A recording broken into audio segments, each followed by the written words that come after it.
Chapter 1. Midnight Terror.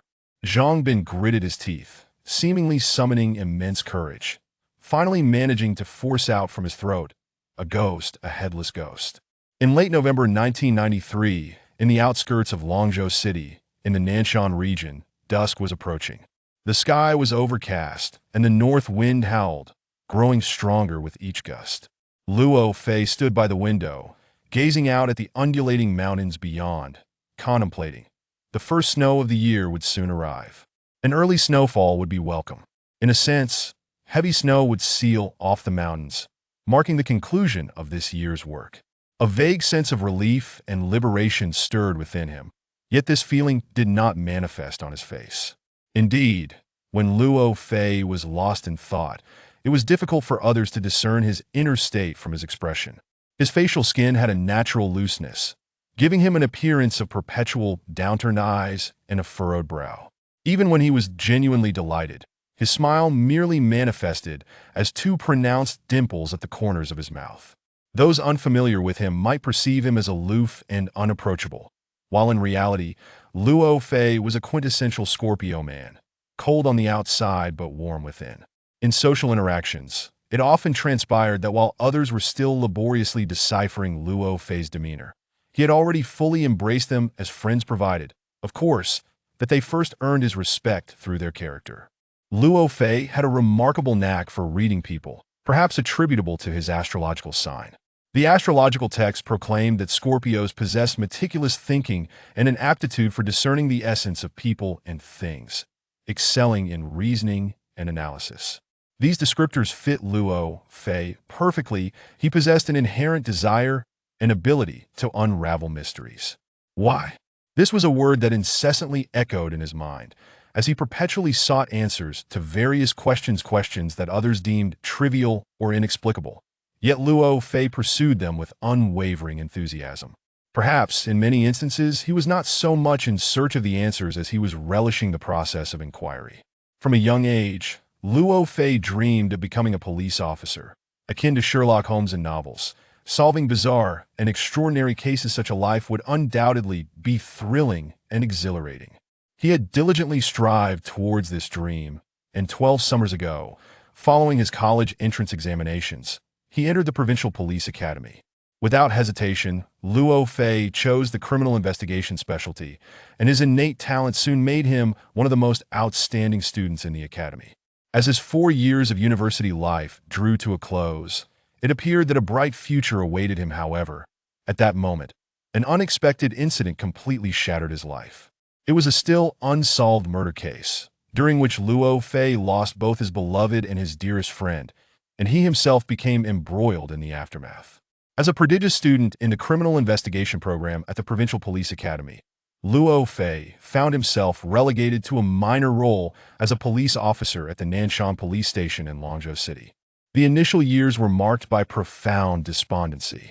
Gradually, however, time began to soothe the wounds in Luo Fei's heart, and he found the strength to rise once more.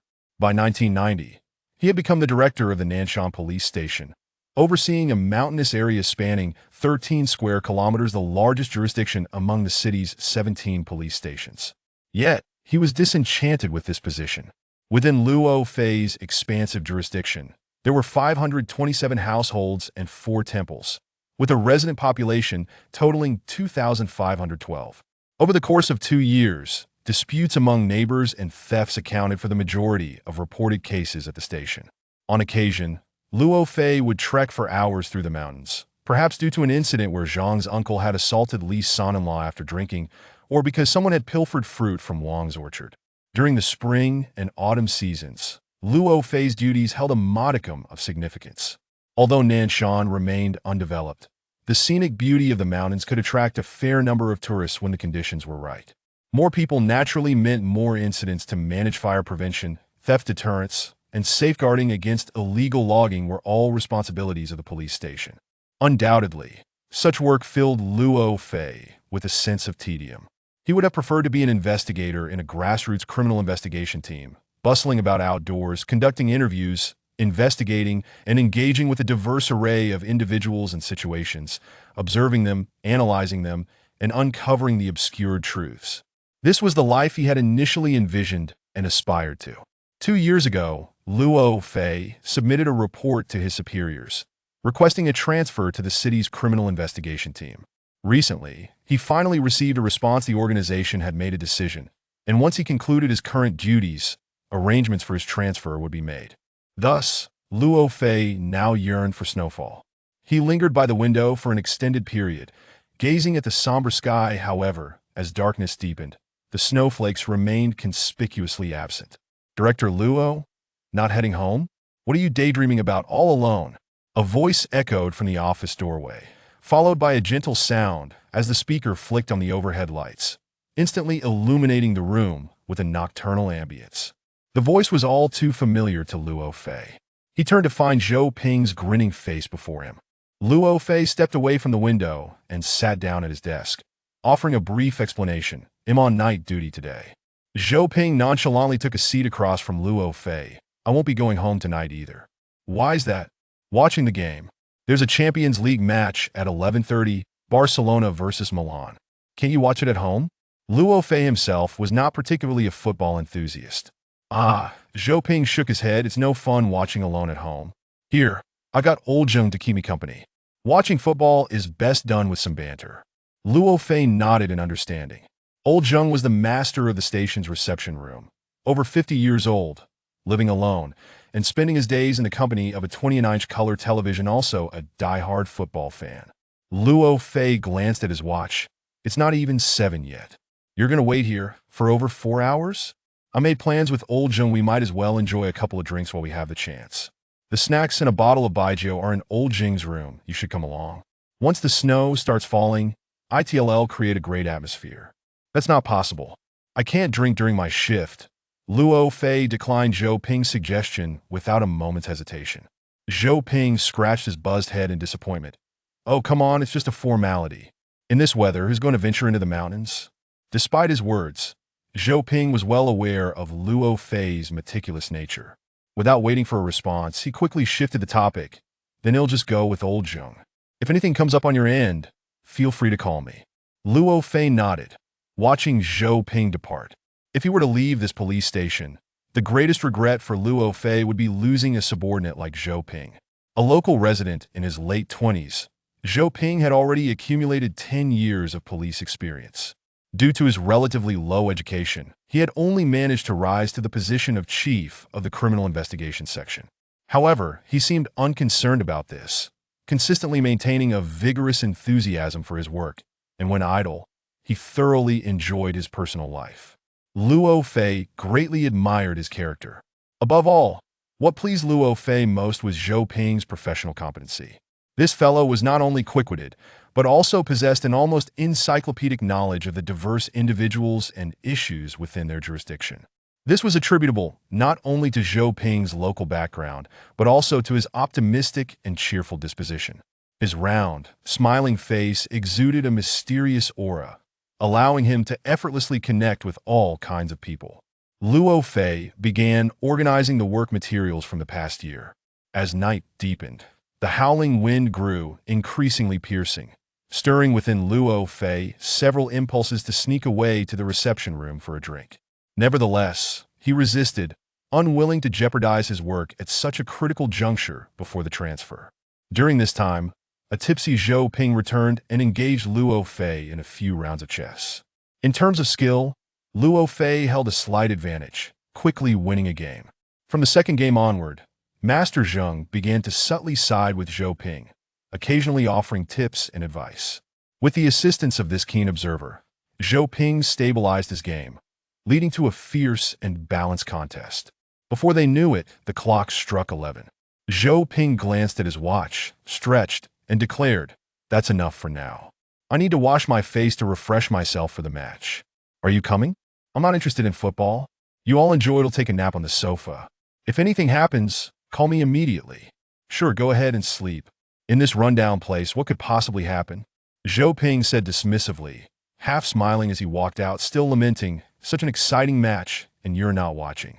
Though Luo Fei himself felt unlikely that anything would occur, he could not entirely relax, given that it was work hours. He removed his jacket and draped it over himself, leaving his shoes on, and lay down hastily on the sofa. Before long, the distant sounds of the raucous football crowd began to filter in from the reception room. Earlier, he had felt quite alert while playing chess, but now that he lay down, fatigue quickly enveloped him. Luo Fei stifled several yawns, and his consciousness began to fade. He could not tell how long he had been asleep when he suddenly felt someone shaking him. He had been sleeping so lightly that he immediately opened his eyes to find Zhou Ping standing at the foot of the bed, looking serious as he said, "Director Luo, there's a report of an incident." Luo Fei's drowsiness vanished in an instant. He sprang upright and asked, "Where? What happened?" "The reporter is in the reception room. Someone has fallen off a cliff." "Plummeting off a cliff? This is a matter of utmost life and death." Luo Fei decisively gestured to Zhou Ping to go and hurriedly made his way to the reception room. The informant was a man in his 40s of average build, his physique appearing somewhat frail. Despite the biting cold of a late autumn night, he was drenched in sweat, as though he had just engaged in intense physical exertion. Upon seeing Luo Fei and Zhou Ping enter the room, he stood up excitedly, his eyes filled with a desperate plea for assistance. Luo Fei scrutinized him from head to toe. "This is our director." Zhou Ping offered a succinct introduction, then promptly delved into the matter at hand. "Please, tell us what happened." My colleague, he." The man struggled to catch his breath, his speech faltering, as he labored to swallow nervously. "Take your time, please sit down," Luo Fei interrupted him, then glanced at Zhou Ping, gesturing toward the thermos in the corner. Zhou Ping understood and poured a cup of hot water, handing it to the man. "Have a sip." The man accepted the cup, instinctively taking a sip before gripping it tightly, the water within quivering slightly. "Do you have identification?" Zhou Ping inquired, standing beside him. "Yes," he replied, retrieving a small booklet from his pocket and handing it over. "This is my work ID." Luo Fei looked at the man and casually asked, "You are an artist, aren't you?" The man lifted his head, his expression one of surprise. "How do you know?" "I haven't mentioned it yet." Zhou Ping opened the man's ID, which clearly stated his identity, Professor Zhang Bin of Longzhou Academy of Fine Arts. Zhou Ping turned his head, equally astonished, to glance at Luo Fei. "It's your right hand that revealed it to me," Luo Fei calmly answered Zhang Bin's question. Zhang Bin unfolded his right hand, looking puzzled. Zhou Ping, observing from the side, seemed to have made a realization and smiled in understanding. "Did you figure it out?" Luo Fei asked nonchalantly. Zhou Ping nodded. "There are traces of colored paint in the crevices of his nails, suggesting he had recently been mixing colors. Additionally, there are noticeable calluses at the base of his index finger, akin to those left by frequent writing on the first joint of the middle finger. The calluses on his index finger are typically the result of prolonged grip on a paintbrush." Zhang Bin examined his right hand in light of Zhou Ping's observations, momentarily distracted from his anxiety by this fascinating deduction. Luo Fei acknowledged Zhou Ping with a slight HM, then turned back to Zhang Bin, continuing his inquiry. "Who fell off the cliff?" "My colleague, named Chen Jian." "When did this occur? Where?" Zhang Bin's breath had steadied. "It was around 11 o'clock at night, at a temple on the mountain." "Which temple?" Zhou Ping interjected. "There were 4 temples on Nanming Mountain, any of which could accommodate travelers seeking lodging." Zhang Bin rubbed his hands around the cup, displaying a troubled expression.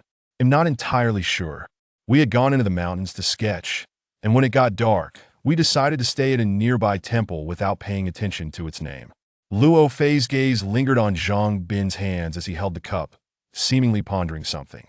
After a moment, he asked, "Upon entering the temple, was there a pine tree? A tree that is mostly dead, yet quite thick, requiring 2 people to embrace it?" "Yes, that's correct," Zhang Bin responded, a hint of excitement in his voice. Zhou Ping looked at Luo Fei and exclaimed, "The withered tree temple." Luo Fei nodded, appearing to have arrived at the answer long before. Zhou Ping, intrigued, asked, "How did you deduce that this time?"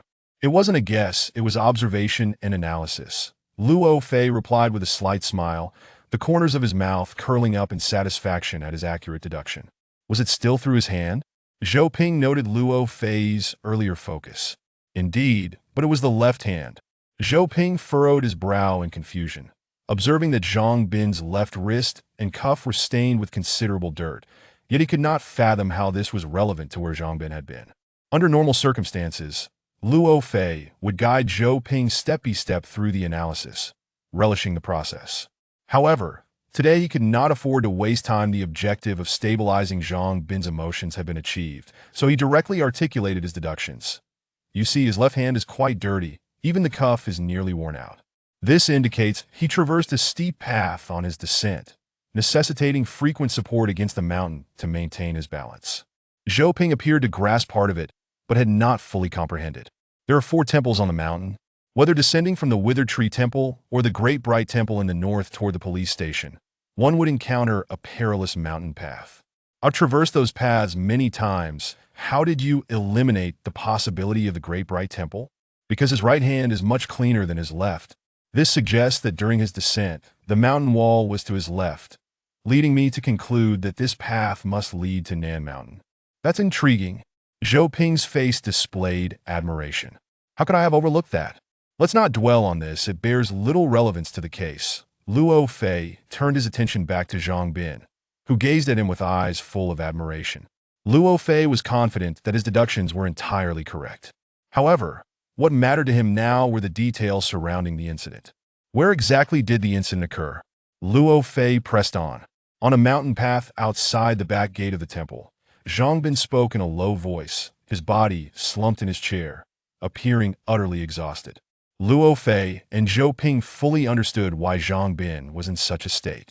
It was now 2:45 a.m., and the journey from the Withered Tree Temple to the police station typically required at least 2 hours of hiking.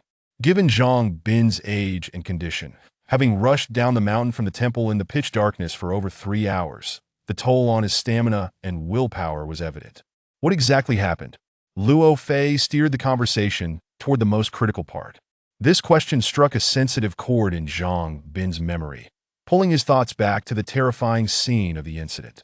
Instantly, his emotions began to fluctuate again. He shook his head anxiously, murmuring, "An accident? No, it wasn't an accident." "What do you mean?" Luo Fei furrowed his brow, pressing for clarity. "If it wasn't an accident, could it be a suicide or even murder? I don't know what it was. How can I explain?" Zhang Bin's grip on the water cup trembled more violently than before, droplets splashing onto the floor before him. Luo Fei frowned. "Were you an eyewitness? Speak of what you saw." Zhang Bin's gaze wandered, as if evading something terrifying. "No, you wouldn't believe me.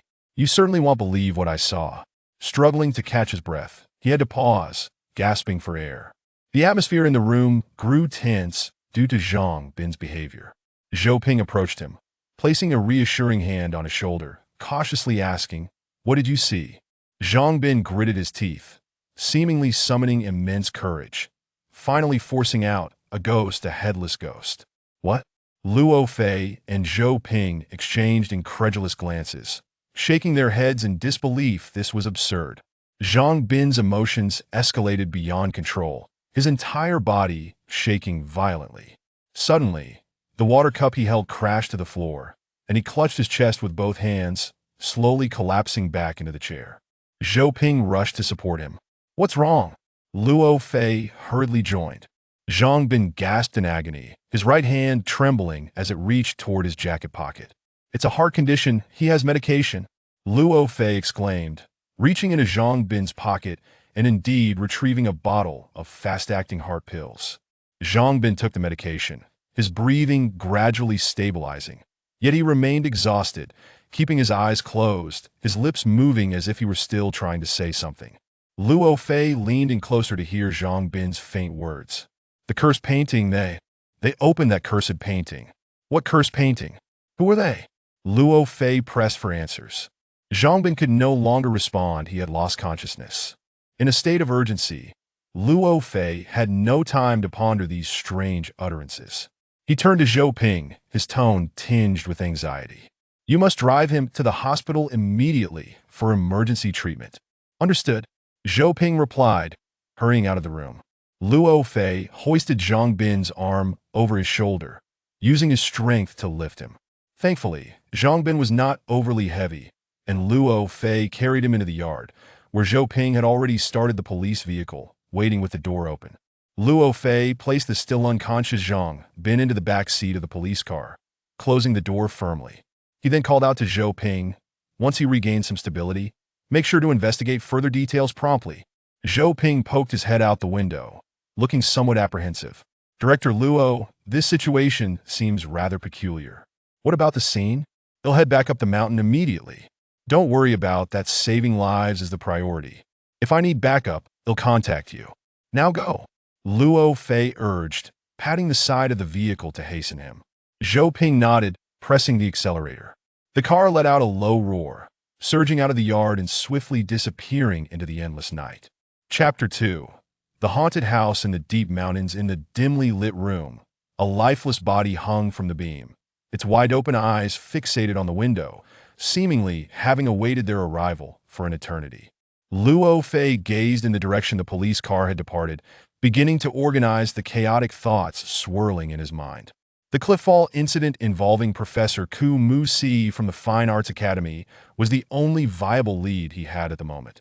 As for the peculiar remarks made by Zhang Bin before his demise, Luo Fei could not yet ascertain their significance. What was certain, however, was that the notion of a ghost was utterly unfounded. The so-called headless spirit was likely a figment of Zhang Bin's imagination or a hallucination born of extreme stress. Generally, any delusion or illusion does not arise from thin air. Two conditions must be met for the individual involved. 1. An extreme psychological and physical state, such as fear, fatigue, or tension. 2. A specific psychological suggestion. Zhang Bin's reference to the cursed painting prior to his unconsciousness piqued Luo Fei's interest, as he believed it could very well be the psychological root of Zhang Bin's hallucinations. Nevertheless, whether this was intrinsically connected to the cliffall incident would only be determined once all facts were clarified. After a brief contemplation, Luo Fei had established a preliminary investigative approach. 1. Inquire about the individuals involved at the Fine Arts Academy. 2. Organize a rescue operation. 3. Ascend the mountain to survey the scene of the incident and investigate the details. Having formulated these thoughts, Luo Fei suddenly felt a chill creeping from the nape of his neck. A sense of urgency stirred within him, prompting him to look up at the sky. Flakes of snow danced and fluttered before his eyes. The year's first snowfall had finally arrived. Upon returning to his office, after some effort, he successfully contacted the head of the Fine Arts Academy, who promptly began to gather relevant information. While awaiting feedback, Luo Fei briefed Deputy Director Wang Yifei on the case via phone, instructing him to immediately organize the necessary operations and prepare for a search for the missing individuals at dawn. Just as he hung up the phone, it rang again.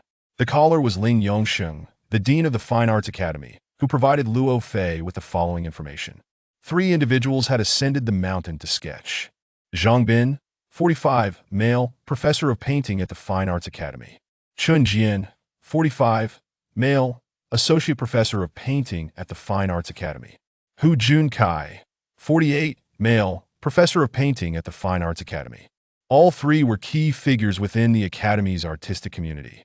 Currently, one was hospitalized, another had fallen from the cliff, and the whereabouts of the third remained unknown. It was evident from Ling Yongsheng's tone that the Academy was exceedingly anxious about the situation. In addition to the reporter and the cliff fall victim, Hu Junkai's presence on the mountain came as a surprise to Luo Fei. He recalled Zhang Bin's final words before losing consciousness. The cursed painting, they opened that cursed painting. Did the they in a statement refer to Chun Jian and Hu Junkai? Was Hu Junkai yet another witness to the cliff fall incident? Where could he possibly be now? A flurry of questions swirled in Luo Fei's mind, and the most feasible way to unravel these mysteries was to reach the scene of the incident at Ku Mu-Si without delay. Determined, Luo Fei decided to ascend the mountain immediately. Based on his experience, he knew that once it snowed, the temperature in the mountains would drop by at least 10 degrees. There was no time to change clothes, so he went to the duty room and borrowed a military coat from Master Zhou. Master Zhou, aware of the unfolding incident, had not even rested. Director Luo, are you heading up the mountain? He inquired. Luo Fei responded with a brief donning the coat. Master Zhou cautioned. It's pitch dark, the mountain paths are treacherous. Can't you wait until dawn? There's no time, Luo Fei said, taking a few steps toward the door before turning back to instruct. When Zhou Ping returns, have him contact me via the walkie-talkie. The mountain has no phone signal yet. Understood. Please take care of yourself. Master Zheng expressed his concern. Luo Fei nodded and swiftly made his way into the mountains. At this moment, the snowfall intensified, and in the blink of an eye, Luo Fei's figure faded into the swirling silver-white flurry. Kumu Si was the largest temple in Luo Fei's jurisdiction, housing a total of 32 registered monks. He had visited the temple for official duties earlier in the year, where he was received by the abbot Kong Jing, an old monk who was small and thin in stature. As he entered the mountain pass, the wind picked up significantly.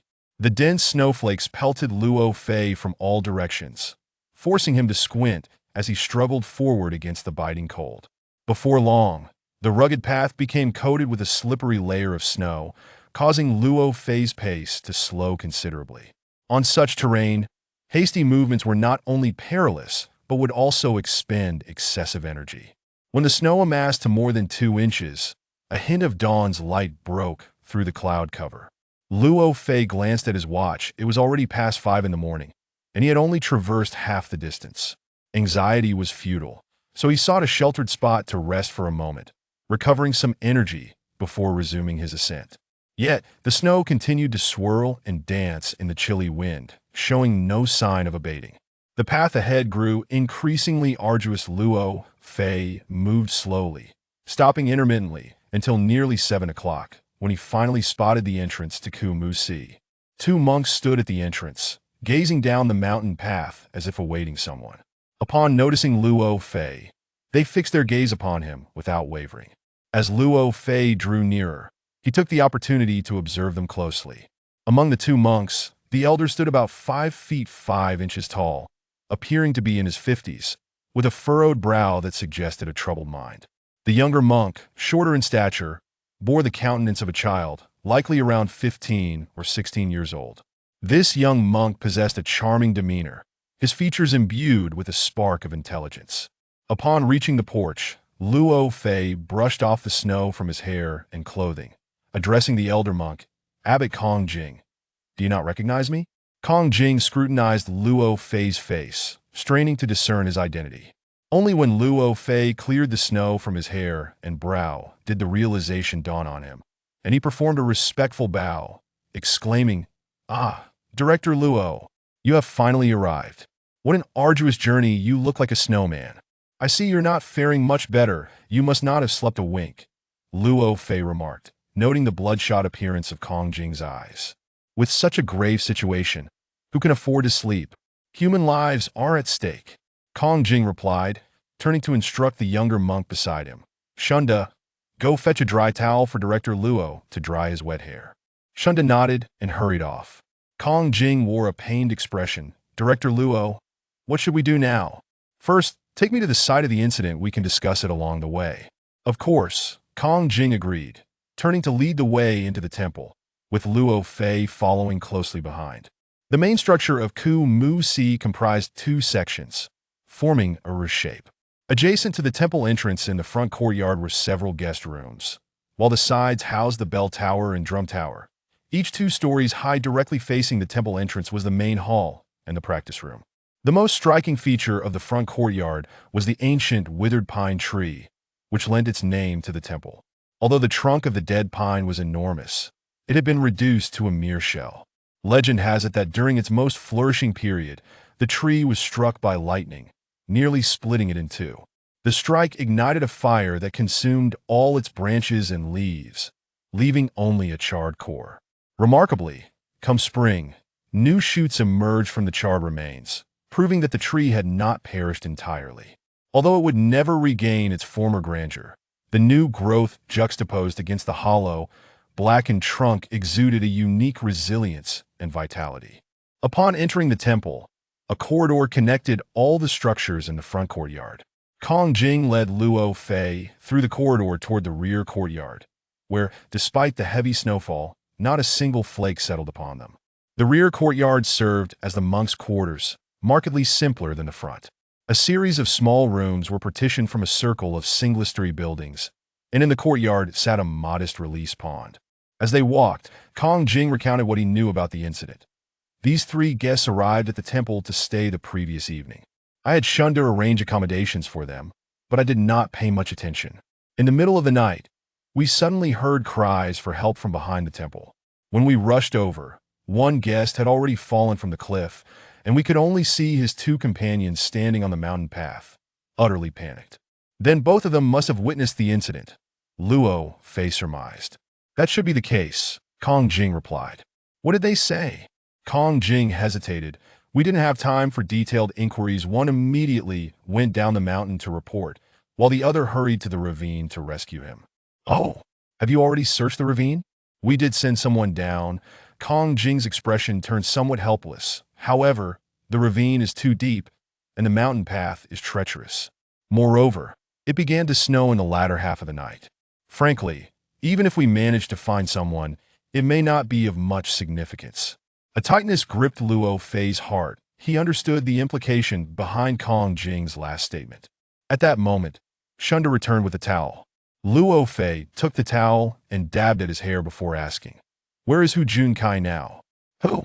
Kong Jing appeared somewhat bewildered. "The one you mentioned who went down the mountain to rescue." Luo Fei felt a surge of frustration despite the incident having transpired for some time.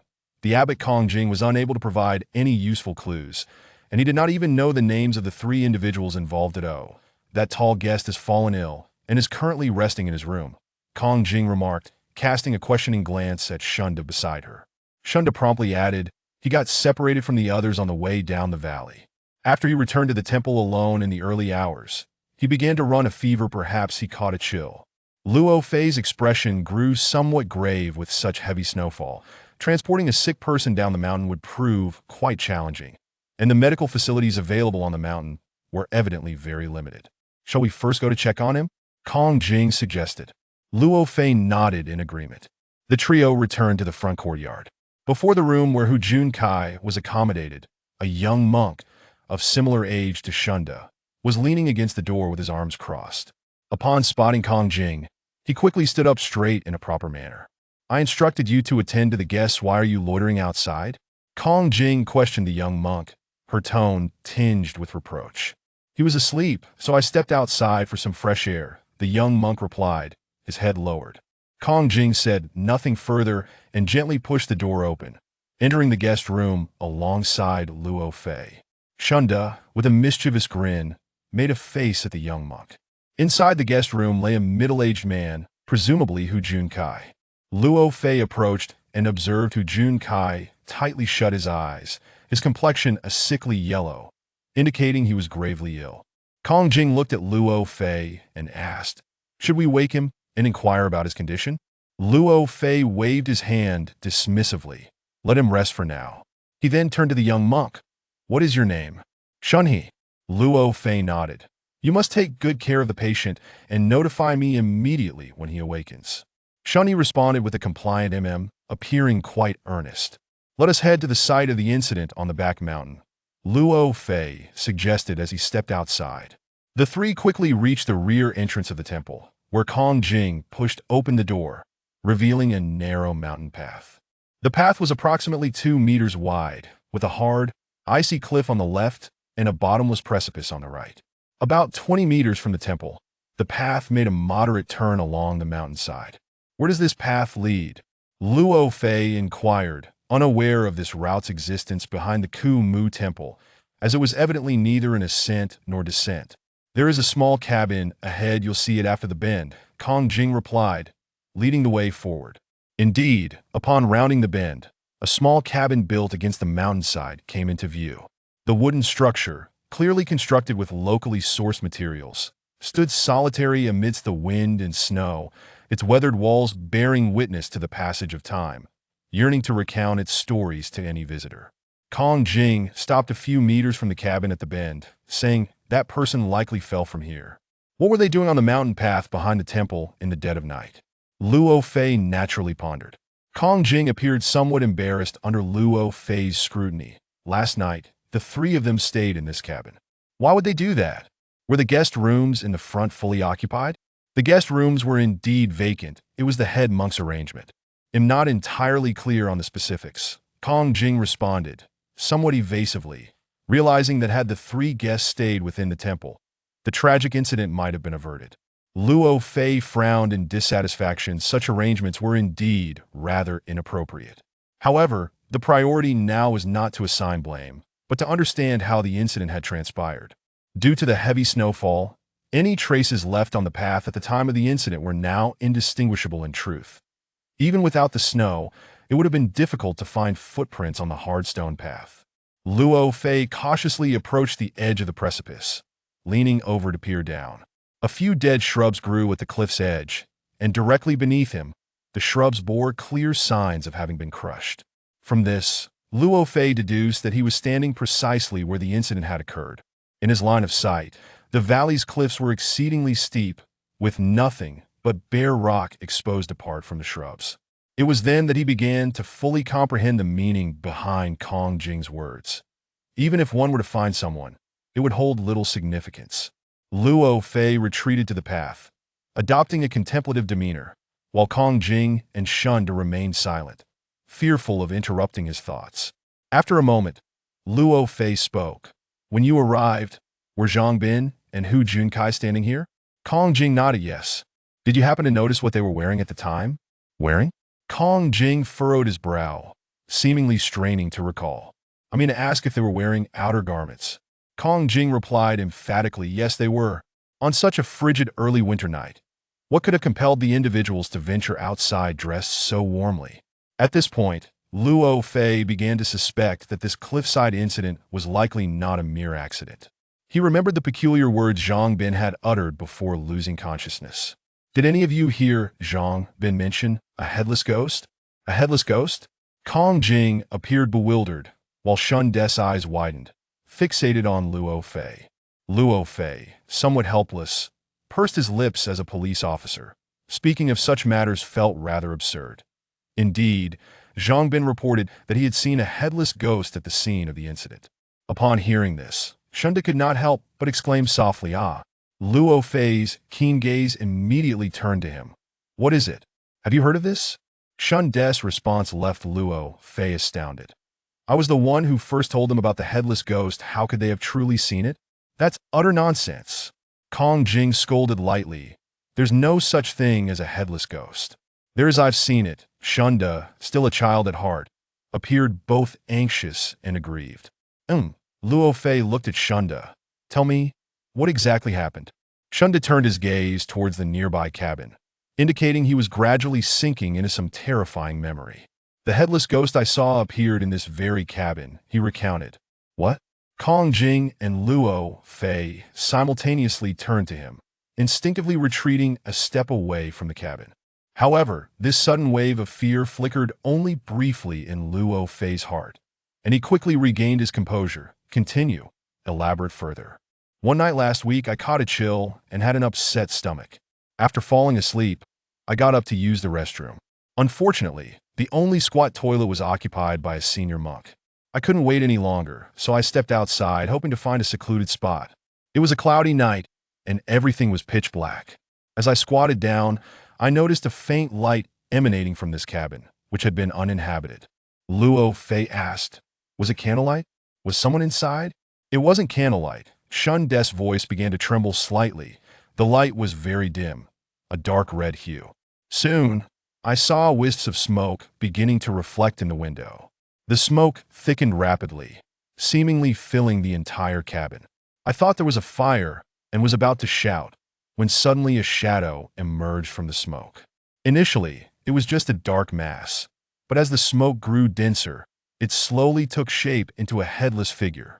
This was straight out of a ghost story." Luo Fei found it hard to accept its authenticity, yet Shun De's demeanor did not seem indicative of deceit. Kong Jing shook his head slightly, evidently struggling to accept Shun De's description. "Did you not dare to enter and see what was happening?" I didn't dare. I didn't even have time to wipe before I fled back to the temple." "Let's go, we must enter the cabin now," Luo Fei declared resolutely. The three made their way toward the cabin, the atmosphere thick with an eerie silence. The small cabin, nestled against the mountainside, measured around 15 to 16 square meters. Since the incident the previous night, no one had entered, and the door still remained ajar from that time. Luo Fei, leading the way, pushed the door open. The creaking sound echoed eerily, resembling a long, drawn-out groan. Although it was daytime, the cabin was dimly lit due to its positioning away from the light, and Luo Fei and the others momentarily struggled to adjust their vision after stepping in from the bright snow. Shunda trailed behind the two, appearing visibly shaken, still haunted by the terrifying recollections. The furnishings within the cabin were rather sparse. Near the entrance stood a square table with a matching chair, and diagonally opposite the door was a single bed. The makeshift bedding on the floor was clearly an addition, providing space for two to lie down and rest. The bedding on the bed and floor was haphazardly strewn about, giving the impression that the occupant had only recently risen. A number of scrolls were piled atop the table, and Luo Fei casually picked one up to examine.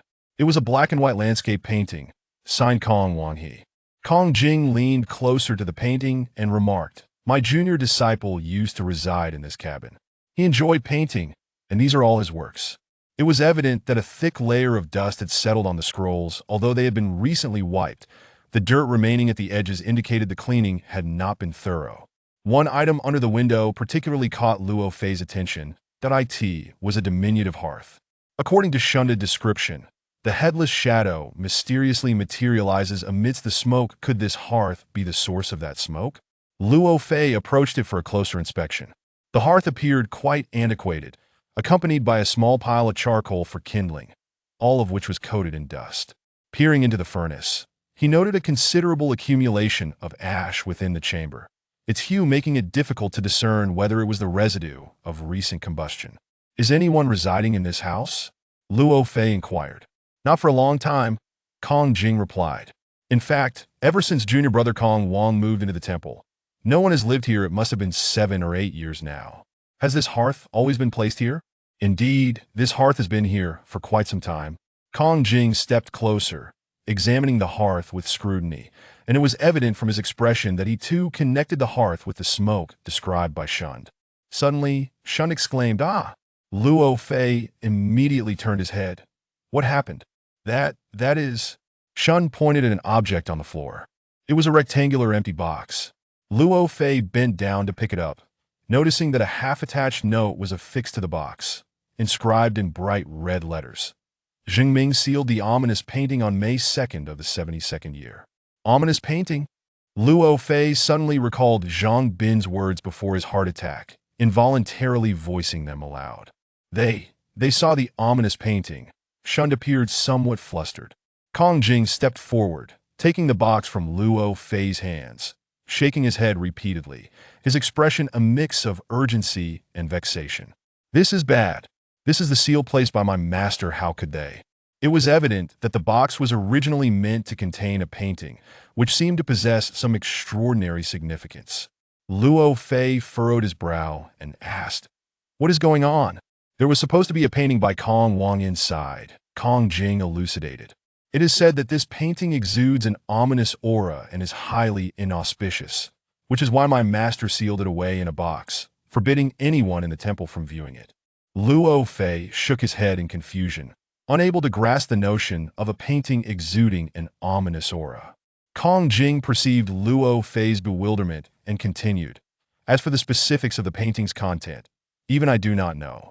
Aside from my master Jingming, it is likely that only junior brother himself has seen it." "Where has the painting gone? You do not know either?" Luo Fei asked, casting an inquiring glance at Kong Jing and Shund. Both master and disciple shook their heads in unison. "Then where is Kong Wang?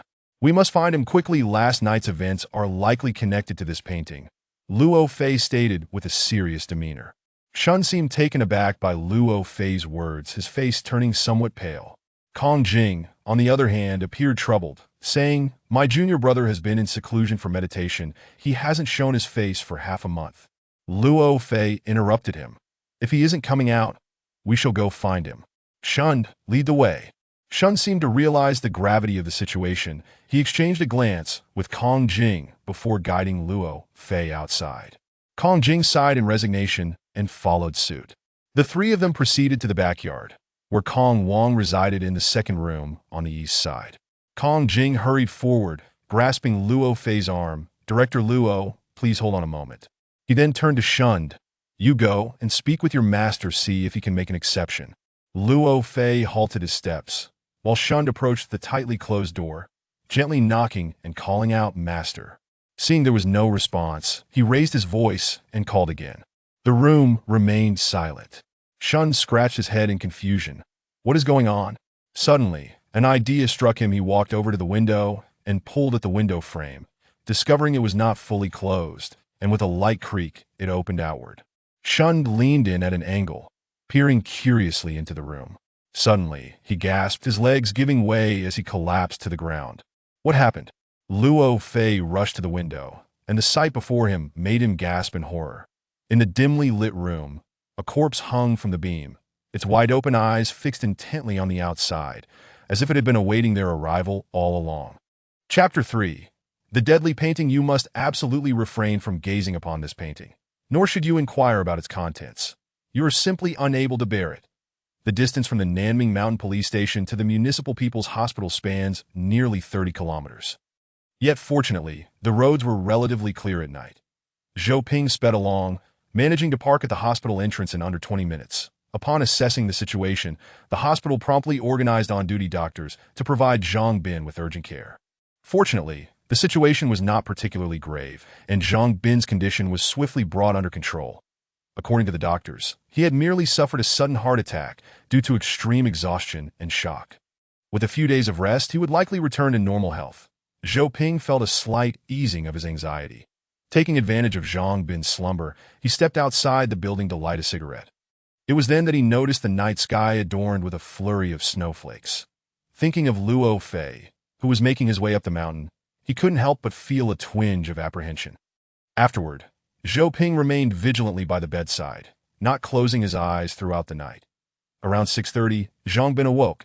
After several hours of deep sleep, he appeared significantly revitalized. "Officer, it was you who brought me here, wasn't it?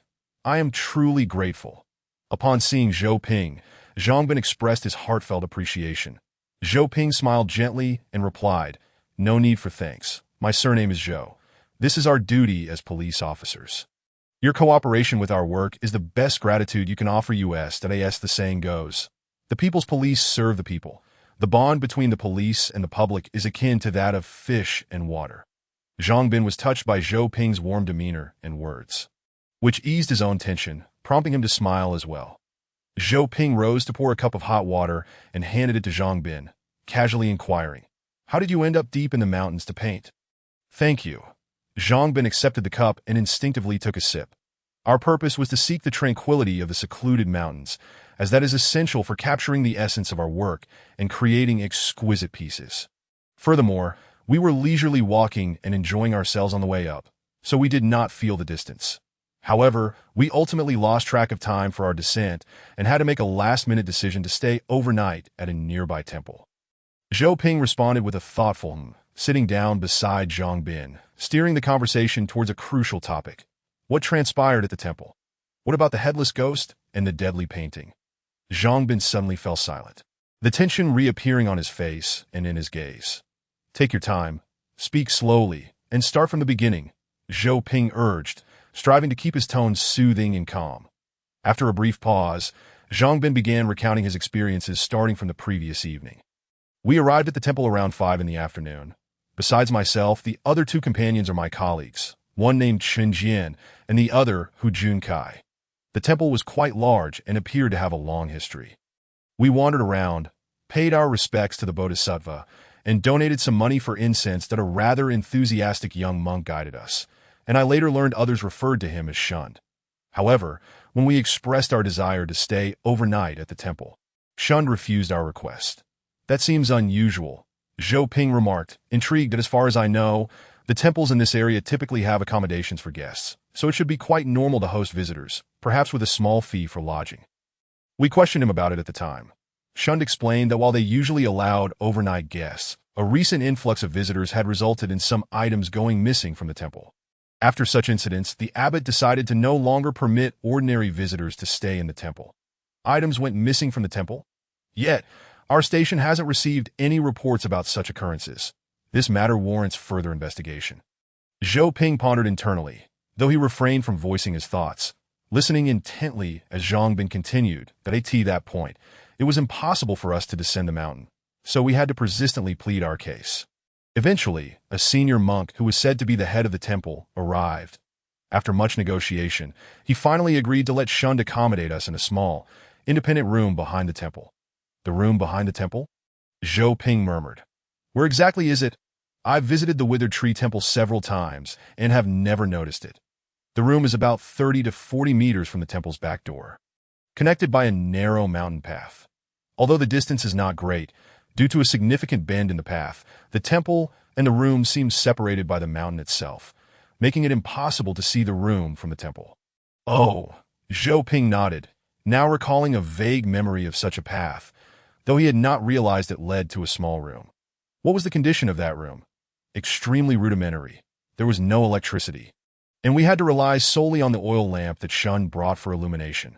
The solitary bed in the room was covered in dust, indicating it had been long since anyone had occupied it. Are you saying that the room had remained vacant until your arrival? Zhou Ping inquired, intrigued. That seems likely, Zhang Bin replied.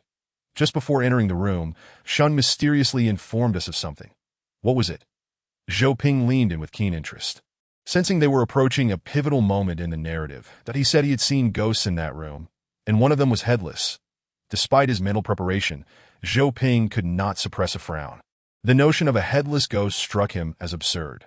Zhang Bin appeared to anticipate Zhou Ping's reaction, that he took a deep breath, striving to quell his rising anxiety, and continued, when I first heard Shun's words. I was just as skeptical as you are now. Then, Shun recounted another tale. He claimed that within that room resided a deadly painting, and anyone who gazed upon it would be cursed with misfortune. Zhou Ping chuckled lightly, shaking his head in jest. This Shun truly has a flair for exaggeration. Zhang Bin glanced at Zhou Ping. At that time, we dismissed such claims with laughter. However, if you knew what transpired afterward, you would not find it amusing. Zhou Ping realized he had overstepped, awkwardly rubbing his chin before adopting a more serious demeanor, ready to listen intently. Zhang Bin took a sip of water, paused momentarily, and continued. Later, Shun returned to the temple to fetch bedding for us, while we tidied up the room. During this process, we discovered a box beneath the bed, filled to the brim with old scrolls of paintings. As painting was our primary interest, we eagerly opened a few to admire them. To our astonishment, each piece was a masterpiece of artistic merit. Among us, Hu Junkai was the most accomplished artist, well known in the country, yet even he felt humbled by the quality of these works. Who created these paintings? Zhou Ping inquired. From the signatures, these paintings were produced in the 1970s and 1980s by someone who referred to himself as Kong Wang. The monk, Zhang Bin responded, continuing with his recollection. We lost track of time as we admired the paintings by the dim light of the oil lamp, nearly exhausting the contents of the box. At that moment, we stumbled upon something astonishing at the very bottom of the box. What was it? Zhou Ping pressed that it was a tattered painting case, sealed with a red label that read, sealed by Zheng Ming on May 2nd, 1972. Fear crept onto Zhang Bin's face, his voice slow and hushed, as if afraid of awakening something. Zhou Ping leaned forward in astonishment. That is, so there truly is a deadly painting? Did you open it? Zhang Bin shook his head. Not yet. The others were eager to look, but I opposed the idea, feeling it was somewhat sinister. Just as we were debating, Shun returned with the bedding, and we quickly hid the painting case back in the box. Regardless, the seal on it meant it should not be seen by outsiders. Zhou Ping nodded, signaling for Zhang Bin to continue. Shun seemed unfazed that we had discovered the painting box, that we later learned that the previous occupant of that room was the monk Kong Wang mentioned in the signature. It was well known throughout the temple that Kong Wang loved to paint, and he had only moved into the temple to focus on meditation 10 years prior to why then. We were in awe of Kong Wang and immediately expressed our desire to pay him a visit. However, Shun informed us that Kong Wang had been in seclusion for the past 2 weeks, and no one could see him. Even his meals were delivered to his room, and we were both astonished and disappointed. Hu Junkai, unwilling to give up, took out his business card and asked Shun to deliver it to Kong Wang, hoping that the monk might recognize his name and grant him an audience. After Shun left, we arranged our bedding. I had a weaker constitution. Chen Jian and Hu Junkai took care of me, insisting I sleep on the bed while they made do with the floor. I did not refuse. However, after I lay down, They did not immediately go to sleep, but instead conspired to catch a glimpse of that deadly painting. Did you not stop them this time? Zhou Ping speculated. No, Zhang Bin admitted, a hint of regret in his voice that in truth, I was also very curious about the painting, but I was undeniably frightened that moment, I thought, since they were so insistent on viewing it. I might as well let them see it first, and then I would decide whether or not to take a look based on the circumstances. Zhou Ping nodded, understanding that such a mentality was quite easy to comprehend. Seeing that I no longer opposed, they excitedly retrieved the painting box from the chest, carefully unsealed it, and took out the scroll inside. Under the dim light of the oil lamp, they began to unfurl the painting bit by bit. I reclined on the bed, observing this spectacle from 3 or 4 meters away. The flickering flame of the oil lamp cast shadows upon their faces, and I could distinctly see their expressions. Initially brimming with excitement, gradually solidifying into astonishment and dread. Particularly Hu Junkai, who was closer to me. I had never witnessed such a look in a person's eyes before, as if he had beheld an unimaginable horror. At that moment, the atmosphere in the room felt as if it had been frozen in time, an eerie silence enveloping us. Although I did not see the painting directly, a chilling sensation spread throughout my entire being. After what felt like an eternity, I finally mustered the courage to ask, "What is it? What does it depict?" Zhou Ping, too, was affected by the atmosphere. This time he refrained from interjecting, silently conveying the same question to Zhang Bin with his gaze. "What does it depict?" Zhang Bin, however, had already plunged deep into his own recollections. Upon hearing my inquiry, Hu Junkai seemed to awaken abruptly, hastily rolling up the painting again and murmuring with a trembling voice, "How is this possible?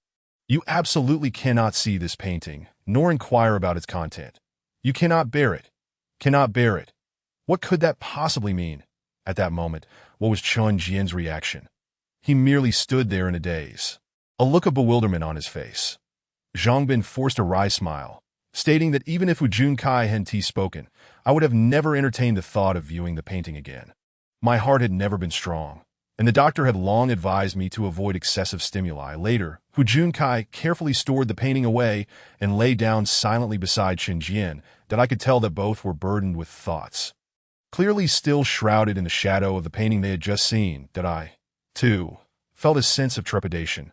Yet fatigue overcame me, and before long, I succumbed to a deep slumber, whether it was a psychological effect or not. I found myself ensnared in a terrifying nightmare. I dreamt that a trickle of blood seeped from the painting box, gradually increasing until it flooded the small room, nearly suffocating me.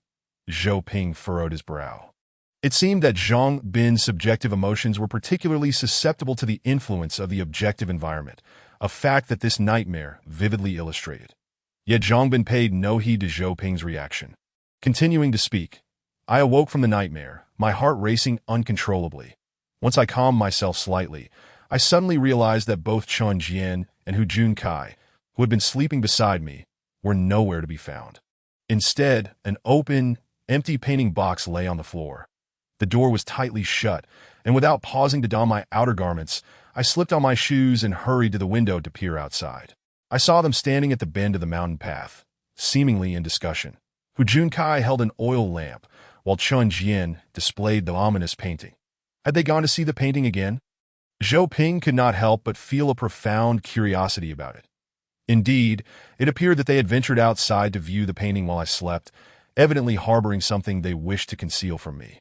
Though the distance was too great for me to discern their expressions clearly, I could still sense a weighty atmosphere hanging between them that I stood there at the window, gazing at them in a daze. My heart filled with uncertainty, yet lacking the courage to approach and uncover the truth. The stillness of the night rendered each moment feel interminable. All I wished for was their swift return to the room, to cast the painting aside and cease any further concern for it. Were you unable to hear anything of what they were saying? Zhang Bin shook his head. My hearing has never been particularly keen, and their voices were very soft. I could only glean some general idea from their gestures. That I asked that so? What did you deduce? Zhou Ping looked at Zhang Bin with anticipation.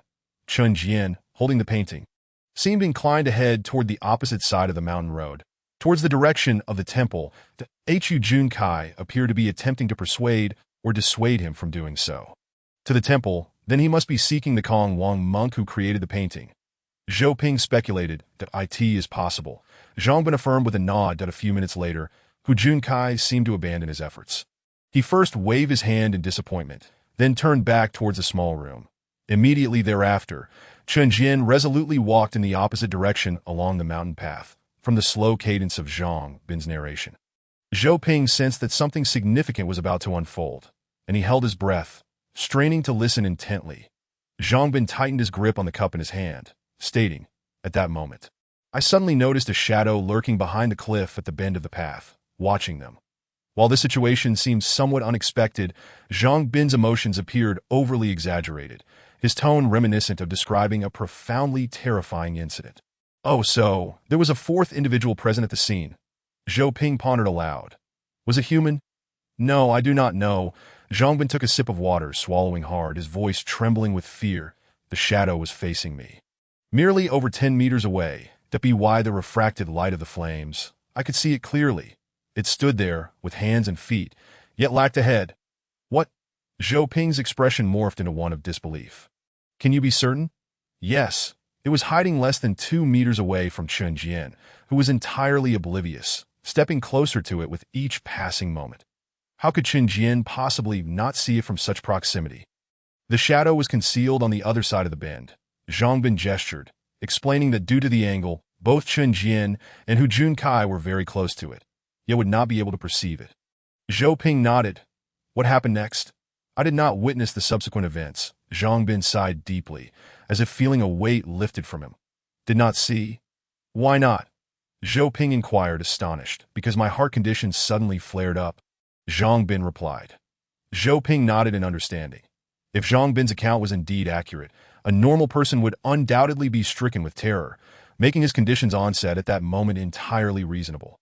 Zhang Bin noticed Zhou Ping's slight disappointment and explained helplessly, as I beheld that eerie shadow. The terror caused my heart to convulse painfully that I crouched down, mouth agape, wanting to scream, yet no sound would emerge. What did you do? Zhou Ping began to express concern for Zhang Bin's safety at that moment. My heart medication was in the pocket of my coat on the bedside, that I nearly crawled to the bed, trembling hands fumbling for the pill bottle, opening it and swallowing a life-saving tablet. Recalling the urgency of that situation, Zhang Bin patted his chest in trepidation, then continued, just as my breath began to stabilize, a piercing scream shattered the tranquility of the night. Considering the earlier events outside, I disregarded my own condition and struggled to dash outside, that I found Hu Junkai standing by the roadside, seemingly dazed, while Chen Jian had vanished without a trace. Are you implying that at that moment Chen Jian had already fallen off the cliff, and that scream was his? Zhang Bin closed his eyes, nodding painfully. What exactly transpired? What did Hu Junkai say? Zhou Ping pressed that as I mentioned, Hu Junkai and Chen Jian were walking in opposite directions. When Hu Junkai had ventured about 5 or 6 meters away, he suddenly heard Chen Jian scream from behind. By the time he turned around, Chen Jian was no longer visible, and the cries from below the cliff lasted a full 5 or 6 seconds. So, Hu Junkai did not witness Chen Jian's fall from the cliff. No, what of the shadow you mentioned? When you rushed to the mountain path, did you see it again? Zhang Bin shook his head. From that position, it was not visible, and I was too terrified to turn around the cliff that I merely relayed what I had seen inside the room to Hu Junkai. And how did Hu Junkai respond? He seemed momentarily stunned by my words, then suddenly seemed to realize something, muttering to himself, the headless shadow, it has come again, unavoidable. As he spoke, he wore a strangely peculiar smile. Zhou Ping appeared puzzled. Yes, an exceptionally eerie grin, resembling a bitter laugh, yet seemingly imbued with some relief. One thing was certain. His face was pale, exuding sheer terror. It sounds as though Hu Junkai had foreseen the appearance of the headless shadow. Zhou Ping's mind brimmed with inexplicable mysteries. Did you ever lay eyes upon that ominous painting afterward? No. Zhang Bin shook his head once more. The painting had fallen off the cliff along with Chen Jian. Later, the monks from the temple heard the screams and came to investigate. Upon learning the situation, they decided that I should descend the mountain to report it, while Hu Junkai remained behind to search for rescue. Thus, I ran all the way down the mountain to file a report at the police station. Then Zhou Ping furrowed his brow, beginning to organize his thoughts. Despite Zhang Bin's lengthy discourse, there were no clear indications of resolution. Rather, the situation had become increasingly convoluted. After taking a moment to sip water, Zhang Bin's emotions gradually calmed. Suddenly, a thought struck him, and he inquired, "What is the current situation on the mountain? Is there still a chance for Chen Jian to survive?" "That remains unclear at this moment," Zhou Ping replied, glancing at his watch. It was 7:15 in the morning. The snow was falling heavily, and he wondered if Luo had reached the temple yet. He resolved to contact Luo Fei. Chapter 4. The terrifying corpse. Luo Fei envisioned the unsettling gaze that had appeared on the corpse moments ago. If such a look were to manifest on a living person, it would undoubtedly instill even greater fear. Outside, the world was illuminated by a blanket of white snow, yet within the confines of the room, there lingered a hellish ambience. This disquieting atmosphere emanated from the lifeless body of Kong Wang, which hung from the beam above, as if it were guarding the very entrance to the inferno. Kong Wang had secluded himself from the world for 2 weeks. Since then, Shun had placed breakfast on the windowsill around 6:30 each morning. Kong Wang would consume the meal, returning the empty dishes afterward. Following the incident last night, several monks had descended into the valley to rescue Chen Jian, causing breakfast to be delayed. Thus, it was not until around 7 in the morning that Shun discovered Kong Wang's corpse, along with Luo Fei and others. The small temple had witnessed 2 mysterious deaths in quick succession, prompting Luo Fei to sense the gravity of the situation. Typically, the forensics team would be summoned to investigate such unexplained fatalities. But given the current circumstances, Luo Fei decided to enter the room himself. Recalling his training in crime scene investigation from university, Tio preserved the scene as much as possible. Luo Fei did not force the door open, but rather climbed cautiously through the window.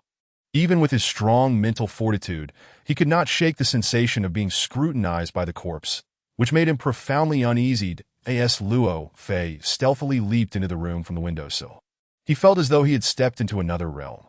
The interior was enveloped in silence, shrouded in dim light, and the damp, chilly air carried a faint, peculiar odor. This scent was unique, reminiscent of some herbal substance. Yet it also bore a resemblance to low-quality tobacco. Luo Fei scanned the surroundings and noticed a censer on a square table, filled with ashes, likely the sole source of the strange aroma.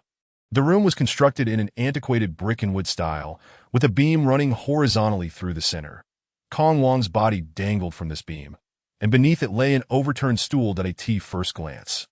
It appeared that the deceased had hanged himself, that in his previous experiences, Luo Fei had encountered various corpses, some in advanced states of decomposition, others disfigured, but never had he witnessed a body that instilled such profound terror within him.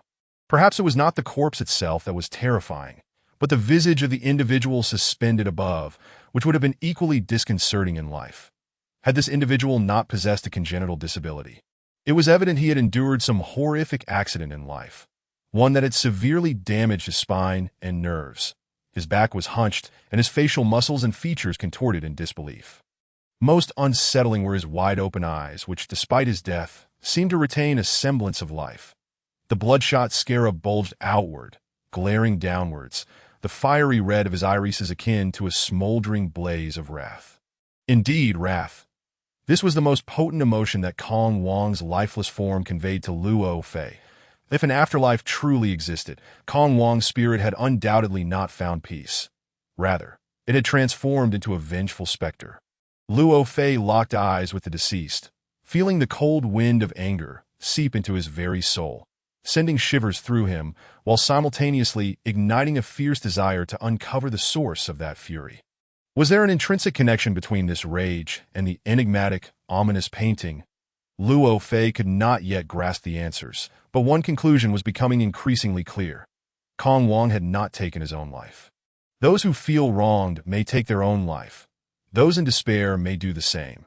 Those in sorrow may succumb to such thoughts. However, an individual fueled by anger would never resort to self-destruction.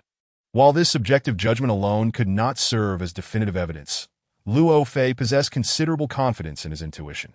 His next course of action was to seek tangible evidence to substantiate his beliefs. Luo Fei moved another stool closer to the corpse, standing atop it to position himself at eye level with the deceased.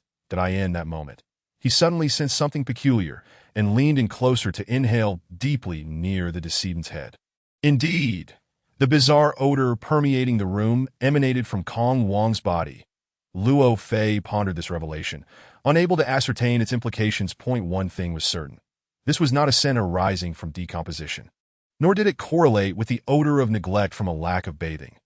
Luo Fei was uncertain whether this odor was connected to the matters he was investigating, and he had no leads to clarify its origin. So he set this mystery aside for the time being that he began to scrutinize the corpse further, drawing conclusions based on his observations. The body was suspended by a white cloth strip approximately 4 centimeters wide and 2 meters in length, tied in a loop 30 centimeters above the left side of the deceased's face. Luo Fei's gaze swept the room and quickly identified the source of the fabric. The bed sheets were in disarray, showing evident signs of tearing, and the texture and color matched that of the cloth strip. The corpse exhibited signs of rigor mortis throughout, particularly pronounced in the upper limbs and less so in the lower. The cornea showed partial cloudiness, but the pupils remained discernible. That a preliminary estimate placed the time of death between 6 to 10 hours prior, specifically between 10:30 the previous night and 2:30 this morning. This time frame corresponded with the moments leading up to Chun Jian's fall, suggesting a temporal connection between the two fatalities. The deceased was impeccably dressed, indicating he had not yet retired for the night. Luo Fei examined critical areas such as the chest, abdomen, and head for any signs of trauma but found none, save for notable bruising around the neck. Based on the evidence, it could be tentatively concluded that death was due to asphyxiation. To minimize disruption to the scene, Luo Fei completed a cursory examination of the corpse while still standing on the stool, surveying the room's layout. The furnishings were quite sparse: a bed, a cabinet, a table, and 2 stools, one overturned and the other beneath him. The only peculiarity was a large basin in the corner beneath the window, filled with a mass of grass-like plants. Dismounting the stool, Luo Fei approached to inspect one of the plants closely. Its vibrant green foliage was striking, with unusually large leaves that would certainly draw attention if growing among grass. Luo Fei could not name the plant. Yet it struck him as somewhat off-putting that he wondered what purpose Kong Wang had for keeping this plant soaking in the room. Was it for ornamental purposes? Consumption?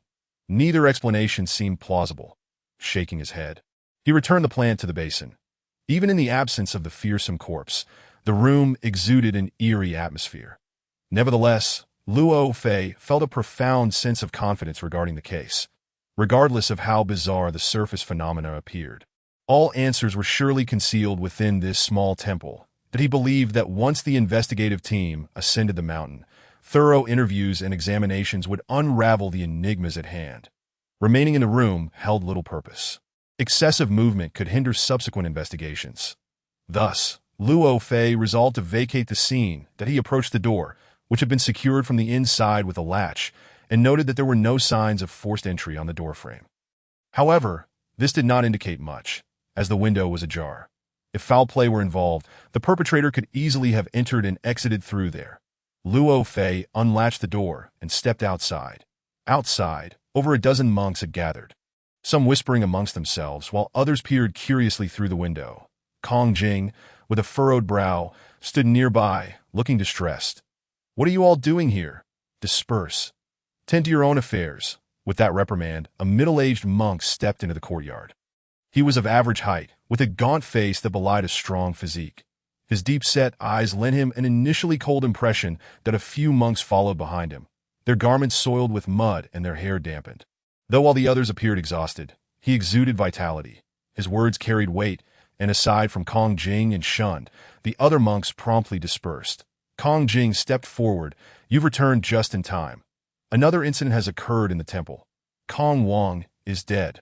The middle-aged monk froze momentarily, casting a glance toward Kong Wang's room. The scene within caused his expression to shift, and he hastened his steps, anxious, until he reached the small room's entrance, where he encountered Luo Fei. The monk paused, his gaze filled with curiosity. Kong Jing quickly introduced, "This is Director Luo from the Nanming Mountain Police Station," then gestured toward the monk. "This is our temple's head monk, Shunping." Within the temple, the head monk held a position just beneath the abbot, wielding considerable authority. It is no wonder that the monks earlier displayed such obedience to Shunping's words, upon learning of Luo Fei's identity. Shunping's previously tense expression relaxed slightly. Unlike Kong Jing, he did not bow, but extended his right hand towards Luo Fei, greeting him with Director Luo, hello. He shook Luo Fei's hand, greeting him as one would in a casual encounter. Hello, Luo Fei replied, his tone as flat and indifferent as ever, revealing nothing of his feelings towards this individual. Then I'll take a look inside, Shumping said, displaying a keen interest in the unfolding events. However, just as he finished his pleasantries, he turned to enter the house.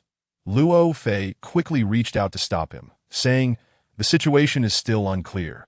We cannot enter the scene just yet. Shumping had no choice but to halt, gazing into the house for a moment before reluctantly asking, what about Kong Wang? Is he just to be left hanging? For the time being, it must be so that we must wait for the forensic technicians to examine the scene and determine the cause of death. Determine the cause of death? Isn't it evident he hanged himself? Shumping said while studying Luo Fei's eyes, seemingly seeking some answers therein. Luo Fei held his gaze steadfastly, but shifted the topic. You just came up from the valley. Were you searching for the person who fell? What was the situation? Did you find anything?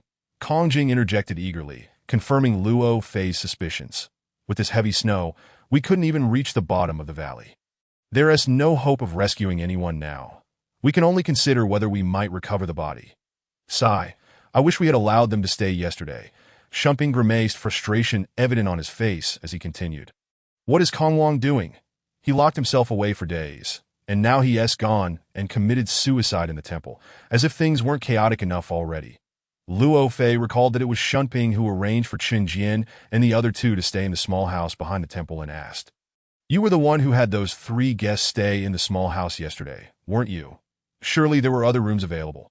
There are indeed vacant rooms, but the temple has recently instituted a rule forbidding overnight stays for visitors. At that time, it was already too late, and I had no choice but to let them make do in that small house. As he spoke, Shumping glanced at Kong Jing, as if there were some unspoken truth.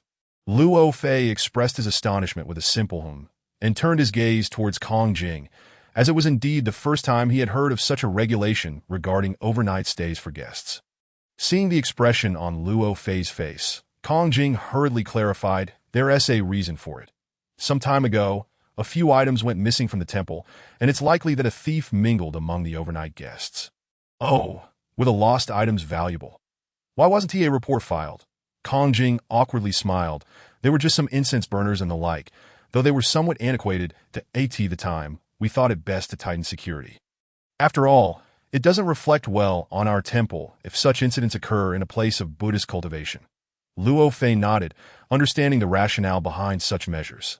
Ever since Shun caught sight of Kong Wang's body from the window, he had been in a daze, remaining silent and clearly shaken, but he seemed to have regained some composure now, nodding in agreement with Kong Jing's words. Luo Fei hoped that Shun's perceptiveness would play a crucial role in his forthcoming tasks. Yet he was disappointed to find him so timid. Luo Fei pointed towards the house and asked Shun, are you usually afraid of him? Shun shook his head in confusion. Not at all. The master has always been very kind to us. Kind? Luo Fei found it difficult to reconcile the term with the furious visage he had just witnessed. He turned to glance back into the room, expressing his disbelief. Shumping followed Luo Fei's gaze, sharing a look of astonishment. Yet he echoed Shun's sentiment. Yes, his appearance can be quite intimidating, but his demeanor has always been gentle, that I've never seen him lose his temper. Yet his current expression is utterly terrifying. He seems like a different person altogether. I wonder what could have caused him such distress. Kong Jing shook his head, murmuring softly as if to himself, no. What do you mean? Shumping asked, his tone laced with impatience. Kong Jing raised his gaze to Shumping. You say he has never lost his temper. That may be because you haven't been at the temple long enough. Shumping was taken aback. What do you mean?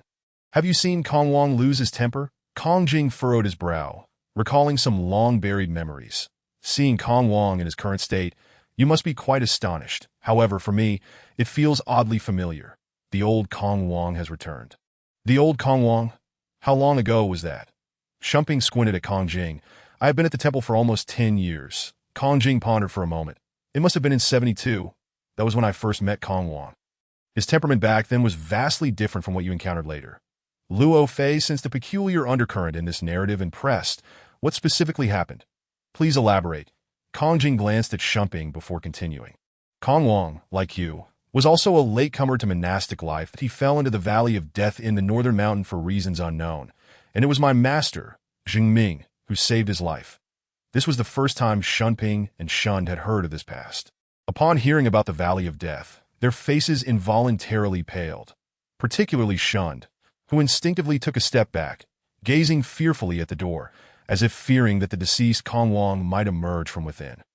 Luo Fei was aware that the Valley of Death was a perilous ravine located in the northern part of the mountain.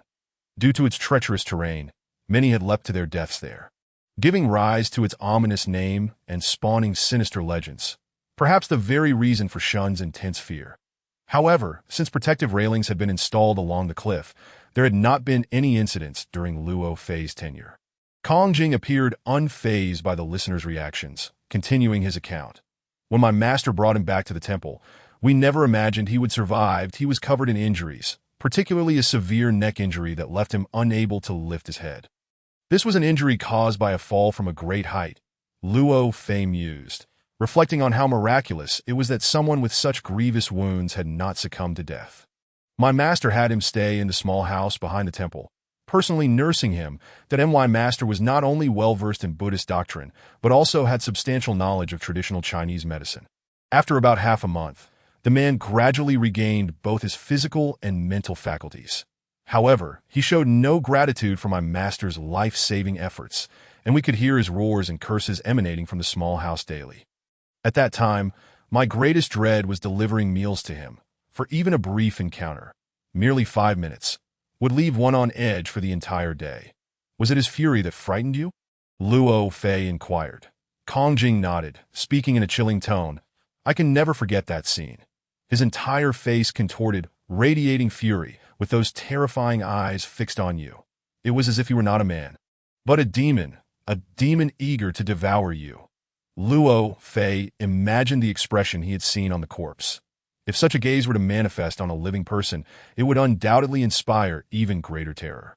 Kong Jing fell silent for a moment, then exhaled deeply, as if breaking free from that horrifying memory, and continued, but my master was completely unafraid of him, even disregarding the vile insults that he would spend entire nights in the small house, reciting scriptures and discussing Buddhist philosophy, seemingly attempting to enlighten the man. Gradually, the roars from within the house diminished. However, whenever I visited, I still saw that man's face twisted in rage, with anger still gleaming in his eyes. Until that incident occurred. What incident? Luo Fei asked. One day, my master instructed us to prepare paper, brushes, and paints for the small house. They then spent an entire day inside. When the door finally opened again, he had undergone a remarkable transformation. Though his appearance remained grotesque, his eyes now conveyed a sense of warmth and gentility, devoid of any trace of anger. So they spent the day painting. Luo Fei found the narrative so fantastical that it felt like a story. Suddenly, he realized something. Could it be that the painting was, indeed? Kong Jing nodded. That was the cursed painting that went missing last night. That it was subsequently sealed by my master, with strict orders that no one should view it. After that, the man chose to stay at the temple, and my master took him on as a disciple, bestowing upon him the Dharma name Kong Wang. The cursed painting, again this cursed painting. What could it possibly depict? How could it alter a person's temperament, yet be mysteriously sealed away? 2 decades later, it is reopened, and a series of tragedies befall the temple. What connection could there be? A multitude of questions swirled in Luo Fei's mind, entangling like a disheveled ball of yarn. And one must find a loose thread to untangle it all. And that loose thread, it seems, must be traced back to Kong Wang's life before he became a monk. After a moment of contemplation, Luo Fei inquired, Do you know anything about Kong Wang's circumstances before he became a monk? Kong Jing shook his head. I am not certain. However, there are records from the time of his ordination. Perhaps they hold some information. Go check them now. All right. Amidst the profound silence, a chorus of affirmations echoed as he turned to stride towards the courtyard. At that moment, the intercom at Luo Fei's waist crackled to life. It was Zhou Ping attempting to reach him. Chapter 5. The heavy snow seals the mountain in this remote mountainous region. The small radio with a coverage radius of 5 kilometers served as the sole means of communication. Around 8 o'clock, Zhou Ping returned to the station from the hospital and promptly contacted Luo Fei via the intercom. The two shared updates on their respective findings, with the ominous artwork serving as a common thread. The deteriorating situation at the crime scene deeply concerned Zhou Ping.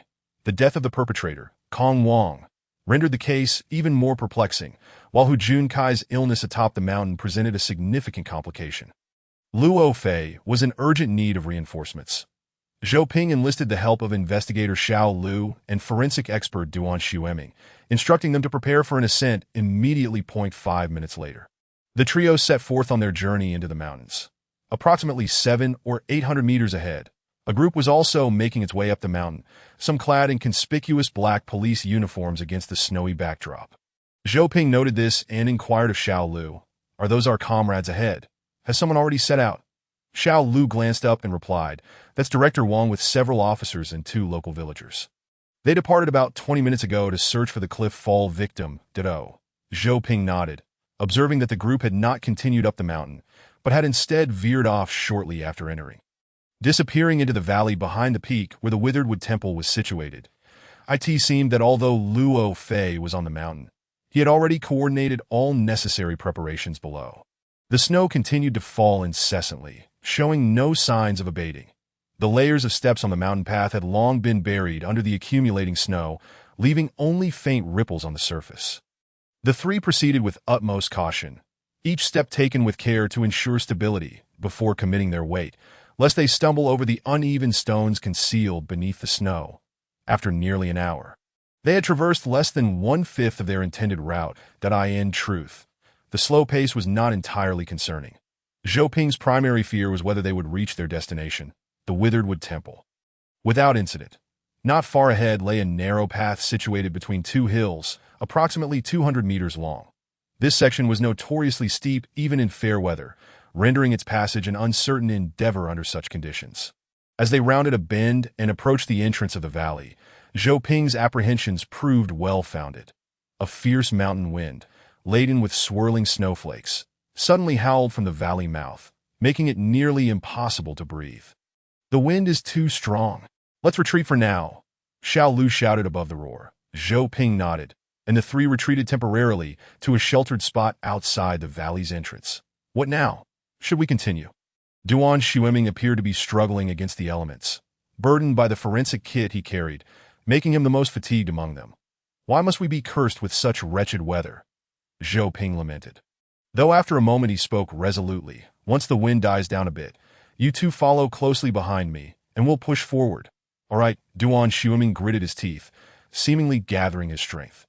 Zhou Ping, noticing Duan Xueming's tense demeanor, chuckled and patted him on the shoulder, jesting, "Why are you competing with your own teeth? Here, let me take the kit. From now on, we shall alternate carrying it and I'll carry it for this stretch," Xiao Lu interjected, snatching the kit. "You lead the way. It's inconvenient otherwise." "Very well," Zhou Ping agreed. Sensing that the wind had somewhat lessened, he waved his hand, signaling, "Let us go." The three entered the valley in single file, braving the wind with determination. The situation, however, was even worse than they had anticipated. The narrow cliffs lining either side of the path caused the snow to deepen rapidly upon entering the valley. Before long, it was up to their thighs, and further ascent became nearly impossible. Zhou Ping halted, turning to shout back, "The snow is too deep in this valley. We must withdraw. It's impossible to proceed. We'll devise a plan once the snowfall ceases." Xiao Lu chimed in, and Duan Xueming regarded Zhou Ping, clearly in agreement with Xiao Lu's assessment. With a resigned swallow, Zhou Ping gestured for a retreat. Chapter 6. The eerie odor. Suddenly, Luo Fei's brow twitched slightly, as if he had made a discovery, leading him to undertake a rather peculiar action. Through Zhou Ping's indirect account, Luo Fei gleaned insights into the scene as witnessed by Zhang Bin at the time of the incident, underscoring the significant role the ominous artwork played in the case. Nevertheless, Luo Fei remained optimistically inclined regarding the fundamental assessment of the situation, confident that once Zhou Ping and the others arrived at the scene, the truth behind these two fatalities would soon be revealed. In this confined space, there were barely 20 individuals. What secrets could possibly be concealed? Of course, it would be exhilarating if he could uncover the truth before Zhou Ping ascended the mountain, especially since Hu Junkai, The individual who had witnessed the artwork was still present atop the peak at this moment. He remained oblivious to the fact that events were spiraling towards an uncontrollable predicament. Just as Luo Fei concluded his conversation with Zhou Ping, he spotted Shun hurriedly approaching, panic etched across his face, signaling that something dreadful had transpired. "You must go check.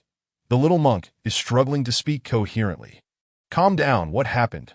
Shun's expression was grave, urging him to articulate his concerns. "The guest is bleeding," Shun stammered, his words tumbling forth in disarray.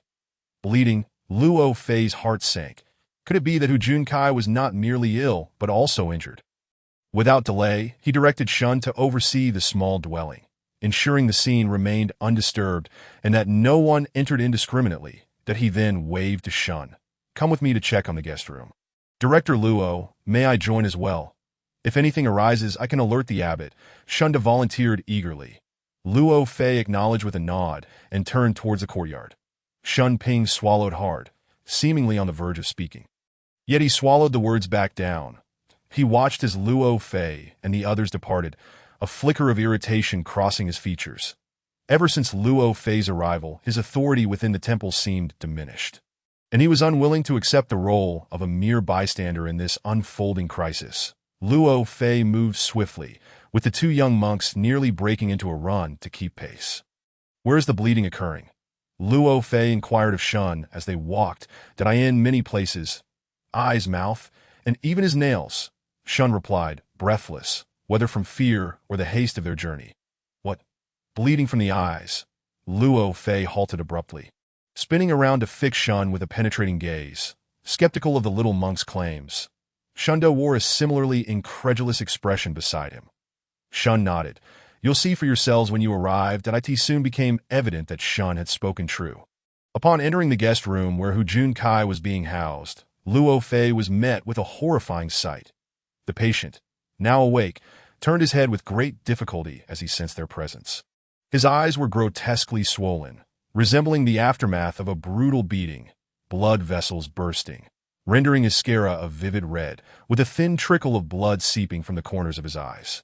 Despite enduring such torment, Hu Junkai's gaze remained alert as he scrutinized Luo Fei, seemingly attempting to discern his identity. "That I am the director of the Nanming Mountain Police Station," Luo Fei stated.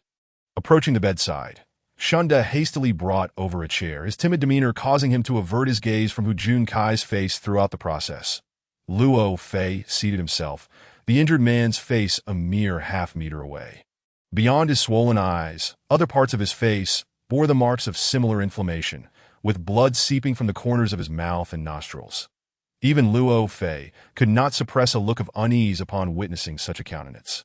Hu Junkai, sensing something amiss, raised his right hand, gently brushing his finger against the corner of his eye, drawing forth blood that stained his fingertip. "I am bleeding," he murmured weakly, his voice laced with terror and despair that sent shivers down one's spine. As Shun had indicated, even his nails were oozing blood. Luo Fei's heart plummeted. He comprehended the grave implications of such bleeding. It signified the rupture of capillaries throughout his body. Without prompt medical intervention, the patient would succumb to death in a matter of moments.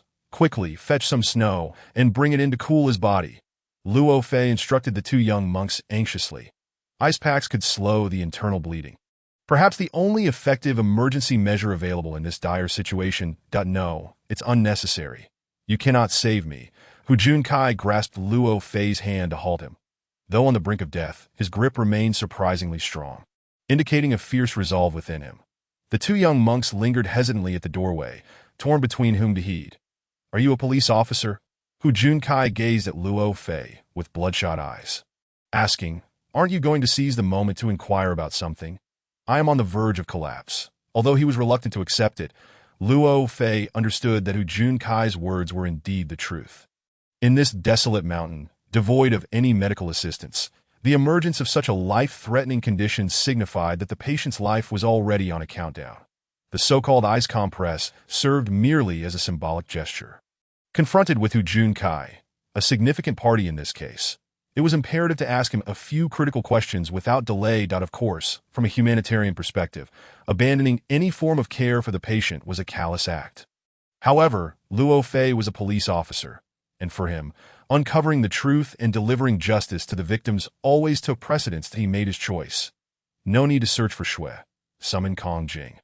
Luo Fei waved at the two young monks, who seemed eager to leave this place, and quickly scampered away. You want me to die? Hu Junkai mentioned his impending death, and a faint smile appeared at the corner of his mouth. As if this were a form of liberation for him. What is happening to you? Why do you exhibit such symptoms? Were you bitten by a venomous snake? In Luo Fei's memory, certain snake venoms could cause the rupture of capillaries in the bitten individual, leading him to suspect whether Hu Junkai had suffered such an attack while descending the mountain the previous night. However, Hu Junkai shook his head, panting, as if struggling to suppress the emotions that were welling up within him. It is I who have unleashed the sealed devil. It is I who have set it free. It is finally going to destroy me. Hu Junkai exclaimed passionately. What? It was I who opened it with my own hands. I cannot escape it. It is impossible to evade. The intensity of his emotions brought tears to Hu Junkai's eyes, mingled with blood, rendering his visage even more horrifying. Are you referring to that cursed painting? Hu Junkai nodded weakly, taking a deep breath as he appeared to grapple with controlling his emotions. What exactly is depicted in it? This was the pressing question that Luo Fei yearned to comprehend. A brief silence enveloped the room. Hu Junkai gasped, his face reflecting indecision, as if this question was exceedingly difficult to answer. That moment, Shunda burst into the room with Kong Jing in tow. The commotion of their entrance interrupted Hu Junkai's train of thought, causing him to turn and fixate on Shunda. Headless ghost, he blinked fervently at Shunda, suddenly uttering those three words with an eerie smile. Shunda was so startled by this behavior that his legs trembled, causing him to stumble against the doorframe. Kong Jing, upon witnessing Hu Junkai's terrifying countenance, appeared momentarily dazed. What did you say? Only Luo Fei maintained clarity of thought, asking, Are you speaking about the content of the painting? Another silence ensued, and then Hu Junkai, in despair, uttered, I can no longer see. Luo Fei was momentarily taken aback by this seemingly nonsensical statement. But soon he realized something and extended his hand before Hu Junkai's eyes. Waving it back and forth, Hu Junkai exhibited no response. His pupils had dilated significantly. He had gone blind. It was no wonder he had been blinking at Shunda earlier, indicating that his vision had begun to blur since that moment. Luo Fei understood that this was a harbinger of death for Hu Junkai. Soon his consciousness would fade as well, yet he had not obtained any useful clues from him. Luo Fei decided not to linger on a single question and shifted the topic. How did Chenjian fall off the cliff? I did not see it. I do not know, Hu Junkai replied, his already lifeless eyes widening in confusion, concentrating the last remnants of his awareness to answer Luo Fei's inquiry. Hu Junkai's response aligned with Zhang Bin's account. But Luo Fei felt a tinge of disappointment in such an answer. What were you doing outside at that time? Looking at the painting. Did I at that cursed painting? Yes. Where is that painting now? It fell off the cliff along with Chen Jian. Hu Junkai's voice grew increasingly faint. Fell off the cliff. Luo Fei couldn't help but furrow his brow. It seemed that the direst outcomes were always laid before him. What exactly was depicted in that painting? Luo Fei was unwilling to leave empty-handed, making one final effort. However, Hu Junkai could no longer respond. He had slipped into unconsciousness. Director Luo, what should we do now? Kong Jing lamented, her brows furrowed. If another one dies. What is happening here? Shun Ping exclaimed as he burst through the door, interrupting Kong Jing's words. Upon seeing Hu Junkai's condition, he paused for a moment and then spoke. Why keep someone like this on the mountain? Hurry and take him to the hospital. Kong Jing shook her head. With such heavy snow, it's difficult for normal people to descend, let alone carrying a patient like this. Then we can't just let him die in the temple. Shun Ping's words carried a clear intention of shirking responsibility. Luo Fei frowned in dissatisfaction. What brings you here? Who is watching the scene over there? I've arranged for someone to keep watch. Shun Ping replied defiantly. If something happens here, I must come to handle it. Luo Fei sensed the provocation in Shun Ping's words, and he maintained a stern expression, fixing a sharp gaze upon him. The two locked eyes. Yet Shun Ping's words provided an escape route for both. Rest assured, I have instructed that no one is allowed inside, so there will definitely be no one entering, given the current circumstances. Luo Fei did not wish to complicate matters further. He nodded and proactively changed the subject. Hu Junkai descended the mountain with you yesterday to conduct a rescue, correct? Then he got separated? I wanted to ask that too, that we left the temple together, but after a short while, he vanished. When did he return? How could he end up like this? He truly didn't go far. Shunda corroborated Shun Ping's account. He returned around 3 in the morning. When I saw him, he was resting on the mountain path not far from the temple, saying he had fallen behind at the start and then got lost. Struggling for quite a while before finding his way back. He looked utterly exhausted, and I helped him into the temple, but soon after he began to run a fever, and how he ended up like this. I do not know. It was Shun-He who kept tending to him. Under the scrutinizing gazes of the others, Shun-He appeared somewhat anxious, stammering, I also do not know what happened. I just saw his face getting redder and swollen. I thought it was due to the fever. Then, blood started flowing from his eyes, and I was terrified, so I rushed out. After listening to everyone's accounts, Luo Fei pondered for a moment before taking out his walkie-talkie and calling for Zhou Ping. Director Luo, this is Zhou Ping. Please speak. The walkie-talkie crackled with the sound of howling wind and snow. When will the backup arrive? Not for now. We have begun the return journey. What? The wind is strong. And the snow is too deep. Personnel cannot ascend the mountain. Hu Junkai is in critical condition, and the situation on the mountain is complicated. Luo Fei's tone grew urgent, no matter what it took. Backup had to arrive immediately. After a moment of silence, Zhou Ping's voice conveyed a sense of resignation. Director Luo, unless we can dispatch a helicopter, there is no possibility of getting up the mountain before the snow stops. At this point, Luo Fei understood that Zhou Ping had undoubtedly exerted his utmost effort. He regained his composure. All right, I understand. Maintain communication at all times. Luo Fei switched off the walkie-talkie, and the anticipation in the eyes of those present turned to disappointment. They realized that, at least for the time being, no help would be forthcoming. Simultaneously, the inability of those below to ascend implied that those above could not descend either. In truth, everyone was trapped in this isolated temple by the heavy snowfall.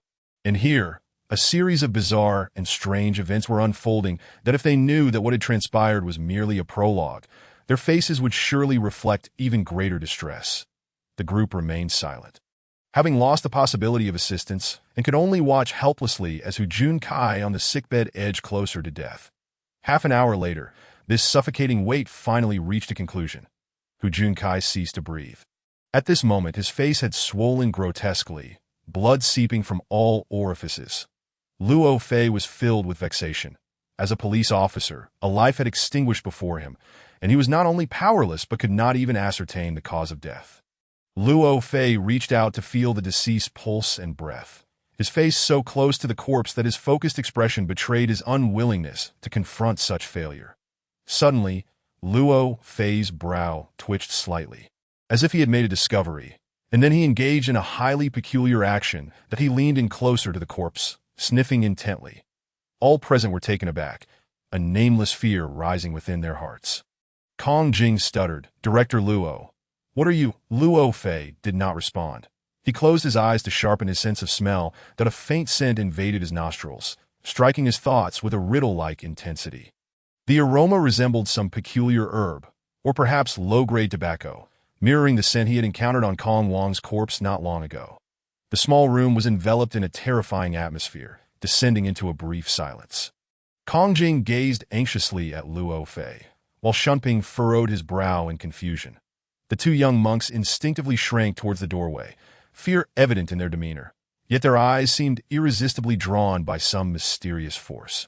Unable to look away, at last, Luo Fei detached himself from the lifeless body, opened his eyes to meet Kong Jing's gaze, and beckoned, Come closer and take a whiff. What? Kong Jing replied, his expression one of discomfort, struggling to accept such an absurd request. Come over and smell it, then tell me if you recognize this scent. Luo Fei's tone remained calm, yet it bore an unmistakable weight that made resistance feel futile. After a moment's hesitation, Kong Jing mustered his courage and approached. Mimicking Luo Fei's earlier action as he inhaled the scent emanating from Hu Junkai's corpse. The peculiar odor surged into his nostrils and infiltrated his mind, triggering a corresponding memory that Kong Jing's body stiffened as if struck by an electric shock. His heart racing violently, beads of sweat forming on his forehead. What's wrong? Have you encountered the scent before? Luo Fei's attention piqued by Kong Jing's intense reaction. Kong Jing nodded absently. What scent is it? Not only Luo Fei, but the other three present also sensed the urgency in their exchange and awaited Kongjing's response with a mix of curiosity and tension. Kongjing took a deep breath, seemingly regaining his composure. Wiping his forehead as he spoke, I cannot identify the scent. Over 20 years ago, my master brought Konglong to the temple and cared for him in that small room. Each time I entered, this scent was present. Luo Fei expressed mild surprise, not expecting Kongjing to reference such a distant past. I cannot be mistaken. It is indeed this scent. Kongjing fixed his gaze on Luo Fei, his tone resolute. The memory of that small room lingered vividly in his mind. Upon catching this scent, he felt as though he had returned to that haunting memory. Thus, I am certain of my perception. After a brief pause, Kongjing pointed toward Hu Juankai's body, adding, moreover, at that time, Konglong's eyes were as bloodshot as this guess, filled with veins of crimson. Kongjing's words sparked a glimmer of realization in Luo Fei's eyes, although it quickly faded as he narrowed them. Stroking his chin in contemplation, did all of this transpire before Konglong painted that murderous painting? Intuition seemed to guide Luo Fei to connect his thoughts with that ominous artwork. Yes, that I mentioned earlier that after completing that painting, Konglong transformed entirely. Subsequently, that scent never reappeared in the small room. To this day, every event and enigma appears intricately linked to the murderous painting created by Konglong over 20 years ago. Only by unraveling the threads of that time can all answers be unveiled. What about Konglong's ordination documents? Did you find them? Luo Fei redirected the investigation towards Konglong. That I found them. I found them. Yes, Luo Fei spoke. Kongjing seemed to recall something and hurriedly retrieved a square piece of paper from the pocket of his ample monk's robe. Presenting it, this paper was indeed Konglong's ordination document, containing basic information about him. Konglong, originally named Wu Jianfei, ordained on May 4, 1972, with a birth date of November 9, 1934. Luo Fei produced a walkie-talkie once more and began to call Zhou Ping. Chapter 7. Old Tales take a good look. This person had already passed away in 1978. That how could he have become a monk on Nanming Mountain for so many years? Traversing the icy, slippery mountain path, descending proved even more arduous than climbing. Zhou Ping and the others struggled to make their way down. During their descent, Zhou Ping received 2 calls from Luo Fei. Hu Juankai's death rendered the situation on the mountain increasingly enigmatic and perilous. Though Zhou Ping felt anxious, the blizzard forced him to wait patiently at the base. For reasons unknown, he felt a foreboding sense that even more horrific events would unfold within that isolated temple. Zhou Ping could deeply empathize with the pressure Luo Fei was currently under. After 7 years of camaraderie, he understood Luo Fei well. His extraordinary calmness and resilience offered a formidable rebuff to stress. At this moment, Luo Fei was bound to unleash his greatest potential. The previous 2 conversations indicated as much. Luo Fei maintained a clear mind and steady demeanor. Given the information at hand, the investigation into Konglong was paramount to unraveling the entire situation. Luo Fei astutely grasped this, but the practical work would fall to Zhou Ping at the base. What stories lay hidden behind the name Konglong Wu Jianfei? With this question lingering in his mind, Zhou Ping longed to leap back to the station. Yet his steps were hindered by the snowstorm. By the time they finally returned to the station, it was well past 1 in the afternoon. In the courtyard stood an unfamiliar small car, and the reception area was bustling with commotion, seemingly filled with numerous people. However, Zhou Ping paid them no heed and headed straight for his office. At that moment, Officer Jiang Shan emerged from the reception area, exclaiming like a savior, "Captain Zhou, you should come take a look. These people are insisting on going up the mountain." "Going up the mountain?" Zhou Ping rolled his eyes in irritation. "Let them try. I just scraped down from halfway up the mountain. Who can possibly ascend now? I might as well carry a big red flower back down for them." Jiang Shan feigned innocence. "Then you deal with them. They're all relatives of the involved parties and have been causing a ruckus all morning." Hearing they were relatives, Zhou Ping felt compelled to take action. He turned and strode toward the reception area, not forgetting to give Jiang Shan a playful kick on the backside. "You rascal. Can't you spare me some trouble instead of constantly finding me work?" Jiang Shan pretended to rub his rear, chuckling. "If I could handle everything, wouldn't I be the captain?" Had it been any other day, Zhou Ping would have bantered back with Jiang Shan, but today he lacked the leisure for such exchanges. He entered the reception area, where 3 men and 2 women, dressed in casual clothes, immediately surrounded him. "Comrade, did you just come down from the scene?" The foremost man, in his 50s, asked urgently. Zhou Ping appraised him briefly. "Are you a family member?" "No, I'm not. That I'm the dean of the art academy." "Here is my business card." That as he spoke, the man produced a card and politely handed it over. Zhou Ping accepted the card nonchalantly. It bore the name Ling Yongsheng. Nodding, he shook Ling's hand and glanced past him, inquiring, "And these individuals are?" Ling Yongsheng proceeded to introduce the others. 2 men associated with the art academy and 2 women. "Who were the wives of Chun Jian and Hu Zhengkai?" As Ling introduced them. Zhou Ping's gaze swept over each person, simultaneously offering reassurances. "Everyone, please remain calm. Our director is already on site, and search and rescue operations are underway.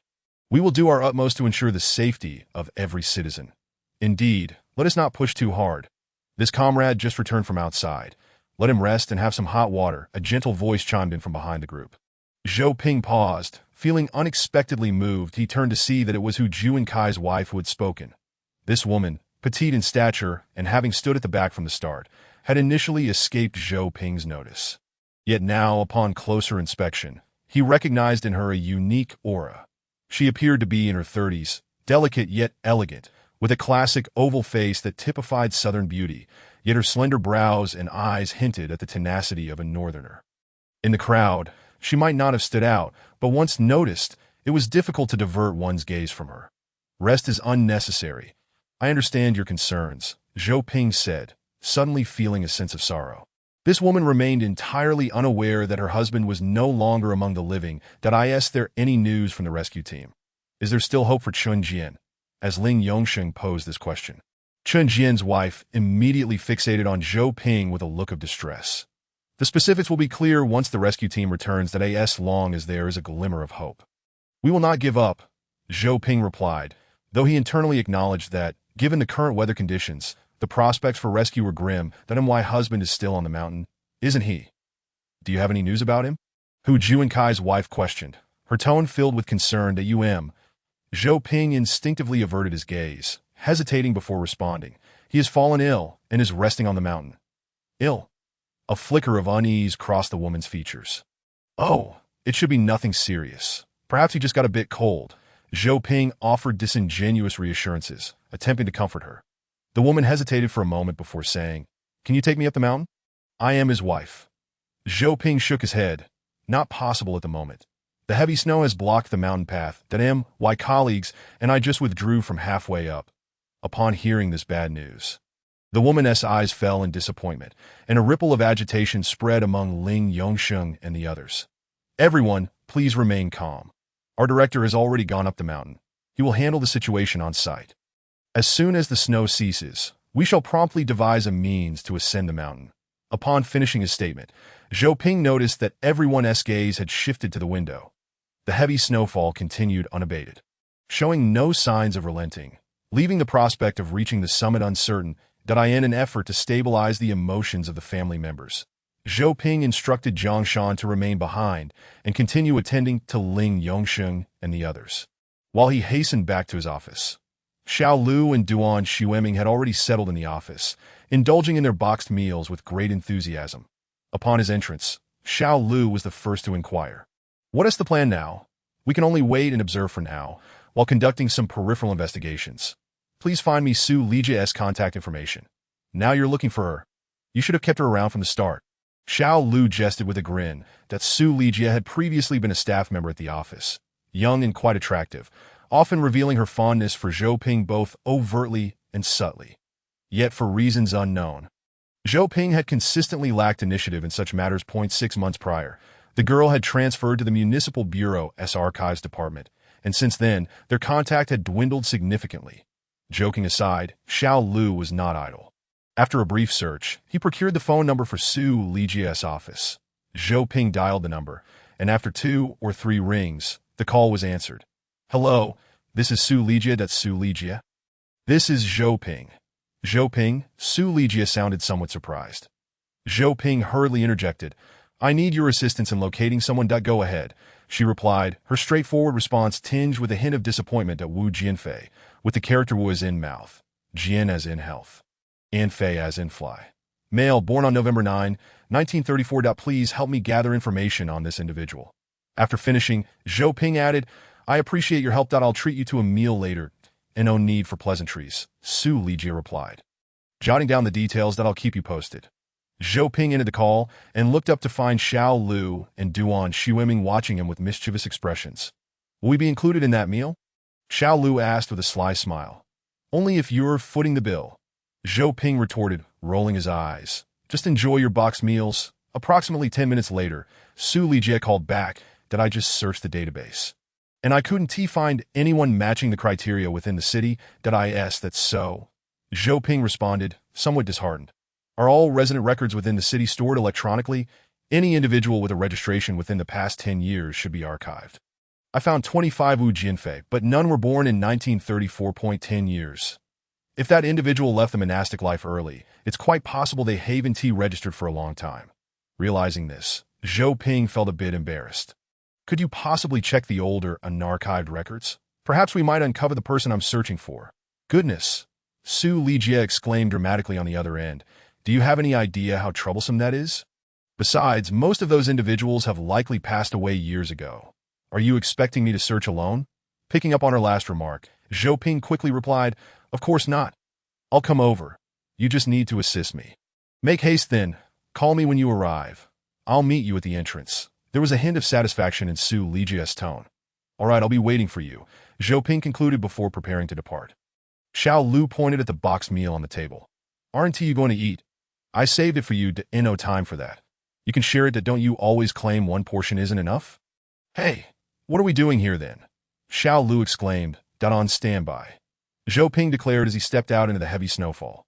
Once in his vehicle, as he was pulling out of the courtyard, he encountered Wang Yifei and others returning from a search and rescue operation in Nanjing Mountain. Zhou Ping leaned out of the window to inquire. How did it go? Wang Yifei shook his head in disappointment, but we found nothing. The snow in the valley has accumulated over a foot deep, covering all possible traces. The search is utterly futile. Prepare yourself. A throng of family members awaits answers in the reception room, Zhou Ping said with a hint of schadenfreude before accelerating away. Due to the blizzard, visibility was low, and the slick roads forced Zhou Ping to keep his speed down to 20 or 30 miles per hour. To compound matters, the bustling city streets were gridlocked. A journey that typically took 30 minutes stretched on for nearly 2 hours. Upon arriving at the municipal bureau, Zhou Ping promptly dialed Su Lijie's number. She answered, clearly impatient, I thought you weren't coming. Of course I would. I'm more anxious than you, but the roads are treacherous. Zhou Ping explained that I haven't had a chance to eat all day. What case is so urgent? Su Lijie asked with concern.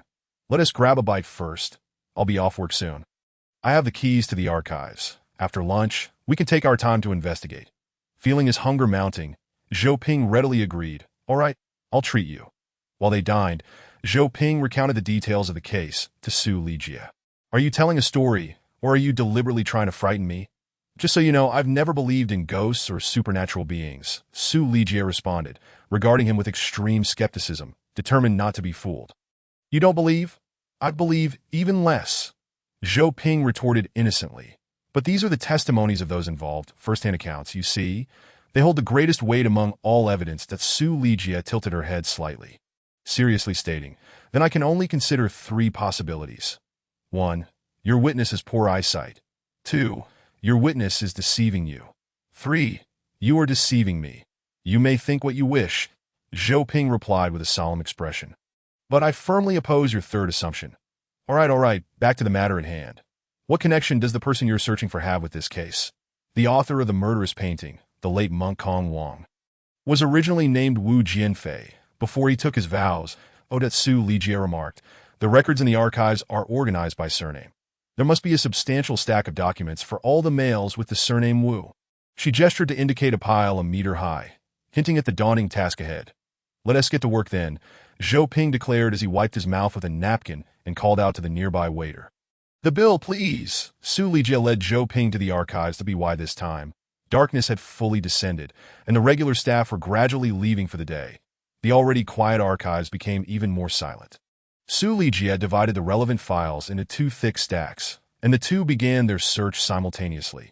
Zhou Ping had little experience with such painstaking tasks, After more than an hour of flipping through documents, his eyes began to blur, and fatigue from not sleeping the entire day caused his head to droop involuntarily toward the desk, that a sharp clap echoed as Zhou Ping's head collided with the surface. Instantly, he was jolted awake to see Zhou Lijia standing behind him, holding a stack of files, her eyes wide open in disbelief. "How dare you doze off while I'm here working hard?" Zhou Ping chuckled sheepishly. "Chairman Mao, no. Comrade Lei Feng once said, to rest is to work efficiently. I was merely enhancing my productivity." That he straightened his posture, feigning a serious demeanor. "Enough of that." Zhou Lijia tossed the file in front of him. "Look, is this the person? Have you found him?"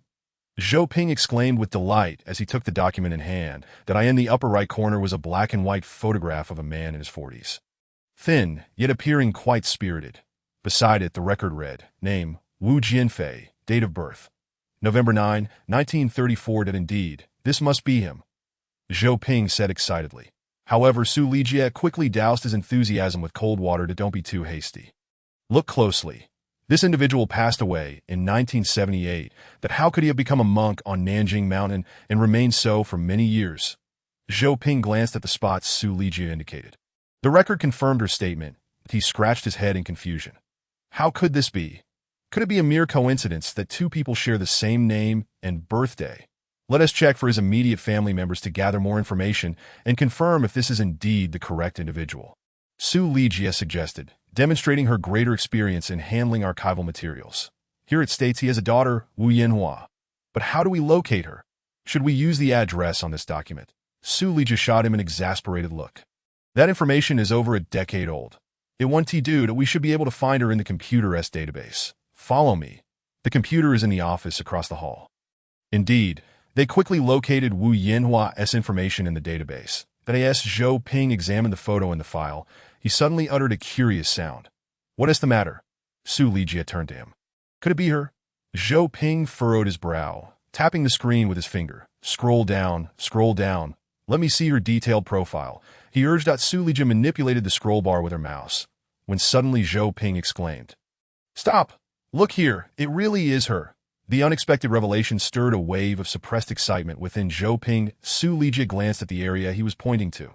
Immediate family. Father, Wu Jianfei. Mother, Wang Mingfang. Husband, Hu Junkai. Child, Hu Xiaoda. What's the matter? Oh dear, please tell me. What is going on? This Hu Junkai is one of the three who went up the mountain, the one who passed away today. This woman is actually his wife. Zhou Ping scrutinized the photograph and the profile again. She is already 43. She looks remarkably youthful. So, Hu Junkai is Wu Jianfei's son-in-law. There seems to be a significant story here. That Zhou Lijia discerned the intricacies of this relationship within the case. It appears that Wu Jianfei is the key figure we need to locate, but why is it recorded in the files that he died in 1978? There must be something amiss here. And that is precisely what we need to investigate. That I need to make a call. As Zhou Ping spoke, he picked up the receiver and dialed the reception room's number. The call connected, and Jiang Shan's voice came through. "Hello, Nanjing Mountain Police Station. This is Zhou Ping. Are those family members still there this afternoon?" "Yes. When are you coming back?" "I'm heading back now. Make sure that woman named Wu Yanhua waits for me at the station. She must not leave. Rest assured, you couldn't chase her away even if you wanted to." "All right then, I'll hang up." After a brief exchange, Zhou Ping ended the call and turned to Zhou Lijia, looking somewhat sheepish. "You see, I must be on my way." To Zhou Lijia pouted. "If you're leaving, then leave it. I have no further value to you anyway." Zhou Ping chuckled. "You have been of immense help to me today. I shall not forget it. In the next life, I will repay you by working tirelessly." "Enough of that. Get back to your important matters," she retorted. With a nod, Zhou Ping put away his smile, suddenly remembering that the People's Hospital was not far from the Municipal Public Security Bureau. He decided to take a detour to check on Zhang Bin's condition. 20 minutes later, Zhou Ping arrived at the hospital ward, where Zhang Bin was reclining on his bed, conversing with a young man beside him. Appearing to be in good spirits, upon noticing Zhou Ping's entrance, Zhang Bin leaned forward in a welcoming gesture, and the young man stood up as well. "This is my son, Zhang Feng. This is Officer Zhou, who brought your father to the hospital." Zhang Bin introduced the two. That Zhang Feng repeatedly expressed his gratitude to Zhou Ping, who politely responded with a few words before turning to Zhang Bin. "How is your health?" "I'm all right, just resting." "What is the situation on the mountain?" The perilous circumstances at the scene were evidently not suitable for Zhang Bin to be made aware of. Zhou Ping evasively replied, "The heavy snow has blocked the mountain roads. We cannot proceed, and the search efforts are stalled." Zhang Bin responded with a concerned "Oh." Zhou Ping, wishing to avoid further pleasantries, got straight to the point. "Do you know a person named Wu Jianfei?" "Wu Jianfei?" Zhang Bin looked at Zhou Ping in surprise. "Of course I know him. Are you familiar with him?" Zhou Ping inquired, slightly taken aback, given the time frame. It seemed unlikely that Zhang Bin was aware that his colleague had such a father-in-law, considering Wu Jianfei's marriage predating the recorded date of death. "He is my mentor," Zhang Bin clarified, noticing Zhou Ping's puzzled expression. He continued, "Back then, there were no formal art academies. Children learned to paint under the names of older generations as apprentices that Hu Junkai, Chen Jian, and I were all disciples of Wu Jianfei, Dado." Zhou Ping had not anticipated this layer of connection. Feeling a surge of interest that, as far as I know, Wu Jianfei is also Hu Junkai's father-in-law. "Indeed, Hu Junkai later married my mentor's daughter," Zhang Bin replied, scratching his head in confusion. "Why are you bringing this up?" "This Wu Jianfei is the monk Kong Wang you mentioned," Zhou Ping stated. Zhang Bin stared at Zhou Ping in disbelief, his mouth agape. After a long moment, he came to his senses, murmuring, "So it was him. No wonder, no wonder. Such profound artistic skill. Who else could it be? Don't you find this situation rather strange?" "Of course it is strange. I never expected him to become a monk on Nanming Mountain. And how coincidental that we would come across his artwork. Not to mention that murderous painting he created, that I'm not referring to that." Zhou Ping shook his head. "What I mean is, do you not think this is fundamentally implausible? Are you not aware that he was declared dead over 20 years ago?" "Oh, I know that. However, that was not a conclusive death. It should be classified as a disappearance that a disappearance. Yes, for over a decade. No one has known Wu Jianfei's whereabouts. According to legal provisions, if someone has been missing for more than 2 years, they can be officially recorded as deceased. Did I ask that so?" Zhou Ping pondered, realizing that Wu Jianfei had been reported missing in 1976. And 2 years later, the law deemed him dead. That if Wu Jianfei had secretly become a monk, then both situations could indeed align. The insights Zhou Ping gleaned from Zhang Bin far exceeded his expectations. He pressed on regarding this lead, yearning for more revelations. What was the reason for Wu Jianfei's disappearance? Or rather, what events transpired before his disappearance that you might be aware of upon hearing this question? The usually loquacious Zhang Bin hesitated, falling into silence for a moment before turning to his son. "Xiao Feng, please wait outside for a moment. Officer Zhou and I need to discuss some matters." Zhang Feng obliged, stepping out of the ward and gently closing the door behind him. Zhou Ping regarded Zhang Bin, patiently awaiting his response. Zhang Bin sighed, leaning against the edge of the bed, staring at the ceiling as he slowly began. "When discussing this matter, I feel a sense of guilt. Alas, I lack the courage to bring it up in front of the younger generation. But then again, who among us has not done a foolish thing or two in our youth?" The situation was growing increasingly intriguing. Zhou Ping leaned forward. "I may not be in a position to inquire, but these matters could very well relate to the case on the mountain." "Related to the case?" Zhang Bin shot Zhou Ping a wary glance. "Do you not dwell on it too much? You are not fully aware of the current situation on the mountain. Just share what you know very well." Zhang Bin exhaled deeply and began to reminisce about the past. "This was during the Cultural Revolution. Although you did not experience those days, you must have some understanding, right?" Zhou Ping nodded. My mentor was regarded as a decaying feudal intellectual and was a prime target for criticism. "We participated in this as well, particularly Chen Jian and I. During that period, we committed many unconscionable acts, specifics of which I prefer not to recall. That period of history is well known to every Chinese person. Many absurd incidents occurred during those irrational times." Seeing the regret on Zhang Bin's face, Zhou Ping could not help but offer comfort. "You need not be too hard on yourself. In such an environment, it is difficult for individuals to discern right from wrong." Zhang Bin reflected. Indeed, society at that time distorted human nature, revealing the darker aspects without restraint. Chen Jian and I were merely 16 or 17, still children. Our mentor had scolded us frequently, and we seized the opportunity to retaliate during the criticism sessions, subjecting him to what could only be described as torment.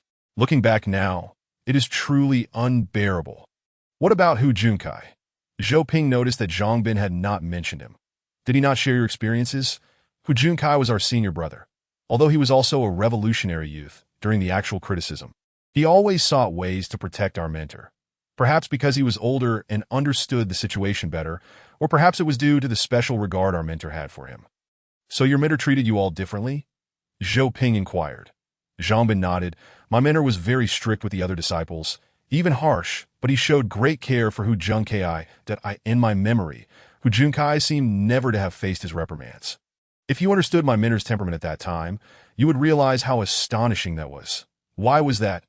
Zhou Ping couldn't help but be curious. Because Hu Junkai's talents surpassed ours, Zhangbin replied without hesitation.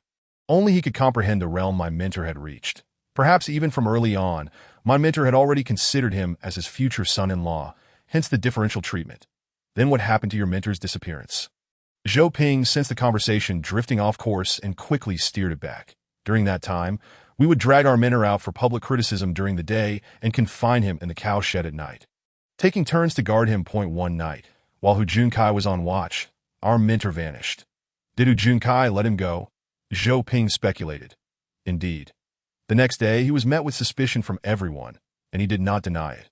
As a result, he endured considerable hardship, but regardless, he consistently maintained that he did not know our mentor's whereabouts. After some time, the matter was put to rest. Could it be that Hu Junkai concealed your master at Ku Mu Temple? If so, he must be aware that Kong Wang is actually Wu Jianfei. Zhou Ping furrowed his brow, contemplating the intricacies of the situation. Surely not. Zhangbin recalled the events of the previous night, and then stated emphatically no, he certainly did not know that Kong Wang is our master at that time. He was particularly excited to have Shunda deliver his business card, insisting on meeting this Kong Wang. After that period, did no one attempt to locate Wu Jianfei? After Hu Junkai married Wu Yanhua, the two sought out their master, but to no avail. Henceforth, my master became a missing person. Zhou Ping bowed his head in thought for a moment before inquiring, what became of the relationship between Hu Junkai and you afterward? Relationship? Quite good, indeed. Zhangbin paused, seemingly perplexed by the question. Did he not blame you for Wu Jianfei's disappearance? Moreover, you mentioned that he himself suffered greatly due to this matter, that no. Zhangbin shook his head and asked the senior disciple, Hu Junkai has always regarded us as his younger brothers. He never held our youthful mistakes against us. Perhaps it is precisely because of such magnanimity that he has achieved such remarkable heights in his artistic pursuits that it was evident that Zhangbin harbored a profound respect and trust for Hu Junkai, akin to that of a younger brother towards an elder sibling, that if he were to learn that Hu Junkai had passed away on the mountain, what emotions would that evoke? And how might the entanglements between master and disciple during the Cultural Revolution relate to the series of events unfolding on the mountain? This day's investigation seemed to shed a glimmer of light on the case, and Zhou Ping was eager to relay these developments to Luo Fei, who was trapped on the mountain. However, the location he found himself in had exceeded the range of the walkie-talkie's power, and he needed to return to the mountainous region promptly to establish contact with Luo Fei. Concurrently, another crucial figure connected to Wu Jianfei, Wu Yanhua, was awaiting him at the police station at the foot of the mountain. Chapter 8. The walking corpse footprints were deeply embedded in the soft snow, each step distinctly visible, as if the very sound of crunching snow left by the feet of its owner had been frozen in time. At noon, while Zhou Ping and the others trudged down the mountainside against the biting wind and snow, Luo Fei was enjoying a steaming hot lunch at Ku Mu Temple. Although the meal consisted of rather unappetizing vegetables, it was sufficient to satiate his hunger. For the monks in the temple, the midday meal was a daily ritual, preceded and followed by collective chanting and meditation. Luo Fei chose not to disturb the proceedings and instead took his meal to a side room. Kong Jing had entrusted Shunda with the task of attending to Luo Fei's dietary needs, and Shunda had become something of a shadow to the director. Luo Fei had already discerned that although the young monk was clever, he was also timid. Curiously, he seemed to be well aware of the series of strange occurrences transpiring within the temple. After enduring several frightful episodes, Shunda displayed a disheveled demeanor while dining opposite Luo Fei, and soon found himself lost in thought, tears streaming down his cheeks. What troubles you? Luo Fei set down his chopsticks, feeling a sense of unease. Shunda began to weep softly. I did not heed my master's words. And now I have caused a great calamity. Your master? Kong Wang. What did he say to you? Luo Fei furrowed his brow, unwilling to overlook any hidden clues. Shunda wiped his eyes, striving to compose himself. Last night, when I delivered food to Master Kong Wang, he specifically instructed me from behind the window to inform the guests residing in the small house not to open the sealed cursed painting. Isn't your master confined to his quarters? How did he know someone was staying in the small house behind the temple? I informed him.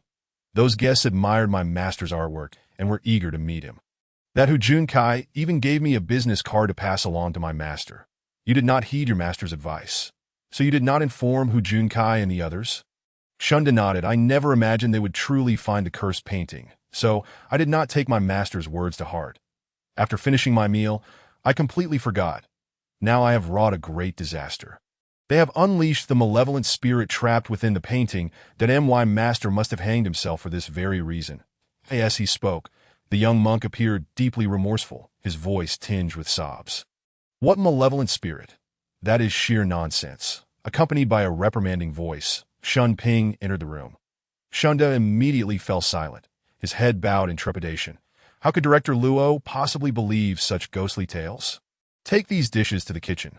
Shun Ping appeared somewhat irritated. In fact, when Kong Jing had assigned Shunda to oversee Luo Fei's meals, an expression of displeasure had briefly crossed Shun Ping's face. A detail Luo Fei had keenly observed. Under Shun Ping's authoritative presence, Shunda dared not utter another word, hastily gathering the dishes and leaving the room. Once he was out of sight, Shun Ping sat down before Luo Fei. Adopting a serious demeanor, Director Luo, I wish to discuss a matter with you. Luo Fei nodded. Go ahead, Director Luo. What are your thoughts on the theft that occurred at the temple? Luo Fei was taken aback. He had not anticipated that this would be the subject of discussion and responded somewhat tersely. What thoughts can I have? I am wholly unfamiliar with the situation. Director Luo, the fact that we did not file a report regarding the theft was, in fact, a necessity. Shun Ping awkwardly defended himself. Compared to the current murder case, the theft seemed trivial, yet Shun Ping chose to bring it up now, leaving Luo Fei unable to discern his intentions. He decided to play along for the moment. When did the theft occur? What was the extent of the loss? Just within the past month that I cannot specify the exact amount of loss. I am unable to appraise some of the antiques. The weather was pleasant during that period, and many pilgrims visited the temple, often staying overnight, though we did not expect that items would go missing for several consecutive days. At this point, Shun Ping suddenly fixed his gaze on Luo Fei. Shifting the conversation, however, such thefts could very well be the work of an insider within the temple. Luo Fei focused his attention, abruptly looking at Shun Ping, who clearly had ulterior motives in his words. Meeting Luo Fei's gaze, Shun Ping seemed to ponder his thoughts. I wonder what Director Luo thinks. Luo Fei remained silent for a moment. I do not wish to inquire about matters unrelated to the current case at this time. Shun Ping noncommittally responded. Then I shall take my leave. Without waiting for Luo Fei's consent, he stood up and exited the room. Luo Fei furrowed his brow as he watched Shun Ping's retreating figure.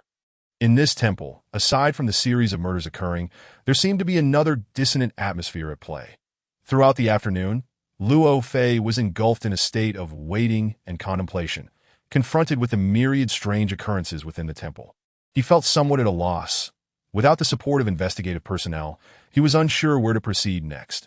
Perhaps Zhou Ping's external inquiries could offer him some insights, yet each time he attempted to contact Zhou Ping, the latter was out of range. During this time, various rumors regarding the recent deaths began to circulate within the temple, including terrifying tales of headless ghosts and cursed paintings.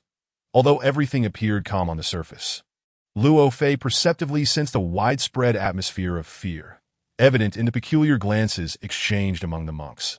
Kong Jing also felt the presence of this unsettling emotion, wearing a frown as he closely monitored Luo Fei, seemingly regarding him as his sole hope at this moment. The only other person maintaining composure within the temple was Shun Ping, who decisively prohibited the monks from discussing the recent incidents any further. This action somewhat helped to curb the development of panic as the day progressed. Darkness gradually enveloped the surroundings, marking Luo Fei's first night on the mountain. After nightfall, snowflakes continued to swirl through the air, showing no signs of abating. If the snow were to cease before dawn, they could promptly organize a team to clear the snowbound mountain path. Even with such an optimistic outlook, reinforcements would not arrive for at least 2 days. Luo Fei harbored an uneasy premonition about what might transpire during that time. When Luo Fei attempted to reach out to Zhou Ping once more, he encountered a dismal predicament. His walkie-talkie had run out of battery. Luo Fei felt a surge of frustration. This meant that communication between the mountain and the outside world had been irrevocably severed. Zhou Ping's efforts on the periphery had lost all significance before reinforcements could ascend the mountain. Regret washed over Luo Fei for not having brought the charger, but how could he have foreseen that he would find himself trapped in this desolate temple? The night in the depths of the mountains was exceptionally tranquil. After 10 o'clock, the monks returned to their quarters to sleep, while Luo Fei remained awake throughout the night, exhausted from the morning's climb. The courtyard behind Kumu Temple was lined with the monks' sleeping quarters. Aside from Kong Jing, Shun Ping, and the deceased Kong Wang, who each had their own rooms, the other monks shared accommodations. Additionally, there were 2 guest rooms in the front courtyard. The eastern room currently housed Hu Junkai's corpse, while Luo Fei occupied the western room. Shun Ping had arranged for Shun He to share a room with Luo Fei for ease of communication. Luo Fei was satisfied with this arrangement, as being alone in a courtyard with a corpse was somewhat disconcerting, even if he did not fear anything. Luo Fei sat on the bed against the western wall, preparing to undress and rest. When Shun He looked at him hesitantly and said, "Director Luo, could we possibly change beds?" "Change beds?" Luo Fei surveyed the modest room, finding little distinction between the 2 beds before him. That MY bed is adjacent to the eastern wall. He mused. Suddenly, the realization struck him.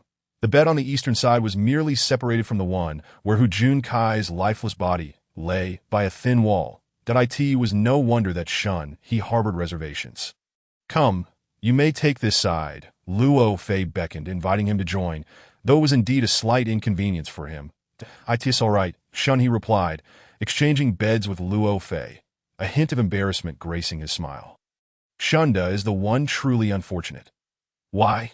Luo Fei inquired, puzzled as he regarded Shun. In the past, it was just the 2 of us sharing a room. Now he must endure solitude, Shun He explained. "Kong Wang's room is adjacent to ours. Can you imagine? With that terrifying corpse hanging next door, how could he possibly feel at ease?" Luo Fei nodded in agreement, recognizing that the timid monk would likely face a harrowing night ahead. At that moment, none would fathom the perilous and terrifying predicament in which Shun found himself. Silence enveloped the air, as if all had succumbed to the embrace of slumber. Suddenly, a piercing scream shattered the stillness of the night. A cry steeped in terror, almost inhuman. Luo Fei jolted awake, sitting upright, straining to listen as the chilling echoes lingered in the valley, a stark reminder that this was no mere dream. "Something has happened," Luo Fei exclaimed, turning on the light and glancing at his bedside clock. It was 2:25 am. Shun He stirred awake, his voice trembling slightly. It came from the backyard. Luo Fei hastily donned his clothes and made his way to the rear courtyard. The snowfall had lessened, yet the world remained blanketed in a stark white hue. Upon arriving at the backyard, he noticed several dormitory lights flickering to life. That a few agile monks had already emerged from their rooms. And as they directed their gaze towards the source of the earlier cry, they were instantly rooted in place by fear. The scream had emanated from the eastern room, the second one, shrouded in darkness. It was where Kong Wang had hanged himself. The door now stood ajar, and a trail of distinct footprints led from the threshold to the window of the third room. The end of the footprints, a figure was crouched on the windowsill, seemingly peering inside, yet it appeared as though it had grown weary and sought to rest a moment.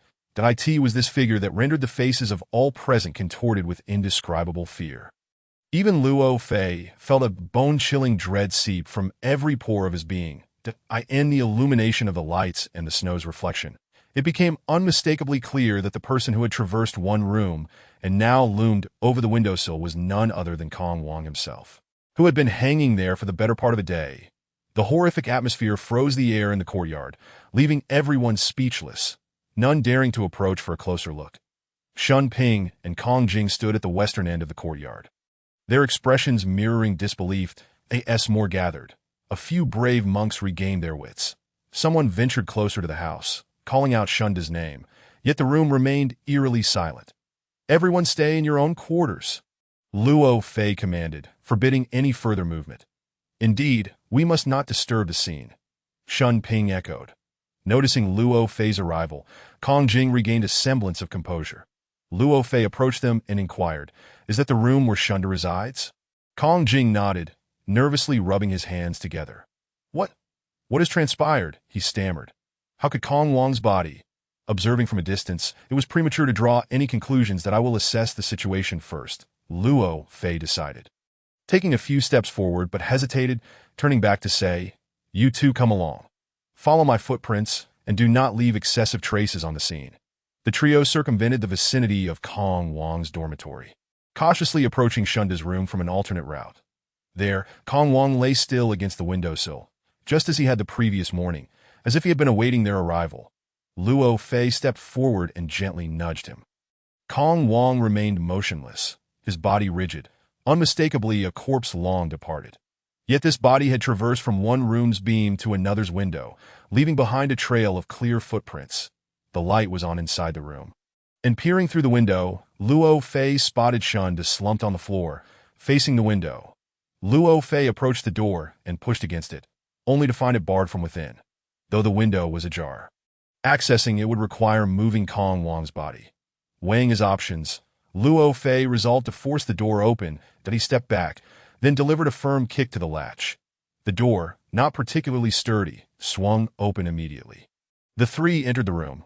Shunda sat with his back against the bed, less than 2 meters from the window, his eyes wide with terror, his face contorted in extreme fear, his mouth agape. Yet no sound escaped. Luo Fei knelt beside him, gently probing with his right index finger beneath Shunda's nostrils, before calmly stating, "He is dead." Kong Jing trailed behind Luo Fei, shaking his head in disbelief, seemingly unable to accept the grim reality before him. Shun Ping remained composed, surveying the room. At last, he fixed his gaze on the body of Kong Wang peering in through the window, and said steadily. Shunda was frightened to death by him. This was precisely the conclusion Luo Fei wished to reach. Within the room, 2 single beds stood side by side.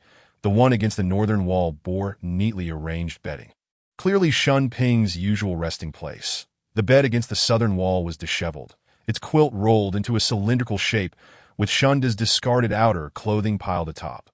Luo Fei reached beneath the quilt, still able to sense a lingering warmth from the body. The furnishings remained undisturbed, showing no signs of struggle. Shunda was clad only in his undergarments, devoid of any wounds, yet his expression was one of abject terror. His pupils constricted, fixated on the figure of Kong Wang at the windowsill. "Where is the switch for the light?" Luo Fei suddenly asked. Kong Jing pointed to a pull cord hanging from the bedside of the southern bed, positioned directly above Shunda's body. "That's it," Luo Fei affirmed. From the scene, we can surmise the sequence of events that he proceeded to extinguish the light and began to recount. "I was asleep when an unusual noise jolted me awake. I put on my shoes and got out of bed, intending to turn on the light to investigate. Upon reaching the bedside and pulling the switch, I was met with a ghastly sight. A corpse sprawled on the open windowsill. As if attempting to enter the room, my legs turned to jelly, and I collapsed, letting out a blood-curdling scream. The sudden rush of adrenaline led to an acute drop in cardiac output, culminating in my untimely demise. Now, you may grasp my feelings at that moment." After sharing this, Luo Fei paused as silence and darkness enveloped the room. He abruptly flipped the light switch, revealing the uninvited guest at the window in stark, pale illumination. Despite having steeled himself mentally, the ghastly visage of Kong Wang sent chills down the spines of the 3 men in the room. Perhaps due to the prolonged suspension, Kong Wang's head tilted back, so that although he lay on the windowsill, his blood-red eyes stared directly into the room. The grotesque expression frozen on his face was suffocatingly terrifying. "What on earth is happening?" Kong Jing stammered. "The body of my junior brother has been hanging next door, untouched. How could it have come here on its own? A corpse that can move," Luo Fei murmured. "Have you ever witnessed a corpse that walks by itself?" Kong Jing and Shun Ping exchanged bewildered glances, uncertain how to respond. Luo Fei seemed not to expect an answer from them. He wandered into the courtyard, fixating intently on the trail of footprints leading from the entrance of Kong Wang's room to the spot beneath the body. The footprints sank deeply into the soft snow, each step remarkably distinct, as if the sound of crunching snow still lingered in the air. After a moment's contemplation, Luo Fei knelt beside Kong Wang's body and gently removed one of his monk's shoes. Examining it closely, the sole and sides of the shoe bore traces of fresh snow, unmistakably indicating recent contact with the snow-covered ground. Luo Fei then returned to the trail of footprints, crouching down to inspect them. The edges of the prints were smooth and even, confirming they were indeed the result of a single step. Placing the monk's shoe within the footprint, it fit perfectly. Could it be that this mysterious trail truly belonged to the corpse at the windowsill? Luo Fei repeatedly insisted to himself. This is impossible. Yet he could devise no other explanation, aside from the few footprints left by Luo Fei and the others at their respective doors. The expansive courtyard contained only this solitary trail leading through the snow, undeniably made by the monk's shoe worn by Kong Wang. Kong Jing and Shun Ping gazed intently at Luo Fei, both seemingly perplexed by the same haunting question. Fear gripped the hearts of everyone present. Chapter 9. Past grievances. Beneath this woman's unassuming and refined exterior lay a fervent capacity for love and disdain. Upon exiting the People's Hospital, Zhou Ping immediately sped back in his CES. He approached the mountainous region. He incessantly attempted to reach Luo Fei via the intercom, yet received no response, which instilled within him a vague sense of foreboding. By the time Zhou Ping returned to the Nanming Mountain Police Station, it was already past 10 in the evening. Before he could even steady his vehicle, Jiang Shan approached him, informing him that Wu Yanhua had been waiting in the office for nearly 2 hours. Zhou Ping hurried back to the office, and upon seeing him, Wu Yanhua immediately stood up, her expression fraught with concern. "Officer Zhou, are you looking for me? Please sit down." Zhou Ping gestured with a certain grace. "I wish to inquire about your father." "My father?" Wu Yanhua gazed at Zhou Ping with her delicate eyes, a look of astonishment etched upon her face. Zhou Ping, observing this woman before him, felt an undeniable heaviness in his heart. She remained oblivious to the horrific upheaval that had transpired in her life within a mere day, lacking the courage to divulge the grim reality of her father and husband's demise. He hastily concocted a lie. "The Public Security Bureau is currently in the process of clearing a backlog of files. Your father has been reported as deceased due to years of being missing. And we must verify this situation anew. No, you are lying. You are concealing something from me. Tell me, what is truly happening?" Wu Yanhua's tone, though calm, was laced with certainty. Faced with Wu Yanhua's unwavering gaze, Zhou Ping instinctively averted his eyes. After a moment's hesitation, he resolved to surrender to the woman before him. "This morning, a monk named Kong Wang died at the Kumu Temple. Preliminary investigations confirmed that he is your father, Wu Jianfei." Zhou Ping rubbed his forehead as he revealed the truth. Wu Yanhua's mouth fell slightly open, momentarily appearing dazed. Her once bright eyes gradually became clouded and moist, and ultimately, tears slipped down her cheeks. However, she quickly regained her composure, wiping away the moisture from her eyes and asking, "Can you be certain that it was indeed my father? How did he die? His identity should be verifiable. The circumstances at the scene suggest he hanged himself, though we cannot rule out other possibilities." Zhou Ping replied while his gaze curiously lingered on a ring adorning Wu Yanhua's finger. The silver ring, though not extravagant and somewhat worn, possessed an elegant and unique design, exuding a certain charm. "What about Chun Jian's fall? Can other possibilities be excluded?" Wu Yanhua suddenly regarded Zhou Ping with an inquisitive expression. Zhou Ping appeared somewhat taken aback by the question. "What do you mean? Perhaps my father killed Chun Jian?" Wu Yanhua stated without hesitation that if you knew my father and were aware of the grievances between them, you would think the same. Truth be told, Zhou Ping had entertained such a hypothesis himself. Yet Wu Yanhua's words ignited another curiosity within him. "What kind of person was your father? Can you tell me about him?" He was irritable, narrow-minded, and possessed a strong desire for revenge that if he discovered Chun Jian and Zhang Bin, he would not have spared them. As Wu Yanhua mentioned Chun Jian and Zhang Bin, a flicker of mixed anger and satisfaction crossed her face, and in that moment, the imagined thrill of vengeance seemed to overshadow her grief for her lost loved ones.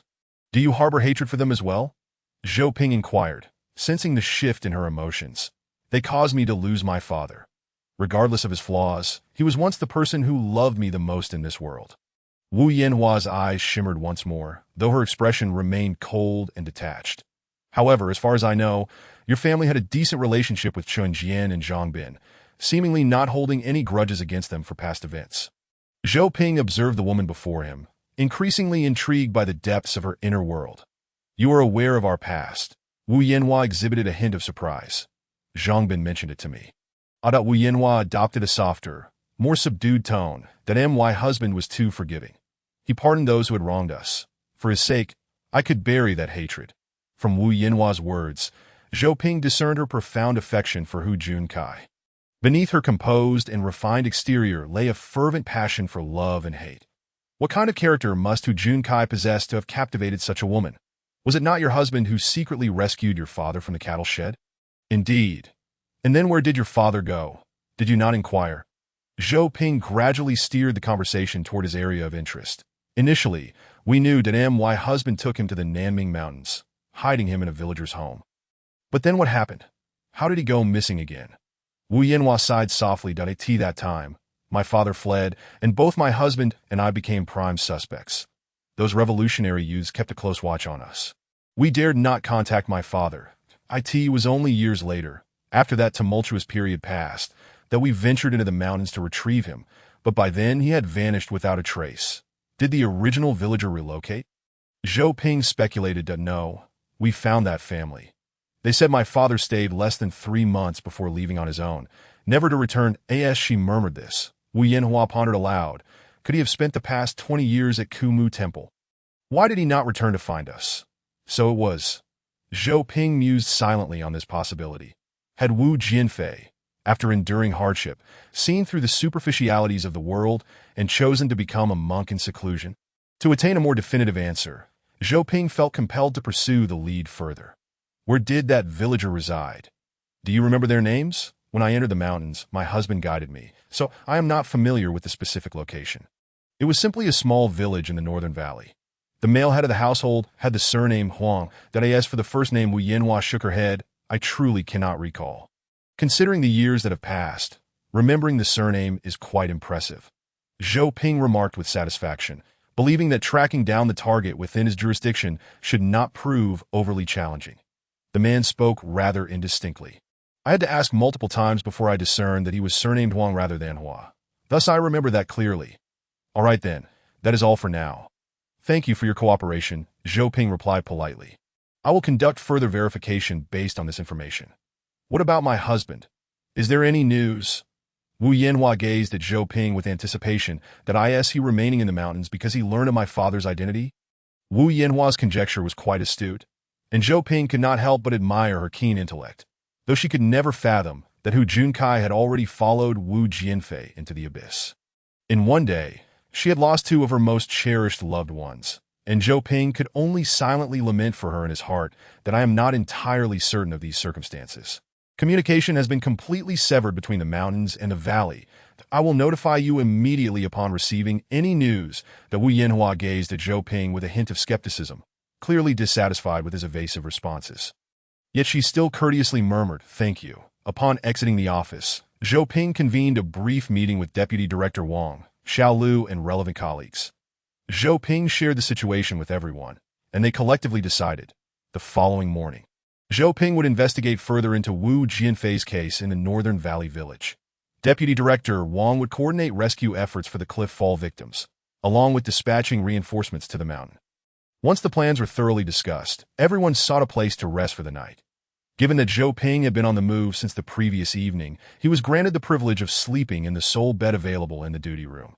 At around 5 o'clock the next morning, as dawn began to break, everyone rose early. Upon stepping into the courtyard, Zhou Ping was delighted to find that the snowfall had ceased. The logistics team prepared breakfast, and everyone hurriedly filled their stomachs before setting off into the snow. Shortly after entering the mountains, Zhou Ping parted ways with the main group, making his way toward the northern mountainous area alone. The road leading to the village was considerably easier to navigate than the steep paths up the mountain, and after more than an hour, Zhou Ping reached his destination. Due to the dispersed nature of the villagers in the mountainous region, it was impractical for Zhou Ping to visit each household individually. That he went directly to the local village committee, where he found the village head and explained his purpose. The village head, surnamed Liu, was a boisterous man in his 40s. There are about 8 or 9 households with the surname Huang in the village. That if you plan to visit each one, You'll surely exhaust yourself that I'll send out a notice via the loudspeaker. The broadcasting room was adjacent to the village committee. Village head Lu interrupted the ongoing opera broadcast, grabbed the microphone, and announced, now airing a notice to the households with the surname Huang. If anyone took in a man from outside the mountains in 1972, please come to the village committee. The police have inquiries regarding this matter, that if the person is not present, fellow villagers, please assist in passing the word along. After finishing, he jovially waved the microphone in his hand. This was just installed last year. With this contraption, finding someone and broadcasting a notice is much more convenient. Even if that person heard it, with the road covered in snow, would he be reluctant to come? Zhou Ping felt a twinge of worry. Lu, the village chief, appeared quite confident. If it weren't snowing and he had work to attend to, he might not come. But on a day like this, everyone is cooped up at home. And besides, the neighbors have heard. Does he dare not show up? Sure enough, within an hour, a woman around 50 approached the village committee. She stood at the entrance, peering inside, and timidly said, "Village chief, was it you who notified us?" "Yes, that was my announcement," Lu replied, seizing the conversation. "Oh, it's your family? Come in, come in. This is Officer Zhou from the police station. He has some questions for you." He then pointed to the woman and said to Zhou Ping, "This is Zhou Xiaoying from our village. You two are related. Her husband's surname is Huang, but he passed away 3 years ago." Zhou Xiaoying was a quintessential rural woman, slender and petite, her dark face etched with wrinkles left by the mountain winds. Perhaps not fully grasping the officer's intent, she stepped inside, squinting as she scrutinized Zhou Ping, and asked, "You are the police comrade, right?" "Yes, I am a police officer," Zhou Ping replied, pulling a chair forward. "Please have a seat." "I'll just stand. I'll just stand," Zhou Xiaoying said, taken aback and repeatedly declining the offer. Lu, attempting to ease the situation, chimed in, "If I tell you to sit, just sit. You haven't committed a crime. So what is there to fear?" With Lu's prompting, Zhou Xiaoying finally acquiesced, cautiously settling into the chair, leaning forward respectfully. "Over 20 years ago, did a middle-aged man stay at your home?" Zhou Ping inquired. Zhou Xiaoying nodded. "Yes, he stayed with us. That as soon as I heard the broadcast, I rushed over. Did I just want to ask you about this person?" Zhou Ping continued. "Did I know?" Zhou Xiaoying shifted uneasily in her seat. "You finally came looking. I've been waiting for this day." Zhou Ping felt a flicker of curiosity. "How did you know I would come?" With a sigh, Zhou Xiaoying replied, "You would come sooner or later. This matter cannot simply be forgotten. Someone delivered a living person to your hands, and now he has vanished without a trace. Who could accept that? You can hide for a year, 2 years, or even 10 years. But can you hide for a lifetime? I've always told my husband this." Noticing Zhou Xiaoying's anxious demeanor, Zhou Ping sensed that this woman bore an excessive burden of guilt regarding Wu Jianfei's disappearance. He sought to shift the atmosphere. "Your husband's surname is Huang, correct? What was his name?" "Huang Deming," she replied. The mountain dialect made it difficult to distinguish the surname Huang from Hua. "Huang Deming. That name sounds somewhat familiar." Zhou Ping mused, dredging up relevant memories. The accident that happened a few years back at the foot of the mountain. Yes. That was him, she confirmed. Upon mentioning this incident, Lu's expression turned somber, lamenting, what a fine person he was. Yet he fell victim to such a bizarre circumstance. Truly a tragic fate. Huang Deming was a victim of a strange car accident 3 years prior on the roadside. He was walking normally when a heavy truck loaded with logs passed by, and its front wheel struck a sharp stone on the road. The stone shot up like a bullet, striking Huang Deming on the head, resulting in his untimely death despite rescue efforts. Zhou Ping was the first to arrive at the scene after the report, and the incident left a lasting impression on him that it was simply fate. "No one is to blame," Zhou Xiaoying murmured, seemingly at peace with her husband's unexpected demise, initially intending to help the interviewee relax. Zhou Ping found his efforts nearly backfiring, that he redirected the conversation. "Do you remember when that man came to stay with you?" "In the spring of 1972, she recalled. This timeline aligned with what Zhou Ping had already gathered. And he nodded, asking, "Who brought him to your home?" "A young man with the surname Hu," Zhou Xiaoying said, her eyes half closed as she reminisced. He claimed that man was his master, that he was in danger in the city and needed a place to hide in the mountains. We felt pity for him, and the young man offered some money, so we agreed. Who would have known it would lead to such trouble? How long did he stay with you?" Zhou Ping pressed. "About 2 months, I suppose." Zhou Ping had already gleaned some of this information from Wu Yanhua. His true concern lay with the parts that Wu Yanhua was unaware of. Did he leave on his own later? Do you know the reason for his departure? Zhou Xiaoying hesitated for a moment before shaking her head slowly. He didn't leave, did he didn't leave? As I understand it, that was your original claim. Zhou Ping responded, furrowing his brow in confusion.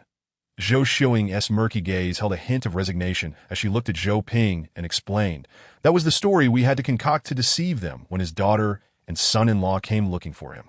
We had no choice that's so. This revelation took Zhou Ping by surprise. If he hadn't left, then where was he at that time? Zhou Xiaoying fell silent, her fidgeting hands betraying her inner turmoil and struggle.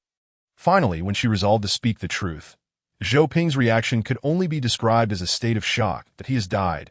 Zhou Xiaoying's voice was slow and somber. My husband killed him. Chapter 10. The headless malice. This malice appeared in every villager's home, with many corpses even clutching it tightly in their final moments. After examining the footprints in the snow, Luo Fei re-entered the vacant dwelling of Kong Wang, hoping to uncover some clues that might explain the corpse's mysterious movements. However, the results were disappointing. Aside from the body no longer being in its original position, every aspect of the house remained unchanged from when he first inspected it the previous morning. He instructed Shun Ping to have the body moved back inside while he sought information from the initial witnesses. Kong Ming was one of the more senior monks at the Witheredwood Temple, yet due to a lack of notable traits, he was seldom the focus of attention. However, today he found himself in the room of the abbot. Kong Jing, as Director Luo Fei from the police station, specifically requested to hear his account, for he was the first to arrive at the yard during the incident involving Shunda. His description of that night was as follows. My kidneys aren't too good, and I suffer from frequent urination that I often have to get up 2 or 3 times at night. Last night, I was asleep when I was awakened by the urge to urinate. With no choice, I put on my outer garment and got out of bed. I turned on the light, dragged out the chamber pot from under the bed. And just as I was about to relieve myself, I suddenly heard someone scream. That voice was terrifying in the stillness of the night. It startled me so much that I involuntarily held my urine. Summoning my courage, I stepped outside and looked in the direction from which the sound had come. I saw a figure hunched over the window of Shunda's dormitory. My first thought was that there was a thief. But then I realized something was amiss. The footprints behind that person extended from the room of Kong Wang next door. Upon a closer look, I nearly fainted. The person at the window was none other than the deceased Kong Wang. After that, my mind went blank. I stood there in a daze, my legs refusing to obey me. Soon after, the lights in the other rooms began to illuminate one by one, and everyone seemed to have rushed into the yard. Then I heard the headman, Shun Ping, telling everyone to return to their rooms and not to wander about. How far is the place you exited from Shunda's dormitory? After Luo Fei finished listening, he began to inquire. Our dormitories are all in the same row, separated by 2 rooms in between. The distance shouldn't exceed 10 meters. What was the lighting like in the yard when you stepped out? Luo Fei pressed, and it wasn't too dark in the snow. The light from Shunda's room shone out through the window, so I'd say the lighting around that room was quite good. Luo Fei fixed his gaze on Kong Ming. So you can be certain that when you left the room, there was no one else in the yard, especially near Shunda's room? There shouldn't have been. Kong Ming pondered for a moment before adding, I can assure you there was no one near Shunda's dormitory as soon as I entered the yard. My gaze immediately shifted in that direction, and I absolutely saw no one. Luo Fei nodded. That will suffice for now. You may leave if you think of anything else. Please come and inform me at once. Shun Hui, who shared a room with Kong Ming, also provided a largely consistent testimony. I was awakened by the noise he made when he got out of bed. However, I was still in a daze and didn't open my eyes. The later scream truly frightened me. I lost all sleep and sat up immediately. Kong Ming looked terrified as well. To be honest, when he trembled like that, he ended up spilling urine on the floor. We exchanged terrified glances for a moment, after which I began to get dressed while he went out to investigate first. When I eventually stepped outside, no one else had emerged yet. It was only Kong Ming standing there in a daze. Following his gaze, I was horrified. My heart felt like it was about to leap out of my mouth. What on earth is happening here? I truly cannot bear to stay in this temple any longer. Enough nonsense. Kong Jing interrupted him. The truth will definitely come to light. With Director Luo here, what trouble could arise? Although that may be the case, The gaze and tone of Kong Jing revealed a profound lack of conviction. Just as Shen Hui opened the door to leave, Shun Ping happened to walk in, burdened with a pile of items and a countenance of grave concern. "What is the matter?" he inquired with a questioning glance directed towards Luo Fei and Kong Jing in the room. "Are there any clues?" Luo Fei, resting his forehead on his hand, slowly shook his head. The conversation between Kong Ming and Shun Hui merely served to further validate the event's perplexing nature. Shun Ping took a seat beside the table, remained silent for a moment, and then spoke. "I do have some thoughts. Perhaps now is the time to share them." Luo Fei lifted his head, his eyes shining with intensity as he regarded him. "What thoughts?" "There are certain things I previously refrained from voicing. Not only would you not believe them, but I myself found them absurd." Shun Ping paused momentarily, then continued, however, given the current circumstances and the absence of any rational explanation. "Perhaps we must consider this perspective. What exactly are you trying to convey?" Luo Fei furrowed his brow, uncertain of Shun Ping's intentions. "That in a measured tone," Shun Ping solemnly stated, "I believe that within this temple, a certain mysterious entity indeed exists, one whose presence we cannot comprehend, yet it wields a terrifying power." "Are you suggesting it's haunted?" This notion dwelled deep within Kong Jing's mind, and Shun Ping's mention of it immediately resonated with him. "How can that be?" Luo Fei's gaze drifted to the window, his expression devoid of emotion as he shook his head. And no matter how many inexplicable occurrences transpired, he would not accept such a metaphysical perspective. "Director Luo, I understand your reluctance to accept this. However, there are many matters regarding the temple that you remain unaware of." Shun Ping did not appear disheartened by Luo Fei's attitude. Rather, there was a hint of confrontation in his demeanor. "If I am unaware, why didn't you inform me sooner?" Luo Fei's dissatisfaction was evident in his tone. "There are certain things concerning Master Kong Wang that I originally found difficult to discuss." Shun Ping's gaze lingered on Kong Jing, his words laden with implication. Now that the person is deceased, why bring this up? Kong Jing's displeasure was apparent. Kong Wang had an affinity for researching matters of the supernatural. If you found it distasteful, so be it. What relevance does this have to the current events? You have consistently turned a blind eye to his actions, that he emerged from the valley of death at the back of the mountain. A fact you concealed from everyone. Had he not already perished, I suspect you would have continued to keep it secret. What does that have to do with anything? Luo Fei inquired, perplexed. The last time Kong Jing mentioned the valley of death, Shun Ping and Shunda exhibited unusual expressions. And now Shun Ping was gravely reintroducing the subject, hinting at hidden truths. Shun Ping turned to him and asked, "Director Luo, do you know the origin of the name Valley of Death?" Luo Fei was indeed unfamiliar with it, and he speculated uncertainly. Is it not because the terrain is treacherous, leading to a higher number of suicides and fatal falls? Shun Ping shook his head. What you mentioned is merely a secondary aspect. The local villagers are well aware of a terrifying legend surrounding the Valley of Death. Oh, Luo Fei focused intently on Shun Ping. What legend? The Valley of Death is unfathomably deep, flanked by sheer cliffs of hard rock. For centuries, countless lives have been lost there, some by unfortunate missteps, others choosing to leap into the abyss. Regardless of the circumstances, no one who has fallen into the valley has ever emerged alive. Not even their remains. However, in the annals of local history, there was one notable exception. Shun Ping recounted at a measured pace. The exact time of that incident is lost to time, but it occurred perhaps 2 or 3 centuries ago. A woodcutter fell into the valley while gathering firewood. His family and relatives, upon learning the news, assumed he was doomed and mourned him deeply. That a week later, they even held a funeral for him, only for him to return at that moment. Although gravely injured and on the brink of death, he had not succumbed. The astonishment and joy that swept through his family and the entire village were immense. Yet, little did they know, this was merely the beginning of a nightmare.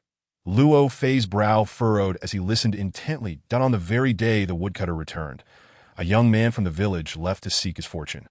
Approximately a year later, when he returned to this remote village, he could scarcely believe his eyes. All the villagers had perished. At this juncture, Shun Ping took a deep breath, as if the weight of the tale was beginning to suffocate him. Luo Fei's gaze flickered slightly, sensing that unexpected events were about to unfold.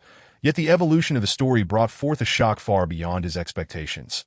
What was most terrifying was that due to the village's isolation, The bodies of the deceased lay undiscovered for an extended period, reduced to mere skeletons. What? Imagining the horrifying scene that must have transpired, even Luo Fei felt a chill creeping up from the soles of his feet. But the tale does not end here. After a brief silence, Shun Ping continued his account. Subsequently, local officials dispatched an investigator to the village to examine the remains, aside from the woodcutter, who bore several fractures. The skeletons of the other villagers showed no signs of trauma or poisoning.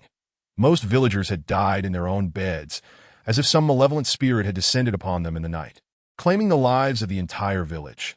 With so many lives lost, was no valuable clue uncovered.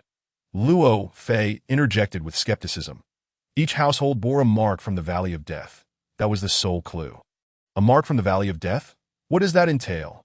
Luo Fei queried, intrigued that it refers to a type of plant. More accurately, a kind of grass.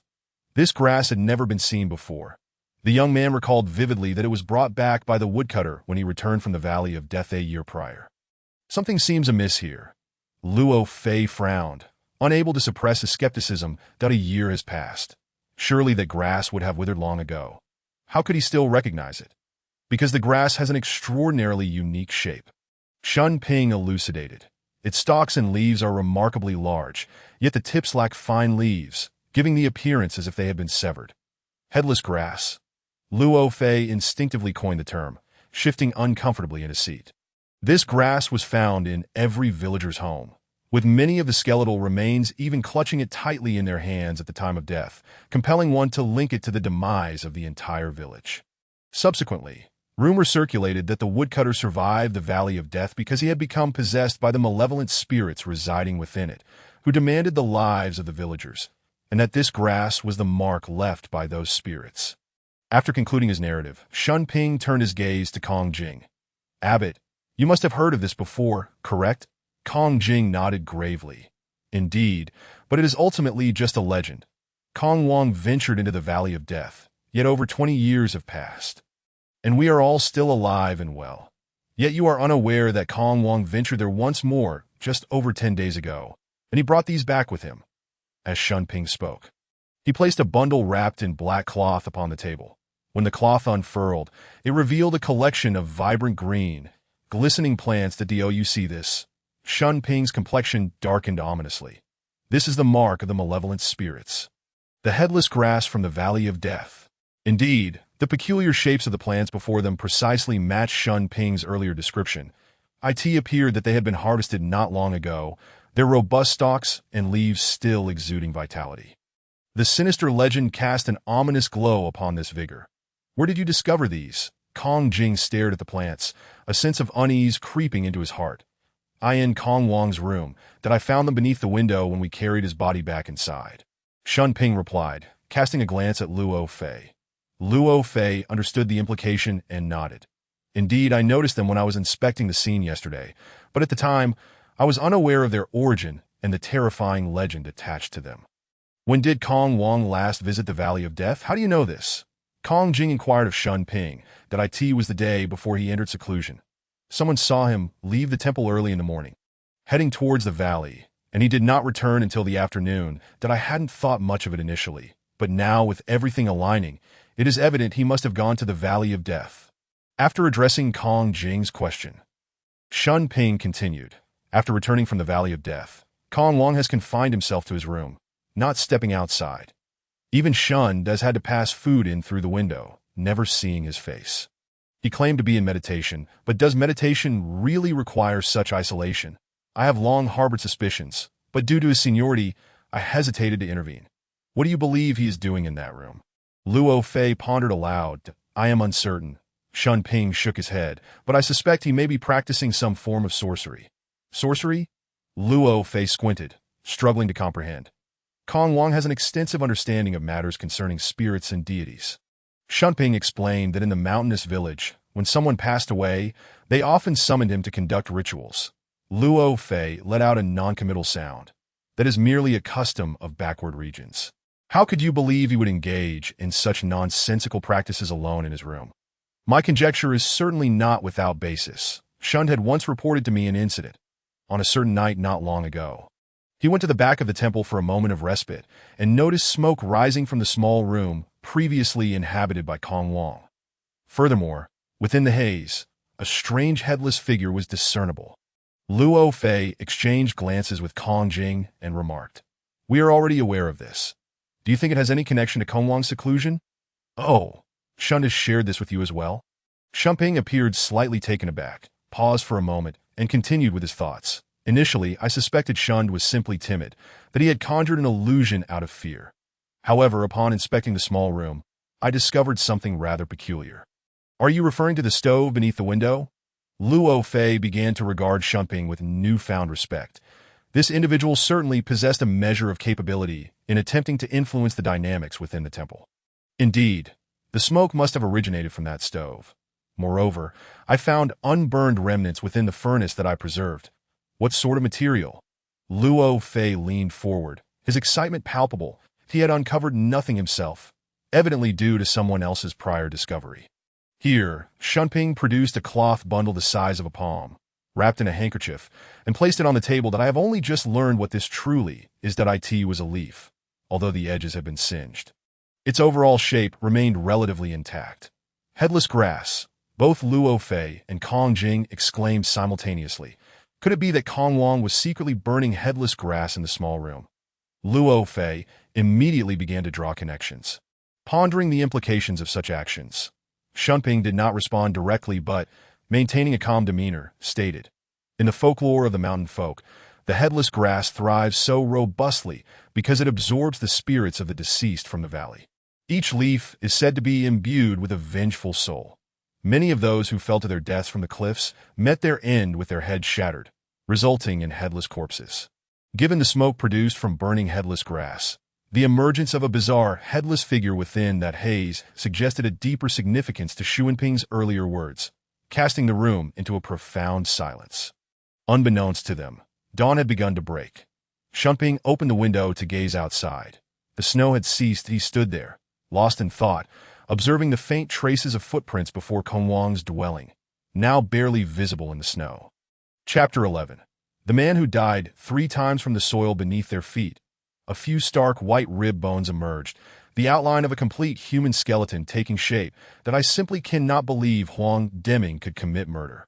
Lu village chief exclaimed, shaking his head in disbelief. That he was renowned for his honesty in the village. Not only did he avoid trouble, but he wouldn't even retaliate when others wronged him. His wife was equally known for her kind heart. Who could match her dedication to the incense offerings at nearby temples? If they were indeed involved in a homicide, there must have been compelling reasons. "Director Zhou, you must get to the bottom of this," he urged, his voice rising with emotion. "That if necessary, the entire village will vouch for them." Zhou Ping understood that such cases often harbored hidden truths. Yet he was even more perplexed by the implication that if Wu Jianfei had truly been murdered by Huang Deming over 20 years ago, how then could the death of the monk Kong Wang at Kumu Temple yesterday be explained? He promptly led Zhou Xiaoying into a private room for questioning. Zhou Xiaoying revealed a secret she had harbored for years, as if a weight had been lifted. Her tense demeanor began to ease. Sitting before Zhou Ping, she spoke in a tone tinged with resignation. "My husband and I have squandered our lives over this matter. For over 20 years, I have lit countless incense sticks and made numerous wishes. Yet the Bodhisattva has never shown us mercy. That I bore 2 children, both of whom fell ill and died before reaching their first birthdays. Eventually, I could not bring myself to try for another. The burden of our sins was too great. Had my children survived, they would now be of marrying age." Zhou Ping listened to her lamentations, feeling a sense of helplessness as he licked his lips. Yet, seeing her distressed expression, he could not bear to interrupt. Zhou Xiaoying sighed, her heartache still unspent. "After that incident, my husband became exceedingly cautious, living a life of virtue. Regardless of the circumstances, he never spoke harshly to anyone. Sometimes, when we suffered minor grievances, we even took solace in believing it to be the Bodhisattva's punishment, thinking that enduring it would alleviate our sins. But what use is that? The retribution that is meant to come will inevitably arrive. On the roads within and beyond the city, how many have encountered such misfortune over the years? On the day my husband died, I felt sorrow, yes, but I also felt a burden lifted after carrying it for half a lifetime. At last, the Bodhisattva granted us closure, sending him to pay for his life, that I end the afterlife. We would no longer suffer. When my husband was alive, we lived in constant fear of the police knocking at our door. Since his passing, I fear no longer do I await your arrival, knowing that eventually you would come to we deceive the child once, and I cannot leave this world without making amends. Zhou Ping, patient enough to let her finish, seized the opportunity to inquire, what exactly transpired? Why did you kill him? Alas, I have come to understand that this was all ordained by fate. Zhou Xiaoying replied with a bitter smile. That man stayed in our home, well fed and cared for. Who would have imagined he would sneak away only to fall into a trap my husband had dug? A trap? Zhou Ping interjected. What sort of trap? It is a pit we mountain folk dig to catch wild boars and leopards. Generally, they are 2 to 3 meters deep, with sharpened bamboo stakes at the bottom. In the past, they were quite common, but with fewer wild beasts nowadays, hardly anyone digs them anymore. Where was this trap located? How did it ensnare Wu Jianfei, the very man who was staying in your home? Zhou Xiaoying rolled her eyes in recollection. There is a clearing behind my house where we planted some sorghum. The trap was dug beside the sorghum field to deter wild boars from raiding our crops, though we marked it clearly. Any mountain folk passing nearby would understand. That man, unaware of such things, was wandering about alone at night, and somehow fell in. What was he doing out at night? Zhou Ping was unwilling to overlook any suspicious details that I told you. He wanted to leave. He even brought his belongings with him. There could be no mistake. I do not know how we wronged him. Not even a farewell was exchanged. The next morning, my husband discovered him in the trap. By then, he could no longer speak. A bamboo stake had pierced through his waist, and he bled profusely. Zhou Xiaoying's face still bore a look of compassion as she recalled the events of that day, despite the years that had passed. And then what happened? At first, we wanted to rescue him. But I was so terrified that my limbs turned to jelly, and I couldn't muster any strength. That my husband told me to stay inside, assuring me he could handle it alone, that I did not think much of it, and obeyed his words. Zhou Xiaoying paused, regret washing over her as she slapped her hand against her palm. If I had been more aware and stayed by his side, I could have prevented him from making that fateful decision. He would have listened to me. What did your husband do? Zhou Ping inquired, his heart heavy with an ominous sense of foreboding. Zhou Xiaoying replied in a low voice. After a long while, my husband returned to the house. He was covered in dirt, like a soulless wooden figure, staring at me blankly. That I felt a chill run down my spine under his gaze, and asked him what was wrong. After repeated questioning, he finally seemed to come to himself and said, I buried that man. Are you suggesting he was buried alive?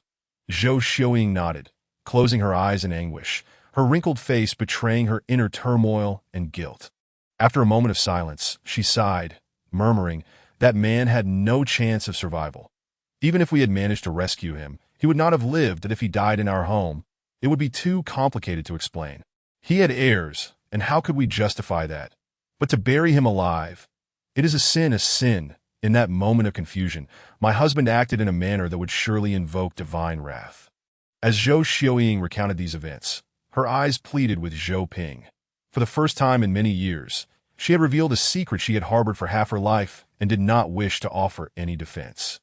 She merely hoped for some understanding of their dire predicament, a few words of solace to alleviate the guilt she had carried for so long. Yet Zhou Ping seemed indifferent to her plight, rubbing his forehead as if lost in thought. Finally, he asked, Are you certain your husband buried Wu Jianfei alive? I mean, did you witness the process with your own eyes? Zhou Xiaoying was taken aback by the question, looking at Zhou Ping in confusion. That I only saw the filled trap. Who else could have buried him, if not my husband? My husband recounted how he scooped up a few handfuls of soil and first hurled them onto the man's face. The man's visage was obscured, rendering him immobile except for the frantic blinking of his eyes. That as he blinked, the dirt on his eyelids was dislodged, revealing a pair of eyes fixed intently upon my husband. My husband was so unnerved by that gaze that he frantically filled the pit with earth until the man was entirely buried. For half a year thereafter, my husband struggled to find solace in sleep, perpetually haunted by the belief that those eyes were still watching him. So, you all did not witness Wu Jianfei's death with your own eyes. Is it conceivable that Huang Deming, in his panic, did not fill the pit securely, and that Wu Jianfei's injuries were not as dire as you imagined, allowing him to crawl out of the pit unbeknownst to you? Zhou Xiaoying shook her head in confusion. How could that be possible? With so much earth atop him, how could he emerge? Unless he had turned into a ghost. Can you still locate the exact site of that pit? Yes, I can find it. Each year on the anniversary, I visit that place to offer incense, hoping to alleviate our sins. Yet, despite the passage of years, the retribution has come, and we have not escaped it. Zhou Ping grunted affirmatively and rose from his chair. You shall accompany me to the site and identify the location. Before heading to the scene, Zhou Ping made a call to the city bureau from the village chief's office to report the unexpected reemergence of this old case and requested the assistance of forensic experts and other relevant personnel. Simultaneously, village chief Liu summoned 4 strong young men through a loudspeaker, equipping them with shovels and picks, preparing for the excavation to search for remains. Once everything was in order, Zhou Ping led the young men to the hollow where Zhou Xiaoying's home was situated, while village chief Liu remained in the office to await the arrival of the police reinforcements. After half an hour, Zhou Ping and his group reached their destination. This hollow spanned approximately 20 acres, housing 4 families with Zhou Xiaoying's residence nestled in the northern corner about 30 meters from the nearest neighbor. This is the spot. Zhou Xiaoying turned to a location just over 10 meters behind the house, pointing to the ground beneath her feet. Zhou Ping surveyed the terrain behind the house. The area Zhou Xiaoying indicated was very close to the forest and distant from the other residences, making it a suitable place to dig a hunting pit. Generally, one would not venture there. But why did Wu Jianfei choose this direction?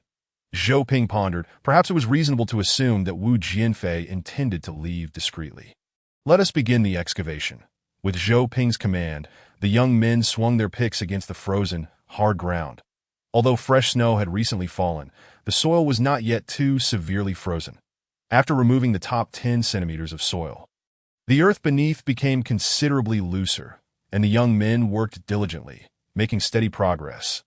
The commotion attracted a few villagers living in the hollow, who curiously approached to observe, then clustered around Zhou Xiaoying, whispering their inquiries. Zhou Xiaoying's gaze remained fixed on the ever-expanding pit, her complexion pale and silent.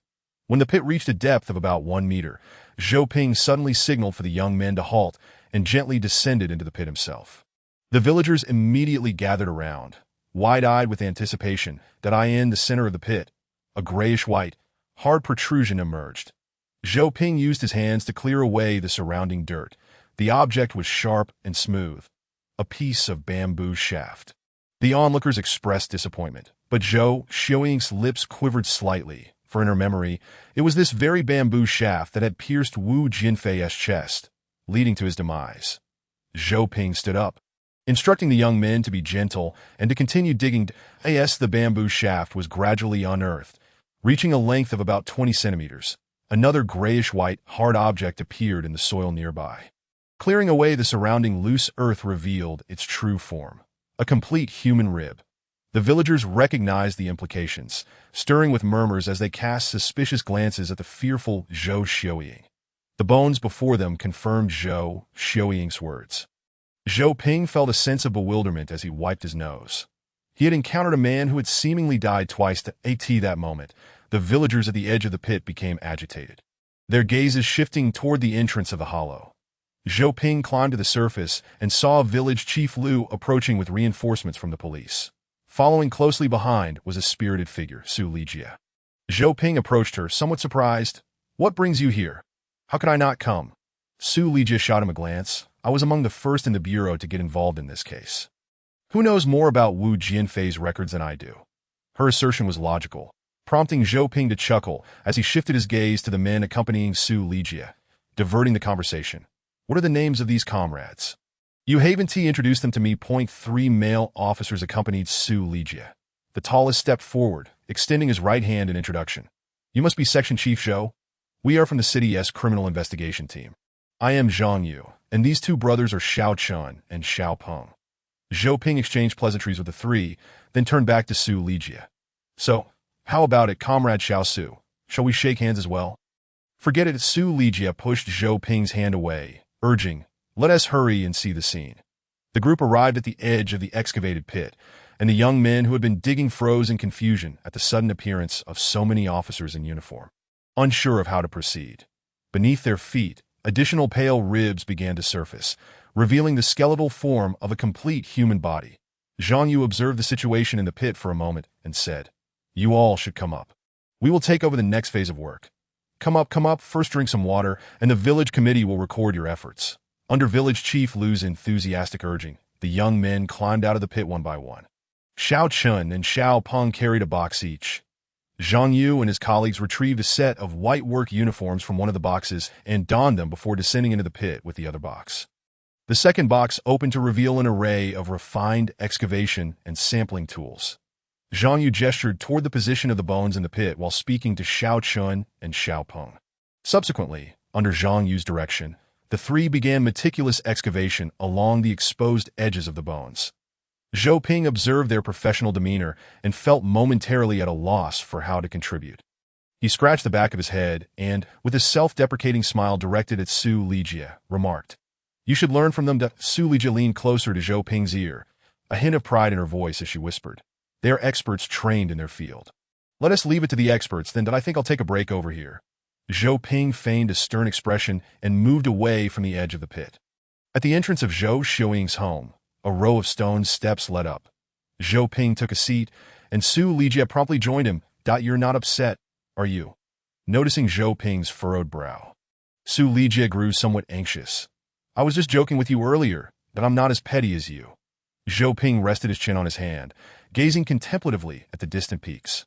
"I'm just lost in thought." Su Lijie chuckled. "I know what you're pondering, Ditto." Zhou Ping turned his face toward her. "Then tell me, what am I thinking? You must be wondering how Wu Jianfei died at the Withered Tree Temple. Yet here his body appears again." Zhou Ping exaggeratedly hummed in acknowledgement, signaling his approval that in truth, this question is quite simple. I can answer it for you. Su Lijie beamed with pride. "Then tell me, I'm listening."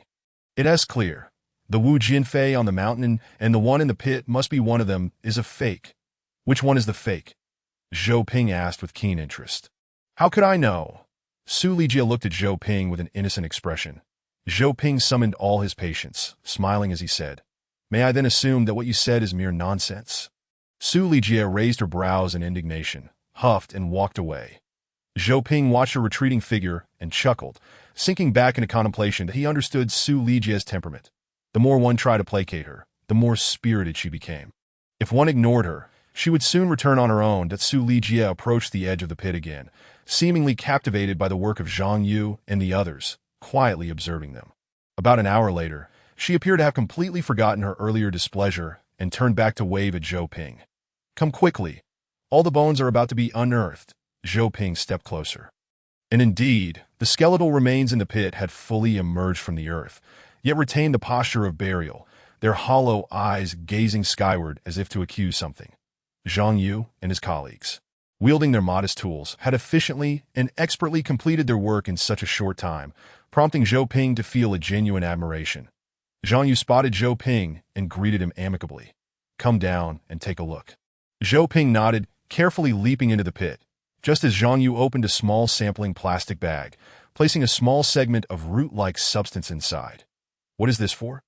Zhou Ping inquired with curiosity. "This tree root has penetrated into the skeletal remains.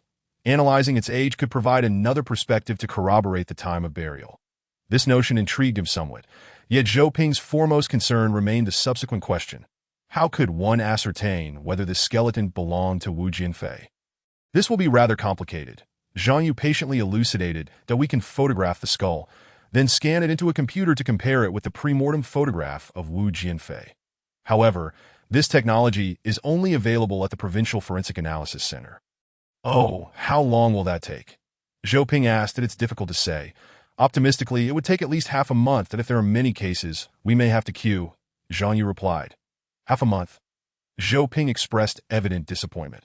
Such a lengthy period could allow for a trip up the mountain, at which point a comparison between the skeletal remains and the photograph would reveal the truth, making this process seem unnecessarily convoluted. Within Zhang Yu's nearby suitcase lay various samples already collected, one of which, a rather large plastic bag, caught Zhou Ping's attention. Inside, the contents appeared disorganized, seemingly containing paper scraps, keys, and a tattered, sack-like object. Zhang Yu noticed Zhou Ping's gaze and remarked, "These are the belongings found next to the deceased. May I take a look at that sack?" Zhou Ping's eyes indicated a newfound realization. Certainly, but it is best not to remove it. Observe through the bag. Zhang Yu handed the plastic bag over.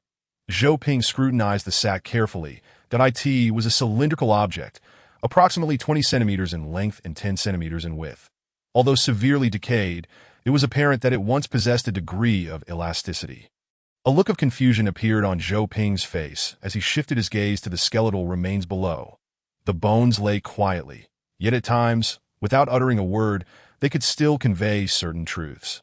The relationship between the skeleton and the sack fortified Zhou Ping's suspicions, and he suddenly smiled with understanding, saying to Zhang Yu, "Perhaps I can offer you another suggestion regarding how to confirm the identity of the remains." "What is it?" Zhang Yu paused his work, looking at Zhou Ping. "You could investigate the household registration records from Lindong and Gaoyang villages in the mountainous region to see if there were any adult males reported missing in 1972. If so, you could directly compare the photograph of that individual with the remains. This might save us some unnecessary detours." "But why?" Zhang Yu appeared perplexed that Dio not ask so many questions. "The facts will prove me correct." Zhou Ping rose, a contemplative expression returning to his face. "That at this point, the skeleton is of little assistance to my investigation, that I must immediately meet with a few individuals. Perhaps they can unravel this mystery." Zhang Yu gazed at Zhou Ping, then at the skeleton, increasingly bewildered. Zhou Ping offered no further explanation, patting Zhang Yu on the shoulder. "Farewell, we shall reconvene for a drink once the case is concluded." He smiled amicably and ascended to the surface that Su Ligia approached, her eyes wide with curiosity. "What did you mean by that? If you wish to know, follow me. The crux of this case is no longer here." Zhou Ping responded as he made his way up the mountain path. That Su Ligia hurriedly exchanged greetings with Zhang Yu and the others before pursuing Zhou Ping, her dissatisfaction evident as she pressed. "Quickly tell me, have you discovered something? Did you see that sack I was holding earlier?" "I did, but I couldn't discern much." "What of it?" "You may not have encountered such an object before. However, having grown up in the mountains, I am intimately familiar with it." Zhou Ping's expression revealed a hint of pride. "That is the sack used by porters, placed in the middle of the carrying pole to prevent chafing against the skin while shouldering the load." "So your implication is that the individual who perished in the pit was a porter?" Zhou Ping nodded. Upon examining the skeleton, the right shoulder is noticeably lower than the left. This acquired skeletal deformity is characteristic of porters. "But that doesn't make sense. Porters alternate shoulders, don't they?" Su Ligia challenged. "Nevertheless, the strength between the two shoulders differs. Generally, the right shoulder bears the load for a longer duration than if you had been in close contact with such individuals as I have." This doubt would not arise. The two villages I mentioned were renowned for producing porters. Nearly all adult males there engaged in this occupation in those times. The mountain paths were not as well developed, and all material transport in and out of the mountains relied on porters. As Zhou Ping spoke, Su Ligia began to grasp the implication. "So this man is not Wu Jianfei, but rather a porter from the mountains?" Zhou Ping affirmed her conclusion. "But how could that be? Zhou Xiaoying and her husband witnessed him fall into the pit and personally buried him. Do you still not see? The person who Junkai delivered to Zhou Xiaoying's home was not Wu Jianfei at all." Chapter 12. A death of lamentation, but in the end, I cannot escape.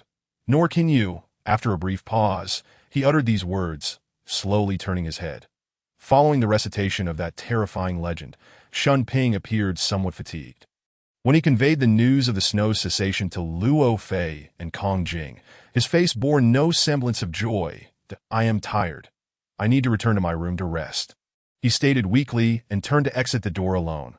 Luo Fei observed his departing figure and remarked to Kong Jing, "In your temple, this Shun Ping is quite a talent." "Indeed," Kong Jing replied with a hint of resignation. "He is decisive in his actions, possesses remarkable skills, and the monks all respect him. Currently, he manages nearly all the affairs of the temple. My position as abbot will inevitably be handed over to him." "Oh, he knows martial arts?" Luo Fei found himself intrigued, glancing once more toward the direction Shun Ping had taken. Indeed, despite 2 consecutive nights of inadequate rest showing on his face, Shun Ping's movements remained more graceful than that of the average person. A fact evident from the light and orderly footprints left in the snow. That moment, Kong Jing also struggled to maintain his composure, yawning repeatedly. For an individual of such advanced age, the events of the past day had been utterly exhausting. Over the course of just over a day, 4 individuals had perished in this small temple, and apart from some strange and bizarre rumors, Luo Fei had yet to grasp any valuable clues. Remaining in Kong Jing's quarters served little purpose, so he decided to take his leave and return to the guest room in the front courtyard. To be honest, Luo Fei himself began to feel mentally drained and in need of rest. He resolved to first relax his mind and get a good night's sleep before proceeding further. Most of the other monks in the temple made the same choice as Luo Fei.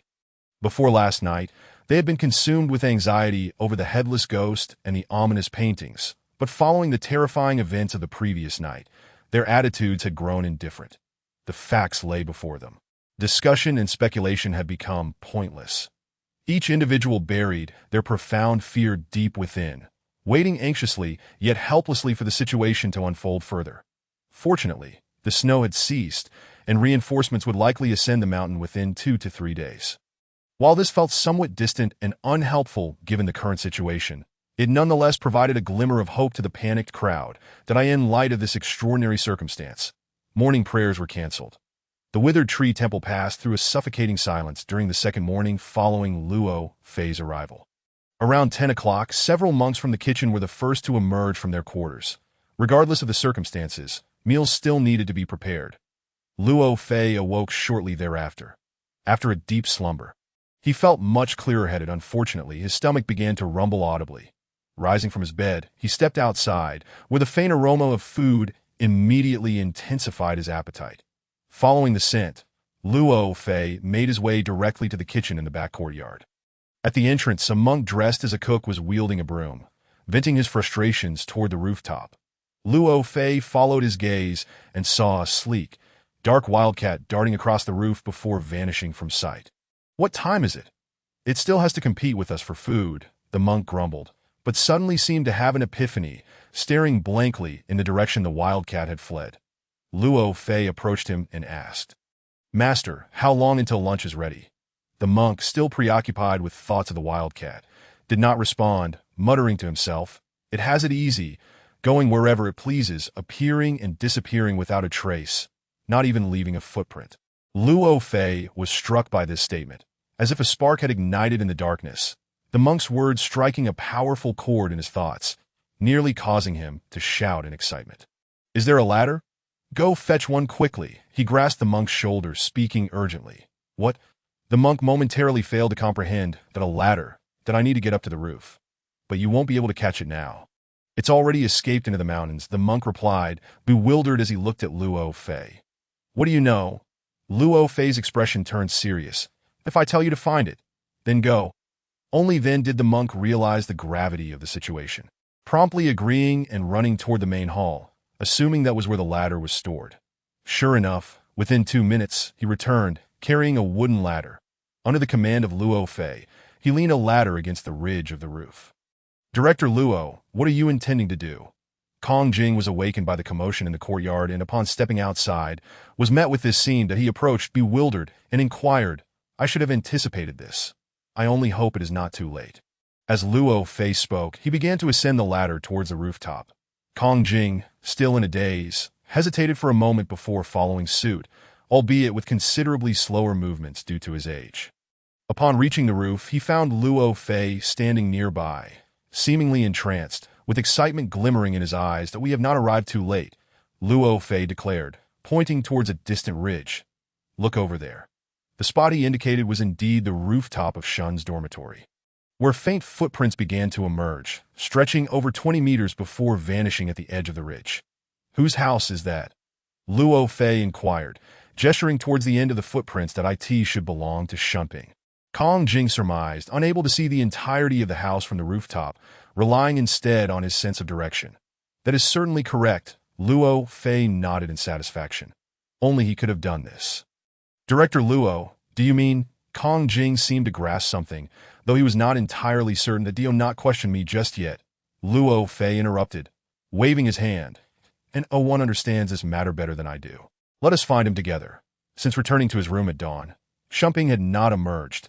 The significant disturbance in the courtyard had not elicited his presence, which was quite uncharacteristic of him. Even after Luo Fei and Kong Jing knocked on his door, no sound came from within. In light of this, Luo Fei hesitated no longer. He forcefully kicked open the frail wooden door. Initially, Luo Fei had suspected that Shunping might have fled, but to his astonishment, Shunping was indeed inside, seated cross-legged on his bed, appearing as though he were deep in meditation. However, he faced the wall, leaving Luo Fei and the others only to see his back. "What are you doing? Why did you not open the door?" Kong Jing, rarely assuming a tone of authority, questioned Shunping sternly. "Do not come near me," Shunping rasped. "What?" Kong Jing seemed slightly angered that as he attempted to approach, Luo Fei restrained him. Knowing that Shunping possessed martial skills, they had to be cautious of a potential desperate fight that do not come any closer. Shunping reiterated, his voice heavy with despair and terror. "I am possessed by a demon." "A demon?" Luo Fei replied coldly. "I fear it is merely your own inner demon." Shunping's shoulders trembled slightly. "What do you mean?" "The demon and ghost are merely distractions, serving to blind the eyes of the unsuspecting. The true scourge lies within the human heart. You have meticulously crafted your own criminal scheme. This morning, when the snow ceased, you must have felt a great sense of disappointment, for had it snowed for just another 10 minutes, your footprints on the roof would have been entirely obscured. Yet, fate did not conspire in your favor. After a brief silence, Shunping sighed. Ultimately, you have discovered my actions. However, at least I successfully deceived you at that moment. The heavens' disfavor does not equate to my defeat. So, it was indeed you who caused Shun's demise? Kong Jing pointed at Shunping's back, his hands trembling slightly with anger. Why did you do this? Now that we have reached this juncture, I see no reason to conceal anything further from you. The ancient artifacts that went missing from the temple were taken by me, and the several pilgrims who visited recently were merely buyers I had arranged. Abbot, did you refuse to allow the pilgrims to stay at the temple based on Shun's counsel? Indeed, but does that mean you harbored resentment and sought to kill him? Of course not, Luo Fei interjected to by that time. He had already succeeded. Whether the temple hosted pilgrims was of no consequence to him. However, for Shun to propose such advice, he must have been aware of certain matters.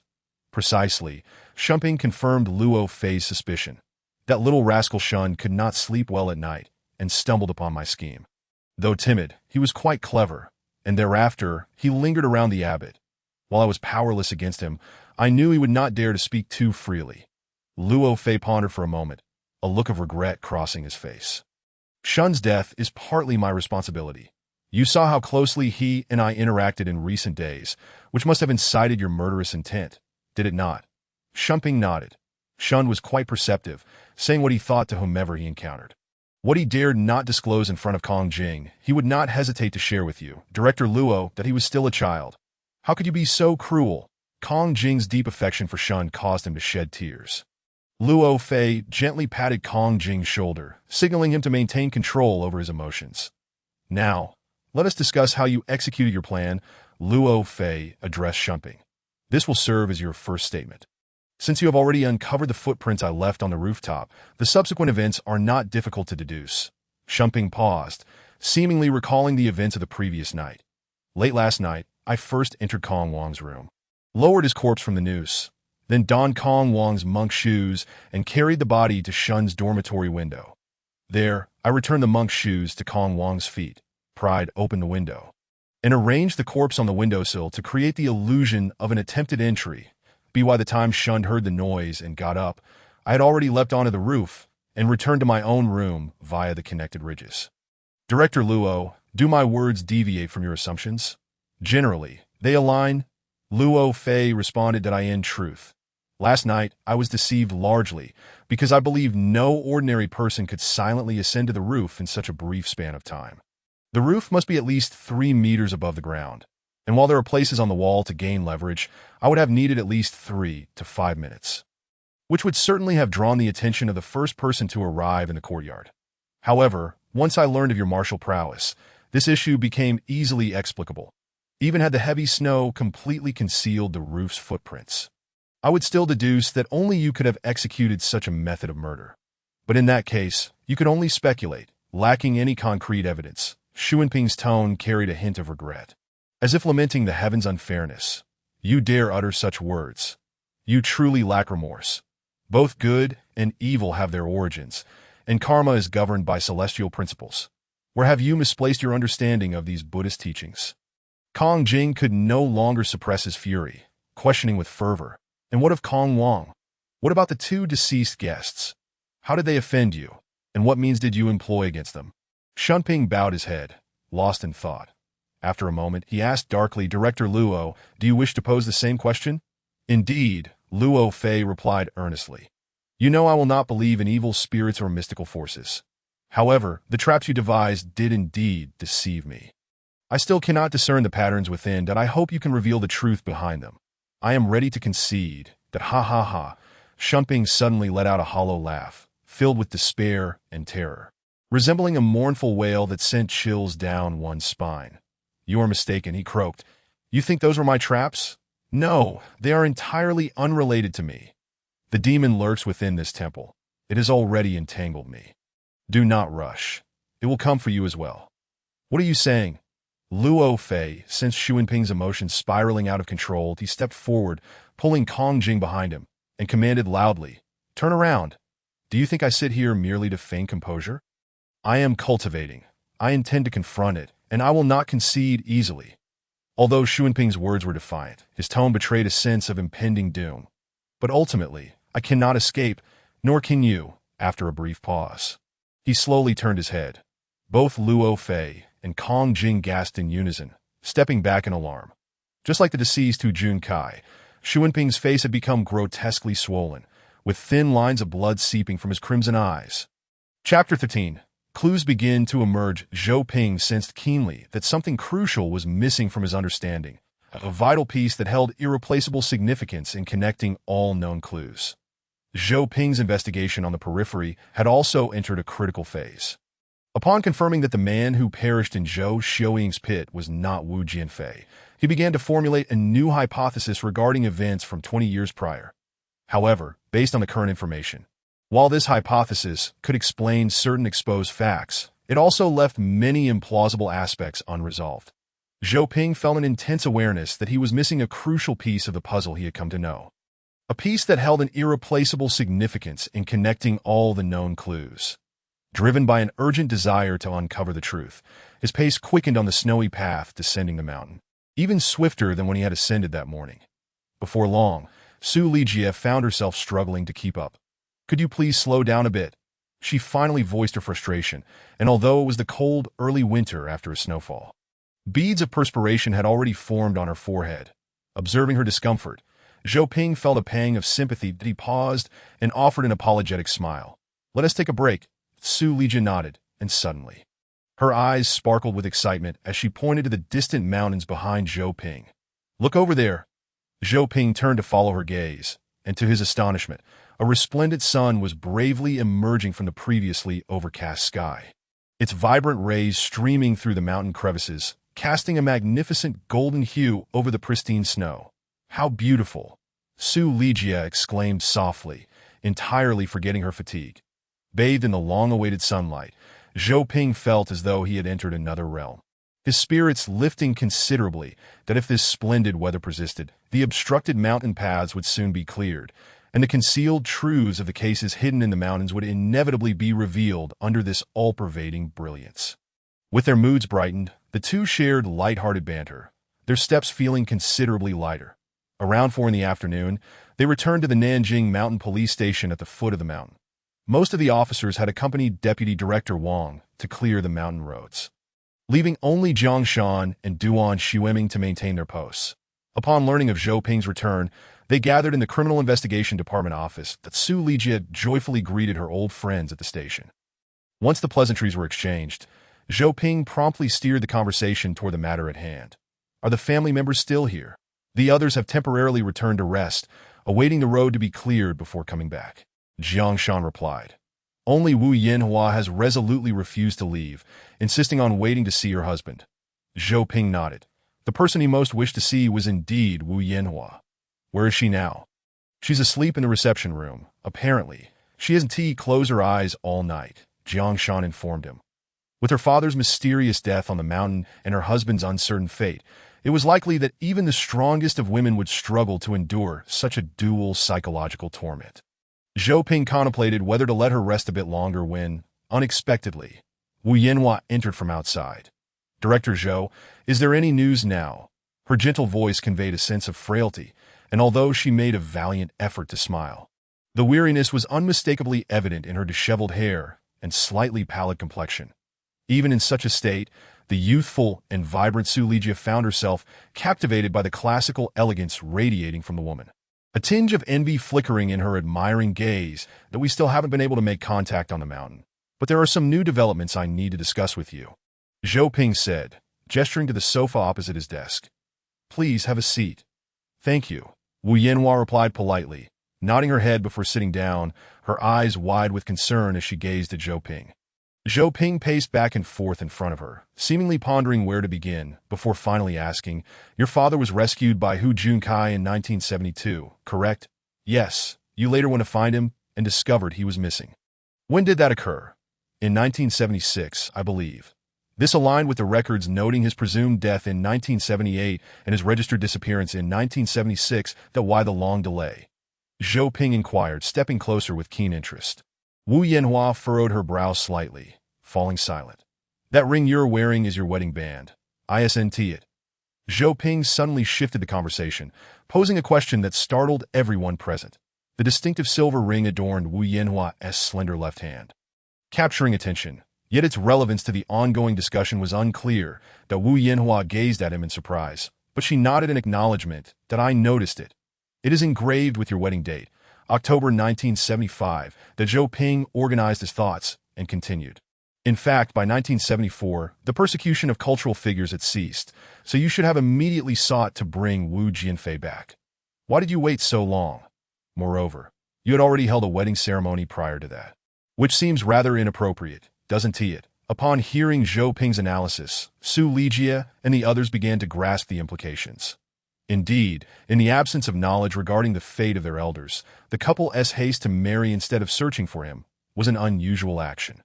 Curiosity sparked, and the group turned their questioning gazes toward Wu Yanhua. Wu Yanhua pressed her lips together, and after a moment of silence, she sighed and said, That was my idea, to marry first, and then seek my father. Why is that?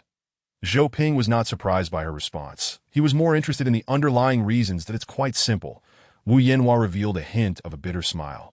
Because my father did not approve of our union. Zhou Ping nodded thoughtfully, steadily advancing toward the answers he sought. Chapter 14. On the edge of danger in the mirror, a pair of bloodshot eyes stared back. Red and haunting under the dim light, resembling a specter. The afternoon at the Withered Wood Temple was eerily silent, with the brilliant sunshine failing to dispel the cloud of gloom that enveloped it. Approximately half an hour prior, Shun Ping had ceased to breathe, maintaining an upright meditative posture until the very end. Though despair had long consumed him, Shun Ping never relinquished his struggle against the invisible demon he had described. And his fierce and resilient character had garnered a modicum of goodwill from Luo Fei in those final moments. After hours of resistance, Shun Ping ultimately succumbed.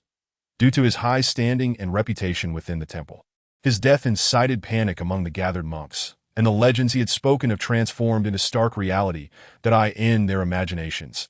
The demon seemed to loom ominously over the solitary temple in the mountains, seeking its next victim to devour. That in an effort to regain control, Luo Fei ordered everyone to return to their quarters. Without a valid reason, no one was permitted to wander or leave.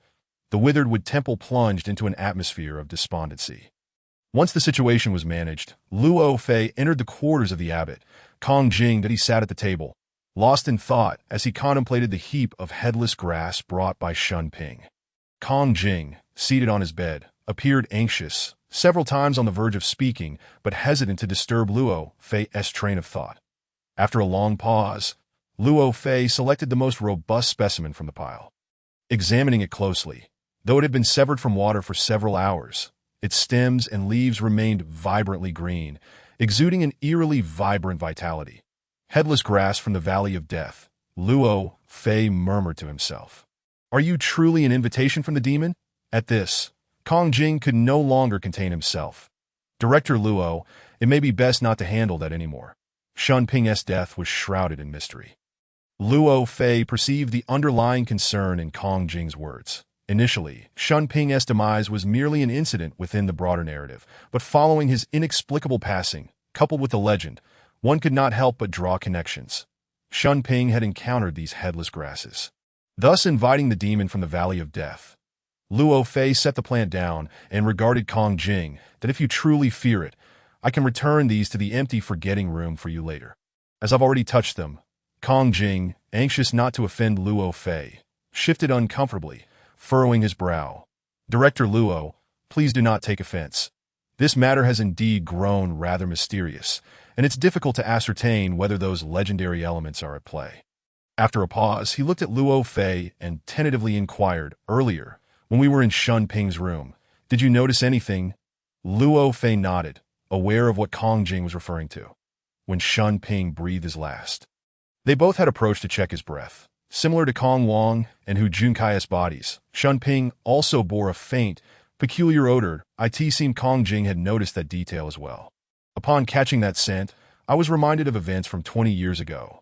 Back then, Kong Wang seemed possessed by a demon, and now, that demon has returned. Kong Jing's eyes shimmered with fear. The demon from 20 years ago. Luo Fei picked up on Kong Jing's words, lightly stroking his chin. How was that demon subdued back then? Kong Jing paused momentarily, murmuring, perhaps only my master knows. The demon was sealed within a painting. Yet now it has been released once more. As he spoke, Kong Jing shook his head. Although these were merely conjectures in his mind, he himself found such interpretations rather far-fetched. Luo Fei remained silent, following the thread of his thoughts. Amidst the myriad enigmas that had initially enveloped him like a thick fog, a small glimmer of hope emerged, seemingly illuminating the broader picture. Yet this glimmer was shrouded in layers of thin veils, flickering in and out of sight, elusive and intangible, making it difficult to grasp. Suddenly, Shuna burst through the door in a flurry, interrupting Luo Fei's contemplation. You must hurry and take a look. He gasped. Shunhui and a few of the other senior monks are sneaking down the mountain. Kong Jing immediately sprang to his feet. Down the mountain? Why? They said they cannot just sit in the temple and wait for death, the young monk replied, casting a fearful glance at Luo Fei, furrowing his brow. Luo Fei inquired, where are they now? They've already reached the front courtyard. What a nuisance, Kong Jing exclaimed, hastily making his way outside. Director Luo, rest assured, I will definitely bring them back. Luo Fei also rose and quickly caught up with Kong Jing, while Shuna jogged ahead, leading the way. Before long, the trio traversed the main hall and arrived at the front courtyard. Shunhui and two other young monks were standing at the temple's entrance, glancing around with indecision, as if waiting for something. Upon seeing Shunhe accompanied by Kong Jing and Luo Fei, Shunhui and the others appeared somewhat taken aback. They exchanged a few hurried words before suddenly taking off down the snowy path. Quick, stop them! Tell them not to run, Kong Jing lamented, wishing he could reach the door in an instant to catch up with these timid and reckless individuals. However, his legs felt heavy, and he could only helplessly instruct Shunhe, who was running ahead. Shunhe exerted all his strength to chase after them, calling out loudly at the mountain path's entrance, Senior brothers, stop! The abbot wants you back. Yet Shunhui and the others did not pause, instead quickening their descent, not even glancing back. The treacherous path caused Shunhui to stumble, but he quickly regained his footing. It seemed that the fear of remaining on the mountain outweighed any pain from his fall.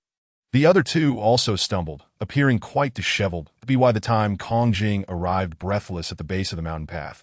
Shunhui and the others had already run over 50 meters away, and it was evident that he could not catch up. The path is impassable. What are you doing? Kong Jing exclaimed, stamping his foot in frustration as he watched their retreating figures, but his words could not reach Shunhui and the others. Let them go, Luo Fei remarked with a sense of calm. When they realize they cannot proceed, they will naturally return. Kong Jing shook his head in resignation. That I suppose that is all we can do. Sigh. Let us head back. Abbot, should I return to my quarters as well? Shunhe asked, clutching his chest. Perhaps due to the frantic running earlier, his complexion appeared rather poor, and his voice lacked its usual vigor. Luo Fei gazed intently at Shunhe, a flicker of concern passing through his expression. You should go back for now. The abbot and I have some matters to discuss, he instructed the young monk. Shunhe nodded and made his way back to the temple alone. Luo Fei's expression grew serious as he watched Shunhe's figure vanish behind the main hall. Director Luo, is something amiss? Kong Jing inquired, sensing the unusual tension. Luo Fei stroked his chin thoughtfully before replying. Please have someone keep an eye on Shu in his quarters and ensure he does not leave. Also, send him his meals tonight. Why? A sudden chill gripped Kongjing's heart, an ominous premonition washing over him. Did you not notice? His physical condition is quite poor, and his eyes appear somewhat bloodshot. Director Luo, are you suggesting? Kongjing's voice trembled as he grasped the implication. A mix of urgency and fear evident in his tone that I'm merely being cautious. It is best if nothing is amiss. Luo Fei reassured Kongjing, exhaling deeply, revealing that he too bore a heavy heart. Kongjing gazed at Luo Fei in confusion. But what if something does happen? What should we do? Luo Fei fell silent, grappling with the very question that troubled him, that we await rescue. After a long pause, he finally provided this answer. Under Kongjing's disappointed gaze, he looked up at the vast sky, golden sunlight bathing his face, while a chill coursed through Luo Fei's heart. Perhaps he alone understood the gravity of the situation. Kongjing forced a bitter smile, yet he reasoned that as long as they were waiting, there remained hope. Let us return as Luo Fei spoke. He began to walk, adding, there are matters I must contemplate alone. The two made their way back to Kongjing's quarters, but this time, Luo Fei did not intend to linger. His purpose was solely to help clear out the headless grass from the room.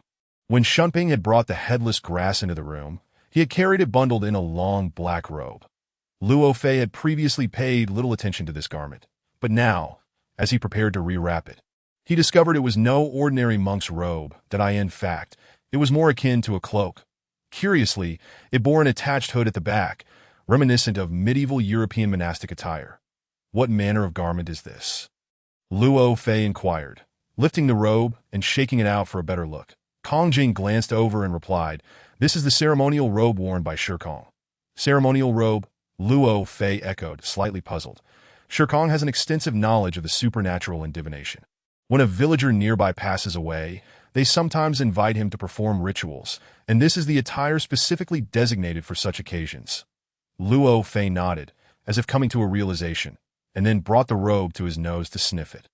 Kongjing's expression changed. Does this robe also carry that scent? Luo Fei merely acknowledged with a subtle indicating that the outcome had been anticipated. He rewrapped the bundle of grass with the robe and prepared to leave. I will take these with me, he stated. Kongjing looked at the bundle with a mix of disgust and fear, wishing fervently for these strange items to vanish as far away as possible. When will the reinforcements arrive at the mountain? Kongjing inquired, just as Luo Fei was about to step out the door, in 2 to 3 days, perhaps if it snows again in the meantime. It may be uncertain, Luo Fei replied, glancing at the sky outside, where the sunset's afterglow suggested that such a possibility was not particularly high. 2 or 3 days. Kongjing murmured, pondering what other events might unfold during that time. Luo Fei understood Kongjing's feelings. Yet now, what more could they do besides wait? During the evening meal, the disappearance of Haohui, Xuanhe, and the others drew the attention of the monks, and rumors began to circulate in hushed tones about Xuanhe being possessed by a demon. Indeed, Xuanhe's condition was dire. He had already taken to his bed. Although he had yet to exhibit the terrifying symptoms of bleeding from his eyes and mouth, Luo Fei knew all too well that without intervention, it was merely a matter of time. What measures should be taken? After 2 decades, the demon from Death Valley had returned, yet the means to subdue it had become a profound mystery. Nightfall arrived swiftly in the mountainous region. After the sun set, darkness descended rapidly.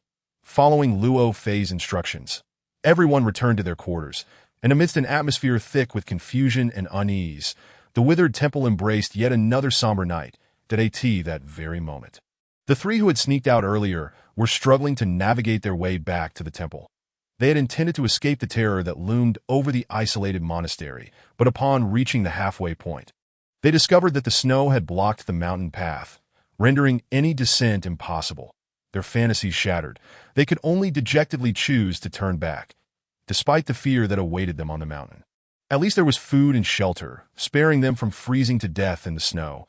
The exhilaration they had felt upon leaving the temple had long since dissipated. They trudged back. Fatigued and weary, they finally reached the temple entrance well into the night.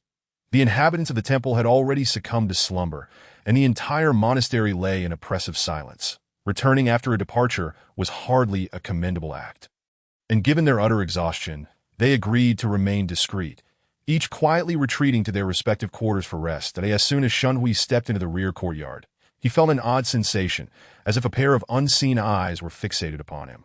Though he could not discern the source of this feeling, approaching his door, the sensation intensified, prompting him to turn around and scan his surroundings. Suddenly, what unfolded before him left him agape, a wave of immense fear constricting his chest, nearly suffocating him. The two companions still in the courtyard noticed Haohui's peculiar behavior and followed his gaze, instantly frozen in place, their faces etched with horror that a dark figure stood motionless atop the roof of Shikong's dormitory, as still as if in deep meditation. Although the night was murky, the snow's reflective light allowed them to discern that this was a headless humanoid figure, due to the proximity of Haohui's dormitory to Kongwang's. The shadow looming over Haohui instilled within him a sense of being scrutinized from an elevated position. Under the weight of this terrifying pressure, his legs turned to jelly, and he involuntarily stumbled backwards. His heels caught on the steps before the door, causing his body to fall backwards. The impact of his fall forcefully swung the door open. The sudden crack reverberating through the air jolted Haohui's mind back into action. "Help! A headless ghost! A headless ghost!" He shouted hoarsely, his slightly altered voice tearing through the stillness of the night. In response, various dormitories reacted. Some flicked on their lights. Others eagerly leapt from their beds to investigate, while the timid remained inside, quaking as they inquired about the commotion. The shadow atop Kongwang's roof stirred as well, seemingly fearful of being exposed to the light, and it scurried along the ridge towards the front yard, swiftly vanishing into the darkness. The first few monks to rush out witnessed this eerie spectacle, their expressions mirroring astonishment. The headless ghost, which had been the subject of rumors for days, finally appeared before them. "Chase it!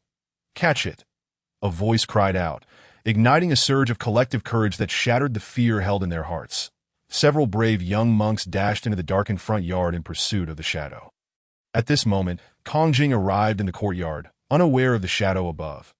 Upon grasping the situation, he quickly led the remaining monks towards the front yard. He found the young monks who had rushed ahead standing bewildered in front of the guest room on the west side. "What happened?" Kongjing inquired hurriedly. "Where did it go?" The nearby monks fell silent, their gazes converging on a tall monk named Shun's. Known for his brashness within the temple, he often faced reprimands from Shunping. Among those who had charged into the front yard, he had been at the forefront and was the only one to witness the shadow's movements after it entered the yard. "That I saw it jump down from the roof. And then it seemed to have entered this room," Shun stammered, pointing to the door of the guest room on the west side. The dim light had rendered the scene blurry, and he was not entirely certain of what he had seen. The previously clustered monks immediately scattered, the bold forming a semicircle around the door, while the timid cowered behind others. All eyes were fixed intently on the closed door, and the atmosphere in the yard became thick with tension. Kongjing gazed at the pitch-black, motionless house, confusion and fear colliding within him. For him, there was no worse predicament. The headless ghost, which had instilled fear in everyone for days, had finally made its appearance and infiltrated the room where Luofei resided. Initially bewildered, Shun's now felt a twinge of fear as he stood alone at the front, glancing anxiously at Kongjing for assistance. The other monks followed his gaze. Kongjing took a deep breath, steeling himself as he advanced a few steps. Although he shared the collective trepidation, he recognized his duty to address the matter. "Luofei, Luofei," Kongjing called out, standing 2 meters from the door. Silence reigned within the room, with no response. Kongjing took a step closer. "Luofei," he tilted his head, attempting to peer through the window, but saw nothing. Some monks began to stir, a few bold ones following suit. "Just push the door open." Shun's urged gruffly that Kongjing's actions seemed to have rekindled his courage, and he stepped forward, poised to force the door open. Kongjing halted him, making a gesture for silence. The group held their breath. Faint rustling could be heard from within, as if someone were approaching the door. Each soft sound resonated like a hammer striking their hearts. Eyes widened. They remained fixated on the ominous door. With a soft creak, the door opened, the gap widening like the maw of a beast. Both Kongjing and Shun's instinctively took a half step back, that a shadow squeezed through the opening. And as the faint light illuminated its face, a collective sigh of relief swept through the crowd. The figure was Luofei, standing at the threshold, appearing somewhat fatigued, as though he had not rested well. "Did you call for me?" he asked with a peculiar gaze fixed on Kong Jing, as if his inquiry bore a deeper significance. The headless ghost has reappeared, Kong Jing replied, casting a puzzled glance at Luofei before peering into the room. Luofei showed no sign of surprise, continuing to question, "Did you see it?" "No," Kong Jing hesitated, then clarified many people saw it. His words elicited murmurs of agreement from the other monks, while Shun's boldly added, "I even saw that creature dart into this very room. Did I ask that so?" Luofei pondered for a moment before responding nonchalantly. "It is likely that you misinterpreted what you saw." Shun's, feeling indignant, was about to retort, but Kong Jing abruptly interjected, "I trust Luofei's words. It must be that you misjudged that Kong Jing's sudden shift in attitude left the other monks bewildered." Even Luofei raised an eyebrow in surprise. "You all should return. I need to speak with Luofei." Kong Jing's demeanor grew serious, his tone brooking no dissent. Reluctantly, the monks exchanged glances, hesitating for a moment before dispersing. Shun's walked a short distance before glancing back anxiously. "Abbot, go back," Kong Jing insisted firmly, waving him off. "Everyone stay inside. No one is to come out." Once the others had departed, only Kong Jing and Luofei remained in the front yard, the silence hanging heavily in the air. "What is it? Have you discovered something?" Luofei broke the silence first. Kong Jing stared at Luofei, the fear he had long concealed finally surfacing in his gaze. "Luofei, there is a mirror in your room. You should take a look." His voice trembled as he spoke. Luofei froze momentarily. "What do you mean?" "Your eyes," Kong Jing replied, shaking his head in sorrow.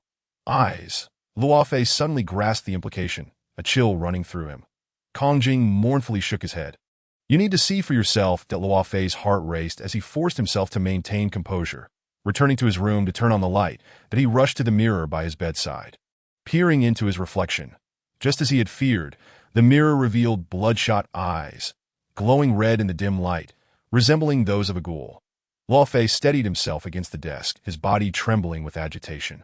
Fully aware of the implications this held for him, Kong Jing stood outside, feeling lost and helpless for a moment, but the bond forged in shared struggle ultimately triumphed over his fear. That he took a step forward, ready to enter the room. "Don't come in."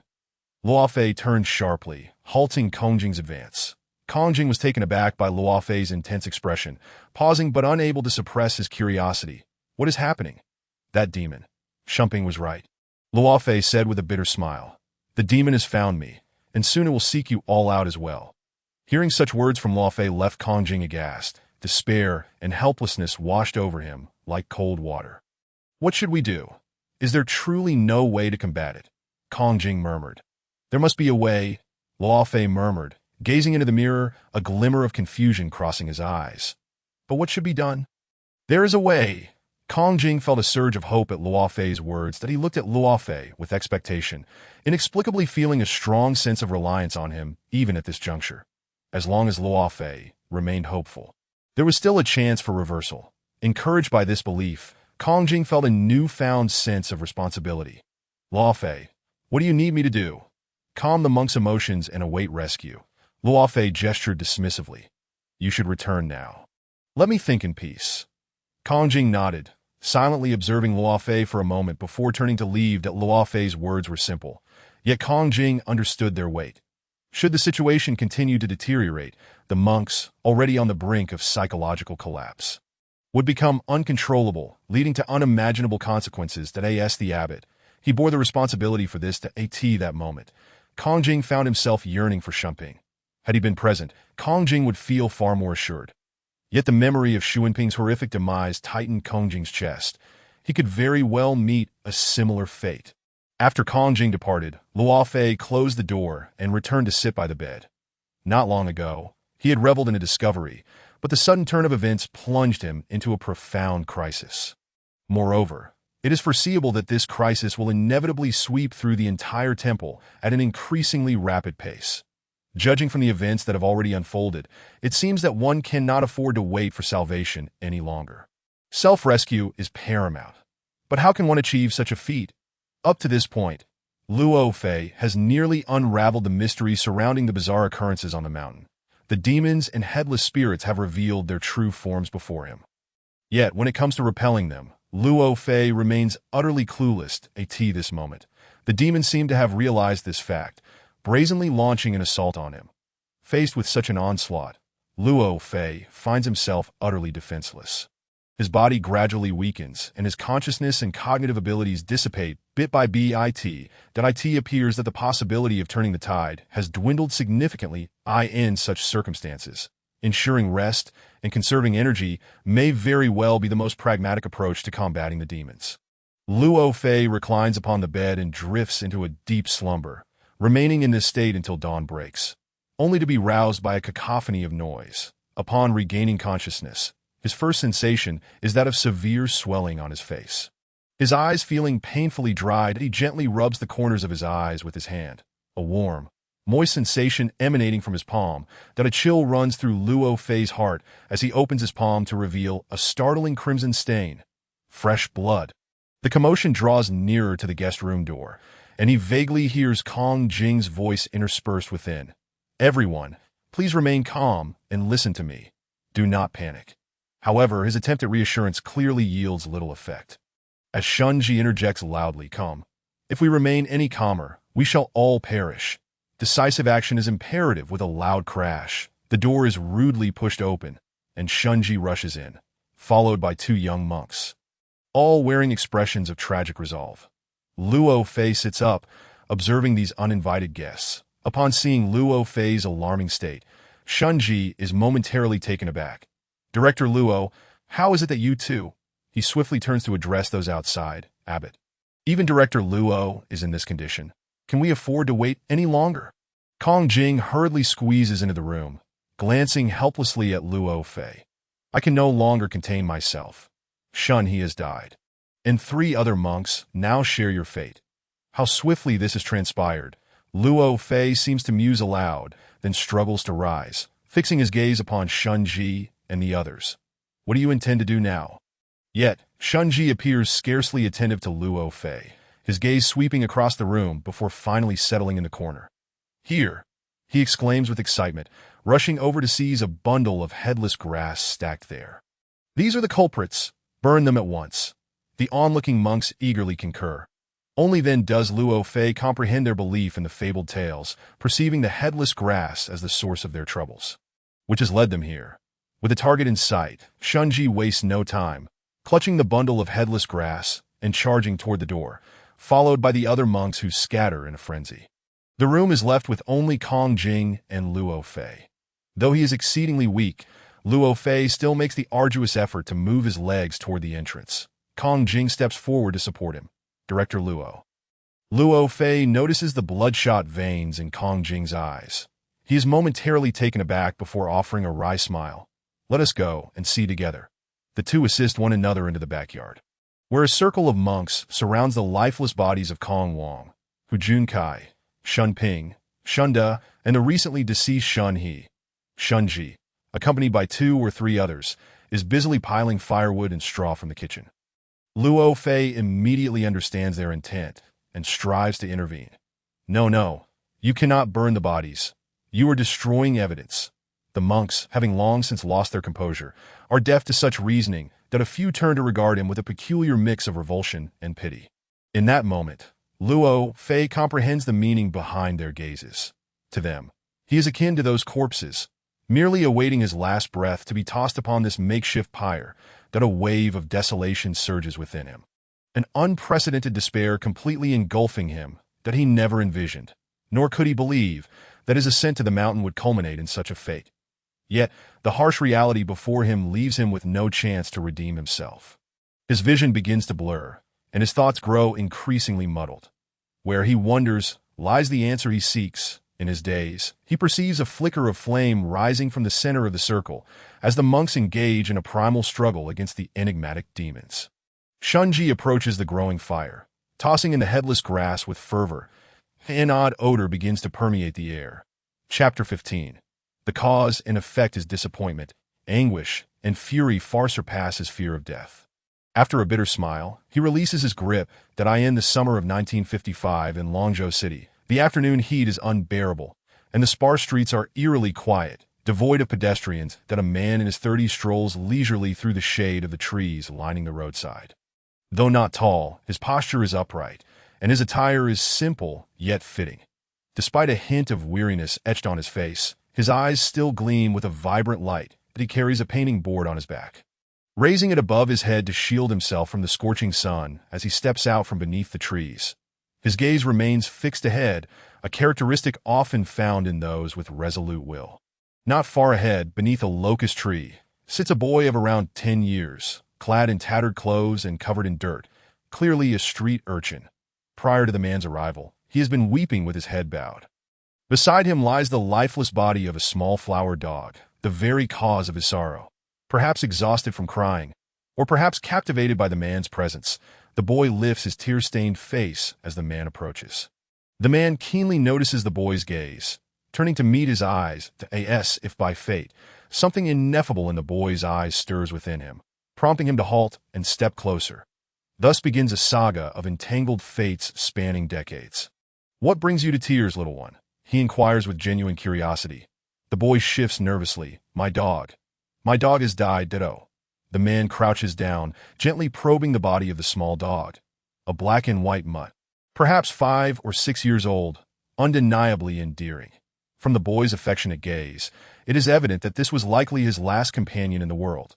The man ponders momentarily, seemingly reaching a decision. "Come with me. I can bring your dog back to life." With that, he rises and begins to walk away. The boy watches the man's retreating figure, hesitating for a moment with tears still brimming in his eyes, before cradling the lifeless dog and following him. The man glances back over his shoulder, a hint of satisfaction gracing his features, while his pace remains unhurried. After a journey of over 20 minutes, they traverse the streets and enter a narrow alley, ultimately arriving at a modest house shaded by greenery. The man steps inside, retrieves a stool, and takes a seat at the entrance. The boy stands several meters away, both hopeful and apprehensive as he gazes at him. The man sets up his painting board, and his tools flutter through the air like butterflies dancing among flowers that at this moment. He is entirely immersed in his craft. His expression so focused that the surrounding sounds and movements seem to exist in a different realm altogether. Eventually, he concludes his artistic endeavor, returning to the present. The boy appears somewhat puzzled and impatient, yet unwilling to depart. The man smiles and beckons him closer. "Come here." The boy hesitantly approaches, and the man turns the painting board around to reveal a vividly lifelike depiction of a small flower dog before the boy's eyes. The boy's eyes widen in astonishment.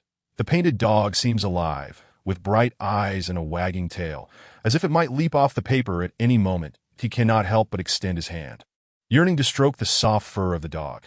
Suddenly, the man rips the painting from the board and, before the boy's eyes, tears it into fragments. The boy stares at him, disbelief washing over him as the joy he felt mere moments ago vanishes entirely, and tears begin to well up once more. "Would you like a dog like this?" the man asks. The boy eagerly nods. The man subtly smiles, placing the brush and tools into the boy's hands before walking away. Approximately 3 hours later, the man returns from picking up his daughter from kindergarten. As they arrive at their doorstep, they find the boy sprawled on the ground, surrounded by a multitude of drawings, each depicting a small dog rendered in a childlike style. While he continues to draw, "Daddy, there is a little beggar over there." The girl tugs at her father's sleeve. "No, he is not a beggar." The man gazes at the scattered drawings, excitement barely contained in his eyes that he will be my apprentice. This middle-aged man is Wu Jianfei, who is currently at the pinnacle of his artistic career. In that fleeting moment of eye contact with the boy, he sensed the spark of creativity flickering in the boy's gaze. The little dogs depicted on the drawing paper validated his judgment, while the boy's unwavering tenacity made him believe that this was indeed a rare gem waiting to be polished. The boy had become so engrossed in his drawing that he remained oblivious, even as Wu Jianfei and his daughter approached him. "Is this little dog dead? How pitiful!" exclaimed the young girl upon seeing the small spotted dog lying on the ground. Her tinkling voice reached the boy's ears, prompting him to lift his gaze and, for the first time in his life, behold Wu Yanhua. Dressed in a white dress that complemented her delicate skin, she resembled a porcelain doll, exuding an air of fragility and charm. The boy gazed at her in a daze, feeling as though she were an angel from a different realm. Before encountering Wu Jianfei and his daughter, the boy had wandered for a long time, having grown accustomed to this transient existence without ever contemplating settling in one place. However, now, he found himself irrevocably drawn to this girl, no longer wishing to part ways with her, that Wu Jianfei, caught up in his excitement, failed to notice the profound transformation within the boy when he asked the boy to become his apprentice. The boy readily agreed, which filled Wu Jianfei with joy, leading him to believe that he shared a unique bond with this young lad. Thus, the boy named Hu Junkai became a member of their family. Regardless of his initial intentions for staying, he soon developed a deep passion for the art of painting, showcasing exceptional talent. Under Wu Jianfei's guidance, his artistic skills flourished rapidly, and he quickly grasped the nuances of the craft. In many respects, Wu Jianfei was not an easy individual to be around. His coldness, stubbornness, and irritability were notable flaws in his character. Yet, he and Hu Junkai managed to coexist harmoniously, perhaps due to his own hardships as a wanderer. Hu Junkai had learned to conceal his temper, that he accepted Wu Jianfei's criticisms with composure, listening intently to his reasonable points while refraining from defending himself against the unreasonable ones. Thus, an extraordinary understanding developed between the two. For Wu Yanhua, Hu Junkai proved to be an exceptional companion. His years of wandering had equipped him with a myriad of fascinating survival skills, that he had an understanding of animals and knew which insects were edible and how to prepare them. A talent that captivated children at the time. Before long, the two became inseparable partners, and their genuine friendship deepened with each passing day. Once Hu Junkai's painting skills reached a certain level, he no longer required Wu Jianfei's extensive guidance. Consequently, Wu Jianfei took on two more apprentices, Zhang Bin and Chun Jian. With Hu Junkai as a precedent, Wu Jianfei held high expectations for his new students. Unfortunately, they fell far short of Hu Junkai's artistic talents. Frustrated, Wu Jianfei's temper erupted, and he frequently berated Zhang Bin and Chun Jian, who, feeling powerless, harbored resentment over time. Within this familial dynamic, Hu Junkai assumed the role of an elder brother, although he enjoyed his master's favor. He never used it to suppress his two younger disciples, that he earned Zhang Bin and Chun Jian's respect through his artistic prowess and genuine care. Thus, despite Wu Jianfei's disparate treatment of the three, Zhang Bin and Chun Jian did not direct their resentment toward Hu Junkai. Days turned into months, and before long, it was 1960. Hu Junkai had grown into a 15-year-old youth to be why this time his painting skills hinted at the potential for originality. The relationship between him and Wu Jianfei transcended mere instruction and learning. They often engaged in discussions about their artistic sensibilities, drawing them closer together. That summer, they spent countless nights conversing, falling asleep side by side when fatigue set in. Over time, subtle changes began to stir within Wu Jianfei's heart. Changes perhaps beyond the comprehension of an ordinary person, that Wu Jianfei once had a beloved wife, but she passed away shortly after giving birth to Wu Yanhua. The things we lose are often the most cherished. With a deep longing for his late wife, Wu Jianfei had not engaged with any woman since. For over a decade, he had lived alone, silently enduring the torment of loneliness, which contributed to his later eccentricities. The most primal human instincts can ultimately not be suppressed. His aversion to women led Wu Jianfei's desires to manifest in another direction.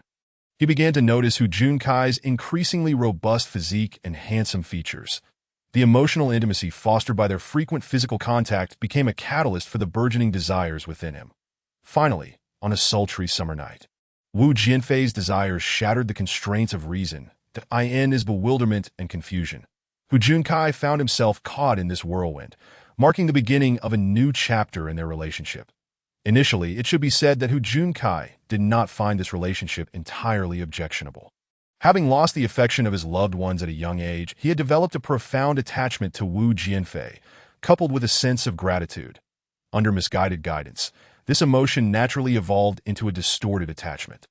As 2 or 3 years passed, Hu Junkai's maturity deepened, and he began to recognize the absurdity of their relationship.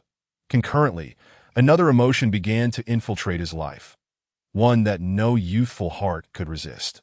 At this time, Wu Yanhua had blossomed into a graceful young woman. Her exquisite beauty and innate classical elegance captivated nearly every boy who laid eyes on her. Yet, those boys were destined for heartbreak. In her heart, there was no room for anyone but Hu Junkai, who had been her companion since childhood. As Hu Junkai entered the throes of young love, Wu Yanhua had always been the angel in his heart. His feelings gravitated uncontrollably toward her, and he began to consciously distance himself from Wu Jianfei, seeking a normal and beautiful future for himself. that Wu Jianfei sensed this shift within Hu Junkai, realizing that as the boy matured, controlling him as he once did was no longer feasible. Simultaneously, Wu Jianfei harbored deep guilt regarding the distorted nature of their relationship. Consequently, he accepted this change, hoping the matter could remain hidden forever. The bond between Hu Junkai and Wu Yanhua intensified, quickly reaching a point of inseparability. However, Hu Junkai still harbored some reservations regarding Wu Jianfei, and their romantic relationship remained clandestine. Yet, this secrecy only served to heighten the sweetness of their connection.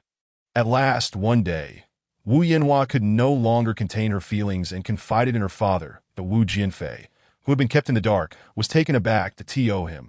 His daughter was the most precious gem in his life, and he could not fathom her entanglement in matters of the heart with Hu Junkai, which felt to him akin to a ludicrous and nearly incestuous act. Wu Jianfei immediately forbade any further association between his daughter and Hu Junkai, leaving Wu Yanhua heartbroken. For her, her father's word was law. Though she could not comprehend the reasons behind his decree, she painfully severed her emotional ties with Hu Junkai, Hu Junkai, much like in his childhood. Bore this quietly, offering no defense or resistance that in his life, Wu Yanhua's significance eclipsed all else. He would not engage in futile struggles, yet in his heart, he had not surrendered in this atmosphere of awkwardness and repression. The three maintained a delicate balance until the onset of tumultuous days disrupted their equilibrium. Once the formidable Wu Jianfei lost his standing, he was imprisoned in a cattle shed, becoming a captive of the revolutionary youths. Zhang Bin and Chen Jian, harboring pent-up grievances, seized the opportunity to unleash their frustrations. Their childish desire for revenge, combined with a twisted social environment, momentarily transformed them into tormentors, subjecting Wu Jianfei to various forms of cruelty, releasing years of suppressed resentment in a single moment. Fortunately, the presence of Wu Yanhua and Hu Junkai tempered the situation. Otherwise, Wu Jianfei's plight would have been far more tragic, with Wu Jianfei no longer overseeing them. The relationship between Wu Yanhua and Hu Junkai swiftly reignited to its zenith on a moonlit night. Hu Junkai took Wu Yanhua's hand and formally proposed to the one he cherished. "Would you marry me?" he asked. "Spend your life with me, and I will always treat you well." Wu Yanhua bit her lip for a moment before softly responding, "As long as my father agrees, I will accept." Hu Junkai embraced Wu Yanhua, saying nothing further. The next day, Hu Junkai visited the cattle shed where Wu Jianfei was detained to present his request for marriage to Wu Yanhua. Although his status had drastically changed, Wu Jianfei's character only hardened in such an environment. "Absolutely not," he declared, his words leaving no room for negotiation. "As long as I am alive, you shall never be together." Hu Junkai fell silent for a moment before turning to leave. Before he refrained from resistance. But this did not signify his surrender. Wu Yanhua was deeply disappointed by her father's response. Yet in her heart, he would always hold the utmost importance, even if it meant enduring immense pain. She would never defy her father's wishes, especially now. As he was suffering greatly, the revolution continued. Wu Jianfei's suffering only deepened. His unyielding demeanor never wavered in the face of torment and humiliation, inciting great ire among the revolutionary youth, who subsequently portrayed Wu Jianfei as the quintessential hardliner, intensifying their denunciations against him. After several rounds of relentless scrutiny, Wu Jianfei appeared utterly haggard, his body and spirit subjected to immense suffering. Witnessing this plight, Wu Yanhua could no longer bear it. She resolved to rescue her father from his torment. Clearly, relying solely on her own strength was insufficient, so she sought out Hu Junkai, the only person she could depend upon at that moment. Hu Junkai acquiesced to Wu Yanhua's plea, and together they devised a plan to liberate Wu Jianfei, taking advantage of Hu Junkai's watch over Wu Jianfei. They would initiate their escape. It was a night illuminated by a bright moon. Hu Junkai led Wu Jianfei out of the cow shed, carefully selecting secluded paths as they quietly made their way to the outskirts of the city. It was there that Wu Jianfei had his final meeting with his daughter, a poignant moment of parting. Despite the complexities of their relationships, they remained each other's closest confidants. After exchanging heartfelt sentiments, the time for their tearful farewell arrived. According to their plan, Hu Junkai would escort Wu Jianfei to a mountain dwelling in the Nanming Mountain region. That moment, it seemed Wu Yanhua still had something to say. After much hesitation, she finally spoke. "Father, there is one more thing I wish to ask of you." "What is it?" Wu Jianfei inquired, quickly comprehending the hesitation in his daughter's demeanor. His gaze scanned the surroundings before he stubbornly shook his head. "I will not consent to your marriage. That if you intend to use this opportunity to coerce me, then return me to the cow shed at once." With her head bowed, tears of grievance welled in Wu Yanhua's eyes. "Let it be that we can discuss these matters when Master returns," to Hu Junkai smoothly interjected. And thus, the father and daughter bid their final farewell in a somewhat awkward atmosphere. The Hu Junkai led Wu Jianfei deeper into the mountains, where the paths remained unkempt and the villages were almost entirely isolated from the outside world. Having once wandered as a laborer, Hu Junkai was somewhat familiar with the terrain. The rugged trails proved difficult, and Wu Jianfei, already weakened, struggled to keep pace. Despite Hu Junkai's support, after an hour or two, Wu Jianfei could no longer endure and breathlessly requested a respite. "Just a little longer," Hu Junkai urged, pointing to a nearby plateau along the mountainside. "Once we reach that point, we can rest properly." Wu Jianfei nodded, gritting his teeth as he climbed another 60 or 70 meters until they finally arrived at the designated plateau. Exhausted, he collapsed onto the ground, too weary to move. In that tranquil mountain setting, bathed in soft moonlight, a gentle breeze rustled the trees, creating an enchanting atmosphere. As Wu Jianfei's breath steadied, he found himself captivated by the serene elegance of the surroundings. Rising to his feet, he approached the cliff's edge and gazed down into the lush valley below, teeming with vibrant life. "Do you know what lies below?" Wu Jianfei inquired, intrigued. "The scenery is quite lovely. I could come here to seek inspiration." After a moment of silence, Hu Junkai replied, "That place is called Death Valley." Death Valley? Wu Jianfei furrowed his brow, unable to fathom how such a seemingly vibrant place could bear such a dreadful name. As if affected by the ominous title, an unsettling sensation washed over him, prompting him to turn and retreat to the plateau. Unbeknownst to him, Hu Junkai had silently approached from behind, regarding him with an unsettling gaze.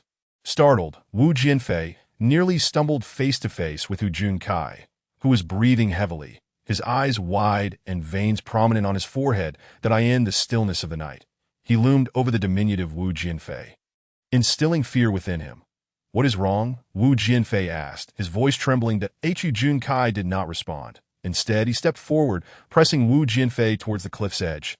Alarmed, Wu Jianfei recognized the danger and attempted to sidestep Hu Junkai to escape this perilous predicament. In a sudden move, Hu Junkai extended his hand, forcefully shoving Wu Jianfei towards the abyss. Wu Jianfei lost his balance, one foot teetering over the edge, and instinctively grasped Hu Junkai's arm in a desperate bid for support. Hu Junkai stumbled, falling to the precipice while Wu Jianfei dangled precariously, clinging to him. "What are you doing?" Wu Jianfei's initial panic and fear swiftly transformed into fury. He glared at Hu Junkai, his voice hoarse with outrage. He could scarcely believe that one of the closest individuals in his life would resort to such treachery. Avoiding Wu Jianfei's gaze, Hu Junkai frantically pried at the fingers gripping his other arm. "If you live, Yanhua and I can never be together." If you live, Yanhua and I can never be together. His voice oscillated between a whimper and a wail, fixating on these two phrases that justified his actions. As all past affections between master and disciple seemed to evaporate, in that instant, Wu Jianfei comprehended everything. The disappointment, anguish, and fury in his heart eclipsed any fear of death. With a bitter smile, he relinquished his grip. Hu Junkai looked up, bewildered, as Wu Jianfei's form plummeted like a leaf into the malevolent embrace of Death Valley. That moment, the image of Wu Jianfei's eyes seared into his memory, and the fury emanating from them pierced his heart like a chilling blade. For the next 2 decades, whenever he recalled that gaze, he would feel engulfed in flames. Once silence reclaimed the scene, Hu Junkai returned to the plateau, his emotions tumultuous, ensnared by an indescribable complexity, confusion, fear, guilt, and even a hint of exhilaration. Gradually calming himself, he began to contemplate his next steps. He had already made arrangements. This would be a flawless plan, and thus far, all had proceeded smoothly. At dawn the following day, Hu Junkai arrived at Lindong village in the mountains, hiring a laborer of similar age and stature to Wu Jianfei. He paid the laborer 3 months' wages and then took him deeper into the mountains to Huangjia village. There, Hu Junkai entrusted his master to the honest and kind-hearted couple, Huang Deming and his wife, ensuring they would provide for him. Hu Junkai paid the couple 3 months' living expenses up front, with the remainder to be settled by his master on a timely basis. For the laborer, it was an ideal arrangement: food, shelter, and no further responsibilities. According to Hu Junkai's agreement, as the 3-month period neared its end, the laborer's work would conclude, allowing him to quietly gather his belongings and depart from Huangjia village. Having orchestrated these arrangements, Hu Junkai returned to Longzhou City. When faced with the suspicions and interrogations of the revolutionary youth, he remained tight-lipped, uttering not a single word, that Wu Yanhua firmly believed her father had escaped peril.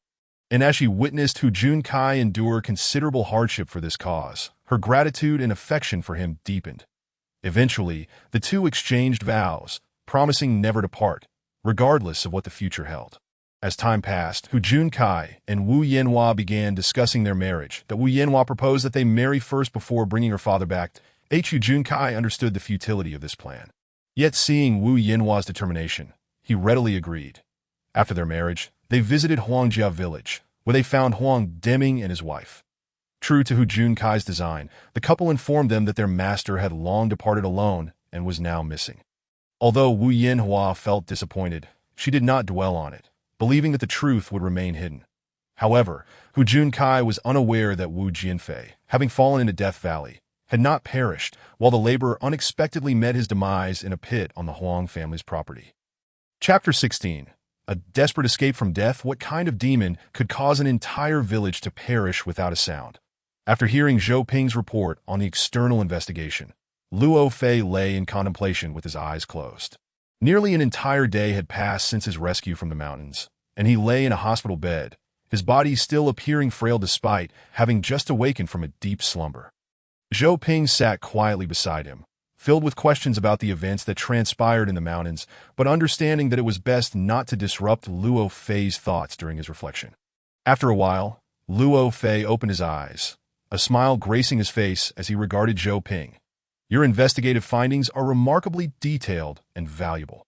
Many of the questions I pondered while on the mountain now have answers. I believe I can piece together the entire narrative to elucidate everything that has transpired. That's so. Zhou Ping smiled in response, leaning back in his chair with a hint of pride. I am all ears. Just don't know where you intend to start. Let us continue from the conclusion of the story you mentioned, starting from the moment Wu Jianfei plummeted into the Valley of Death. Ah.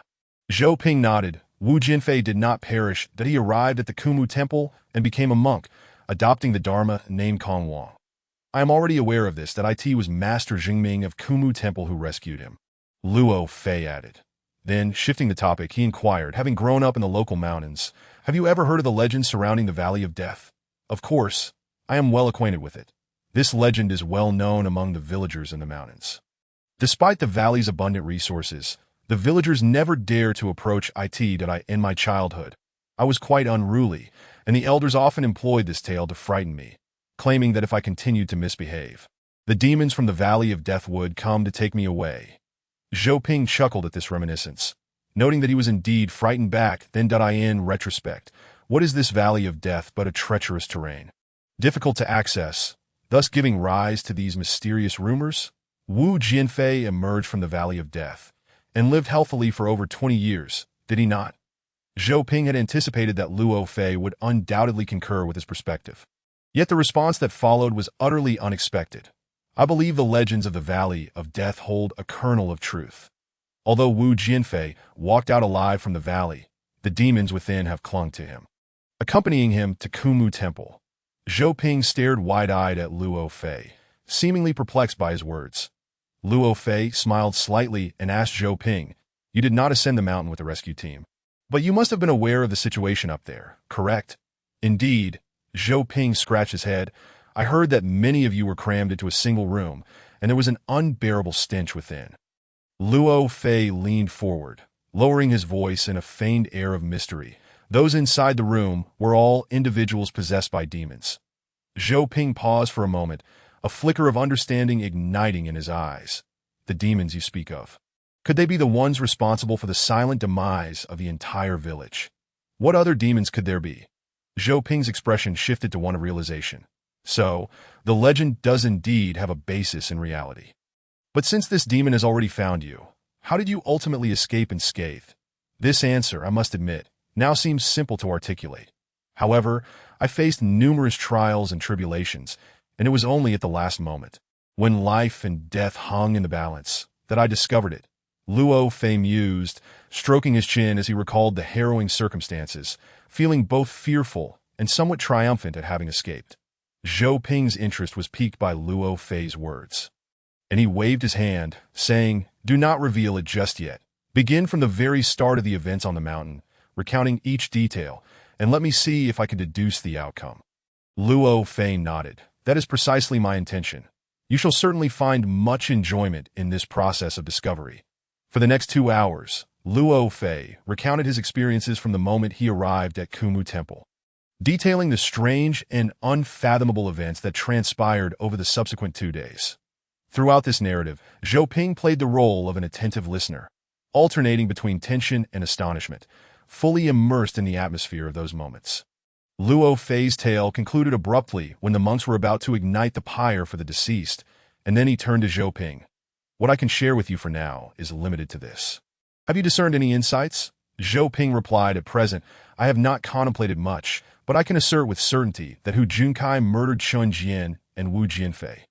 Luo Fei furrowed his brow, seemingly taken aback, yet he quickly grasped the situation and chuckled. "Your conclusion rests on these 2 points, which indicates that your line of reasoning diverges considerably from mine at that time. This is understandable, as you were privy to a great deal of surrounding context, making it easier for you to arrive at your conclusions, that we still remain unaware of the specific contents of that murderous painting. But it is evident that Chun Jian and Hu Junkai discovered Kong Wang's true identity through it. After the initial shock, the two conspired at the edge of a precipice. Chun Jian, unaware of the underlying circumstances, was eager to reunite with his master, while Hu Junkai, unable to dissuade him, pushed him over the cliff. Subsequently, he took advantage of the monk's descent to rescue others, stealthily returning to the temple, strangling Kong Wang, and fabricating the illusion of suicide by hanging. This is the conclusion you have arrived at, is it not? Zhou Ping nodded in agreement. However, at that time, I was completely ignorant of the relationship between Kong Wang and Hu Junkai, so naturally, I could not conceive of these events, Luo Fei continued. The conclusions I reached that aligned with yours were gradually pieced together from subsequent occurrences. We can consider Hu Junkai's murder of Chun Jian as a pivotal point. The information you uncovered pertains to the antecedents of this incident, while the circumstances I gathered on the mountain are the ramifications that stem from it. Due to the differing directions of our deductions, the final result I arrived at became your starting point, which is why I found it somewhat perplexing earlier that I asked it feasible to conclude solely from the events on the mountain that Hu Junkai killed Chun Jian and Kong Wang. Zhou Ping pondered seriously for a moment before shaking his head in resignation. I truly have no inkling. This is hardly surprising, as you did not experience those events firsthand. Many of the situations and atmospheres at that time are difficult to accurately grasp through my descriptions alone. Moreover, crucial insights and flashes of inspiration often emerge in fleeting moments. Asking you to engage in idle speculation now is indeed a tall order. Luo Fei's words further ignited Zhou Ping's curiosity, prompting him to chuckle. "Well then, do not keep me in suspense any longer. Please share the details candidly." "Very well, I shall narrate these events in accordance with my original thought process, and perhaps through this, you will gradually find your footing," Luo Fei replied, stroking his chin, now adorned with a thick stubble, as his thoughts drifted back to that morning 6 days prior. Upon ascending the mountain, the first incident I became aware of was the cliff fall involving Chun Jian. However, like you, I had only heard fragmented accounts of this matter. The most detailed portion was relayed through your recounting of Zhang Bin's words. Later, I examined the small dwelling where Chun Jian and others were staying, and Shun recounted his experience of seeing a headless ghost within the time. This seemed utterly absurd, yet it held significant importance that I asked that so. Could these claims truly be valid? Zhou Ping scratched his head, displaying a perplexed expression. One can only assert that those phenomena were indeed real. Luo Fei replied ambiguously. You likely cannot fathom what that implies at present.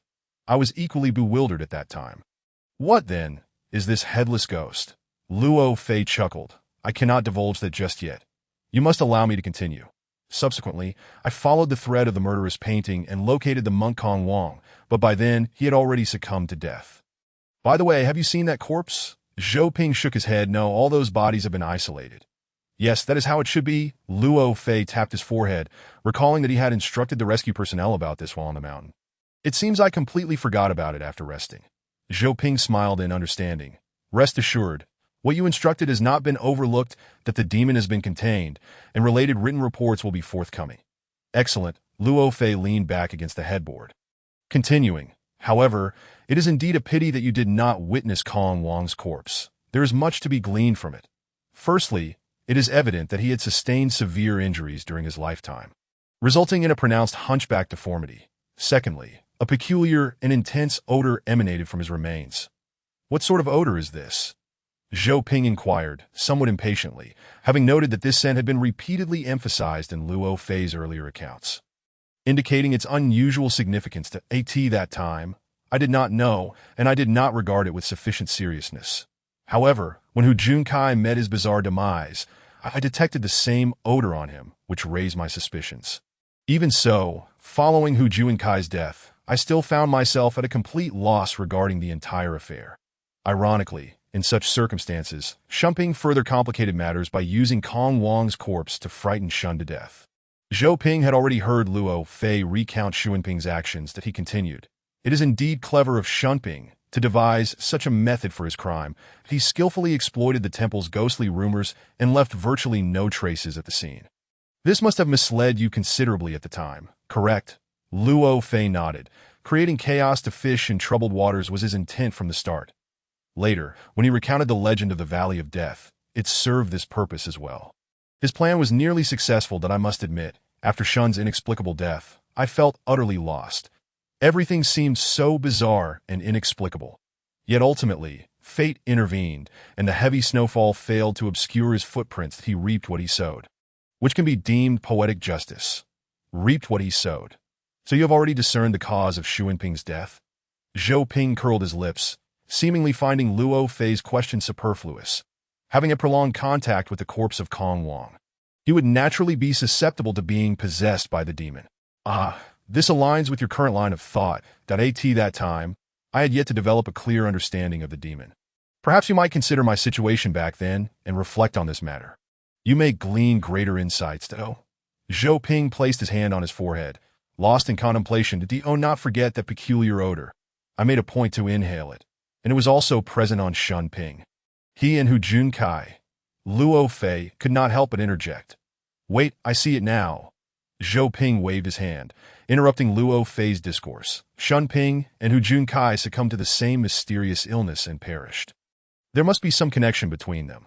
The most evident link is the identical scent that lingered on both. The reason for the odor on Shun Ping is clear, as he had extensive contact with Kong Wong's corpse. Thus, one might surmise that Hu Junkai also bore the scent due to his interaction with Kong Wong. Both had come into contact with Kong Wong. Both contracted the strange illness and died. Further reasoning leads us to conclude that Kong Wong is the source of this affliction. Indeed, Luo Fei cast an approving glance, affirming that this was precisely his initial thought. Kong Wong had secluded himself for an extended period prior to his death, fearing the contagion would spread from him. Zhou Ping perked up. Wait, let me continue along your line of reasoning. Given that we know Hu Junkai had contact with Kong Wong, in terms of timeline, he is the most likely candidate to have murdered Kong Wong. Luo Fei nodded. You make a valid point, but at that time, I was still hesitant to reach a conclusion, as I was unaware of the relationship between Hu Junkai and Kong Wong. Thus unable to identify a motive for Hu Junkai to kill Kong Wong, until I encountered that ceremonial cloak in the quiet chamber, which illuminated everything. The cloak. Does that hold any relevance to the matter? Zhou Ping frowned, his earlier confidence now transformed into confusion that I previously mentioned that Kong Wong had a severe hunchback. That cloak possesses an accompanying hood. Imagine, if Kong Wong donned that cloak, what sort of appearance would he present? Zhou Ping closed his eyes in contemplation, and suddenly he slapped his thigh, exclaiming with excitement, "A headless ghost! Kong Wong is that headless ghost!" Precisely. At the height of their discussion, the typically composed Luo Fei leaned forward, now envisioning that on that fateful night, Kong Wong entered the small abode, and the headless ghost seen by Shunda was, in fact, merely a shadow cast upon the window. Zhang Bin, influenced by Shunda's rumors, would easily associate the silhouette of Kong Wang with the headless ghost in the darkness. To corroborate this hypothesis, I even conducted an experiment. What experiment? Zhou Ping inquired with curiosity, after deducing that the headless ghost could potentially be Kong Wang. That very night, I adorned myself in the cloak, hunched my back, and stood atop the roof that I in the darkness. The monks who beheld me indeed mistook me for the rumored headless ghost, chasing me all the way to the guest room door. Luo Fei smiled at the memory, reflecting on how easily illusions can form once psychological suggestions take hold. That Zhou Ping fell into thoughtful silence for a moment before asking, "But how does what you just mentioned correlate with Hu Junkai's murder of Kong Wang?" "It is precisely from this that I unearthed Hu Junkai's motive for murder." Luo Fei began to elucidate Zhou Ping's query. Establishing that Kong Wang was the rumored headless ghost implies that during Chen Jian's fall from the cliff, there were 3 individuals present at the scene: Hu Junkai, Zhang Bin, and Kong Wang. Without knowledge of their interrelationships, we could postulate 2 scenarios. First, Kong Wang pushed Chen Jian off the cliff. Second, Hu Junkai did. Based on Zhang Bin's account, the first possibility is typically the initial assumption. Yet upon closer scrutiny, you will find the second scenario more plausible, as it better elucidates subsequent events. Zhou Ping pondered briefly, quickly grasping the implications. Indeed, that if Hu Junkai was responsible for Chen Jian's demise, then, according to Zhang Bin's account, Kong Wang must have witnessed the incident. Later, when Zhang Bin informed Hu Junkai that a headless shadow lurked behind the cliff, Hu Junkai immediately presumed this shadow to be Kong Wang, causing him to panic. Subsequently, as everyone descended the mountain in search of aid, Hu Junkai stealthily returned to the temple, strangling Kong Wang to conceal his crime. Luo Fei nodded in satisfaction. This is the logical progression of my deductions regarding the truth of the matter. As you know, at that time, I could only passively observe what had transpired, completely uninformed of the underlying causes. Upon hearing your investigative findings, a sense of clarity washed over me, as my deductions aligned so remarkably well with your conclusions. Zhou Ping's eyes revealed a mix of admiration and envy.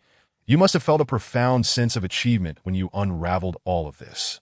In comparison, your experiences on the mountain were far more thrilling than my tedious investigations below. Luo Fei offered a wry smile. A sense of achievement, perhaps a fleeting one, however, I soon found myself ensnared in a perilous crisis. Had you been in my position, you would certainly not consider it thrilling in the least. Zhou Ping's smile faded. Are you referring to that demon? The demon from the Valley of Death, as Luo Fei articulated these words. The atmosphere in the room seemed to darken ominously. What are you two discussing? Sounding all mysterious, accompanied by a cheerful voice, Su Lija entered the ward, her presence illuminating the room like sunlight. Director Luo has just awakened. Can't you allow him a moment's rest? Su Lija shot Zhou Ping a reproachful glance at, "Oh, little Su?" Luo Fei replied, astonished and elated to see her. "What brings you here?" She has contributed significantly to this case. Zhou Ping interjected on Su Lijia's behalf, revealing that she was the one who uncovered Kong Wang's identity and some hidden truths regarding Wu Jianfei and Hu Junkai from Wu Yanhua.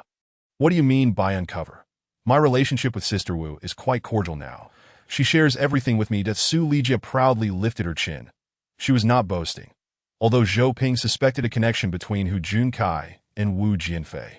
No matter how he inquired, Wu Yanhua always remained reticent in his presence. Eventually, Su Lijia engaged Wu Yanhua in conversation for an extended period. Perhaps it was their shared femininity or Su Lijia's unique charisma. But by the end of their discussion, Wu Yanhua had become her good friend, revealing all the past intricacies. The truth behind Hu Junkai's plot against Wu Jianfei was deduced by Zhou Ping based on the investigative findings. Unbeknownst to Wu Yanhua. All right, I acknowledge your prowess. No one can rival you. Zhou Ping half-jokingly, half-sincerely praised Su Lijia, then shifted the topic. Have you inquired with the doctor about the analysis results? Any findings upon mentioning work? Su Lijia's expression turned serious. I reviewed the analysis report. I can't elaborate too much on the details, that I in any case. It is a parasitic pathogen that spreads through respiratory and physical contact. It seems that while the pathogen itself poses minimal harm to the human body, its metabolic secretions contain an enzyme that can damage the capillary walls, leading to systemic hemorrhaging and ultimately death. Upon hearing Su Lijia's account, Luo Fei nodded gravely. This is indeed the demon hailing from the Valley of Death, and it has finally revealed its true nature. The Kumu Temple almost faced utter devastation due to it. Su Lijie regarded Luo Fei. Although she was not privy to the circumstances atop the mountain, she sensed the weight of his words and demeanor. However, there is no need for concern now. This pathogen is quite fragile in the face of modern medical technology. The infected individuals on the mountain have shown significant improvement following the administration of appropriate antibiotics, she reassured him. When we were trapped on the mountain, the situation was exceedingly perilous, Luo Fei reflected, lamenting that had a turning point not occurred at the last moment, Kumu Temple would have become yet another victim of the demon's rampage. Akin to the fabled village, Director Luo, you still have not shared with me how the solution was ultimately discovered. Surely there was a thrilling and convoluted deductive process involved. Zhou Ping appeared eager to unravel the mysteries lingering in his mind after the previous analysis between the two that, strictly speaking, there was no deductive process involved. The final answer emerged from a flash of inspiration, of course, accompanied by a significant element of luck. Zhou Ping's interest was piqued further by Luo Fei's statement, leaning forward in anticipation of what would follow.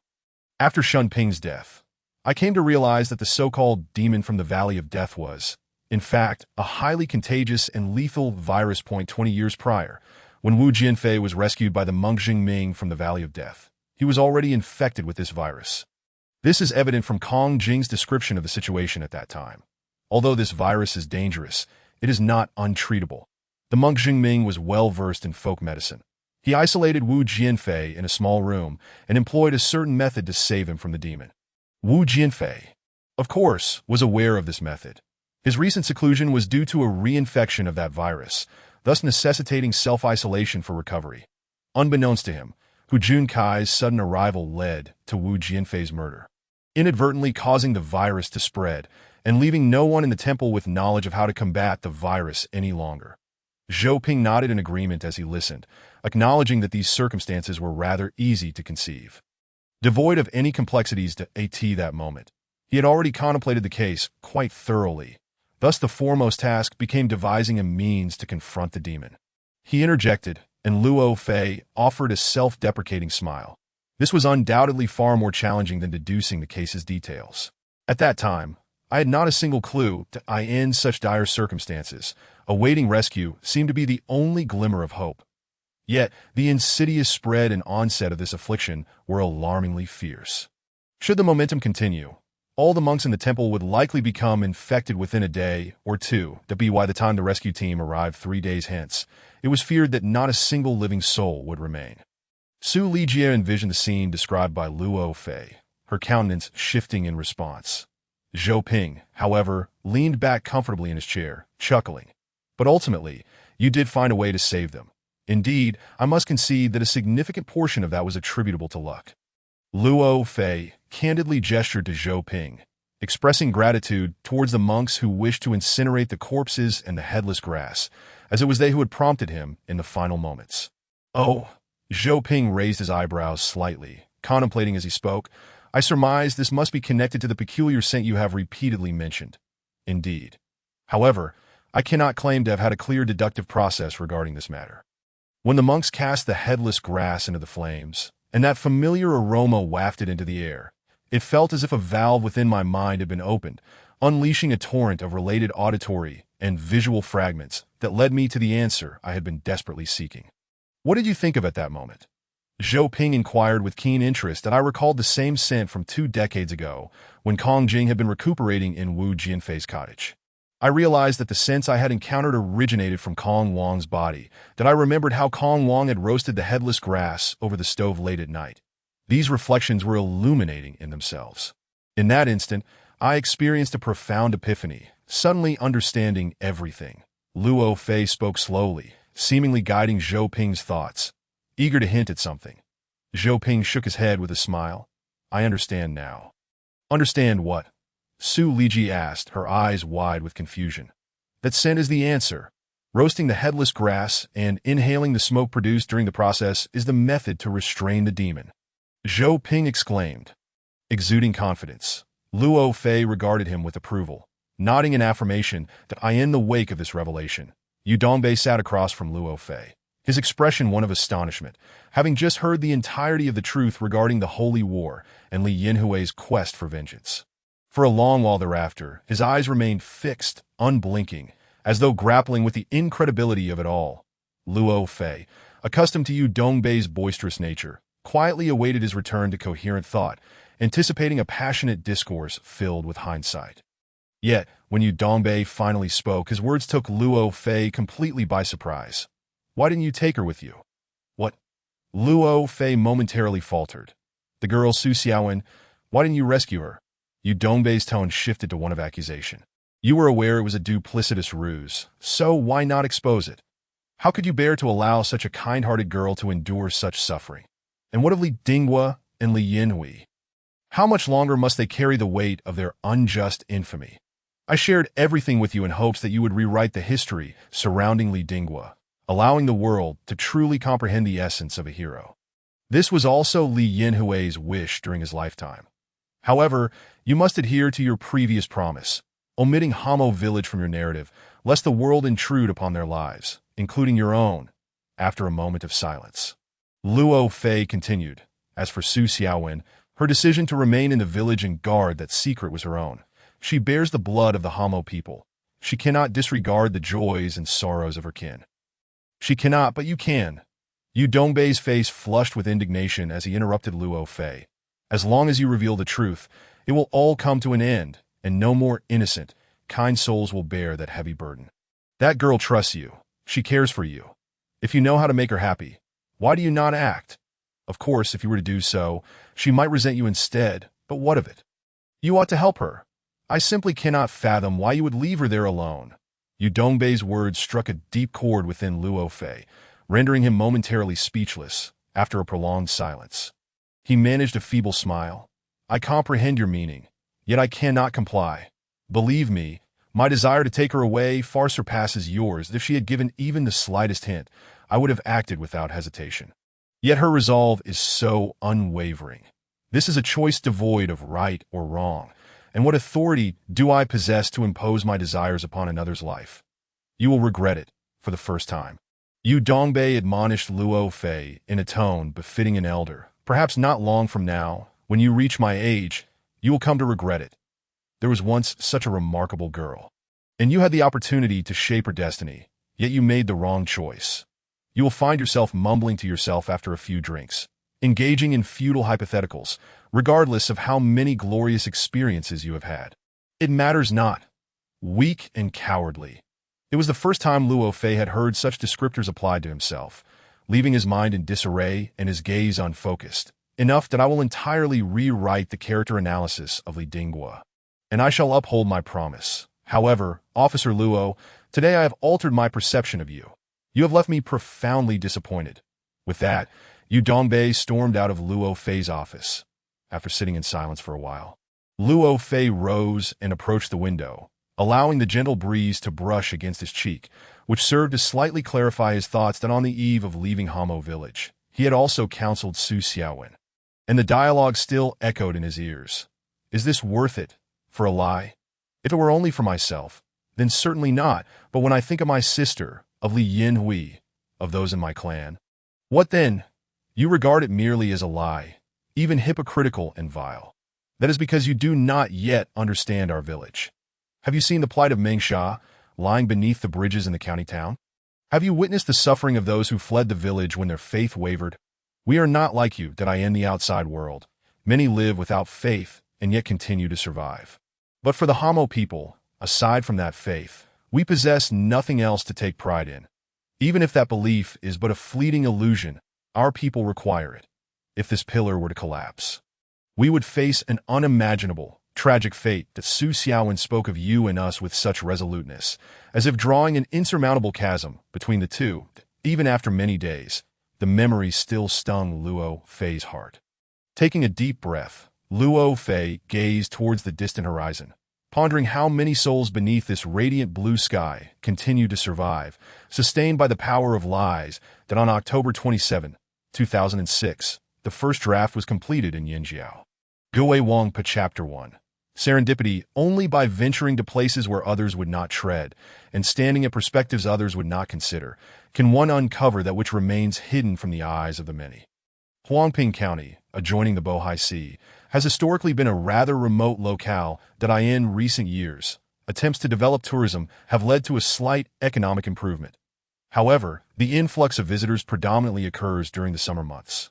And as autumn descends, the county becomes desolate, only to regain some vitality around the time of the spring festival when migrant workers return home. That as the new year approaches, the county finds itself in a state of limbo, compounded by the incessant rain, rendering it eerily lifeless. Yet it was precisely this time that Luo Fei chose to arrive in Huangping County, that he relished a life filled with challenges and harbored a profound interest in all things peculiar and extraordinary.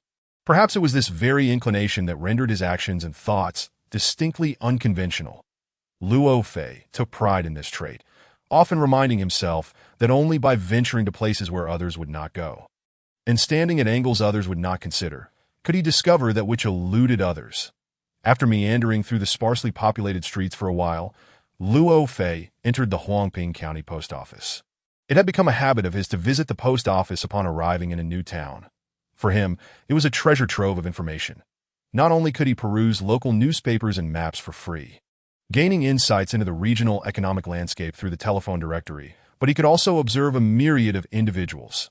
Luo Fei delighted in quietly studying them, speculating on their ages, occupations, and even their psychological states, finding endless amusement in the endeavor. This time, it did not take long for Luo Fei to spot two individuals worthy of his attention, but he promptly set aside the daily newspaper in his hands. Observing the newcomers with keen interest, they were a pair of stylishly dressed young adults in their early 20s, walking one behind the other into the post office. The man at the forefront clutched a letter, his flickering gaze betraying a blend of confusion and anticipation. Following closely behind him was a woman cradling a black cat, her brow furrowed in deep concern and anxiety. These two youths, in terms of appearance, attire, and demeanor, seemed utterly out of place within their surroundings. In fact, even amidst the bustling city streets, such striking figures would undoubtedly draw the attention of many. Yet, what could possibly bring them to this desolate seaside at this season? Both were lost in their thoughts, oblivious to Luo Fei's gaze. They approached the delivery window directly, where the man presented the letter to the attendant. Just as the female staff member reached out to take it, she noticed it was an old letter that had already been torn open, prompting her to pause in surprise and inquire, "What are you doing?" "I wish to ascertain the origin of this letter," the man replied. This request evidently exceeded the bounds of the attendant's responsibilities, as she impatiently took the letter, glanced at it, and curtly responded, "Isn't the postmark stamped on it?" "It was sent from this county." "No," the man stammered, clearly flustered by the awkwardness of the situation. I want to know more specifically, such as where the sender lives. But the sender's address isn't written on this letter. How can we check?" Before she could finish her sentence, the letter was tossed back at him. The man's face flushed crimson, and he mumbled softly, seemingly unwilling to concede that moment. The woman beside him gently tugged at his arm and spoke in a soft, precise Mandarin. "Let's just go."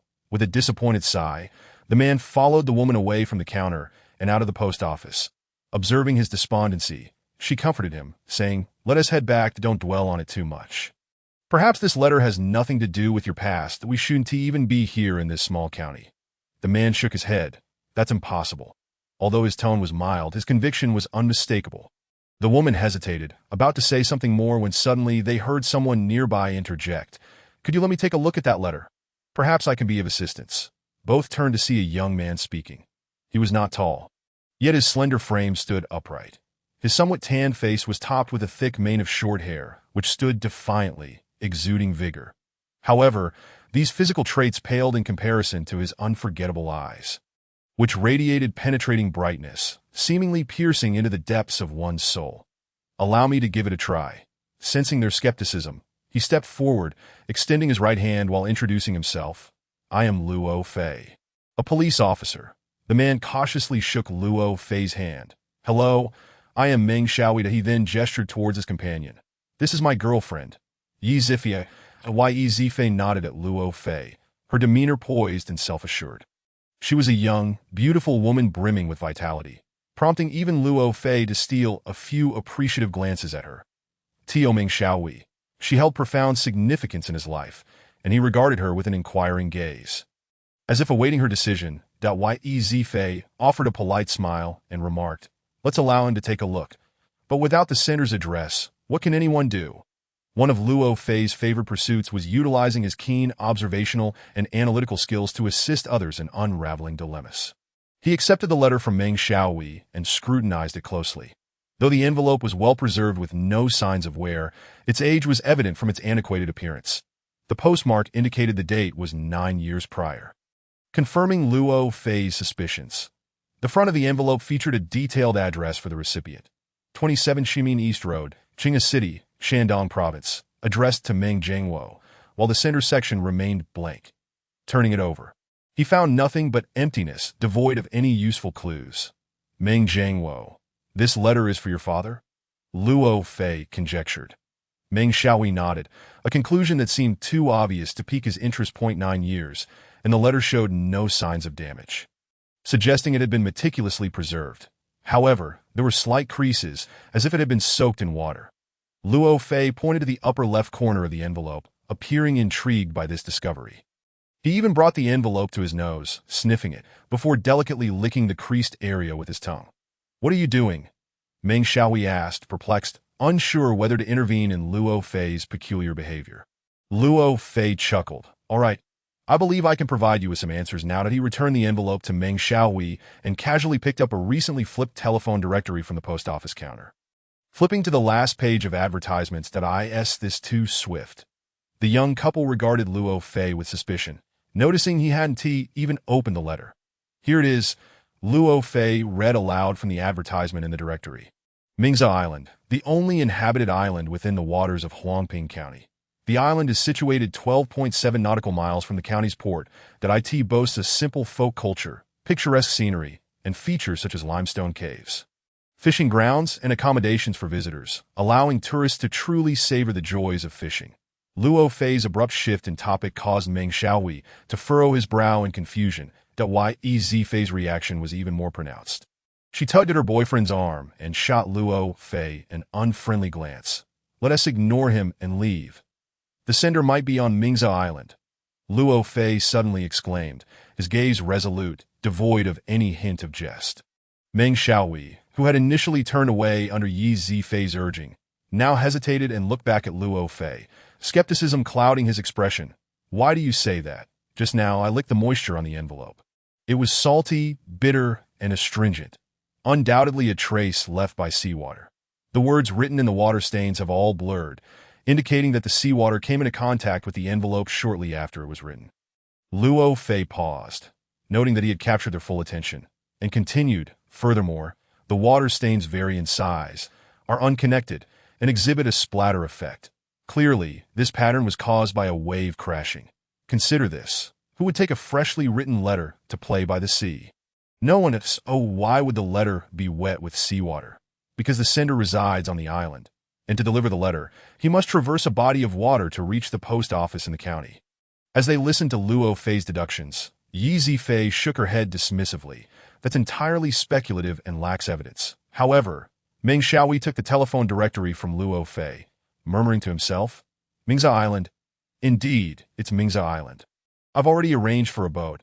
I intend to go to the island tomorrow morning. That if you believe me, we can go together." Luo Fei invited enthusiastically. His motivation wasn't merely for company. He needed to assess the validity of his reasoning through their shared journey, which was of utmost importance to him. "I'm sorry, but based on your words, it's difficult for us to trust you, and we don't have that much time," Ye Fei interjected firmly. Luo Fei's disappointment was palpable as he pouted. Although he sensed Meng Xiaohui's intrigue, it appeared that Ye Fei held greater sway over him. Unexpectedly, Meng Xiaohui's response took Luo Fei by surprise. He shook off Ye Fei's hand and declared resolutely, "No, if he makes some sense, we should at least check it out." Ye Fei's expression shifted at her boyfriend's direct rebuttal.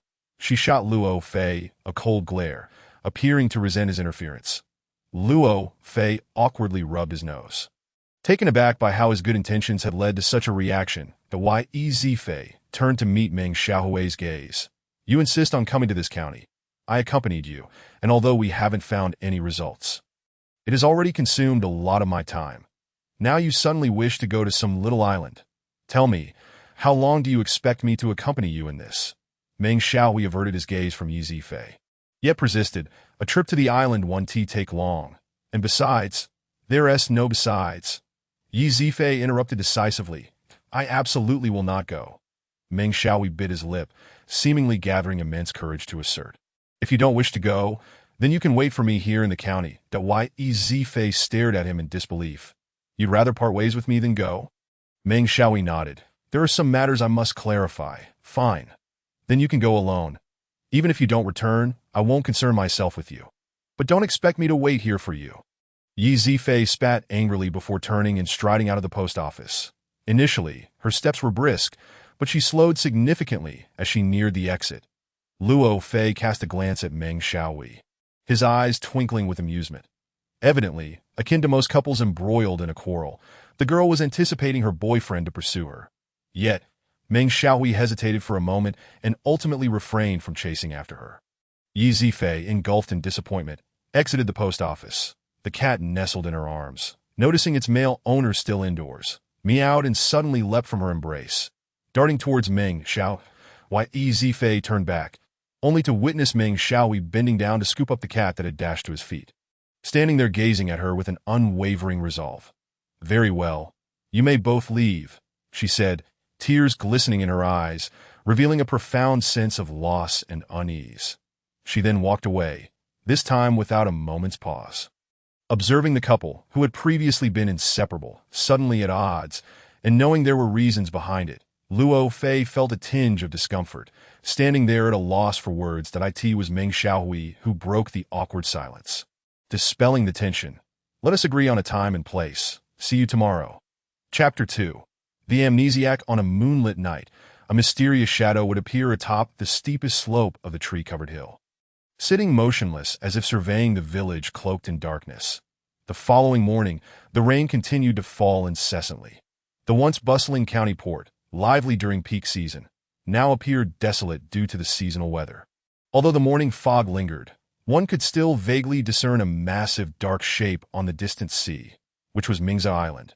The ferry Luo Fei had arranged arrived early at the county port. The captain, Mr. Hu, a robust man in his 50s, was directing a young deckhand to load goods onto the vessel. The cabin was already filled to capacity with various necessities. Luo Fei settled into a seat at the rear of the cabin and struck up a conversation with Captain Hu. Is everything on this boat headed to the island? Indeed, the islanders rely on it to survive the winter. Captain Hu responded, his hands and feet never pausing in their work. Winter? That seems rather curious. Are you saying there will be no more trips after this, and everyone will just wait at home for the new year? That's a matter for the heavens, not our laziness. Each day grows colder. Who knows when we might wake to find the sea frozen? At that point, we can only huddle on the island. Oh, Luo Fei nodded, suddenly understanding, reflecting that he should not linger on the island longer than necessary. Ideally departing before the waters solidified.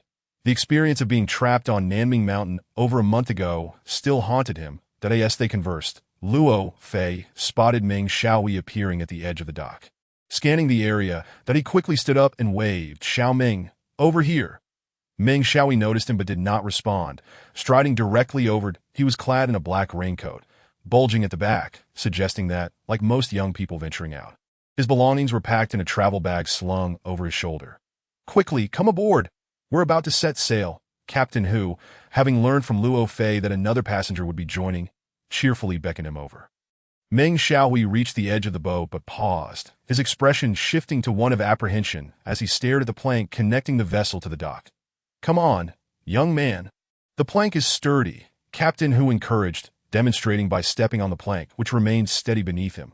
Tentatively, Meng Xiaohui placed a foot on the plank, inhaling deeply as if summoning great resolve before gradually shifting his weight. Below him, the dark waters glimmered with an unsettling sheen, and a torrent of hazy, frightening memories surged through his mind. His legs trembled involuntarily, and he lost his balance. To be careful.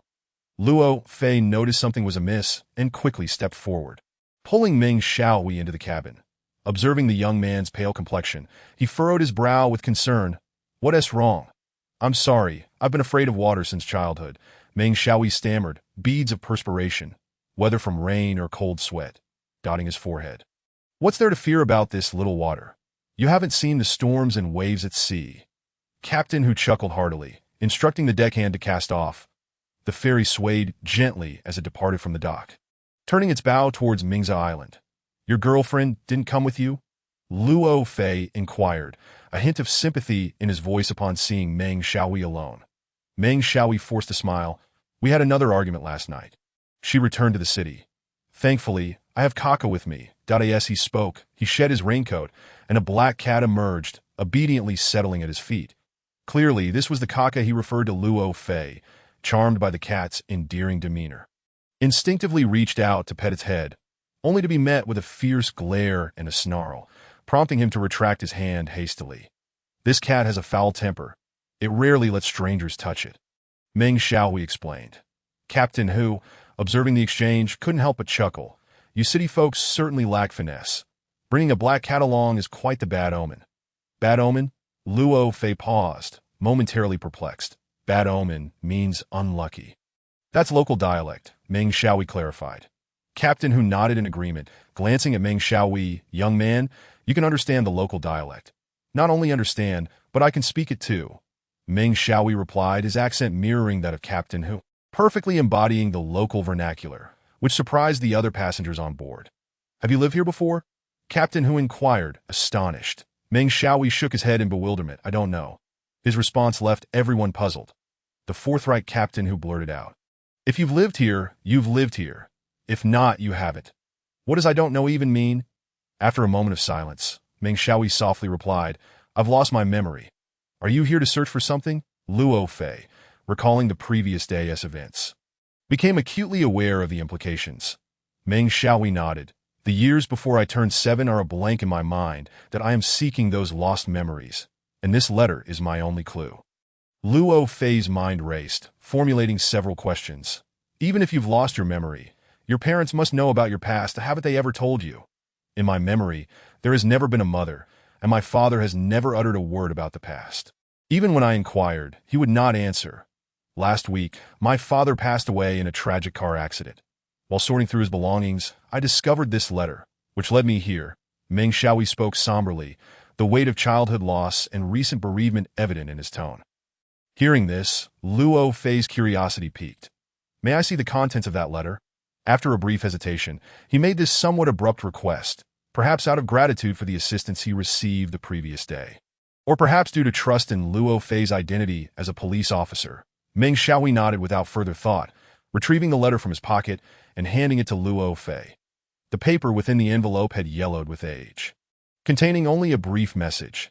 Your letter has been received, that I am very pleased to learn that you and your son are doing well. The medication you need will be sent to you promptly. Luo Fei read it several times, finding no discernible clues, that he returned the letter to Meng Xiaohui and called out to Captain Hu at the bow of the boat. Old Hu, how long have you lived on the island? Over 50 years, my entire life. Captain Hu replied proudly. Was there ever a man named Meng Jingwo on the island? He had a son, and they both left together. Meng Jingwo, Captain Hu pondered, shaking his head as if trying to recall. I don't remember, but many people have left the island over the years, so I may not know them all. Luo Fei nodded in understanding. From the information he had gathered, Mingza Island spanned nearly 80 square kilometers and housed thousands of residents. It was impossible for even a seasoned islander like Captain Hu to know everyone. That a flicker of disappointment crossed Meng Xiaohui's eyes, and he turned his gaze to the distant sea, shifting the subject. Officer Luo, what brings you to this island? Luo Fei smiled. I was drawn here by an advertisement for tourism. That's a jest, Captain Hu scoffed, shaking his head dismissively. This island is only enjoyable in the summer. What fun is there in the frigid winter? You must be joking. It is precisely because others find it uninteresting that I chose to come. I relish solitude, when too many people are around. Nothing is visible. As he spoke, Luo Fei produced a piece of paper from his pocket. Look, Gui Wang Pa. This is what brought me here. Gui Wang Pa. Meng Xiaohui was captivated by this name, which bore an air of the uncanny. He took the paper from Luo Fei's hand and scrutinized it closely. It was a promotional advertisement printed by a travel agency, detailing the scenic spots of Huangping County. with a lengthy section devoted to the so-called ghost-watching slope. This slope, located on Mingza Island within Huangping County, was a vast hillside situated on the eastern mountain of the island, directly overlooking the village below. The slope featured steep cliffs, dense vegetation, and bizarre rock formations. A terrifying tale circulated locally regarding the origins of this name. It was said that over a decade ago, strange supernatural phenomena began to manifest on the slope, that on moonlit nights, a mysterious dark shadow would appear atop the steepest part of the hillside, sitting motionless as if gazing down upon the village cloaked in darkness. Strangely, this shadow could only be seen at night, while during the day, it vanished without a trace. Consequently, the notion of the slope being haunted spread like wildfire, and it became widely known as ghost-watching slope. After reading the introduction, Meng Xiaohui scoffed. How could such things be true? It's surely just local folklore, exaggerated over time. You are mistaken, young man, Old Hu interjected earnestly. When the haunting occurred on ghost-watching slope, everyone on Mingza Island, from the elderly to the young, was aware of it. This is no mere fabrication. Then you have witnessed it as well? Luo Fei inquired with keen interest. Of course that I lived in a valley directly opposite ghost-watching slope. During the nights of the haunting, the villagers were too terrified to step outside. Eventually, someone funded the construction of a shrine beside the slope and invited a practitioner to perform rituals, which is when the ghostly figures finally dissipated. Old Hu recounted with conviction, his demeanor far from that of a deceiver. Clearly, Meng Xiaohui found this explanation hard to accept. Noticing Luo Fei's rapt attention, he could not help but ask, Officer Luo, do you believe in such tales? I believe in one thing. No matter how bizarre the events may be, there is always a rational explanation behind them. This is precisely why I have come to Mingza Island, Luo Fei replied, his words ringing true that a week prior, he had stumbled upon the introduction to ghost-watching slope, which piqued his curiosity. Since Mingza Island was not far from Longzhou, and he had some time off during his job transfer, he decided to visit, partly for leisure and partly to uncover the mysteries that lay within. By this time, the morning mist had lifted, and the rain had gradually ceased, revealing a much clearer view of the sea. Mingza Island loomed ahead with its dark, massive form, stretching across the path of the vessel. The island's undulating hills and oddly curved rocks resembled a monstrous creature, half reclining in the water, exuding an imposing presence. It was Luo Fei's first encounter with such a magnificent island, and before the artistry of nature, a sense of reverence stirred within him. Beside him, Meng Xiaohui furrowed his brow, his expression a mix of confusion and anticipation. Chapter 3. Arrival on the island. A cat fixed its striking black and white eyes upon Luo Fei, emitting a low growl from its throat, as if to assert its dominance. The ferry neared the dock of Mingza Island. Luo Fei noticed several individuals lingering along the shore, seemingly awaiting something. Are those people waiting to board the ferry to the county? He inquired of Old Hu Ditto, that is Zhou Yongge and his associates. Old Hu replied, most of the cargo on this boat is for him. Zhou Yongge was the proprietor of the Limin supermarket on Mingza Island. Although it was termed a supermarket, it was essentially a modest self-service shop. Despite its small size, the recent tourism development on the island had allowed it to earn some profit. Compared to the visitors, the consumption capacity of the island's residents was considerably lowered as winter approached. Zhou Yonggue had stockpiled supplies, primarily winter clothing and daily necessities, with the rare luxury items being a few crates of liquor and some preserved goods. The ferry docked. Zhou Yong hopped aboard with his associates. While exchanging pleasantries with Old Hu, he cast curious glances at Luo Fei and Meng Xiaohui, seemingly intrigued by their presence. Luo Fei seized the opportunity to observe this middle-aged man, noting his slight frame and long, melancholy face. Despite his efforts to smile, he appeared as though he had recently endured a great injustice. Just as Meng Xiaohui was about to disembark, he suddenly realized that his cat, Kaka, was nowhere to be found.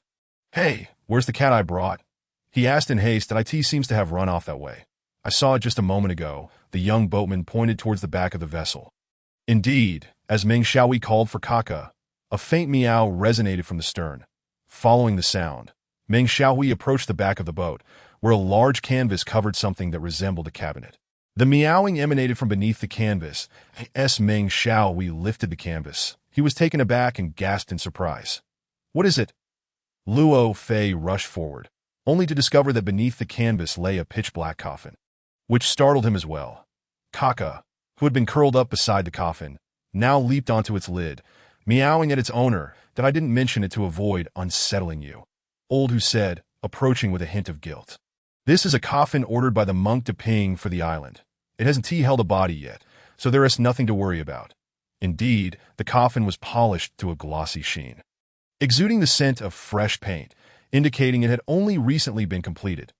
Luo Fei tapped his fingers lightly on the coffin lid to gauge the quality of the material, when suddenly, the black cat lunged at him, brandishing its claws. Startled, Luo Fei quickly recoiled. Kaka! Meng Xiaohui scolded sharply, bending down to scoop the cat into his arms. The feline glared at Luo Fei with its striking black and white eyes, emitting a low growl from its throat, as if to challenge him. Behave yourself. Meng Xiaohui gently patted its head, offering an awkward smile to Luo Fei. It's not usually like this. I'm not sure what has gotten into it today. Cats are often regarded as creatures of spirit, and considering the coffin, which connects the realms of the living and the dead, Luo and Meng expressed skepticism, prompting Old Hu to swallow the rest of his words. Luo Fei stroked the stubble on his chin and asked Old Hu, "Is the island still practicing burials?" Old Hu nodded, yes, and before burial, it's customary to invite Monk de Ping to perform rituals. It has been a tradition passed down through generations that in this remote island, the preservation of certain customs from the past was quite understandable. Just as Luo Fei was about to help Old Hu cover the canvas again, a man's voice echoed from the dock. "Boss Zhou, have you received new supplies? Looks like business is thriving." The voice was hoarse and grating, with an unsettling tone that grated on the ears, making one feel uncomfortable. Luo Fei, Old Hu, and Meng Xiaohui turned in unison. Old Hu had already anticipated the arrival of this individual, his brow furrowing in distaste, ignoring the group's apparent lack of enthusiasm. The newcomer stepped onto the boat with a slight hunch, his disheveled hair and ruddy complexion giving him an unkempt appearance. Upon boarding, he made a beeline for the crates of liquor piled in the cabin, leering as he said, "Ah, Guangxi Teku? This liquor is quite good. I used to drink it often." Zhou Yonggue, with a troubled expression, did not engage with him and merely waved his hand at his associate, urging him to hurry and move the cargo. The young worker understood the boss's intent and quickly began to transfer the crates of liquor. The newcomer, having received no response, swallowed hard and sidled up to Zhou Yonggue, saying in a sycophantic tone, "Boss Zhou, why not let me take a bottle home on credit to try?" "Credit for liquor is fine," Zhou Yonggue replied evenly, "but Shui Xiaohua, you must settle your previous debts first." "If I had the money to settle my debts, would I be asking you for credit?" Shui Xiaohua retorted, his demeanor shifting to a sullen one. "That who among you has not sought my father's help in the past? He has been dead for a few years now, and how many remember him? This world is a cold place. What can one say?" Zhou Yonggue appeared to be a decent and honest man. Hearing Shui Xiaohua's words, he sighed. "I suppose I'll consider your late father's memory. Fine, I still have some loose liquor. Come by later to get some." "Thank you," Shui Xiaohua replied lazily. Although the loose liquor could not compare to Guangxi Teku, it was better than nothing. Feeling somewhat bored, he glanced around the boat, and upon spotting Luo Fei and Meng Xiaohui, he exclaimed theatrically, "Hey, Old Hu, there haven't been any deaths on the island these past few days. What else with the coffin you've brought aboard? This is ordered by Monk de Ping. You wouldn't understand." Old Hu retorted sharply, showing no mercy towards a drunkard. "Some people, in my opinion, are hardly better than corpses. They should just be put in a coffin sooner rather than later." Shui Xiaohua, already weary from being scolded by the islanders, paid no heed to Old Hu's biting remarks. Instead, he leaned closer with a grin, squinting at Luo Fei and Meng Xiaohui. "Well, it seems today you've brought along 2 guests. How rare." Disgusted by his repugnant demeanor, Meng Xiaohui turned away, attempting to move past him. Yet Shui Xiaohua intentionally pressed closer, nearly face to face with him. Unable to lash out, Meng Xiaohui quickened his pace, but as he reached the ship's edge and gazed at the surging waves below, he could not help but come to a halt. Zhou Yonggue was just behind him, politely urging, "Hurry up, please." It's a bothered, an inexplicable terror, long buried in Meng Xiaohui's memory, surged within him, and he turned, gazing vacantly at Zhou Yong. A gust of sea breeze swept through at that moment, brushing aside the strands of hair that hung over his forehead, revealing a long scar. Zhou Yongbai flinched as if pricked by a needle, letting out a low gasp, while the box in his arms thudded heavily onto the deck. I'm sorry. Meng Xiaohui, roused by Zhou Yonggui's exclamation, hurriedly bent down to help him gather the scattered goods. Yet Zhou Yonggui remained in a state of bewilderment, looking at Meng Xiaohui with uncertainty. Are you here for leisure? No, I am here to seek my past. Fearing the other might not comprehend, Meng Xiaohui added, Do you know someone named Meng Jingwo? He may have lived on this island before. I don't know. Zhou Yonggui frantically shook his head, hastily scooping up the fallen box and striding towards the shore, retreating to a distance. Meng Xiaohui sensed something amiss but could not articulate it. Just then, Luo Fei approached him, gently patting his shoulder. I'll go ashore first. Then you can take my hand to come over. Meng Xiaohui gratefully glanced at Luo Fei, grasping his outstretched hand. Even so, he had to close his eyes to muster the courage to tread across the plank and step onto Mingza Island. As they set foot on the hard ground of the dock, the two men finally lifted their gazes to behold the entirety of Mingza Island. That it was an oval-shaped isle, elongated from east to west. Spanning over 10 kilometers, while its north-south dimension was somewhat shorter, approximately 7 kilometers, the center of the island rose a mountain range, undulating and extensive, neatly dividing the island into two narrow regions of east and west. The foothills on either side were relatively flat, where the islanders mostly resided, living lives that were almost secluded from the outside world. The dock was situated in the southeast direction of the island. From this vantage point, the rolling mountains appeared rugged and densely vegetated, imparting an enigmatic aura. At the foot of the mountains, the villages were orderly, exuding an atmosphere of harmony and tranquility. Meng Xiaohui gazed at the nearby village, his thoughts drifting, vaguely sensing a semblance of familiarity. Luo Fei's gaze, however, was fixated on the peaks to the east of the island. According to the information he had gathered, that area was the site of Guangpo. Guangpo, the shadows of phantoms in the night. What sort of tales and secrets lay hidden within? Luo Fei pondered, unaware that following his narrow escape from the Witheredwood Temple, he was about to embark on a terrifying journey filled with chilling experiences. Chapter 4.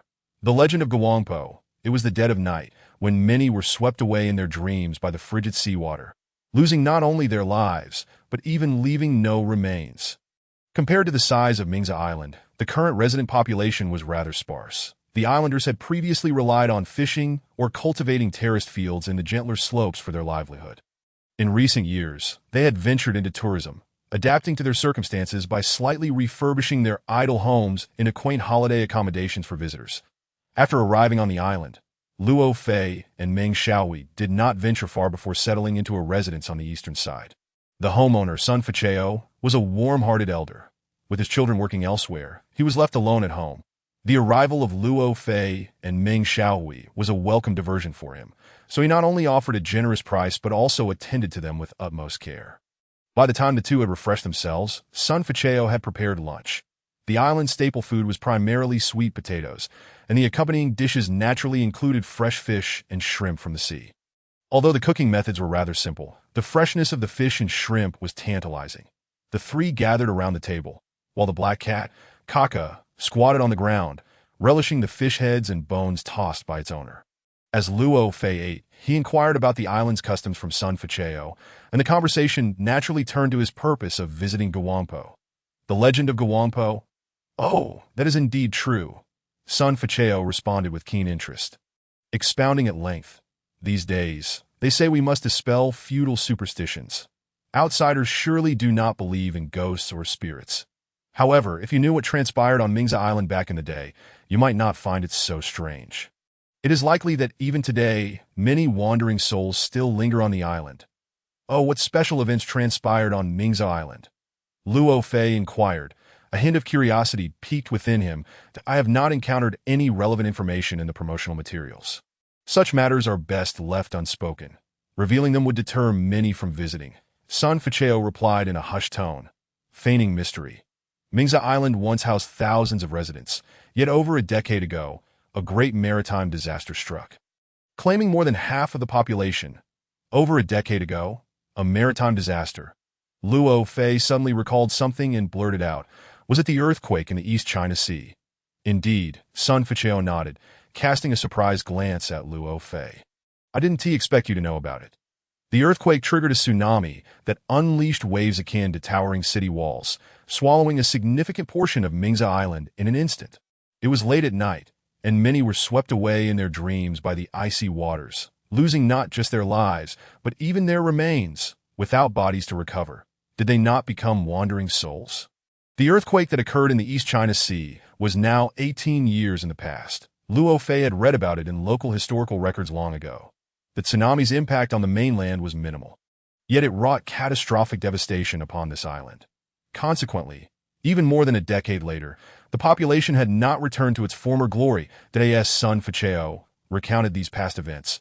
It felt as if everyone was transported back to that tragic history. A brief silence enveloped the dining table. Even Kaka paused in its chewing, glancing around with uncertainty. Meng Xiaohui was particularly struck, and after a moment he suddenly shivered, causing the chopsticks in his hand to clatter onto the table. He began to tremble uncontrollably, beads of sweat forming on his forehead. What's wrong? Sun Ficao inquired anxiously, fearing there might be something amiss with the food that he lifted each dish to sniff, mumbling to himself. But these are all fresh. Luo Fei sensed something unusual and placed a reassuring hand on Meng Xiaohui's shoulder. What's the matter? Don't be afraid. Stay calm. Meng Xiaohui looked up at Luo Fei. His eyes filled with terror. I understand now why I fear water, and I know the reason behind those nightmares. Luo Fei was already aware of Meng Xiaohui's fear of water. Nightmares? What nightmares? He pressed. Eager for clarification, that I often dream of being submerged in vast waters. The water is icy, bitter, and suffocating, leaving me gasping for air, Meng Xiaohui confessed. After revealing this, he felt slightly calmer, though he continued to breathe heavily with unease. I see. Luo Fei slapped his forehead, making a relevant deduction. So, you too are a survivor of that disaster? Perhaps your amnesia is connected to this event. Your mother, he paused abruptly. However, Meng Xiaohui had already grasped his implication. If Luo Fei's earlier conjecture held true, it was highly likely that his mother was among the victims, that he had been seeking these answers.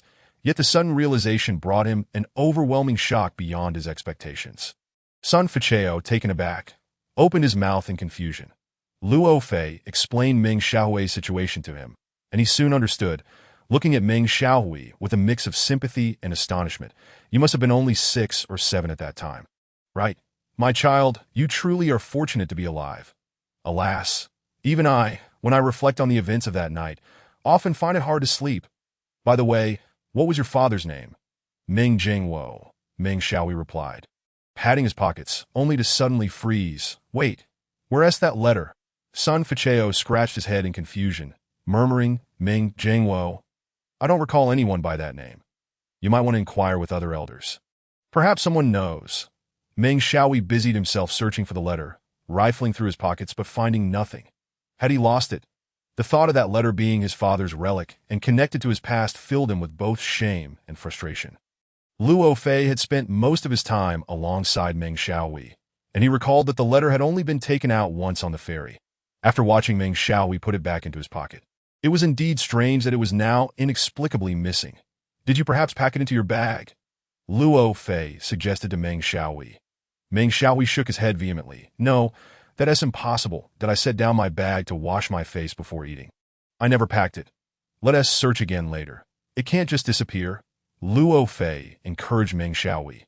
After some contemplation, Meng Xiaohui agreed to this course of action. Do you think the shadows on Guangpo are related to that tsunami?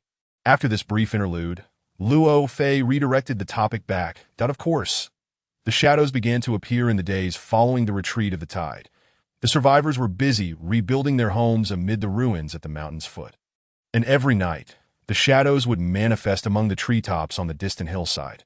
People claimed these were the souls of the deceased, unable to part from their homeland, gazing longingly towards their native land each night.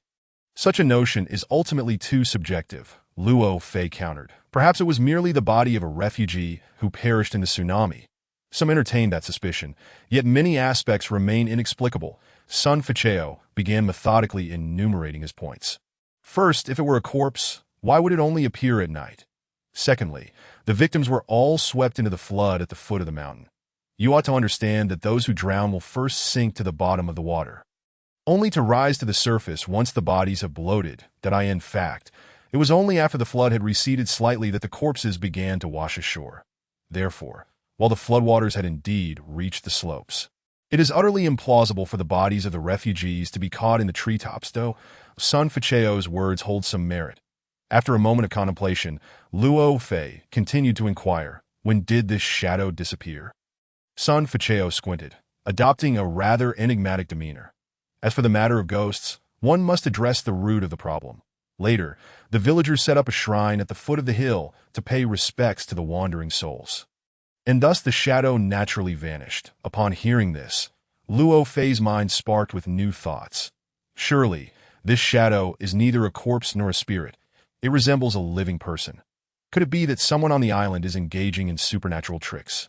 Sun Ficheo, upon hearing this, let out a chuckle. You truly are a stranger here, unfamiliar with the formidable aura of Ghostly Slope. Who could possibly play tricks there? They would soon find themselves transformed into a ghost. Luo Fei smiled wryly, realizing that Ghostly Slope was indeed no ordinary place. Before forming further opinions, he felt compelled to visit the site in person. After the meal, Meng Xiaohui searched thoroughly, but still could not locate the letter. Reluctantly, he set aside the matter and ventured out to inquire around, relying solely on his words to gather information. To his disappointment, none of the 7 or 8 families in this mountain hollow could recall anyone by the name of Meng Jiangwo. He considered traveling further afield, but worried about losing his way, so he returned to summon Luo Fei to join him. Just as Luo Fei awoke from his afternoon nap, brimming with energy, he smiled slightly at Meng Xiaohui's invitation to join him outside. Excellent. I was just about to head towards Ghostly Slope. Will you accompany me? Meng Xiaohui had no particular destination in mind, so he readily agreed, and the two set out together. The black cat Kaka bounded ahead, matching its owner's pace with an air of remarkable intelligence. Chapter 5. The tomb of the souls. In the center of the overgrown grassland stood a solitary cement tomb, towering over 2 meters high, with a similarly large, unmarked gravestone at its forefront.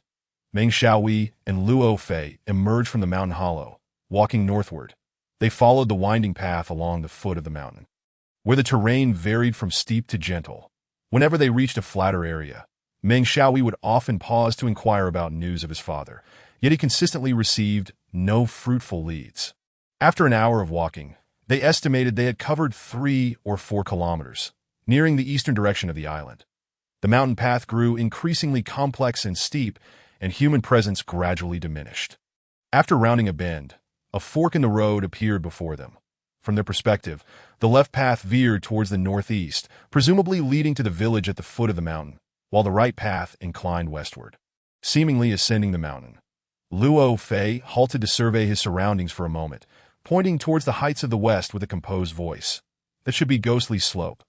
Meng Xiaohui followed his gesture and beheld a sheer cliff standing grandly before them. Although referred to as a slope, the angle of the cliff was nearly vertical, as though cleaved by a giant axe. Resilient shrubs and pine trees clung desperately to the cliffside, growing at an angle and exuding an indomitable vitality. Due to the extreme steepness, even a cliff of merely a few dozen meters in height emanated an awe-inspiring presence that left one breathless. At this moment, Luo Fei fully grasped the meaning behind Sun Ficheo's earlier words. Anyone wishing to engage in supernatural antics on such a cliff would need the agility of a monkey to scale the heights. Captivated by this natural wonder, the two seemed to forget the terrifying legend of Ghostly Slope and instinctively ventured westward along the right fork deeper into the mountain. The path ascended gradually, growing ever more tranquil, until they found themselves surrounded by barren trees and devoid of any signs of human habitation. Just as they were about to reach the base of Ghostly Slope, a voice suddenly rang out. If you proceed further, you may encounter malevolent spirits. Where are you two headed? Startled by the unexpected voice, Luo Fei and Meng Xiaohui exchanged alarmed glances, while Kaka arched its back, eyes wide with tension that in their moment of confusion. A man emerged from the rustling bushes on the left side of the path. He appeared to be in his 50s, with a slightly plump build and a kindly face. His round, bald head was adorned with winter garments, draped over with a black robe. He was a monk. Upon closer inspection, Luo Fei realized that behind the monk was a narrow, concealed path obscured by the thicket. Noticing the monk's expression of concern, he smiled and explained, We are merely on our way to observe ghostly slope. The monk's demeanor grew serious. After surveying the two men, his gaze settled on Meng Xiaohui. His intense focus and bright eyes conveyed an unspoken emotion. Feeling uneasy under the monk's scrutiny, Meng Xiaohui was about to speak when the monk asked, "You must be the young man suffering from amnesia." "Correct. Have you uncovered anything during your time on the island?" How could he know about himself? Meng Xiaohui stared at the monk in astonishment. Luo Fei, however, quickly deduced, "You must be Monk Depang. Am I right?"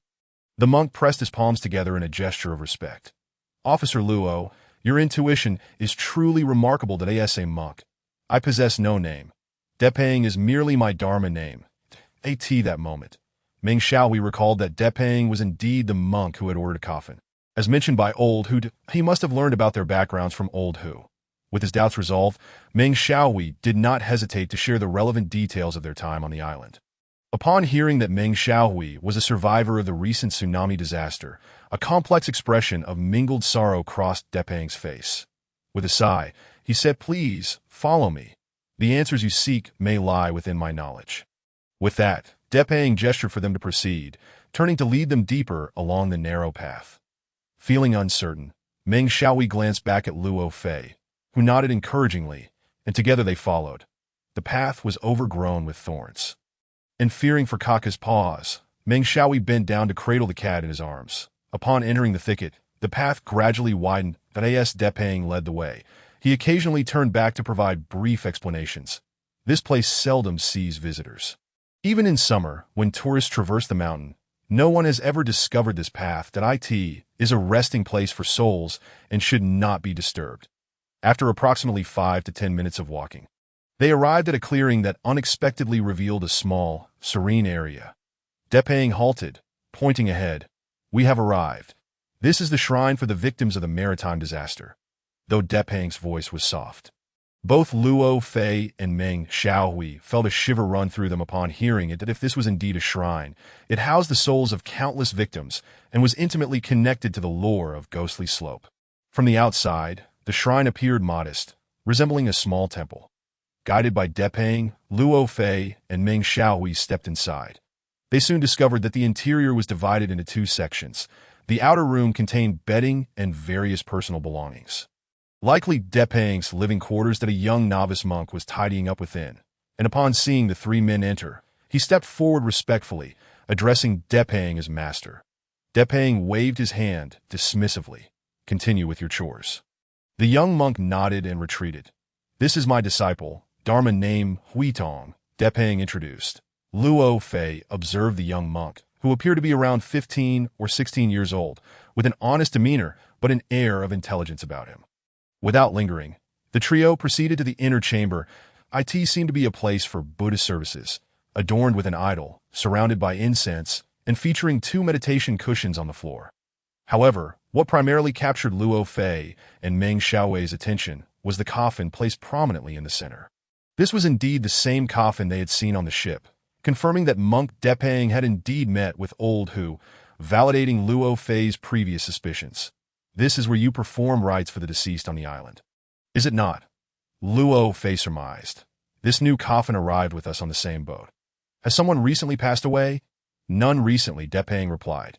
"Yet life and death are ordained by heaven. Who can predict such events? It is prudent to be prepared, as it is never excessive." His voice bore a calm acceptance of the cycle of life and death. "Master Depang must have experienced that disaster as well." Luo Fei ventured that if I am not mistaken, "Did you lose a loved one in the tsunami?" At Luo Fei's words, Monk Depang looked up in mild surprise. "Officer Luo, you are indeed perceptive. You are entirely correct. It was after that calamity that I came to understand certain truths, voluntarily becoming a monk to accompany the wandering souls here for eternity." Meng Xiaohui listened intently to Depang's heartfelt narrative when he suddenly noticed Kaka in his arms baring its teeth and exhibiting unusual behavior. Assuming the cat was merely tense in the unfamiliar surroundings, he reached out to soothe it.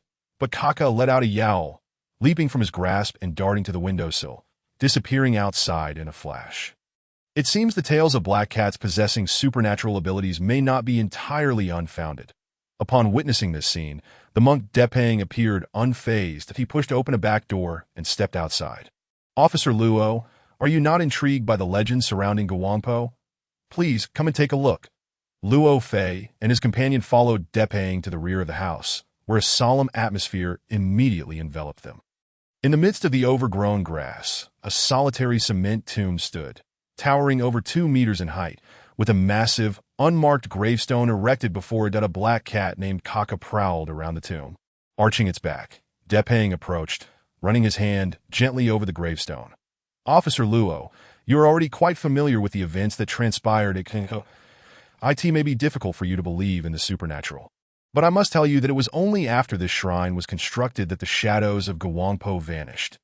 Though this tomb is empty and the gravestone merely a smooth stone, it contains the souls of all who perished in the tsunami. That he paused momentarily, casting a slow glance at Meng Xiaohui. Child, among them lies your mother. Meng Xiaohui's body trembled slightly, tears streaming down his cheeks. Though he had suspected this truth, it was the first time someone had so explicitly revealed his lineage. In that moment, he was engulfed by a whirlwind of emotions, joy, sorrow, and astonishment. After a brief period of dazed silence, he murmured, "Who is my mother? Why did my father take me away from this island? Why can I recall nothing of these past events? Who could provide me with answers? But why do you wish to know? You are so fortunate, yet remain oblivious to it. Countless individuals yearn to forget their harrowing memories, yet they cannot, awakening repeatedly from nightmares in the dead of night. And you, having traveled a great distance, return here to seek out that which holds no significance for you." Depang gazed intently into Meng Xiaohui's eyes. Alas, humanity often fails to comprehend. What has transpired is now in the past. They're not something more worthy of your affection and reminiscence than those things that no longer exist in your mind. Depang's words resonated even with Luo Fei, who found them to possess considerable wisdom. Meng Xiaohui felt a stirring within, momentarily reflecting on numerous matters, including his girlfriend from the county town. Would losing her be worth it? Yet certain feelings had tormented him for so many years. Without resolution, when might he find solace? What should I do now? Meng Xiaohui murmured, unsure if he was speaking to himself or seeking guidance. With a sigh, Depang gestured towards the tomb. "First, light incense for your mother and bow in respect." Meng Xiaohui retrieved incense and a mat from the house, preparing solemnly before the unmarked gravestone, bowing 3 times with reverence. Luo Fei stood aside, silently observing, contemplating whether his investigation into the secrets of Guangpo might also be deemed meaningless in the monk's eyes. Chapter 6. Nightfire. The sea breeze ruffled Meng Xiaohui's hair, revealing the scar that appeared even more grotesque in the darkness. Exiting the shrine, the sky darkened, and the wind howled, carrying a chill that it was evidently impractical to venture deeper into the mountains at this hour. And the two heeded Depang's advice, retracing their steps to their lodgings. Although Meng Xiaohui had unearthed some answers, the weight in his heart remained. Why did no one on the island know of his father? He had dreamt of his mother, yet why had that vision been so terrifying?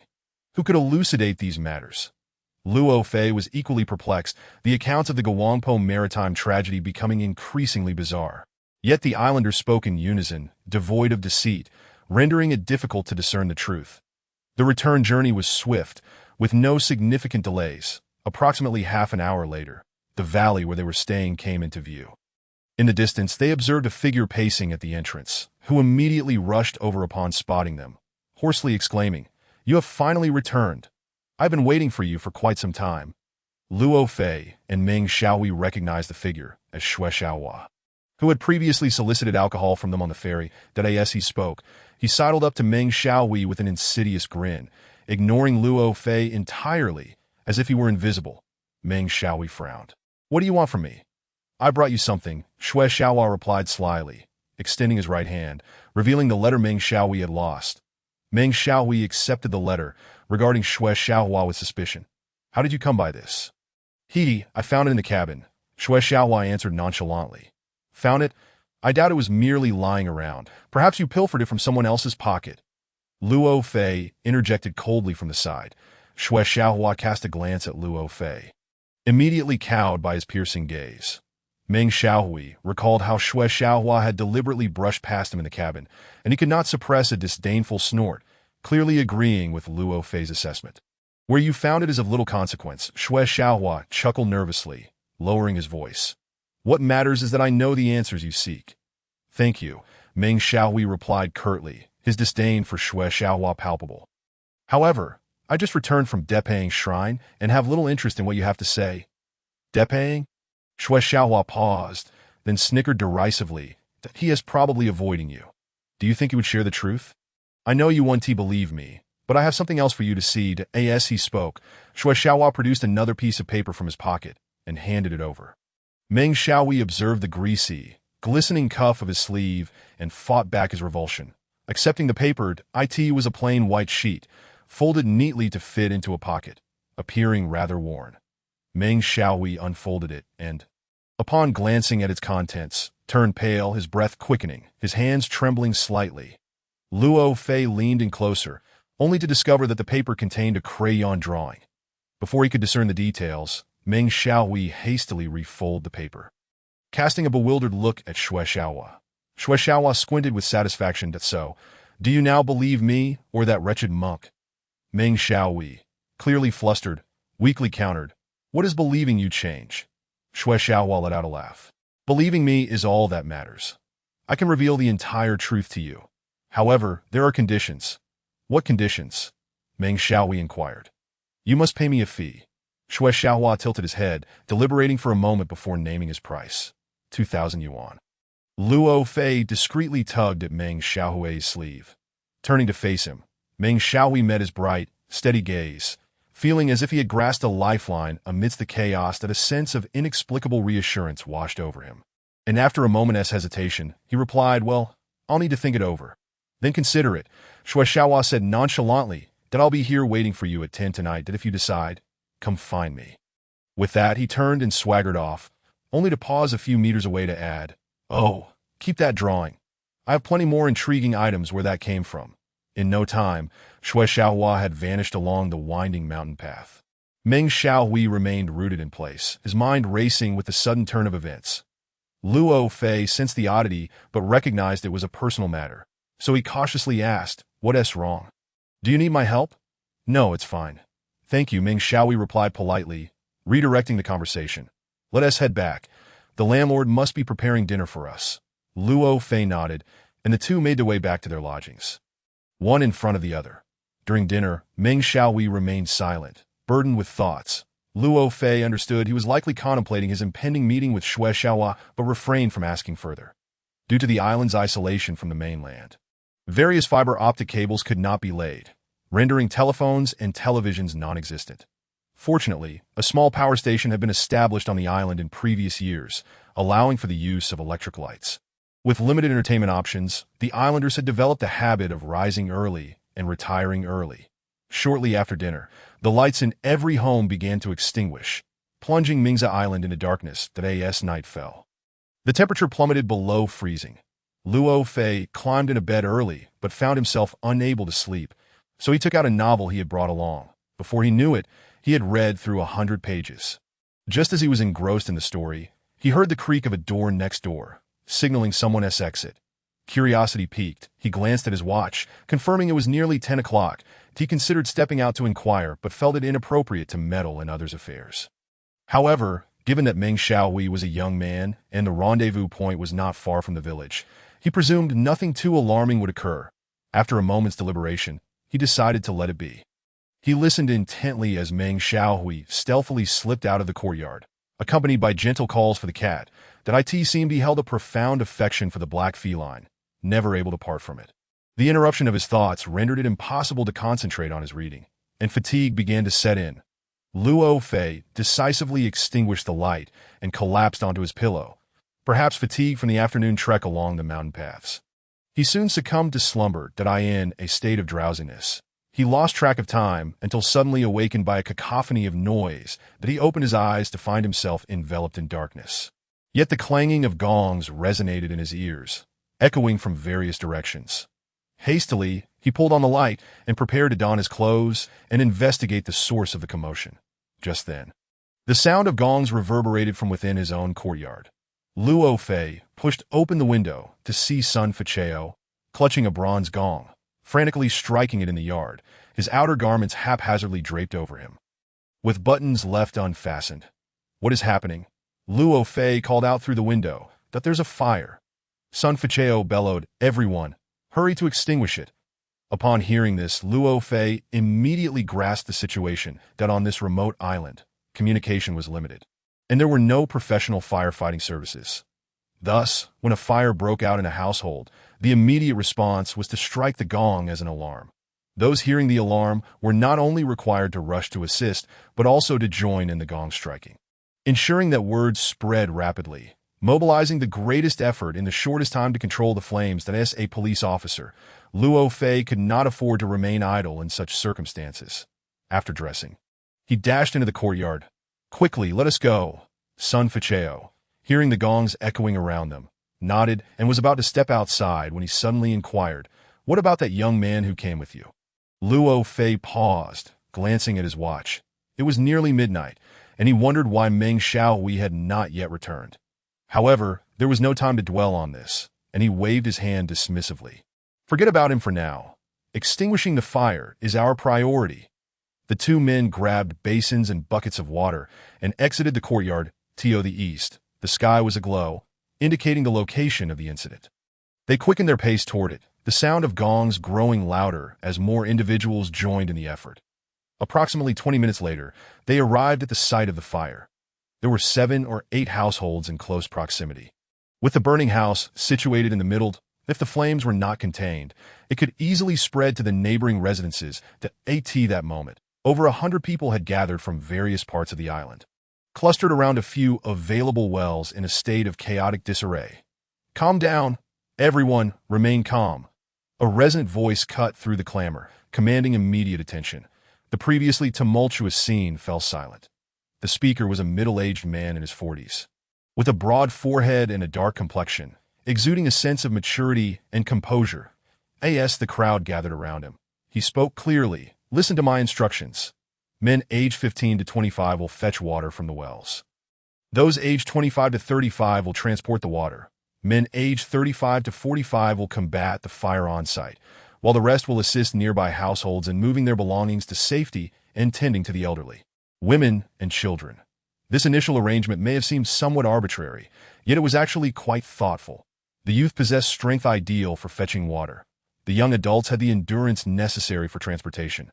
Fighting the fire was perilous work, requiring bravery and experience, hence assigned to the middle-aged men around 40. Remarkably, even in such a pressing situation, the dark-complexioned man coordinated the efforts with such meticulousness that Luo Fei could not help but admire him. He turned to Sun Fichao beside him and inquired, "Who is this man?" "Jin Jinyu, the current village chief," Sun Fichao replied. Luo Fei nodded. To be why this time, Jin Jinyu had already taken the lead, plunging into the front lines of the firefighting effort. Luo Fei chose not to linger on pleasantries and followed suit. With this allocation of responsibilities, the gathered crowd operated like a well-oiled machine, collaborating effectively. Luo Fei busied himself battling the flames while shouting instructions. "The interior of the house is nearly consumed. Do not waste water on it. Focus on dousing the areas on the periphery that have just ignited to prevent the fire from spreading." Under the sound judgment of Luo Fei and the village chief, the villagers worked tirelessly, and after about an hour, the last flicker of flame was finally extinguished, following a cheer of triumph. Many collapsed in exhaustion upon the ground. Jin Jinyu had been observing Luo Fei and, now that the chaos had subsided, approached him to extend greetings. "You look unfamiliar. You must be new to the island." "My name is Luo Fei, a police officer. However, perhaps it is more accurate to consider me a visitor on this island," Luo Fei replied courteously, extending his hand. Jin Jinyu grasped Luo Fei's hand eagerly. "I thought as much. You do not seem like an ordinary individual." "Let us dispense with pleasantries," Luo Fei replied, somewhat uncomfortable with the compliment. "Let us check if the residents inside have sustained any injuries."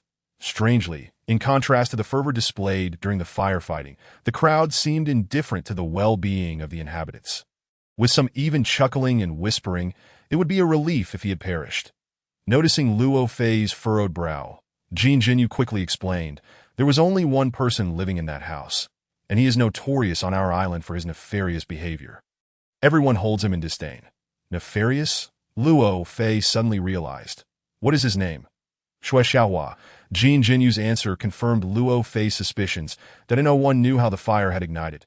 The first to notice the flames was the wife of a neighbor, who, upon waking in the night, saw her own window illuminated by the fire's glow and promptly roused her husband to raise the alarm. Despite the fire being extinguished, the house was reduced to a mere ruin. No body was found among the debris, and Shui Xiaohua was conspicuously absent from the scene. After some grumbling and speculation among the crowd, they gradually dispersed, and no one seemed inclined to inquire about Shui Xiaohua's whereabouts. Perhaps they had become numb to his many absurd antics. However, Luo Fei was aware that Shui Xiaohua had a rendezvous with Meng Haohui that evening, and now both had gone missing, which struck him as rather suspicious. He shared this information with Jin Jinyu, and after a brief discussion, they resolved to investigate the location where the two had planned to meet. As they made their way halfway there, they noticed a figure wandering in the darkness. As they approached, they recognized it to be Meng Haohui. Luo Fei hurried over to him and asked, "What are you doing here? Have you seen Shui Xiaohua?" "No," Meng Haohui shook his head, appearing somewhat bewildered. "I was looking for you. Why is there no one in the courtyard? What has happened?" Luo Fei briefly recounted the details of the fire to Meng Haohui, who seemed to understand at once, and then began to relate his own experience after leaving. "I sat on a rock at the mountain pass before 10 o'clock, waiting. After nearly an hour, Shui Xiaohua still hadn't shown up. Just as I was about to return home, I realized my cat, Kaka, was nowhere to be found. You went to search for Kaka," Luo Fei surmised, explaining to Jin Jinyu that Kaka was Meng Haohui's pet black cat. "Yes, but I searched for quite some time and couldn't find her," Meng Haohui confessed, a look of frustration and concern crossing his features. "Afterward, I heard the gongs ringing throughout the village and, unsure of what was happening, rushed back to my residence. But you were all missing. I waited quite a while, and when you still hadn't returned, I ventured out to find you." Indeed, Luo Fei nodded. Meng Haohui's account seemed reasonable, devoid of deceit. Furthermore, Kaka was typically inseparable from him, and her absence was indeed peculiar. "As long as you were safe," Jin Jinyu remarked. "That Shui Xiaohua is often found in a drunken stupor. Who knows where he has passed out this time?" As he spoke, he scrutinized Meng Haohui closely. "By the way, why did he want to meet you?" He said he had something to show me," Meng Haohui replied vaguely. "Did you not believe him? He likely intends to swindle you. It's best to keep your distance from him," Jin Jinyu advised earnestly, suggesting that in his view, the welfare of the visitor was of greater concern than the whereabouts of Shui Xiaohua. Meng Haohui remained non-committal. A sudden gust of cold wind swept through, causing him to sniffle, as if catching a chill. His reaction prompted Luo Fei to instinctively draw his neck in against the cold. The sea breeze tousled Meng Haohui's hair, revealing a scar that appeared more pronounced in the night, casting a more sinister shadow. Jin Jinyu could not help but avert his gaze, turning his attention skyward. "It is likely to get colder," he remarked with an air of concern, then advised Luo Fei and Meng Haohui, "If you have no pressing matters, it would be wise to leave this island at the earliest opportunity." "Will the seawater freeze?" Luo Fei recalled Old Hu's earlier words. Jin Jinyu nodded. "Indeed, the temperature has dropped significantly over the past few days. While the waters surrounding our island are not too concerning, the ports in the county town are situated in a bay where the water is stagnant. If it freezes, it could pose serious complications. Especially in the initial days, you could find yourself stranded on the island. Unless something unforeseen occurs, we shall depart tomorrow." Luo Fei pondered briefly before providing a non-committal response that on one hand, he did not wish to be trapped on this isolated island. Yet, on the other, the unresolved mysteries beckoned him to linger. Meng Haohui remained silent. This moment. Did anyone realize that the unforeseen circumstances Luo Fei mentioned were already drawing near to this small island? Chapter 7. The corpse in the cave. A lifeless body was hunched over a nearby stalagmite, blood dripping down the rock. Zhang Junyong was renowned as the bravest individual on Mingza Island, largely due to his audacious venture into the island's sinkhole. This sinkhole, located on the northern peak of Mingza Island, opens skyward and plunges into unfathomable depths, shrouded in mystery. Numerous legends surround this cavern, many depicting it as a lair for demons and spirits. Yet, no one had ever accurately described its nature, for none had dared to descend into its depths. For centuries, curious and intrepid youths had sought to explore the abyss, employing the longest ropes they could find, one end secured around their waists, the other tethered to the rocks above, only to discover the same disheartening outcome. Regardless of the rope's length, it could not safeguard their passage to the bottom of the pit, for its depth was insurmountable, forcing them to retreat, disappointed, once their ropes ran out. Zhang Junyong was once among those young adventurers. After several failed attempts, he resolved to make a remarkable decision, to explore the cave without the safety of a rope. The islanders deemed him mad, for those who had ventured into the cave recounted that the descent was nearly vertical, with some areas curving inward, a perilous climb that could only lead to demise. Yet, Zhang Junyong truly descended. Armed only with a flashlight clipped to his waist, he later recounted that he had traversed a vertical distance of over 100 meters, encountering danger multiple times. The most harrowing moment occurred when he slipped entirely from the cliff. But fortune smiled upon him as he became lodged in a crevice nearby, allowing him to escape with his life. Throughout his journey, he endured unimaginable hardships, ultimately beheld a breathtaking vista beyond the comprehension of ordinary souls. Upon reaching the bottom of the sinkhole, Zhang Junyong was greeted by a vast cavern. Within this subterranean realm, winding paths led to enchanting heights, adorned with stalactites in myriad forms and vibrant hues. Resembling a grand, magnificent palace sculpted from gemstones, corals, and emeralds. Zhang Junyong was utterly captivated by this spectacle, unaware that this adventure would later yield even greater rewards. His exploration became a legendary tale among the islanders. Yet no one dared to emulate his actions. Even Zhang Junyong himself refrained from similar attempts after his emergence from the cave. He simply etched the fantastical scenes and structures of the cavern deeply in his memory. Years later, Jin Jinyu ascended to the role of village chief. This astute man began to lead the community in developing the island's tourism resources. One day, he recalled the cavern Zhang Junyong had mentioned and sought him out. Zhang Junyong readily agreed to spearhead the cavern's development, stipulating that he would manage it post-development and retain 1/3 of the profits. Jin Jinyu could not refuse this offer, for Zhang Junyong was the sole individual capable of drafting the construction plans for the sinkhole.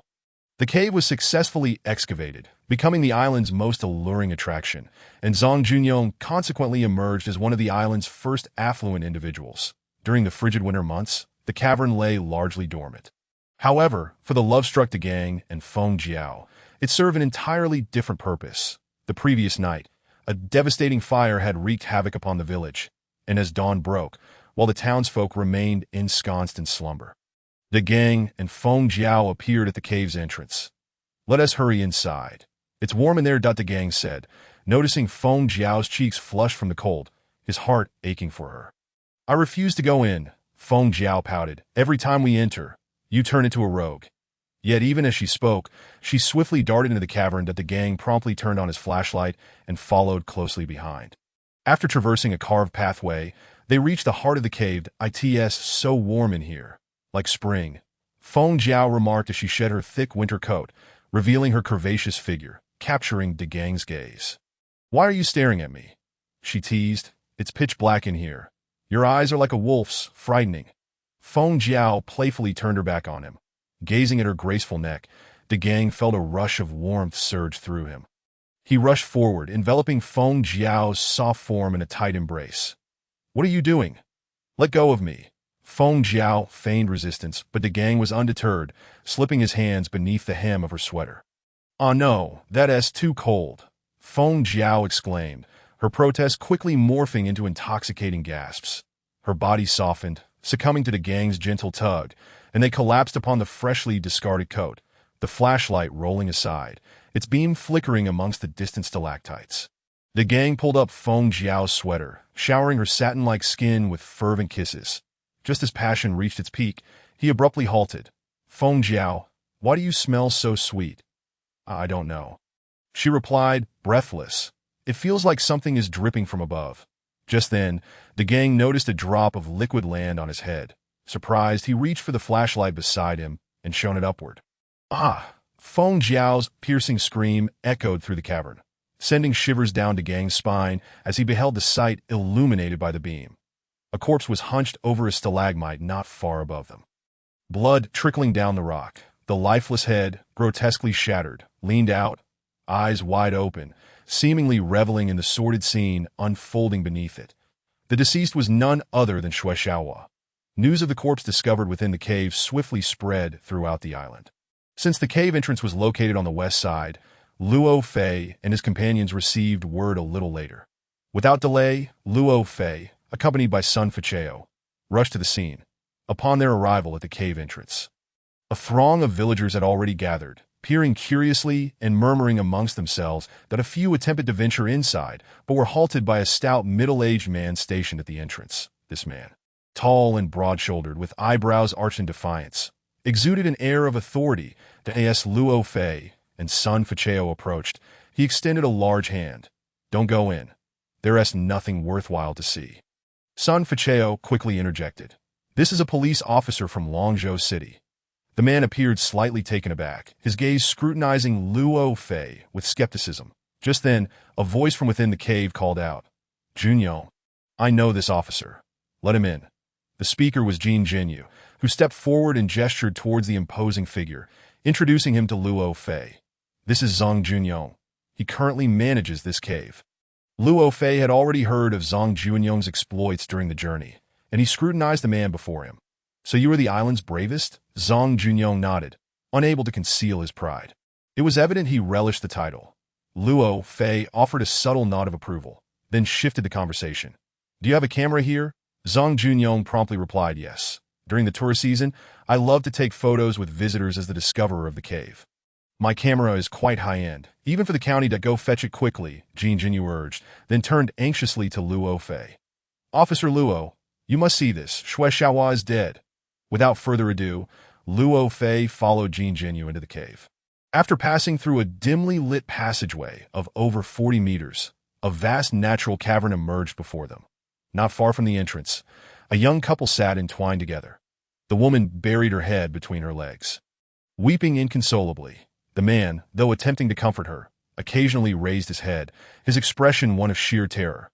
They were the ones who had discovered the body. Jin Jinyu quickly relayed the details he had gathered to Luo Fei. As Luo Fei nodded in understanding, he endeavored to acclimate to the cave's dim light. After approximately a minute, his vision gradually adjusted, and he began to survey the surroundings. The cavern spanned an area of roughly 2,000 to 3,000 square meters, with the ceiling soaring to a height of over 40 meters. The interior was filled with uneven terrain, dominated by towering stalagmites and irregular stone steps that in the southeastern corner of the cave. A large, dark hole loomed, its depth unknown. Noticing Luo Fei's rapt attention on the hole, Jin Jinyu explained, "This passage leads to the mountain's summit. It was through here that Zhang Junyong discovered the cave." Luo Fei acknowledged with a murmured response, shifting his gaze elsewhere. "The body is located there." Jin Jinyu's sentence trailed off as Luo Fei spotted it himself that in the central northern area of the cavern. On a stone step measuring over 2 meters high and spanning 7 or 8 square meters, lay Shui Xiaohua's corpse, face down. Luo Fei immediately approached. Just the evening prior, Shui Xiaohua had been full of life. Now he lay lifeless, having succumbed long ago, that he rested quietly on the hard stone step, blood seeping from his mouth, features distorted, and his forehead shattered from the impact with the rock, a pool of crimson and white fluid forming beneath him. Clearly, the fall from the high cave cost him his life, that a sharp stalactite on the steps had pierced through the heart of the corpse, causing a significant amount of blood to flow from the wound. With the already congealed stains curving and spreading, splattering onto the ground below, Luo Fei looked up and noticed that about 15 meters above the steps where the body lay, there was a high platform connected to the viewing path. It appeared that this was the very spot from which Shui Xiaohua had fallen. "Has anyone among you ascended these steps?" Luo Fei inquired. Jin Jinyu shook his head. "Zhang Junyong did not allow any unrelated individuals to enter. After my arrival, I immediately secured the scene and called someone to find you." Luo Fei remained silent, his gaze fixed on the corpse. That moment, Zhang Junyong arrived hurriedly, camera in hand. Luo Fei took the camera, climbed onto some nearby stalagmites near the corpse, and began photographing from various elevated angles while simultaneously gathering relevant information from Zhang Junyong. "Are you responsible for managing this cave?" "Yes." "When did you become aware of the incident?" Around 6:30 in the morning, that I was still asleep when those two children burst into my home. Feng Jiao nearly paralyzed with fright. I asked the cave not locked at night. In winter, it is generally left unlocked. There is nothing of value inside and no tourists come, so it remains open for ventilation. So, the island's residents can come and go freely without anyone noticing. Yes, that seems to be the case. Having gathered enough information for the moment, Luo Fei completed a series of photographs, then carefully ascended the steps to observe the body up close. There was nothing of particular note surrounding the corpse. The deceased was dressed in a dirty brown coat and dark blue trousers, with a pair of worn sneakers on his feet. Luo Fei was certain this was the very outfit Shui Xiaohua had worn while alive. The right pocket of the coat bulged, and Luo Fei recalled that yesterday he had pulled a painting from that very pocket to hand to Meng Xiaohui. He took out a pair of white cloth gloves he carried with him, donned them, and reached into the pocket, to his astonishment. What he retrieved from Shui Xiaohua's pocket was a stack of 100 yuan notes, neatly secured with a rubber band. Upon counting, it amounted to exactly 4,000 yuan. Jin Jinyu and Zhang Junyong's eyes widened in surprise. Zhang Junyong couldn't help but exclaim, "Where on earth did he get this money?" This was precisely the question Luo Fei pondered. Regardless of the circumstances, this money was undoubtedly a crucial clue to Shui Xiaohua's death. He instructed Zhang Junyong to fetch a clean plastic bag to secure this vital piece of evidence. Having seemingly exhausted leads from the deceased's belongings, Luo Fei redirected his focus to the body itself. Then he gently shook the deceased's arm to gauge the rigor mortis, then lifted the hem of the corpse's clothing to inspect further. After a moment of contemplation, he asked Jin Jinyu, "You mentioned earlier that blood was still dripping when the body was discovered." Jin Jinyu pointed to the unfortunate couple. It was they who said so. They should be correct, to whom Luo Fei stroked his chin, concluding that the time of death was likely between 9 o'clock last night and midnight this morning. That asked the village head. Jin Jinyu was more concerned about another question and could not refrain from asking Luo Fei. Based on the current situation, what do you think is the cause of death? Suicide, homicide, or an accident? Luo Fei did not respond immediately. He leaped down from the steps and raised his head to survey the area above, where the high platform was the very site from which Shui Xiaohua had plummeted. "Have you been up there?" Luo Fei asked Jin Jinyu. "Not yet." Luo Fei strode along the steps toward the platform, with Jin Jinyu quickly following behind. This high platform had been specifically constructed for tourists to overlook the entire cave, measuring approximately 4 meters square, surrounded by a safety railing. However, the railing, less than a meter high, was evidently insufficient to prevent an adult male from tumbling over. Due to the extended period without visitors, the platform was pristine, save for a single wine bottle that had rolled to the southeastern corner, standing out conspicuously. This must have been left by Shui Xiaohua. Jin Jinyu immediately deduced he probably drank too much yesterday and, while seeking refuge from the cold in the cave, lost his footing and fell. "No, I doubt it was merely a drunken mishap." Luo Fei gently shook his head, contesting Jin Jinyu's assertion. Jin Jinyu appeared perplexed. "Why not? What makes you think otherwise? Did you observe the expression in Shui Xiaohua's eyes just now?" "What sort of gaze was that?" "The gaze." Jin Jinyu furrowed his brow. Recalling the gruesome state of the deceased was not a pleasant memory. I remember his eyes were wide open, as if filled with intense fear. Exactly, profound terror. Such an emotion is rarely found in a drunken individual. Moreover, given the height from which he fell, the entire descent would have taken just over a second. That a person who is inebriated generally has a reaction time exceeding 2 seconds, which means he would not have had the time to sense the impending dread of death before it was upon him. As he spoke, Luo Fei picked up the wine bottle, examining it closely. "Guangxi Teku?" he murmured softly. Jin Jinyu leaned closer. "Did you discover something?" Luo Fei remained silent for a moment before beginning to formulate a theory that he addressed Jin Jinyu. "The situation here is not as straightforward as it appears. You must quickly send someone to report this to the county." "Old who set out early this morning," Jin Jinyu replied efficiently. Luo Fei nodded in satisfaction. "Excellent. You and Zhang Junyong continue to secure the scene here. I will go to Shui Xiaohua's residence." "Shui Xiaohua's home?" Jin Jinyu was somewhat bewildered, "But it has already been reduced to a heap of ruins." "Precisely because of that, I must go there as soon as possible." There was an evident depth to Luo Fei's words. Yet before Jin Jinyu could inquire further, Luo Fei swiftly descended the steps and made his way toward the cave's exit. Chapter 8. the first glimmer of truth through the morning light. Luo Fei discerned faint traces on the paper note. He turned it over and, indeed, found another line of text inscribed on the reverse, causing his heart to race with excitement. The time of Xue Xiaohua's death was between 9 o'clock last night and midnight this morning, while the fire at his home occurred close to midnight. Should Xue Xiaohua have been a victim of homicide, these two events, both in terms of causation and chronological order, undeniably exhibited some inherent connection. The most straightforward hypothesis was that the murderer first killed Xue Xiaohua in the cave, then hurried to the village to set fire to his residence, with the motive for this subsequent action evidently aimed at obliterating evidence related to the case. Upon reaching this conclusion, Luo Fei immediately set off for Xue Xiaohua's home, inwardly praying that, despite the devastation wrought by the flames, some valuable clues might still remain. Most villagers had gathered at the cave entrance to witness the commotion. What had been a bustling scene the previous night was now eerily quiet. The state of the site was disheartening. The extent of damage was utterly comprehensive. The roof had collapsed, the walls were reduced to charred remnants, and the furniture had been reduced to ashes, with only a few shattered pottery jars and clay bowls faintly retaining their former shapes. Yet Luo Fei did not lose hope. Finding valuable clues where others saw none was an essential quality of a competent detective.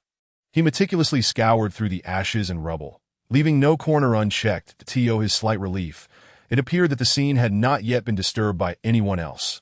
Luo Fei's peculiar actions attracted the attention of several nearby villagers, who approached out of curiosity, occasionally whispering among themselves. Eventually, a woman in her 40s could no longer contain herself and addressed Luo Fei. "You're an outsider, aren't you? Don't bother searching. There's no way you'll find anything of value. That deceased man squandered his family's wealth long ago." Oh, with her comment, Luo Fei decided to halt his work and approach the group of villagers, eager to engage in conversation.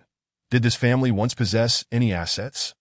He casually dusted off his hands and inquired that, of course. The same woman replied.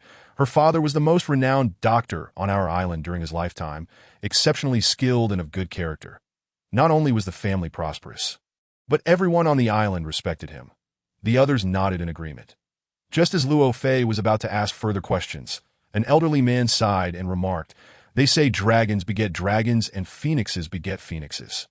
But how could Dr. Xue have such a wayward son? He spends his days idling and indulges in leisure. When Dr. Xue was alive, he could still keep him in line, but since Dr. Xue was laid to rest a few years ago, he has become increasingly unruly, never without a bottle. He is never sober. I've long predicted he'd drink himself to death. Alas, it's no surprise. I only hope Dr. Xue knows and is not turning in his grave." What remained in this house before the fire? Luo Fei sought to glean any potential hints from their dialogue. The woman waved her hand dismissively. Nothing at all. However, the old man shook his head in contradiction. "Your words are not entirely accurate. There were still valuable items, but you simply do not recognize them. What could possibly remain?" The woman retorted defiantly, asserting that anything worth even a modest sum had long been exchanged for wine by Xue Xiaohua. The elder disdainfully glanced at her and remarked, "What is money?" The pile of handwritten medical texts left by Dr. Xue, along with decades of clinical experience, constitutes the true treasure that if Xue Xiaohua could master these, it would be akin to holding a golden rice bowl. This statement resonated with the crowd, who praised the elder for his rich experience and profound insight. That a man repeatedly slapped his forehead, expressing deep regret. "Why didn't I think of that? Had I known, I would have demanded a stack of books from him yesterday, instead of that worthless IOU." The elder shot him a withering look. "How much does he owe you?" "It is truly remarkable that he even wrote an IOU. I've always thought he had no intention of repaying any borrowed money. It's not much, just 100 yuan. The man scratched his head, perplexed by his own actions the previous day, when he had voluntarily suggested writing an IOU, claiming he would repay everyone in the village within a couple of days. Was he perhaps contemplating something drastic and merely toying with me? "How much does Xue Xiaohua owe the villagers in total?" Luo Fei inquired of the man. "Quite a sum," he replied. "You owe 50, and he owes 100. Nearly everyone has been swindled by him, considering his deceased father. Altogether, it must amount to 3,000 or 4,000 yuan. Luo Fei pondered for a moment before asking, "May I see that IOU?" The man hesitated, then regarded Luo Fei with suspicion. Scrutinizing him closely, Luo Fei understood the implication and smiled reassuringly. Oh, I'm a police officer from Longzhou City, and I need to know more about Xue Xiaohua's situation. The man's expression cleared, and he quickly fished a piece of paper from his pocket, handing it to Luo Fei while earnestly asserting, "It has the date and signature. It's absolutely authentic. The government must take my side." The elder chuckled derisively. "You're delusional. He is here to investigate Xue Xiaohua's death and the fire yesterday. Who cares about your trifling debts?" Laughter erupted from the surrounding crowd, leaving the man awkwardly rubbing his nose. As Luo Fei examined the paper, he found it read, "IOUI, Xue Xiaohua, Ochin Chunching 100 yuan, to be repaid before the Spring Festival this year." Words alone are insufficient. This document serves as proof. Xue Xiaohua, January 4, 1994. The handwriting was indeed a reflection of the writer's character, uneven and unrefined. Through the morning light, Luo Fei noticed faint traces on the paper. Flipping it over, he discovered another line that ignited his excitement. "I found Wang Qinglin's son. He promised me 2,000 yuan if I inform." The sentence trailed off, suggesting it had been interrupted mid-thought. The numeral 2,000 had been hastily crossed out, and above it, 3,000 was hastily inscribed.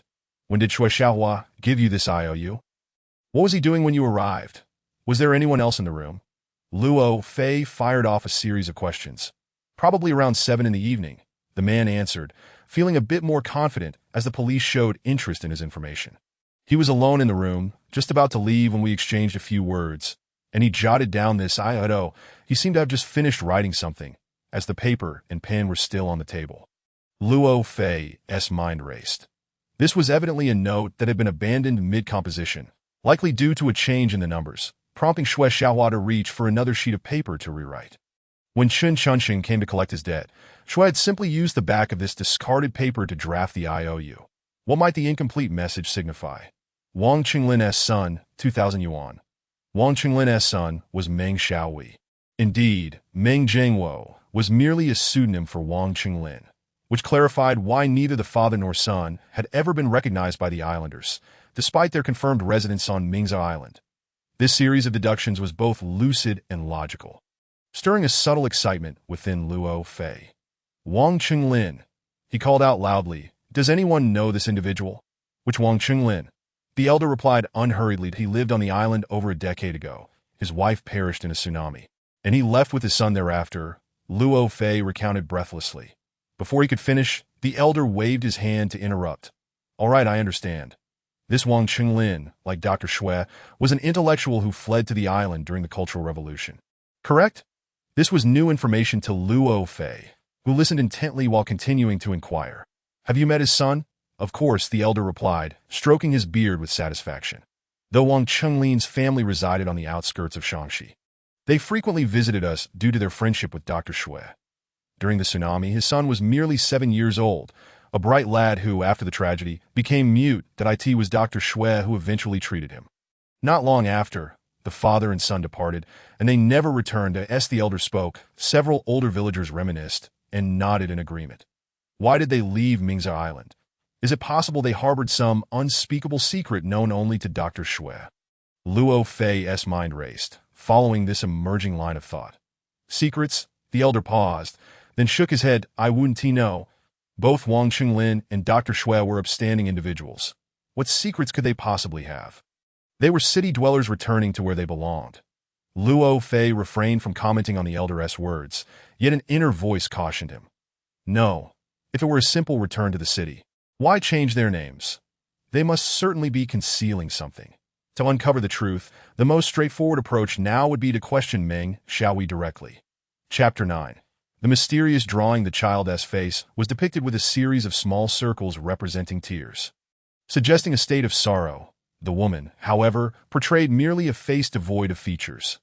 Upon receiving the news of Xue Xiaohua's death, Meng Haohui's emotions were undoubtedly complex. Yet he refrained from visiting the scene, choosing instead to await developments at his residence. Around midday, Luo Fei returned from the outside world, appearing before him. "Officer Luo," Meng Haohui said, his demeanor somewhat anxious as he regarded him. Luo Fei wasted no time. "Xue Xiaohua has died. You're aware of this, correct?" Meng Haohui retorted directly. "How did he die?" "The specifics are still under investigation. I have some questions I need to ask you first. Luo Fei locked eyes with Meng Xiaohui. Did you truly not see Xue Xiaohua last night? Meng Xiaohui offered a bitter smile. I anticipated your suspicion, but I genuinely did not wait for him. Why he died is a mystery to me as well. We found 4,000 yuan in Xue Xiaohua's pocket. Meng Xiaohui paused momentarily, then grasped the implication behind Luo Fei's words and resolutely shook his head. That has nothing to do with me. Xue Xiaohua asked for 2,000 from me, and you were present at the time that I only took 2,000 yuan with me last night. And here it is. As he spoke, he opened his wallet to show Luo Fei. Momentarily at a loss for a counterargument, Luo Fei considered the situation before shifting to another topic. Have you ever heard the name Wang Qinglin? As he asked, he keenly observed Meng Xiaohui's expressions, determined not to miss any hint of emotion. Wang Qinglin. Meng Xiaohui furrowed his brow in confusion. Who is that? In my estimation, he should be your father. Meng Zhengwo is merely an alias. Alias? Meng Xiaohui's expression turned astonished. Showing no signs of deceit, it was no wonder no one on the island recognized Meng Zhengwo. But why would my father use a pseudonym? That is also what I wish to discover. Luo Fei's gaze intensified.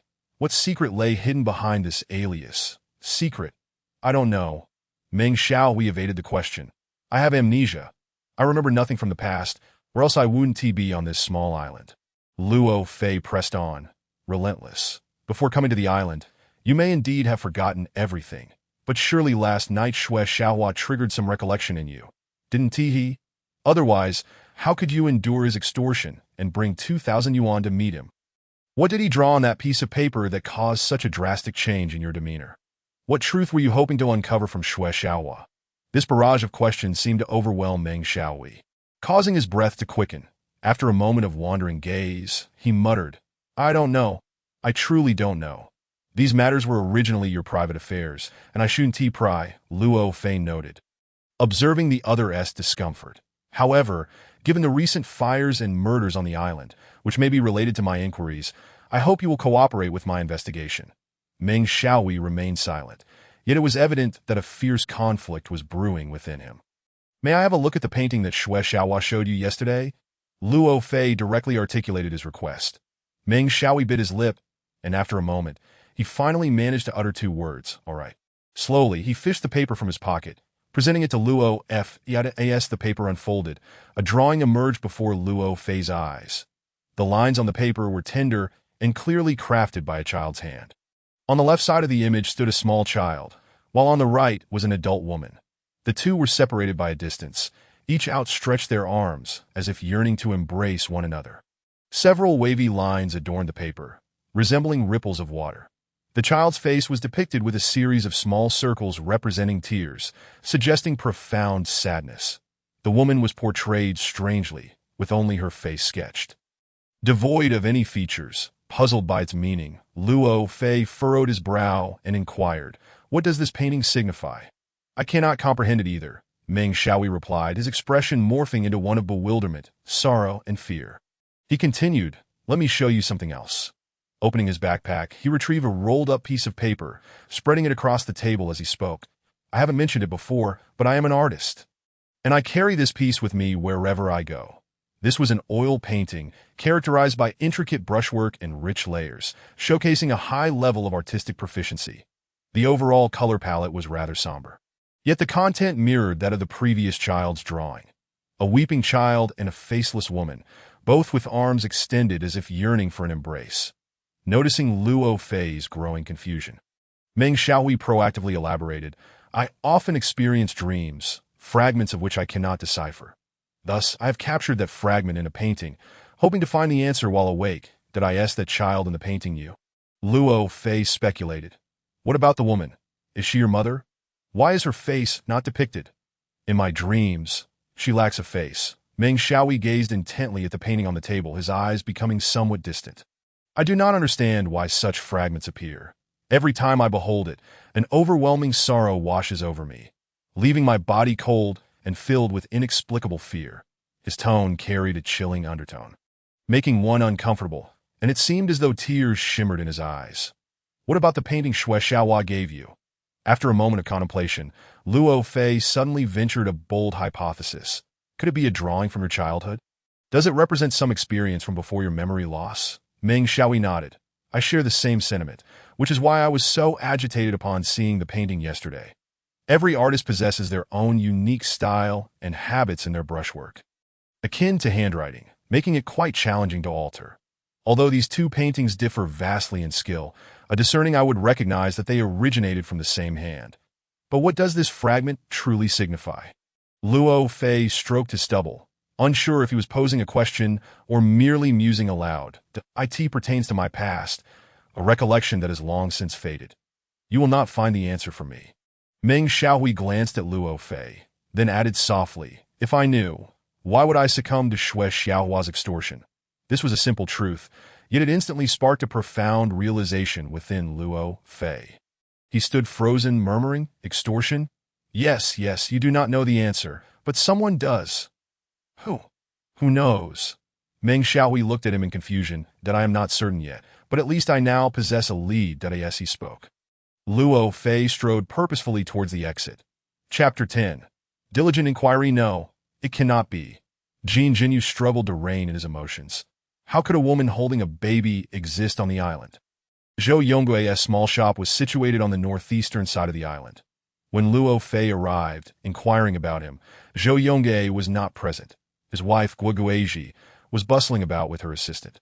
The shop was modest, perhaps around 20 square meters, resembling a supermarket with several rows of shelves.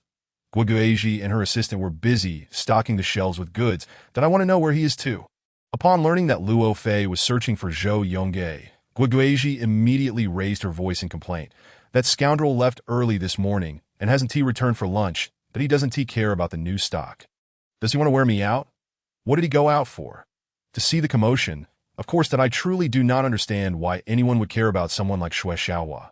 He is dead. After all, what is there to see? Everyone else has dispersed, yet he remains oblivious to it. It's utterly absurd. As Guoguizhi spoke passionately, her hands flailed in the air. The 4,000 yuan from yesterday's stock has yet to be given to me. I want to let him off the hook today. Her final remark piqued Luo Fei's keen interest, prompting him to inquire, did Xue Xiaohua come by yesterday? Guoguizhi initially assumed Luo Fei was just an ordinary outsider with some business dealings with her husband. But upon his sudden mention of Xue Xiaohua, she became suspicious, staring at him blankly. Who are you? Before Luo Fei could respond, a voice interjected, Sister-in-law, this is a police officer from the city. You must watch your words. The speaker was Jin Jinyu, who, upon seeing Luo Fei's questioning gaze, explained, Officer Luo, I've been searching for you everywhere. Someone reported seeing you heading north. I suspected you would be here. How do you know? Guangxi's special liquor. Jin Jinyu's eyes gleamed. This was the New Year's stock recently brought in by Zhou Yonggui. Officer Luo, I am more acquainted with certain matters on this island than you might think. Luo Fei smiled slightly. Your deduction is accurate, that I am now almost certain that Xue Xiaohua indeed visited here last night. Xue Xiaohua came here, but his death has nothing to do with my husband Yonggui. Guoguizhi sensed something from their conversation and quickly defended. My husband is honest and simple-minded. He has only ever been bullied and extorted by that rogue. He wouldn't dare harm anyone. Please elaborate on the situation surrounding Xue Xiaohua's visit to Zhou Yonggui yesterday. We want to wrongfully accuse an innocent. Luo Fei recognized that although this woman was loud and appeared fierce, she seemed to possess a straightforward and naive disposition, suggesting she would likely reveal the truth without concealment. Indeed, Guoguizhi began to recount the events of the previous day with remarkable candor. That scoundrel Xue Xiaohua, every time we stock up, he comes to extort something. Yesterday, Yonggui encountered him at the dock, and I don't know what misfortune he stirred up, but upon returning, Yonggui was pensive and appeared quite unhappy. When I asked him, he confessed that he had given Xue Xiaohua some loose white liquor. To be honest, I didn't think much of that it was worth much, and if he gave it away, so be it. After all, Dr. Xue had accrued a fair amount of virtue while he was alive. Around 8 in the evening, Xue Xiaohua came and called Yonggui outside, mumbling something I couldn't hear. Our poor husband, in a daze, ended up fetching a bottle of Guangxi's special liquor for him. Can you imagine? That bottle costs nearly 100 yuan. One cannot be too good-hearted. I scolded him on the spot. But you should have seen the smug look on Xue Xiaohua's face. He displayed no remorse, as if we owed him something. After he left, The more I thought about it, the angrier I became. So, I forced my husband to go retrieve the liquor. But what could that useless man do?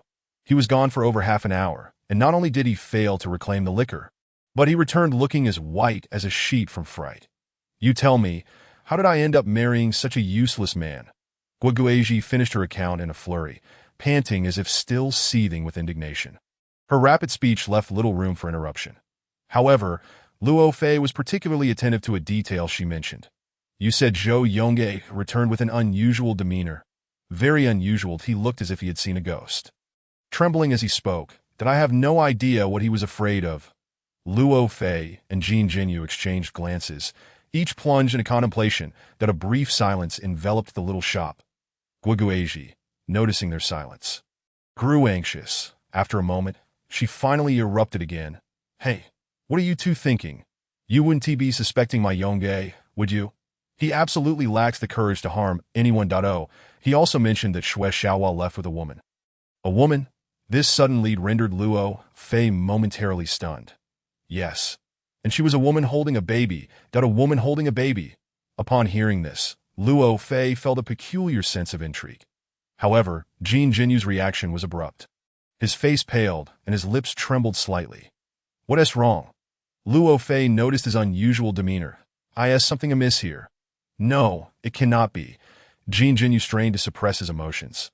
How could there be a woman holding a baby on the island? But that is what he said. Our Yonga wouldn't by the way. Guoguizhi seemed to recall something, pointing at the young assistant. You can ask him. He was there too. The young man corroborated Guoguizhi's account. It transpired as follows upon the boss's return. The boss's wife inquired whether he had retrieved the liquor, but he refrained from responding, merely muttering incessantly. He left with a woman. He departed with a woman holding a baby. Indeed, he exhibited a palpable fear. Having consumed several pills, Zhou Yonggue, whose heart condition made him susceptible to episodes of illness when agitated, required medication. Jin Jinyu endeavored to elucidate the young man's statements, his brow furrowed in deep contemplation. Evidently engaged in fervent thought. What occupies your mind?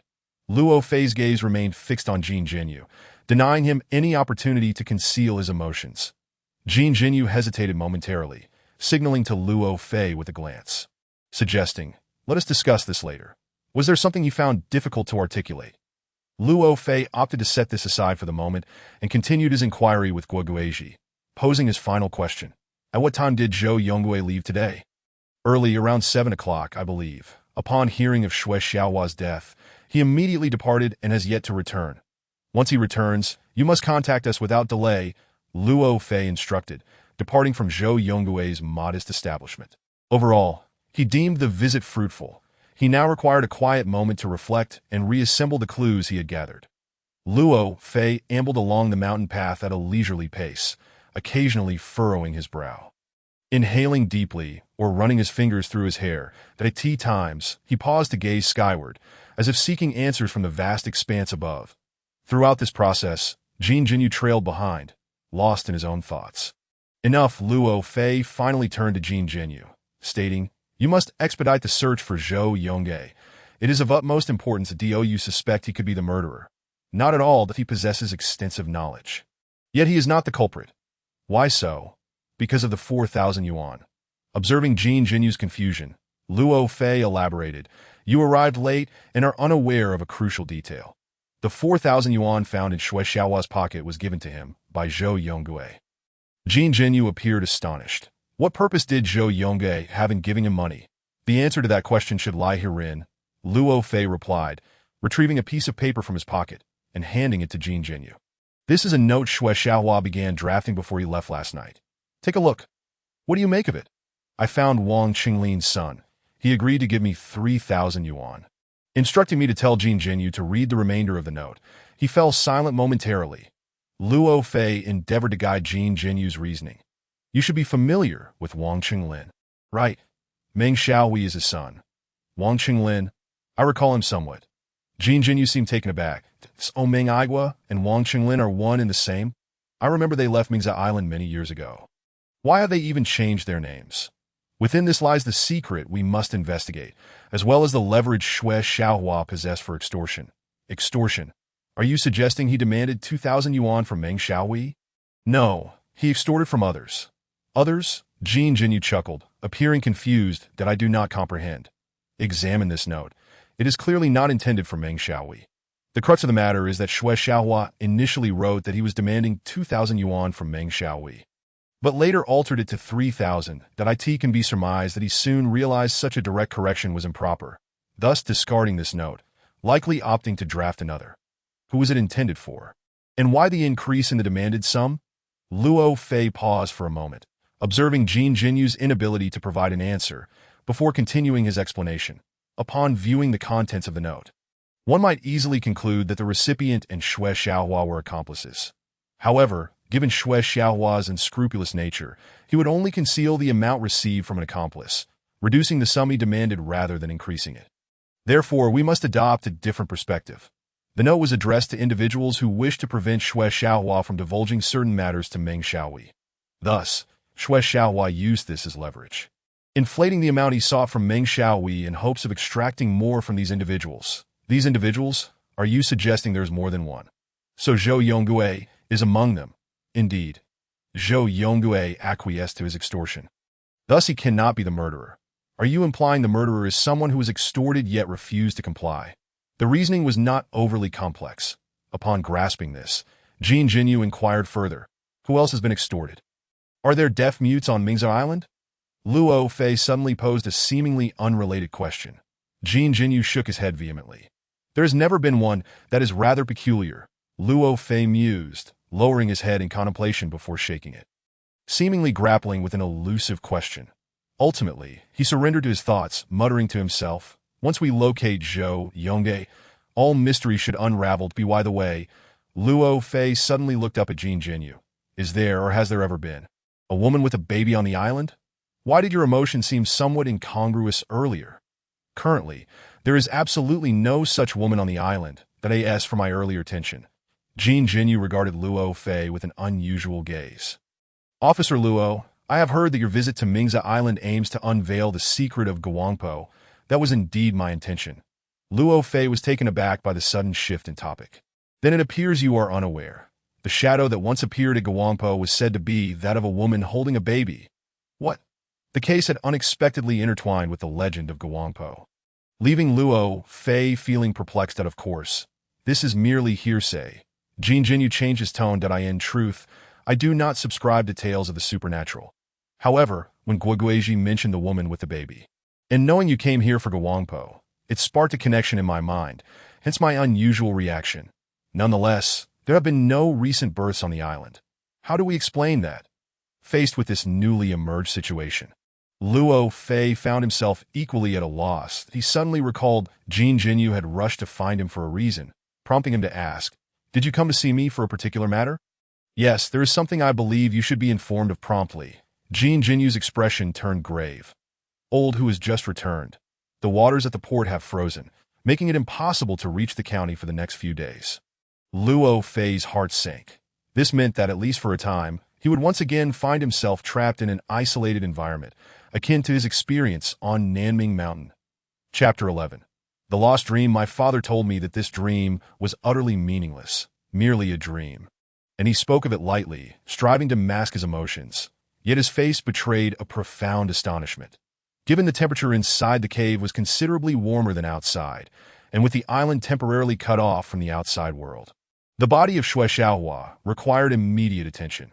Luo Fei returned to the scene for a meticulous examination, ensuring he overlooked no clues before instructing Jin Jinyu to notify De Ping and the monk to retrieve the body. Approximately an hour later, De Ping arrived at the cave with his apprentice, Hui Tong. Witnessing the gruesome state of the deceased, De Ping wore a look of profound sympathy, then closed his eyes and recited a sutra for the deceased's transference. De Ping, as the group began to prepare the body, Zhang Junyong suddenly remarked, "I hear you just acquired a new coffin. What fortuitous timing for it to be put to use. Did you foresee someone dying on the island?" "Ah, if that were the case, I would indeed be in awe of your abilities," he retorted with a chuckle. The speaker was oblivious, yet the listener took heed. Both Luo Fei and Jin Jinyu turned their attention toward De Ping, who, with an expression as calm as still waters, replied, Whether one passes due to the end of their natural life or by misfortune, it is all dictated by fate. I lack the capacity to predict such matters. Observing his demeanor, Luo Fei could not help but regard him with renewed respect. It appeared to Ping was no ordinary individual, possessing insights and composure that perhaps surpassed even Jin Jinyu's. After the commotion settled, dusk approached. Luo Fei made another visit to Zhou Yongdui's shop, yet the proprietor remained elusive, that a sense of unease crept into Luo Fei's mind, accompanied by an unsettling premonition. However, he had no immediate course of action. And having gone a day without food, his stomach growled in protest, prompting him to return to his lodgings. Upon arriving back, the sky had darkened. Sun Facheo had prepared dinner, seated at the table with Meng Haohui, just beginning their meal. Upon seeing Luo Fei return, the hospitable host quickly set out an additional set of chopsticks, exclaiming, "I thought you might not return for dinner. Please sit. The food is still warm." Luo Fei, unreserved, seized a steaming sweet potato and began to devour it. Meanwhile, Meng Haohui observed him with keen interest, his gaze laden with questions. Even Sun Facheo set aside his meal, curious to inquire, "Officer Luo, it is said that Xue Xiaohua's death may be connected to Meng's past experiences?" Luo Fei struggled to swallow the food lodged in his throat. Pondering for a moment before responding, he does not actually bear the surname Meng.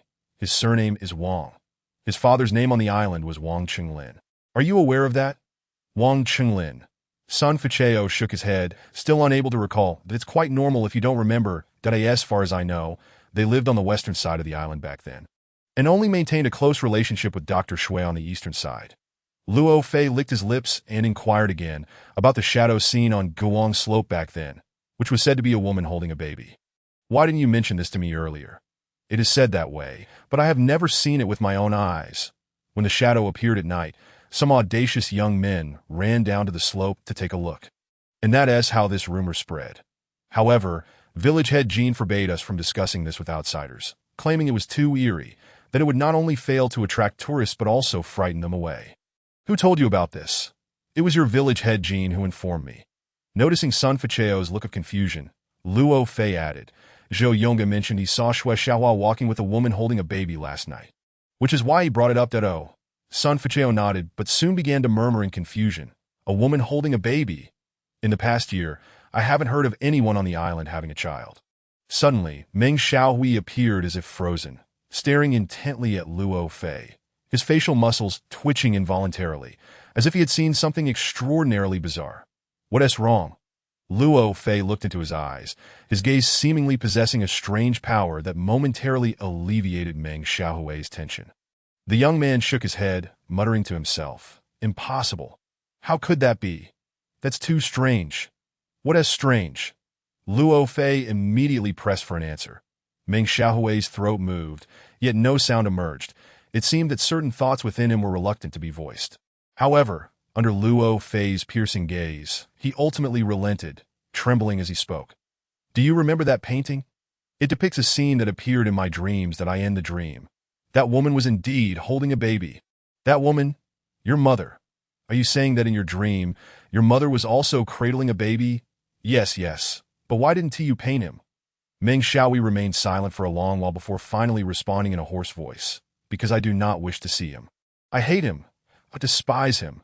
His words were filled with loathing and fear, sending chills down the spine. Meng Haohui. Luo Fei solemnly repeated the name, then looked at him with a serious expression and said, "It seems you still have much to reveal to me.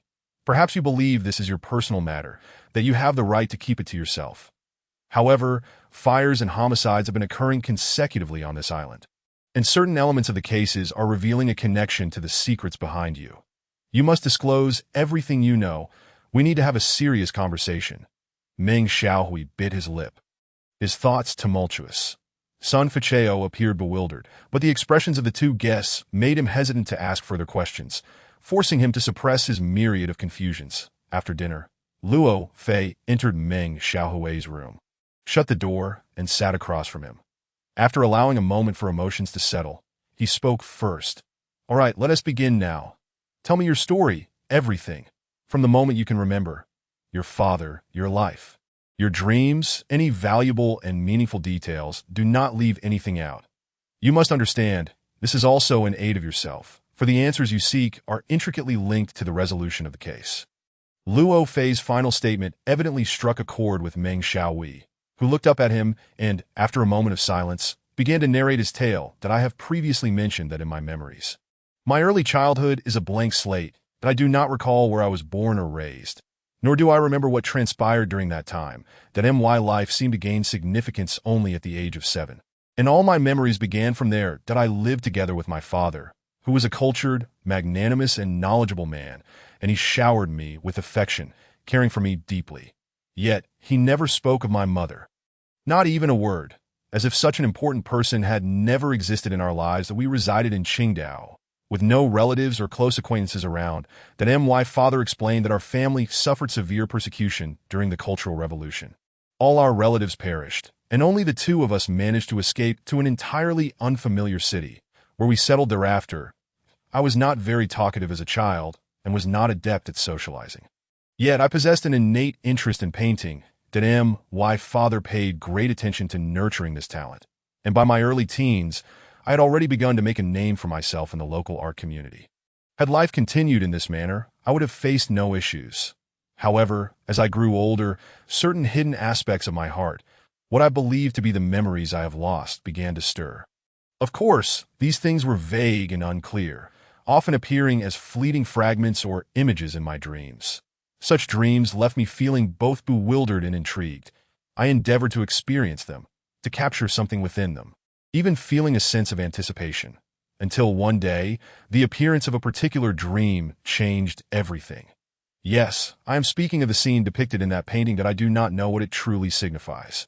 But each time I encounter this scene in my dreams, I am seized by an inexplicable, intense fear that I have painted that scene time and again, trying to discern something from it, but to little avail.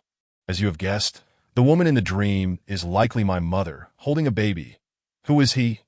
My brother, or perhaps my sister. For reasons unbeknownst to me, I harbor a profound loathing for him, and I do not wish to see him, which is why he has never appeared in my paintings. This dream began to recur frequently, tormenting me, prompting me to seek answers from my father. I vividly recall the first time I presented the painted dream to my father. He told me that the dream was meaningless, just a dream, spoken in a dismissive tone while attempting to conceal his emotions. Yet his face revealed profound shock, that I knew he was concealing something from me. That night, I was astonished to find my father writing a letter. You might think this is unremarkable, but you do not understand. Throughout my life, I had never seen my father write a letter or make a long-distance call that seemed that aside from those around us, there was no one else in the world we were connected to. Yet that night, he was writing a letter, deliberately avoiding me, leaving me unaware of its content or its destination. After that, my father became even more caring towards me, not only in daily life, but also on a spiritual level. He took me to participate in various beneficial activities, broadly fostering my interests. Later, he even had me take some medications, which he claimed were vitamin tablets. After taking these medications, my sleep became more restful, and the frequency of my dreams diminished, that I gradually understood that my father sought to shield me from certain things deep within my soul. Yet the scene from the dream had been deeply etched in my mind, surfacing during quiet nights or moments of solitude, repeatedly tormenting me to the point of anguish. To spare my father worry, I concealed these matters, feigning nonchalance, never mentioning this topic again, and my father gradually felt at ease. Eventually, I met my girlfriend, Yi Zifei, that we loved each other deeply, and my father adored her. Our lives appeared impeccable, yet I could never escape the entanglement of my inner demons. Last month, my father suffered an unexpected car accident and tragically passed away. While sorting through his belongings, I discovered that letter. Can you guess what I found? Yes, the timing of this letter coincided precisely with the time my father had written that letter, a mere 10 days apart. Coupled with the content of the letter, it was evidently a reply sent to my father. Naturally, this letter concealed the answers I had been desperately seeking. You already know what happened next. Although my girlfriend vehemently opposed it, I followed the postmark on the envelope to Huangping County, and subsequently, I accompanied you to the island. That I loved my girlfriend immensely, always obedient to her wishes. Yet this time, I chose to endure a brief separation to come here. For that dream had tormented me for far too long. Perhaps only by unraveling it completely could I free myself from that fear, did I end his concluding remarks. Meng Xiaohui clasped his hands, appearing deeply pained. This anguish encompassed both his longing for his girlfriend and the impact of that terrifying dream, placing him in a state of conflicted complexity. Luo Fei listened intently and then posed his most pressing and perplexing question: fear. You have consistently emphasized the terror that dream instills in you. But what precisely is this fear? Or rather, what exactly are you afraid of? Meng Xiaohui's gaze wandered, a hint of bewildered sorrow emanating from his eyes, akin to a homeless soul standing in the endless darkness of night. Afraid of what? He murmured, I don't know, you can articulate it. Do not be afraid. Tell me, what does that feeling resemble? Luo Fei guided in as gentle a tone as possible. Yet the ensuing events took him somewhat by surprise. That I don't know. Meng Xiaohui abruptly stood up, waving his arms and shouting with agitation, only to sit back down despondently, covering his face with his hands and almost sobbing as he pleaded, Please, do not force me. Luo Fei noticed tears streaming through the young man's fingers. Under such circumstances, it was evident that the conversation could not continue. Luo Fei remained silent, gently placing his hands on Meng Xiaohui's shoulders, an action that provided considerable comfort, gradually calming his emotions. Chapter 12. The terrifying deceased, he seemed to have perceived something that rendered him utterly shocked and terrified. Yet for reasons unknown, he could not tear his gaze away for an extended period. As night deepened, a chill settled in. Most of the island's inhabitants had succumbed to slumber. Luo Fei lay in bed. Though the room was unlit, his eyes were wide open. The events of the past day had been overwhelming, and he needed to sort through his thoughts. The fire incident and an abnormal death initially appeared to hold little significance. However, the sudden appearance of a woman cradling an infant cast an eerie shadow over the entire affair. Zhou Yonggui's eyewitness account, the rumors of Gui Wangpa, and Meng Xiaohui's dream. These three elements bore no discernible connection in terms of time or logic. Yet this mysterious figure persistently emerged. What could it all signify? Luo Fei recalled the first night spent on Nanming Mountain, equally dark and frigid. That night, a dreadful occurrence had gradually drawn him into a lethal crisis. What, then, would transpire this night? Amidst a cacophony of thoughts, Luo Fei's consciousness began to blur, and weariness ushered him into the realm of dreams. The night seemed to pass peacefully. When Luo Fei opened his eyes once more, he was greeted by the first rays of dawn streaming through the window. That he sat up, stretched his limbs, donned his clothes, and prepared to step outside for a breath of the freshest air of the day. Suddenly, the courtyard door creaked open, seemingly thrust aside with rudeness, and someone rushed into the yard. What is going on? Who is barging in? Sun Facheo's voice rang out with reproach. Uncle Sun, is Officer Luo staying here? The newcomer's tone was tinged with panic.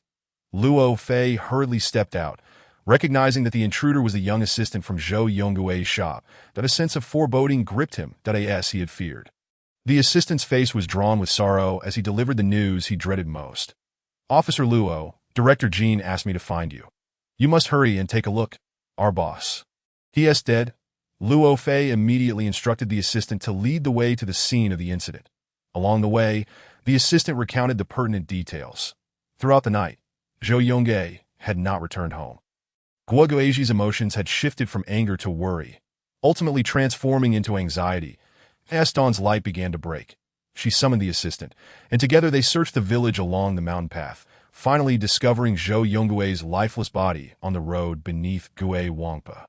Typically fiery and outspoken, Guoguiji was now at a loss, overwhelmed with grief, while the assistant sought out the village doctor and the village head, Jin Jinyu, who subsequently directed them to inform Luo Fei of the situation. As they spoke, they arrived at the foot of Gui Wangpa, where they saw Jin Jinyu comforting Guoguiji, who was still weeping uncontrollably, while another young man, not yet 30, stood guard beside Zhou Yonggui's corpse. Upon seeing Luo Fei, Jin Jinyu momentarily left Guoguiji's side to approach him, his face a mask of urgency and fear. Another death, another death. You must come and see. Oh, by the way, this young man is the island's current doctor. Named Li Dong. Li Dong stepped forward to greet Luo Fei. You must be Officer Luo, correct? I've just examined the body. He is already frozen solid. I estimate the time of death to be around 5 hours ago. As for the cause of death, I suspect it was a heart attack that as he spoke, he gestured to a medicine bottle beside the corpse, which lay on its side, pills scattered around its mouth. The label indicated it contained a fast-acting heart remedy. Luo Fei remained silent, first bending down to inspect the body. The deceased lay slumped on the steps of the mountain path, devoid of any apparent external injuries or blood. His body was slightly curled, one hand clutching his heart, the other weakly resting next to the medicine bottle. The expression on his face was unforgettable. This was not a countenance one would expect to see on a human being. His features were grotesquely contorted, mouth half open, the muscles in his jaw taut, as if he had been straining to emit a scream. His eyes were wide open, devoid of life, yet within their depths lingered a chilling terror. Luo Fei locked eyes with the deceased, striving to grasp the last vestige of emotion he had left behind in this world. Such an exchange was profoundly unsettling, and after a moment, Luo Fei had to avert his gaze. The specific cause of his sudden affliction remained unclear, but it was evident that he had been abruptly stimulated by some external force. That Li Dong voiced his perspective, further speculating that he had seen something, a sight that had left him paralyzed with shock and horror. Yet for some inexplicable reason, he had been unable to look away. Unable to look away for an extended period, Jean Jinyu regarded the young man with surprise. How can you speak as if you were present at the time? This is not difficult to explain. The deceased had already taken out the medicine bottle, even opened it. This indicates that from the onset of his ailment to his eventual death, there were at least 10 seconds. Yet, at the critical moment when he was to take the pills, he remained twisted, staring into the distance, clearly transfixed by whatever horrific sight lay before him, one that held a deadly allure, Luo Fei concluded. Nodding appreciatively at Li Dong, your analysis is quite astute. That Li Dong smiled modestly. I owe thanks to my teacher, who taught me the art of detailed observation, as well as how to perceive a person's psyche. Your teacher? Luo Fei felt a flicker of interest. Who is he? Dr. Shui, the father of Shui Xiaohua. Jean Jinyu interjected. Li Dong nodded in agreement. That Luo Fei couldn't help but scrutinize the young man a moment longer. He sensed that he would prove to be a valuable ally. Yet, for now, his focus needed to remain on the case at hand. Considering the body had already been moved, Luo Fei sought to ascertain what the deceased had seen by consulting Guo Guizhi. Who was the first to encounter the scene? What was he looking at when he died? This question posed no difficulty for Guo Guizhi, as the deceased's gaze had been strikingly peculiar, compelling anyone to seek the cause behind such an expression. She pointed towards a high area to the right and behind. He was fixated on that direction, his expression as if he had seen a ghost. Everyone followed Guo Guizhi's indication and were momentarily taken aback. Before them loomed a steep cliff, hundreds of meters high, with jagged rocks and dense underbrush. This was the fabled Guangpa. What could possibly be there? Jean Jinyu shook his head repeatedly, clearly grappling with some absurd association that he was trying to dismiss. Yet his tone betrayed an inescapable confusion and fear. Jean Jinyu's composure during the fire incident had left a profound impression on Luo Fei. Yet he was disappointed to see him so quickly flustered now. Reflecting on how he had instructed the man to locate Zhou Yongge yesterday without success, leading to this passive predicament, Luo Fei could not suppress his dissatisfaction. Where exactly did you search for Zhou Yongge yesterday? The island is not that large. Where could he possibly hide all day? Jean Jinyu, somewhat distressed, defended himself. I scoured all the inhabited areas of the island. Some reported seeing him near the cave in the morning. But after that, no one knew his whereabouts. While the island is small, if he wishes to evade detection, it can be quite challenging. There was some merit to his words, and pursuing blame at this juncture held little significance. Luo Fei redirected his thoughts to the case itself, looking up at the distant Guangpa, pondering to himself. What could he have been doing here? It may not have been intentional. He might have simply been passing through. Li Dong suggested, prompting Luo Fei to consider the possibility. Passing through? That indeed seems plausible. Based on the posture of the deceased, he was likely heading eastward down the mountain, towards Zhou Yonggui's shop, which is located on the island's eastern side. Was he perhaps returning home? Given the estimated time of death, he would have arrived here during the late hours. That if the first assumption is affirmative, then the subsequent query becomes significantly more pertinent. Where had he come from before heading home? In other words, where had he been and what had he done? This road leads to both sides. What lies beyond? Luo Fei was not well acquainted with the terrain of the mountains and could only seek assistance from others regarding uncertainties. There are branching paths as you ascend, Jin Jinyu explained. One leads to a village on the island's western side, and the other ventures into the mountains. Descending further leads to a village on the eastern side. This route essentially connects the villages on both the eastern and western sides of the island. Luo Fei nodded. With this information, he began to form a clearer picture in his mind. Yesterday, when he ventured to the cave located on the western side of the island, he had traversed this very path. The question lingers. Did Zhou Yong visit the village to the west during the day, or did he retreat into the mountains, or perhaps linger near the cave throughout? This uncertainty is clearly not something that can be unraveled through mere contemplation. Luo Fei commenced his investigative efforts that he first addressed Jin Jinyu, instructing, please visit the village and gather information, cover both the eastern and western areas, and extend your search as broadly as possible. Firstly, to ascertain if anyone indeed saw Zhou Yonggui yesterday. Secondly, inquire if anyone traversed this road last night, and whether they observed anything unusual along the way. After Jin Jinyu departed, Luo Fei tasked a young assistant with borrowing a camera from Zhang Junyong. Given the presence of the deceased family, it was inappropriate to leave the body exposed in the wilderness, especially with daylight breaking. Once word spread, it would likely attract a crowd of islanders. That it was imperative to document the scene promptly and manage the site appropriately. Indeed, shortly thereafter, a few curious onlookers arrived along the narrow path, whispering among themselves about the deceased, perhaps none having witnessed such a horrific expression of death before. Also arriving was the monk Deping and his young apprentice. That it appeared that Deping held considerable respect among the islanders. Upon his arrival, people instinctively parted to allow him passage. Ping first performed a gesture of reverence towards Luo Fei, then turned to the grief-stricken Guoguizhi, offering words of solace. Life and death are decrees of fate. When calamity strikes, we must accept our lot with equanimity. Sister, do not mourn excessively. Some matters lie beyond human alteration. What fate? Guoguizhi retorted vehemently. This is all human misfortune. Accompanied by his deep, resonant voice, Zhang Junyong pushed his way through the throng, seemingly displeased with Deping's idealistic perspective, bluntly stating, what calamity? Let it come my way, and let us see who can do anything to me. Deping chose not to engage in argument, shaking his head and stepping back, then began to chant Buddhist scriptures over Zhou Yong's lifeless form. Eyes closed, he rotated a strand of prayer beads, embodying a demeanor of compassion and sorrow. Guoguizhi, who had begun to regain her composure, was suddenly stirred by one of their remarks, erupting once more into tears. Luo Fei, unable to attend to the chaotic atmosphere, seized the camera from Zhang Junyong, capturing photographs of the scene before turning to snap several shots of ghostly lookout. A few astute villagers, suddenly drawing connections regarding Zhou Yonggui's demise, eagerly voiced their observations, sparking a ripple of excitement among the gathering crowd. Everyone glanced upward. Though nothing particularly unusual was visible, an inexplicable sense of unease had settled over them all. Chapter 13. The reappearance of shadows. Luo Fei stood rooted, his mind a chaotic tangle. Perhaps at this moment, he would rather believe that the man before him had lost his sanity. There were no spare coffins available on the island. Luo Fei instructed Guoguizhi to transport the deceased back home for temporary safekeeping, planning to address further arrangements once the transportation routes were cleared.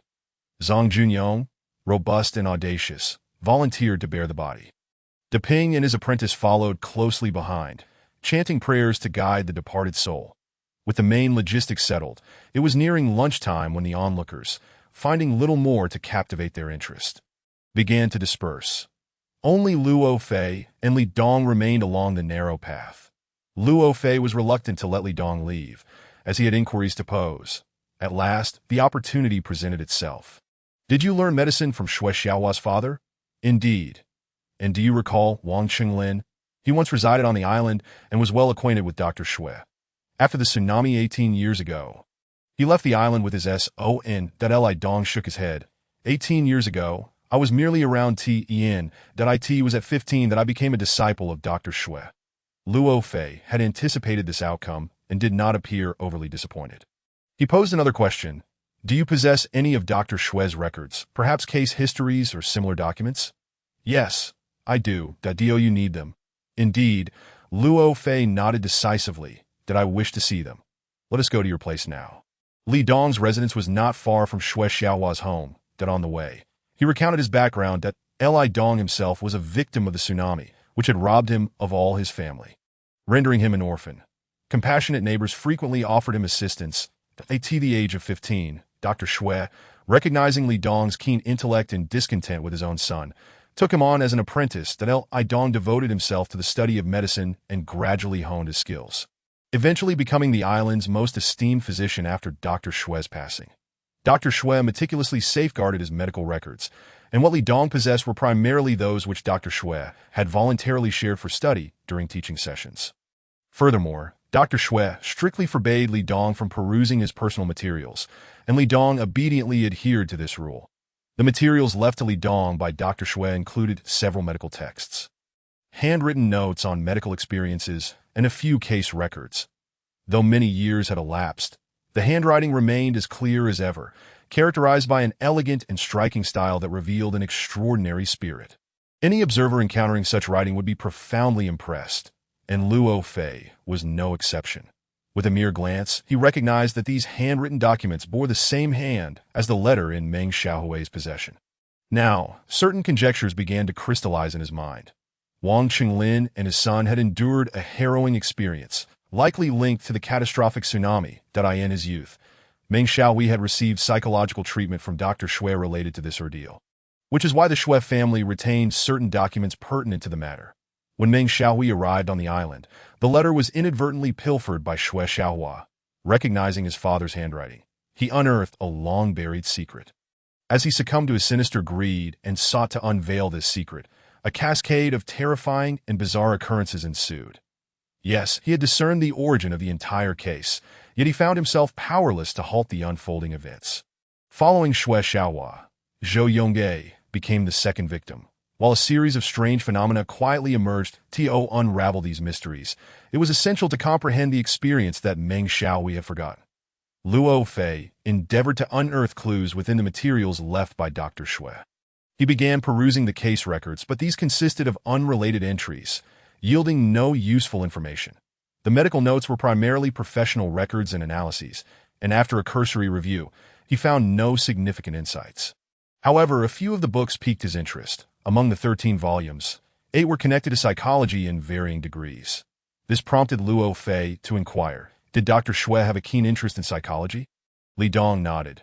My teacher often told me that the most dreadful affliction one can face is not physical illness, but rather insurmountable psychological barriers. That to truly be a good doctor, one must possess the ability to aid patients in overcoming the demons within.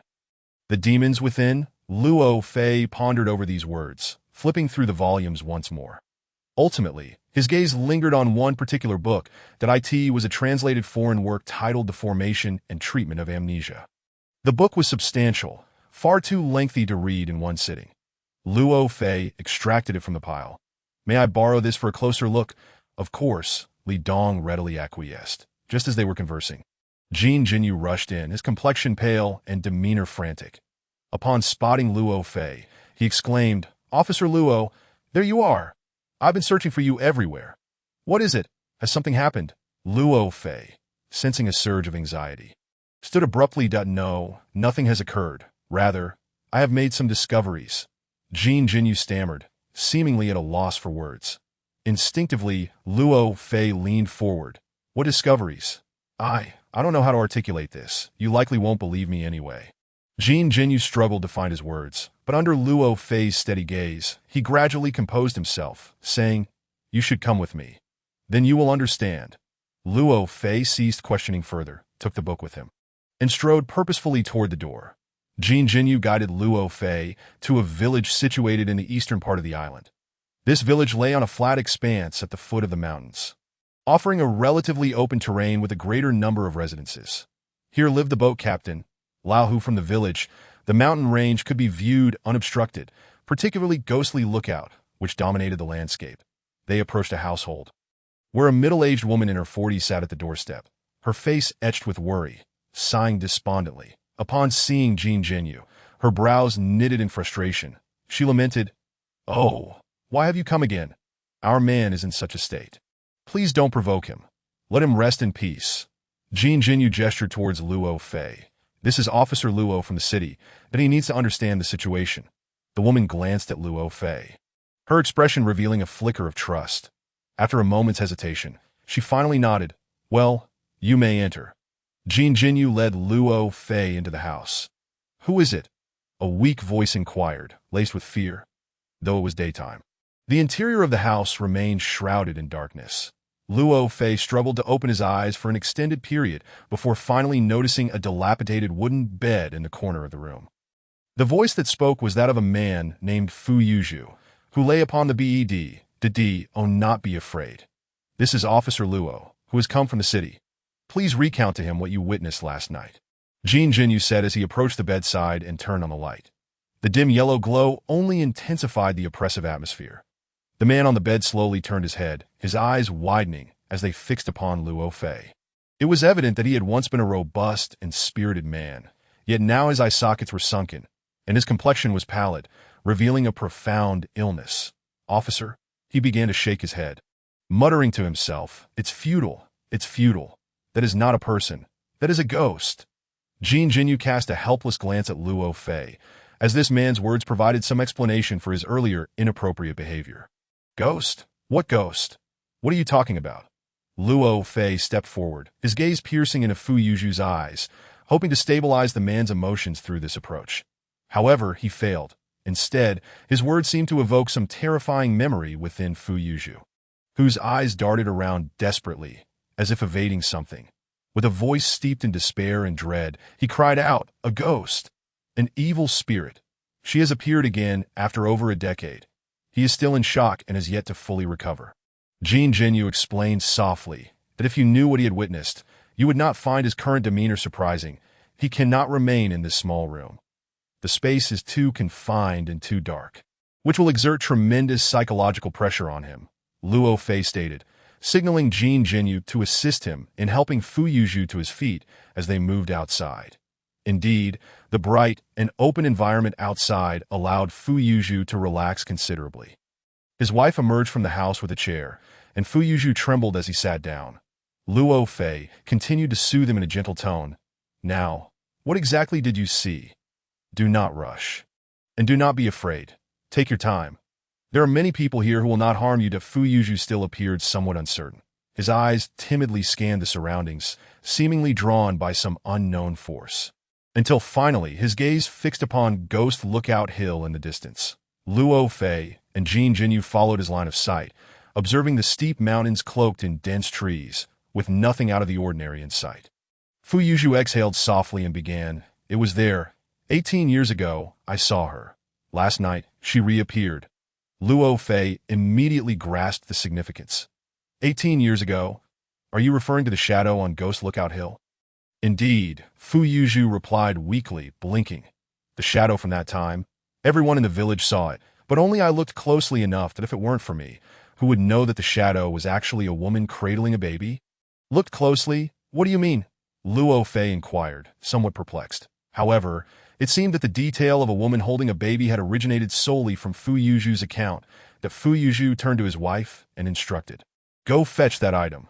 The woman nodded and retreated into the house, returning shortly with an object in hand. Luo Fei recognized it as a telescope, an old model that, despite its worn appearance, showed little sign of heavy use, suggesting it had not been employed frequently. This telescope was a gift from my uncle when I married. He was in the army in Beijing that I used to cherish it, but after that incident, I never dared to use it again, for I could never forget the horrifying scene that appeared through its lens. Fu Yuzhu spoke softly, as if fearing to disturb some lurking terror. You used it to view the shadow on Ghost Lookout Hill. Luo Fei surmised that Fu Yuzhu managed a bitter smile. I was just over 20 at the time, a curious young man unafraid of the unknown. During those days, the shadow appeared repeatedly, and the villagers were abuzz with speculation. I thought, why not use a telescope to take a closer look? Perhaps I could unravel the mystery and gain some notoriety among them. One night, as everyone slept, I awoke to find the weather clear and the moonlight particularly bright. Ideal for observation. So, I took out the telescope and adjusted the focus on the shadow on Ghost Lookout Hill. At this point, Fu Yuzhu paused, a look of anguish crossing his face as he seemed to struggle to relive that terrifying memory. The others waited in hushed anticipation, the tension in the air palpable. What did you see? Luo Fei finally broke the silence that Fu Yuzhu shut his eyes tightly and swallowed hard before speaking again. Summoning all his courage, his voice trembling. I saw a woman sitting in the fork of a tree, cradling a baby. The horror of that scene is beyond your imagination, that a woman, a baby. These should be warm and beautiful things. While the setting is somewhat peculiar, it hardly seems terrifying, Luo Fei replied. Shaking his head in confusion, Fu Yuzhu offered a sorrowful smile. You do not understand. Even if I possessed the eloquence of a scholar, I could not convey the terror I felt at that moment. What sort of woman was she? Her face was swollen and dark, her features contorted, her hair disheveled, and her eyes, streaming with filth, stared wide, locking onto mine through the lens that I had never encountered such a gaze, filled with resentment and sorrow, as if a chilling sword pierced directly into my heart. She was not human. I have always believed she was a ghost. A wronged female spirit. Having delivered this outpouring, Fu Yuzhu buried his head deeply in his arms, trembling violently. His wife and Jin Jinyu stood on either side, their expressions reflecting their own fear. Yet Luo Fei pondered a question, furrowing his brow as he asked, "Why do you so subjectively believe she is a ghost, and not something else? For instance, could it not have been a corpse? A corpse?" Fu Yuzhu glared at Luo Fei. How could a corpse move? That shadow moved? Luo Fei was taken aback. This was the first he had heard of such a phenomenon. Yes, she must have noticed me observing her, and then she began to move. She climbed the tree. I startled her. She surely will remember me. Fu Yuzhu's agitation grew. Perhaps this was the source of his greatest fear. Climbing a tree, Luo Fei found it difficult to fathom how a woman cradling a child could ascend a tree. Fu Yuzhu licked his lips and managed to articulate. She did so in an exceedingly unnatural manner. She faced inward, pressing her body against the trunk, spiraling upward, circle after circle. That it was summer, the foliage thick. She quickly vanished amidst the branches. That's outrageous. It sounds like something from a horror novel. Luo Fei could hardly believe such an event transpired. After a moment of silence, he gently clicked his tongue and asked, "Are you certain that all of this is what you personally witnessed, and not some kind of hallucination?" Fu Yuzhu sighed. Alas, not only you, but no one on the island believed me back then. In truth, I wish it were not real. If it were not, I would not have to live in fear every night for the past 18 years, waking in terror, yet unable to resist glancing toward Ghost Lookout Hill. Last night, she finally reappeared. That I heard that Zhou Yongge, the grocer, was scared to death. I am not surprised. Who could withstand such a terrifying sight? But now, you finally know that what I said is true. You mean to say you saw her again last night? At what specific time? Would I have become like this if I had not seen her? Fu Yuzhu replied with a self-deprecating smile. I saw her at around 11 o'clock at night. She was just as she was 18 years ago, cradling a baby, sitting motionless in the fork of a tree, staring toward the village. Which tree fork? Can you point it out to me? Luo Fei asked, gazing toward the direction of Ghost Lookout Hill. Fu Yuzhu raised his hand to search, but soon found himself frozen in place. It's gone. The tree fork is gone. Gone. How can something you saw last night simply disappear? Luo Fei asked, puzzled. Have you forgotten where it was? Think harder. No, I have not forgotten, Fu Yuzhu insisted, even though I fled back inside in fright after just one glance. That impression was deeply etched in my mind. Did you see that rock shaped like an eagle's beak? The tree fork was about a meter above that rock. Luo Fei looked up. The rock Fu Yuzhu mentioned was quite distinct and easily identifiable. But above it was a mass of vines, obscuring any view of a tree forked. So, she must indeed be a female ghost, Fu Yuzhu concluded. She only appears at night, and even the tree fork she occupies cannot be seen during the day. For it is indeed a ghost tree. It was so 18 years ago, and it remains so now. Luo Fei stood in place, feeling as though his mind were a tangled web. Perhaps at this moment, he would rather believe that the man before him had lost his sanity. Chapter 14. The study of amnesia. I have begun to sense that the answers I seek may be even more horrifying than I had anticipated. What is your perspective on this matter? I refer specifically to the woman cradling the baby. Not far from Fu Yuzhu's home, Luo Fei posed a question to Jin Jinyu. After a moment of silence, Jin Jinyu countered, "Do you want me to speak the truth?" "Of course," Luo Fei replied. "I have always been a materialist. Yet, the events of last night are shaking some of my beliefs." Luo Fei was surprised by such a response. He halted in his tracks and turned to face Jin Jinyu, who wore an unmistakable expression of confusion and fear. "Are you familiar with the Wang Qinglin family?" Luo Fei inquired further. "Not very well." Jin Jinyu shook his head. "At that time, I wasn't yet the village chief. I only knew that they existed. Does Meng Xiaohui have a brother or sister?" Jin Jinyu hesitated before replying, "I don't know about that." Luo Fei frowned. "You don't even know how many members are in their family." "That's not what I meant," Jin Jinyu clarified, "that I remember hearing that Wang Qinglin's wife was pregnant for a while. After the tsunami, she encountered misfortune, and her body was never found. Moreover, she hadn't been seen for quite some time before the tsunami, so I cannot ascertain whether the child was born." Luo Fei nodded, pondering silently. According to the scene that appeared in Meng Xiaohui's dream, the child should have already been born during the tsunami, that a woman holding a baby. This finally connected to Meng Xiaohui's mother. Yet such a connection was bizarre and utterly inexplicable. "Officer Luo, what should we do next?" Jin Jinyu interrupted Luo Fei's thoughts. "What to do?" Luo Fei felt equally lost. Zhou Yonggui's death had severed the leads he had painstakingly gathered, and the recent investigation results were a chaotic mess devoid of any clarity. After a moment of contemplation, he responded, "You should return home, have something to eat, rest a bit, and then await my news." Luo Fei then returned to his own residence. Meng Xiaohui was not in the house, and after inquiring with Sun Fichao, he learned that Meng had left shortly after noon. Sun Fichao heated the leftover food for Luo Fei when faced with unsolvable problems. Luo Fei often found his appetite particularly good. In no time, he polished off the meal. He then sat in the courtyard, engaging in casual conversation with Sun Fichao to relax his tightly wound nerves. About half an hour later, Meng Xiaohui entered through the door. "Where have you been?" Luo Fei asked him. "Ditto. I went for a stroll, hoping to find Kaka." "Did you find it?" Meng Xiaohui shook his head. "I see your cat has quite a wild nature," Sun Fichao interjected. "Once it runs into the mountains, it surely won't return." "That shouldn't be the case. Although Kaka is a bit fierce, it is very affectionate with its owner." "I don't know what's going on these past couple of days," Meng Xiaohui remarked, shaking his head in confusion. However, he quickly donned a cheerful expression, cupping his hands together. "But my trip was not in vain. Look what I have." Luo Fei focused his gaze and saw that he was cradling a seabird in his hands, its entire body a fleshy red, devoid of feathers, appearing to have just hatched, with its eyes still closed. Seeing the pitiable appearance of the bird, Luo Fei couldn't help but find it adorable, asking with a smile, "Where did you catch this?" "I didn't catch it," Meng Xiaohui replied seriously. "I saved its life." Sun Fichao chimed in with a smile. "Little Ming is right. This bird was thrown out of its nest by its mother."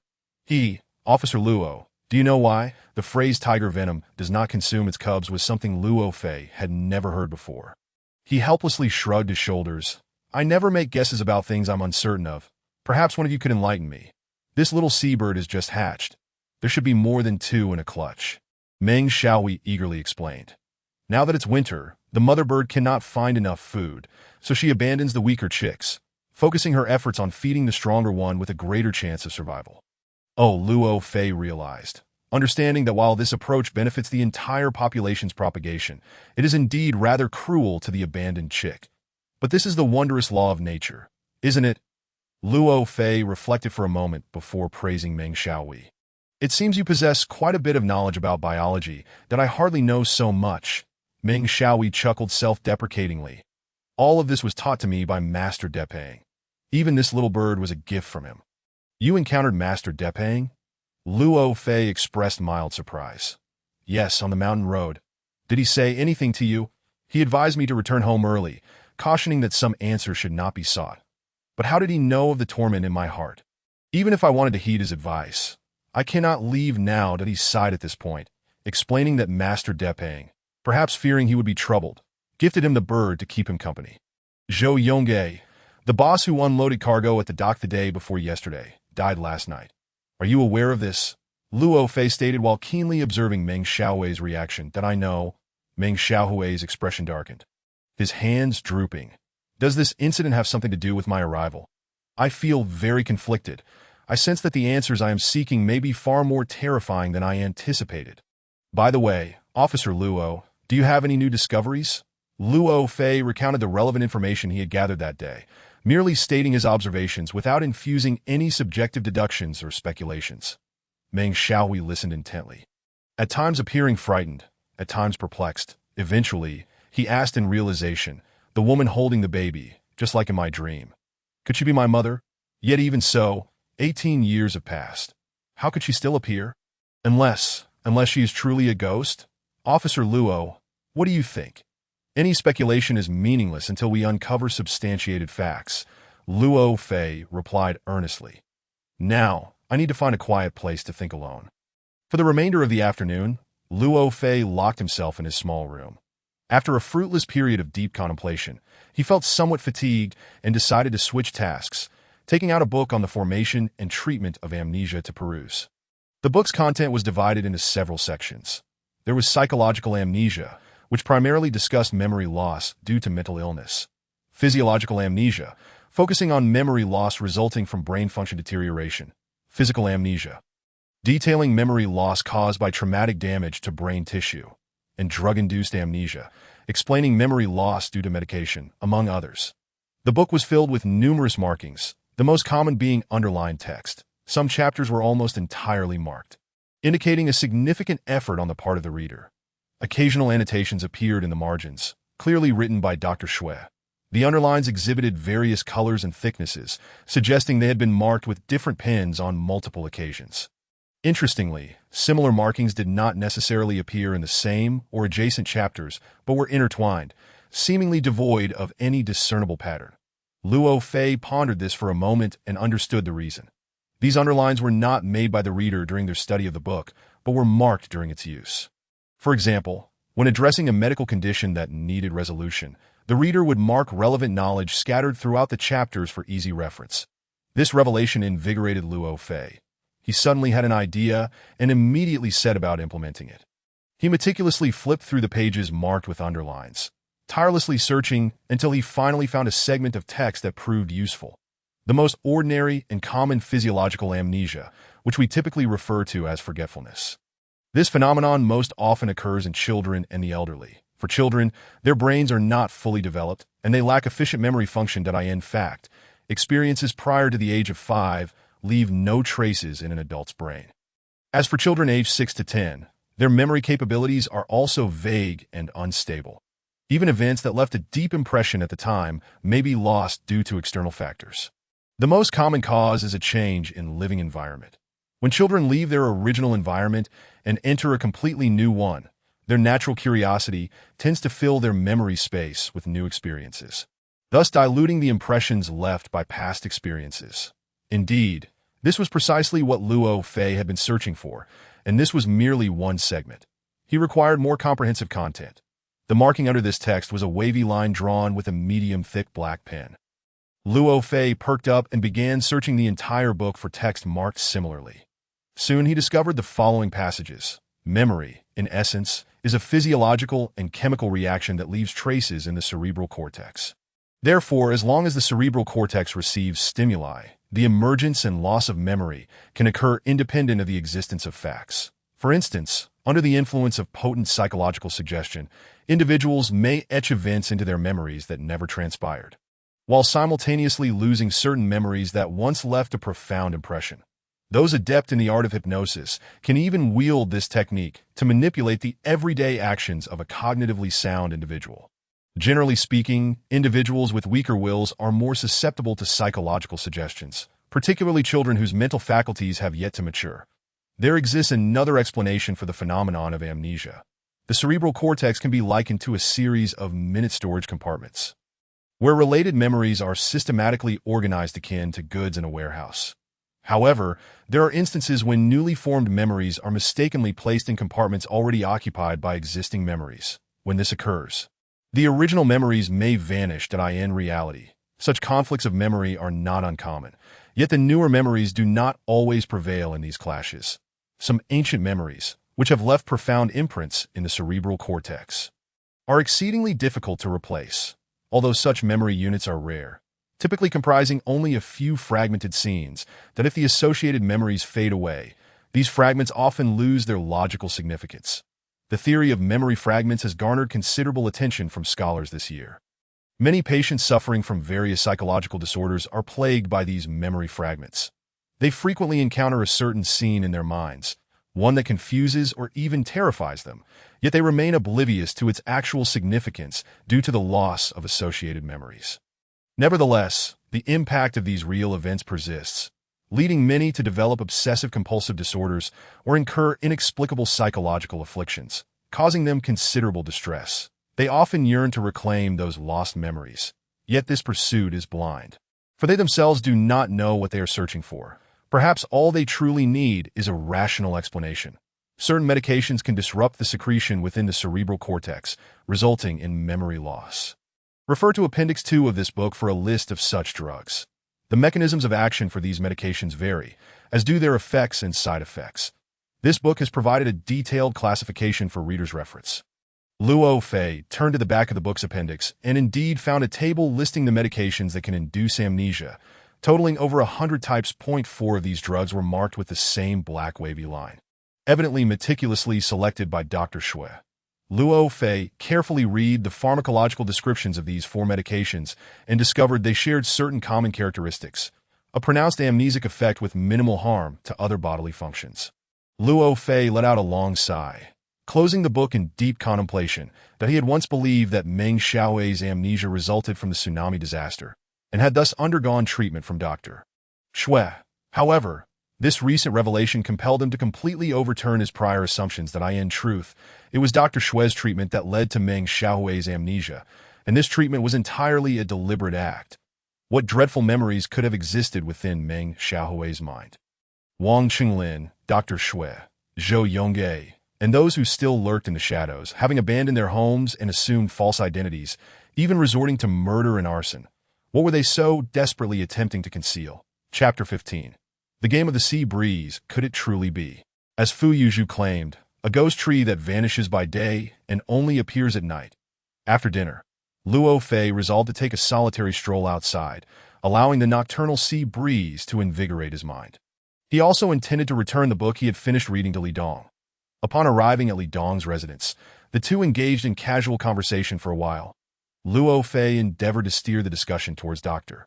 Zhou, and from Li Dong's descriptions, it was evident that he was a learned, meticulous, benevolent, and broad-minded individual. As his student, Li Dong had inherited some of these qualities, although no clues related to the case emerged from their conversation. The exchange was nonetheless enjoyable. After nearly an hour of discussion, Luo Fei took his leave. Exiting Li Dong's home, he found the night deepening. Unfamiliar with the terrain, Luo Fei opted to avoid the mountain roads on his return and chose instead to navigate through the villages at the foot of the hills. Though the temperature had dropped sharply over the past 2 days, the sky was gradually clearing. Along the way, the sound of the waves was faintly audible, and the moonlight was resplendent. Were it not for the recent occurrences of 2 murders disrupting his mood, Luo Fei would have gladly paused to savor the leisurely ambience. Unbeknownst to him, Luo Fei found himself once again in the village where Fu Yuzhu resided. Recalling the events of midday, he felt a twinge of discomfort and instinctively raised his gaze toward the distant Guoang slope. Yet upon doing so, his eyes seemed to freeze in place, unable to move even a fraction, and he gasped in astonishment, his expression one of disbelief. Luo Fei vividly remembered the eagle's beak-shaped rock that Fu Yuzhu had pointed out to him in the afternoon. At that time, he had only seen a tangle of vines above the rock, certainly not the tree branch described by Fu Yuzhu.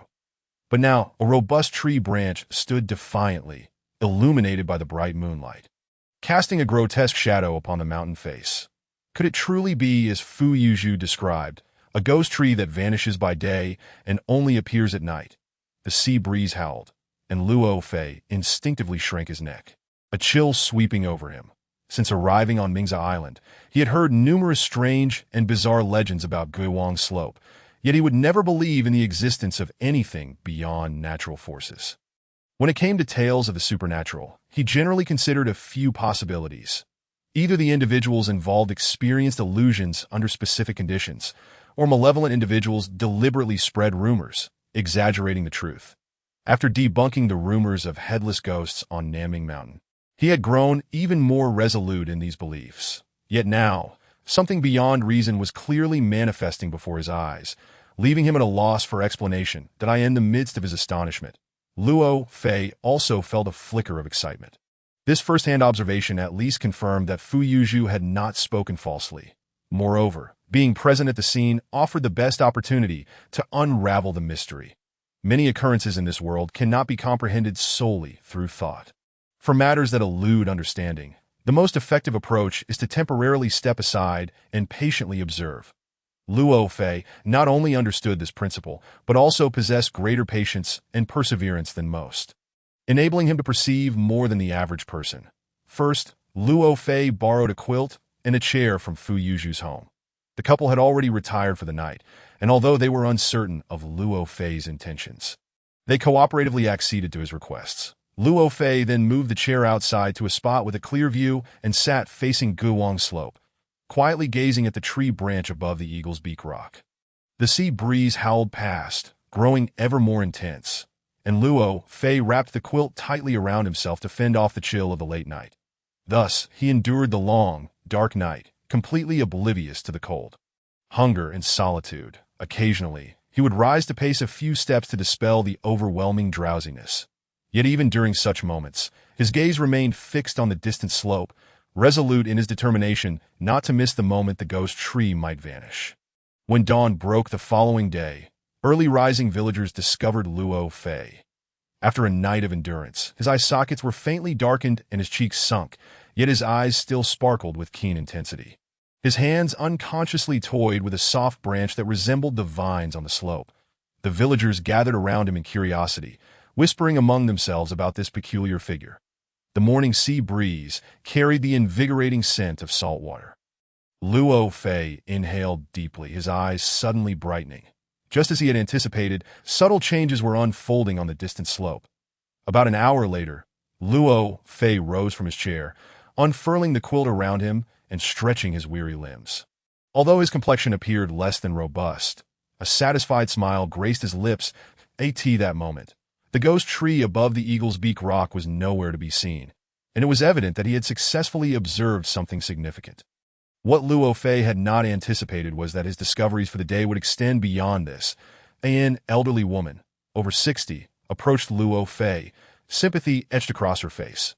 "Have you been waiting here all night? Are you hoping to see that female ghost?" Luo Fei rubbed his frostbitten nose, musing aloud. "A female ghost? I would genuinely hope she appears," the old woman sighed. "You needn't wait, that I know you're a police officer. But you won't be able to capture her. She is merely concerned for her son that in a few days.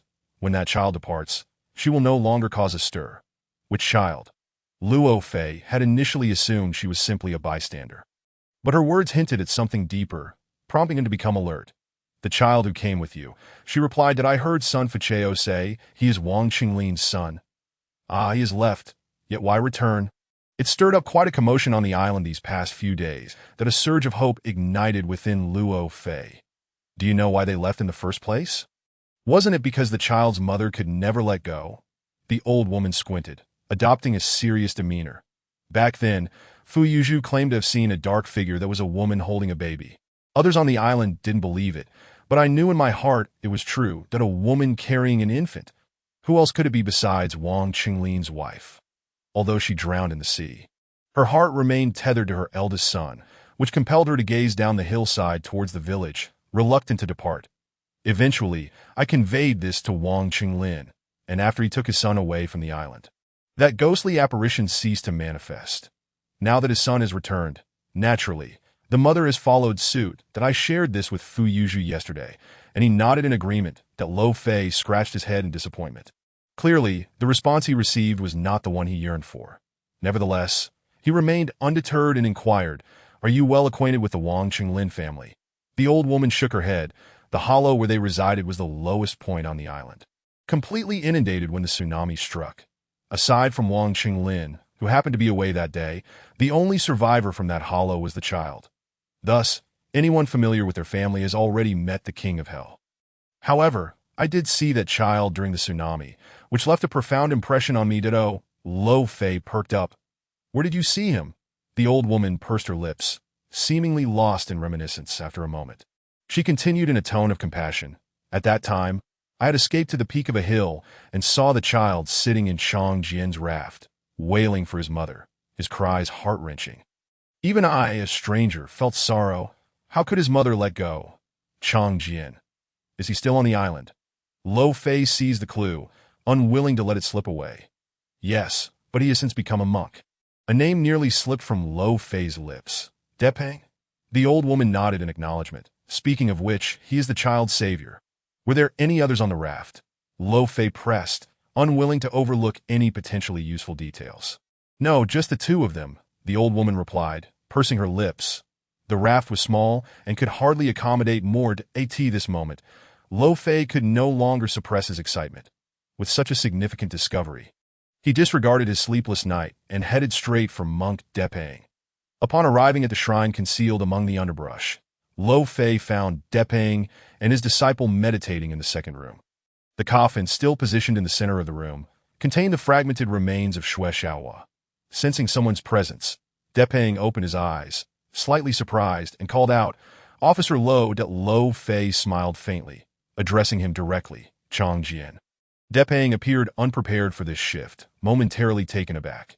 After a pause, he sighed softly and instructed his disciple, "Hui Tong, you may leave now." Hui Tong complied, rising obediently, his face displaying a sense of relief as though he had longed to depart.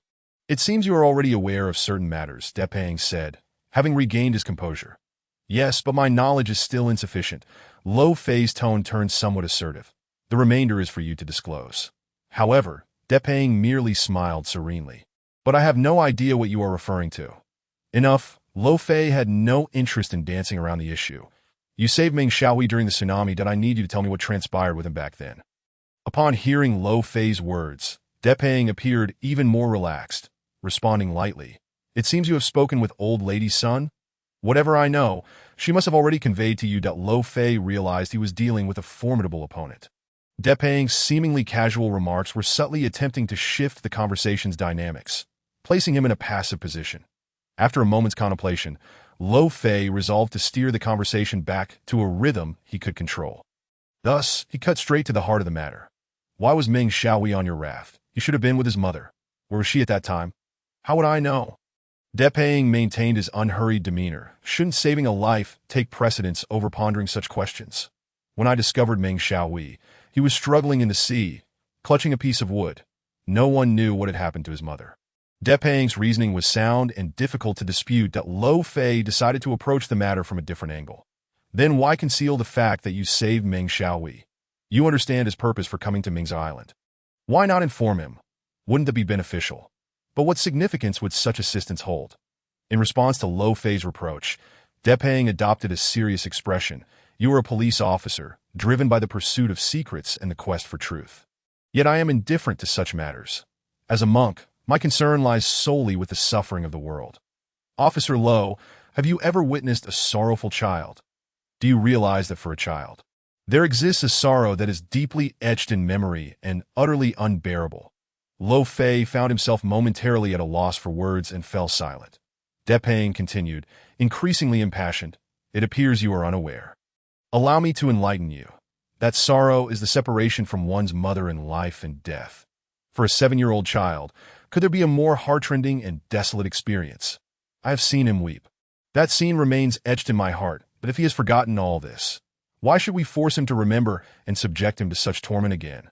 Lo Fei sighed silently before altering his tone. "You make a valid point, and I hope this is a reflection of your genuine feelings. However, with a series of murders occurring on the island, I must uncover the truth and bring the perpetrator to justice. There is no murderer." Depeng replied softly, yet his tone brooked no argument. That it was merely her act of protecting the one she cherished most. "Are you referring to that female ghost? Do you actually endorse such claims?" Lo Fei looked at Depeng in astonishment. "Have you forgotten? I am a monk. Why would I not accept the notion of spirits?" Depeng countered, glancing at the solitary grave outside, a barely perceptible smile gracing his lips. "Moreover, aside from such explanations, do you possess a better one for the events that have transpired? Some occurrences indeed appear inexplicable on the surface, but that is simply due to our limited understanding or being misled by illusions. With careful observation and rigorous analysis, the answers will eventually surface." Lo Fei persisted in his belief in science, providing an example. Just recently, I stumbled upon a fascinating revelation that may clarify some of the mysteries. What is it? Depeng narrowed his eyes, gazing intently at Lo Fei. A secret regarding Ge Wang Pa. Lo Fei paused before elaborating. According to legend, the shadows on Ge Wang Pa only appear at night, vanishing by day. Perhaps this is merely a natural phenomenon, unrelated to spirits. You have discovered the underlying reason? It's quite simple. It is merely the vines on the hillside at play. These vines sway with the direction of the sea breeze, depending on the wind's orientation. They may obscure certain objects or reveal them. Not long ago, I observed how the swaying vines concealed a tree branch that in summer, when the vines are lush, obscuring a person would be effortless to Lo Fei continued. The island experiences strong sea breezes, and Ge Wang Pa lies at the mouth of a valley, where the vegetation on the slopes endures even greater wind forces. Those delicate vines are too feeble to resist the sea breeze. Thus their branches are exceedingly pliable, allowing for significant movement, serving as a means of self-preservation amidst the tempest. Last night, I collected some vine specimens from the mountains to test my hypothesis. Nevertheless, I remained vigilant until dawn, eagerly awaiting the phenomena I anticipated. Depeng listened intently, a hint of admiration, perhaps tinged with fear, gradually appearing in his gaze. However, he did not relent easily, but continued to voice his concerns. If, as you say, it is entirely the wind's power, how could it be so precisely controlled, and why do the phenomena differ so drastically between day and night? That is the sea-land breeze. Lo Fei had anticipated this question, responding without hesitation. This wind arises in the boundary zone between land and sea, forming a localized atmospheric circulation with a 24-hour cycle. Having lived on the island for years, you should possess more practical experience than I. While I, on the other hand, understand science, allowing me to theoretically elucidate certain matters. From a meteorological perspective, the sea-land breeze is caused by the thermal properties of land and sea differing. Land, with its lower heat capacity, experiences temperature changes much faster than the ocean. During the day, under the sun's rays, land heats up more rapidly than the sea, creating a temperature and pressure difference between the atmospheric layers over land and sea, leading to the formation of sea breezes, while high-altitude air flows from land to sea, generating land breezes. Together with updrafts over land and downdrafts over the ocean, these create localized sea-land wind circulations. Similarly, at night, land cools down more quickly than the sea, resulting in a temperature and pressure difference that is entirely opposite to that of daytime, thus generating a localized wind circulation with an entirely reverse direction. I'm not sure if you fully grasp the rationale behind this, but this is science. The perplexing phenomena are merely a game played by the sea breeze and U.S. The Depeng was momentarily stunned. Luo Fei's explanations were comprehensive and left no apparent loopholes. Reluctantly, he had no choice but to shift the topic, posing questions from different angles. But what about the woman on the hillside cradling the infant? Is she human or a ghost? How did she come to appear in such a place, especially after an interval of 18 years? If she is indeed human, who is she? Where has she been during these 18 years? These matters I cannot elucidate at this moment. Luo Fei fixed his gaze steadfastly upon him, yet I shall ultimately uncover the truth. Very well, the Depeng sighed, conceding the confrontation with Luo Fei. We are both facing the same enigma. You have your methods, and I have mine. This evening, I shall perform a ritual to honor the spirits resting in the tombs, hoping they may find peace that I express my respect for the deceased. However, Luo Fei interjected candidly, I do not believe this will be an effective approach. You haven't tried it yet. How can you be certain it will be ineffective? Perhaps after tonight, all of this will come to an end. Depeng mused thoughtfully. Chapter 16. The enigmatic painting. He felt as though he had become the child depicted in the painting, perceiving everything from that child's perspective. In an instant, all else seemed to vanish, leaving only the hand, his mother's hand. Around 10 in the morning, Luo Fei returned to his lodgings. Sun Ficao had already begun preparing lunch, and upon seeing Luo Fei's return, he hastily emerged from the kitchen. Ah, Officer Luo, where have you been? You worried me all night. Why do you look so unwell? Did something happen? Meng Haohui, hearing the commotion, also came into the courtyard. Though he said nothing, his eyes were fixed on Luo Fei. Filled with concern, Luo Fei, touched by their sincere feelings, rallied himself to respond. "It's nothing, nothing at all, that I merely uncovered some clues and lost track of time." "You haven't eaten all night, have you?" "I'll heat up the porridge from this morning." "You should eat something first." "Goodness, no one is made of iron. One can't bear it," Sun Ficao remarked while busily attending to the task. "Officer Luo, you mentioned some clues earlier. What are they?"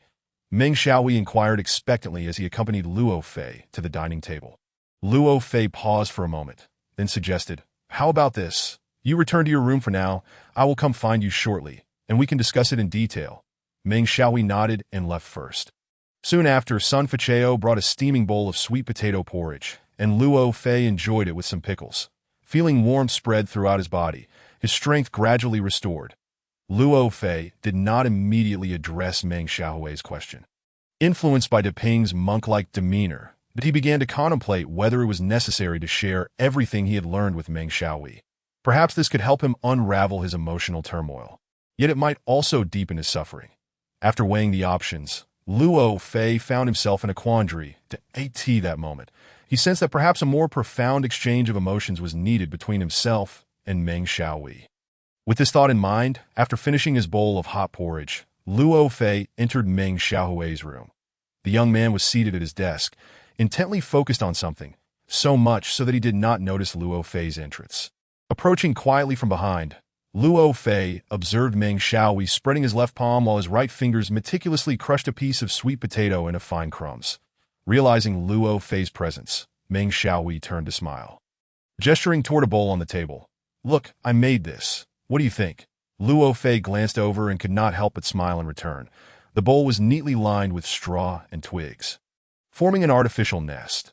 The little seabird that Meng Xiaohui had brought home yesterday was nestled inside, occasionally stretching its neck and legs, appearing quite content. "That I made it for it this morning. It should be warm enough," Meng Xiaohui remarked, as he rolled a bit of sweet potato crumbs toward the bird's beak, which eagerly tilted its head to peck at the offering. Meng Xiaohui gently stroked the delicate body of the bird, his expression radiating tenderness. "You seem quite fond of small creatures," Luo Fei observed. "That I feel sympathy for it," Meng Xiaohui replied wistfully. "So small, and already abandoned by its mother. How pitiful the Dio you know Kaka. It was once a little cat left behind as well." Seeing the sorrow in Meng Xiaohui's eyes as he spoke, Luo Fei suddenly realized that this sentiment likely stemmed from personal experience. Indeed, after sharing these thoughts, Meng Xiaohui turned his gaze away, his eyes glistening with unshed tears. Following his gaze, Luo Fei noticed a scroll laid out on the bedside table, depicting the very dreamscape Meng Xiaohui had described. Luo Fei's attention lingered on the painting. He understood that it encapsulated a significant moment imprinted in Meng Xiaohui's memory. He had almost forgotten everything else from the past, yet this fragment remained indelible. However, devoid of the surrounding memories, who could decipher what this fragment truly indicated? Luo Fei was not well versed in art, but he believed that the painting possessed a high level of skill and artistic merit. The sparse lines, though few, vividly captured the figure's movements and expressions. That on the left side was the child, young Meng Xiaohui, extending his arms in desperate longing, seemingly attempting to leap toward the woman across from him, his mother. His mouth was slightly open, as if he were calling out, and his brows were furrowed in sorrow, his dark eyes shimmering with a tragic glimmer. His expression was so compelling that as Luo Fei gazed at him, he could almost hear the haunting sound of weeping in his ears. Simultaneously, a question flickered in Luo Fei's mind. Why did the child's expression convey such profound sorrow as he reached for his mother's embrace? Luo Fei shifted his gaze to the woman on the right side of the painting, hoping to glean some answers from her. Was this Meng Xiaohui's mother? The canvas revealed no trace of her face, perhaps because the artist had forgotten it. Her left hand hovered in front of her chest.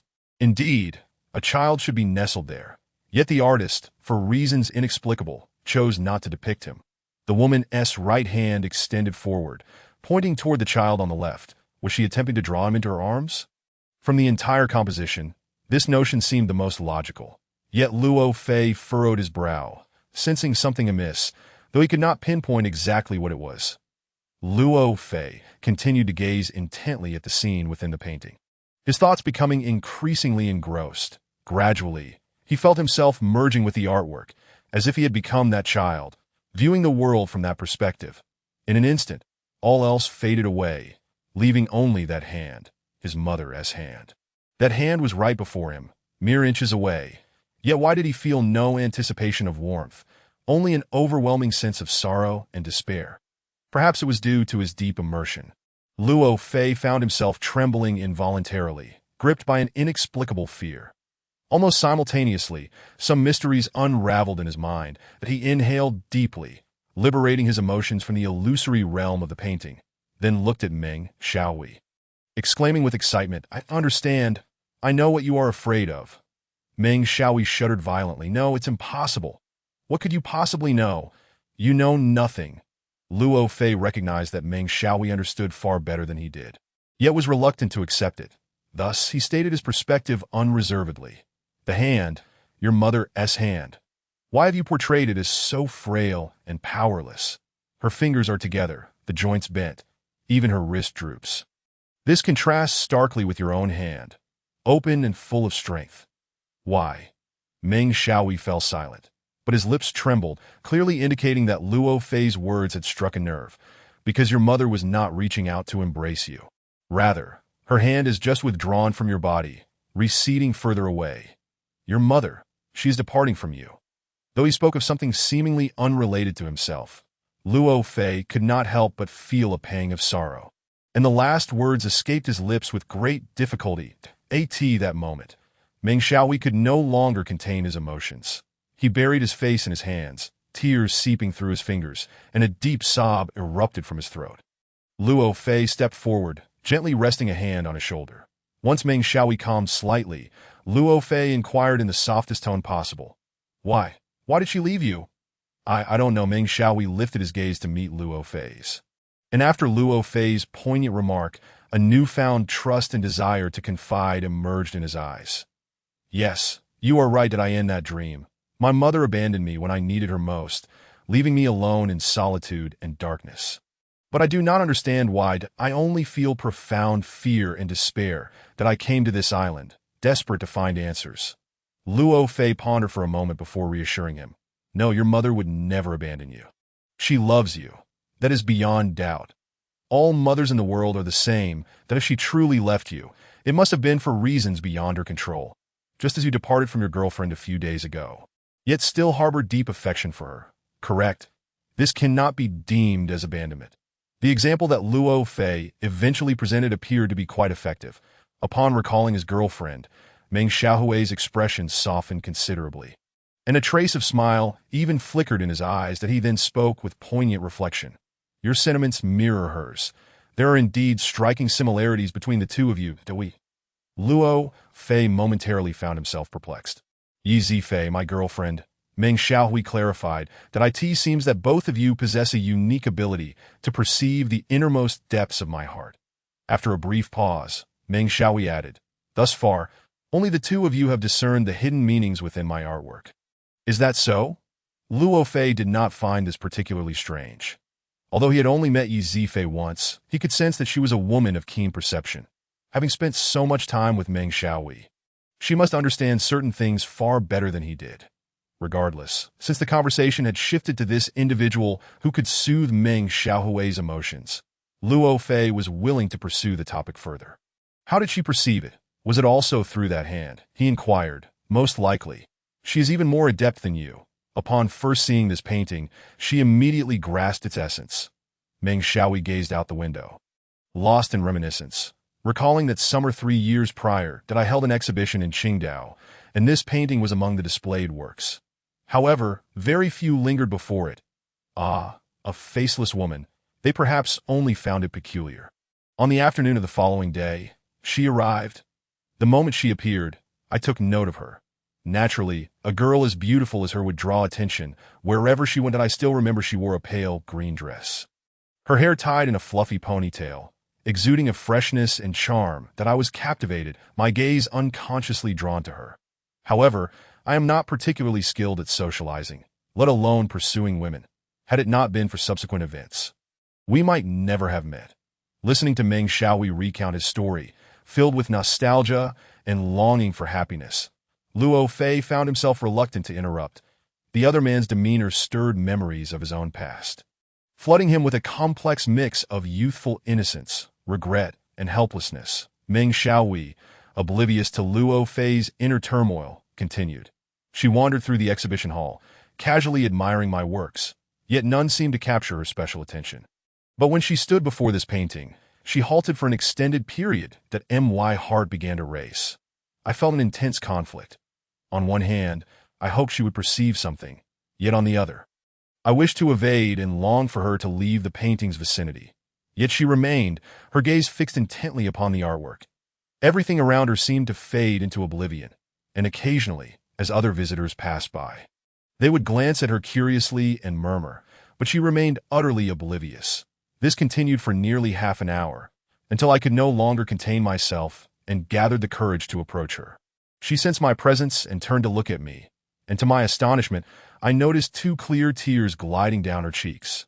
Yes, she was crying. She was truly crying for the first time in many years. Someone had felt my past and wept for I in that moment. A warm wave surged from the depths of my being, reddening my eyes and causing my nose to tingle. She offered me a polite yet strained smile, softly saying, "What a pitiable child." I can still vividly recall the expression and tone of her voice when she uttered that phrase. My emotional defenses crumbled entirely, and tears streamed forth, leaving me unable to articulate a single word despite the lump in my throat. She was initially taken aback, then gently grasped my hand. Much like when you place your hand upon my shoulder, that gesture instilled a profound sense of calm within me.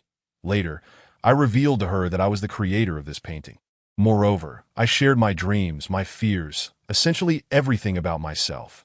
She listened intently, and I could feel her completely immersing herself in my emotions, enduring the myriad confusions, fears, and sorrows alongside me. From that day onward, she became the most significant person in my life. As this narrative concluded, silence enveloped the room. Meng Xiaohui lingered in the sweetness of those poignant moments, while Luo Fei's thoughts drifted, conjuring an indelible figure before him. After a long pause, he sighed deeply, stating, "If I were to choose now, perhaps I would not have brought you to Ming's Island." Why? Meng Xiaohui regarded him with confusion. Because having someone who truly understands you, who shares in your feelings, is an exceedingly rare and precious gift that if you find such a person, you should not part ways easily. At this juncture, he fell silent for a moment, then lowered his voice as if conversing with himself. Yet, it is often only after loss that one comprehends such truths. Chapter 17. Poisoning the young monk instinctively shrank back, a look of uncertainty clouding his features, as though something dreadful might leap forth from the crack of the door. Knock, knock, knock. The crisp sound of knocking had persisted for quite some time, and Luo Fei finally awakened from his slumber. He sat upright abruptly, rubbing his sleepy eyes, only to find the outside world shrouded in darkness. Perhaps fatigue still clung to him, for he felt disoriented, as if time itself had become entangled. The knocking resumed, accompanied by Meng Xiaohui's voice. "Officer Luo, Officer Luo." Luo Fei shook his head vigorously, recalling that after lunch, he had succumbed to drowsiness and returned to his room for a deep sleep. Glancing at the clock, he noted it was nearly 6 in the evening. Indeed, he had slept for quite a while. Meng Xiaohui continued to call from outside, and Luo Fei responded while hastily dressing, that he then approached and opened the door. "My apologies," Meng Xiaohui said apologetically. "I disturbed your rest. No worries. I needed to rise anyway." Luo Fei waved dismissively, then inquired, "What brings you here? You must have something on your mind." "Well, you mentioned during lunch that the monk, De Ping, would be conducting a memorial service for the victims of the tsunami tonight. I would like to attend and pay my respects to..." Luo Fei recalled mentioning this earlier. He had been rather casual about it, not taking it to heart, as he held little belief or interest in such matters. However, understanding that Meng Xiaohui's mother had perished in the tsunami, and that this memorial held special significance for him, Luo Fei could empathize with his concern. "All right, I will accompany you," Luo Fei decided after a moment's reflection. Given the recent string of incidents on the island and the ambiguity surrounding them, he had expressly warned Meng Xiaohui at noon not to venture out alone after dark. Now, Meng Xiaohui had approached him, demonstrating both compliance with his earlier words and trust in him, which brought a sense of comfort to Luo Fei. The two quickly consumed a light meal before heading out along the small path at the foot of the mountain. Making their way northward, nightfall came swiftly on the island, and soon the surroundings were engulfed in darkness, the mountain path imbued with a distinct sense of shadow and silence. Their journey proceeded smoothly until they neared their destination. The obscurity of night made locating the hidden path through the thicket rather challenging. After considerable effort, they finally discovered the right way, and after navigating through the trees, the memorial hall finally came into view. "It has passed 7, Luo Fei remarked, glancing at his watch that we might be a bit late. "Let us go in," Meng Xiaohui urged, a hint of impatience evident in his demeanor as he entered the hall without greeting anyone. Luo Fei followed closely behind him. The door leading to the back room was firmly shut, and a dim oil lamp flickered within. The young monk, Huitong, sat alone beneath the light, lost in thought, upon the sudden intrusion of the two unexpected guests. He quickly rose, waving his right hand repeatedly to prevent their advance, while his left finger pressed to his lips, signaling for silence. Luo Fei understood and stepped closer to the young monk, lowering his voice to inquire. "Where is your master?" Huitong pointed cautiously toward the back room and replied, "They are performing the ritual. Please keep your voices down. We must not disturb the spirits of the deceased." Luo Fei raised an eyebrow in curiosity. "Aside from your master, who else is present?" "Village Chief Jin and Zhang Junyong, the one who opened the cave. Both of them are here." This unexpected development piqued Luo Fei's interest in participating in the ritual. He glanced at Meng Xiaohui, who seemed unfazed, and approached Huitong, stating, "We are also here to attend the service. Please inform your master." "I cannot." The young monk shook his head vigorously, that "It is forbidden to speak during the memorial for the spirits. Everyone on the island knows this rule. But your master frequently conducts rituals. What if there is an urgent matter? You must have some way to communicate with him." Meng Xiaohui pressed stubbornly. "Sometimes we write notes to each other, as speaking is strictly prohibited during the ritual. Otherwise, the ghosts would haunt us." The young monk stared wide-eyed, appearing quite serious, yet Meng Xiaohui relentlessly pressed him. "Then write a note explaining the situation. It won't be too troublesome to—" No. The young monk's face turned pale with fear. "I absolutely refuse to go to that place, especially not at this time." "What then? You can't deny us participation in the rites." Seeing the young monk's timidity, Luo Fei decided to intimidate him a bit. "We have a prior arrangement with your master.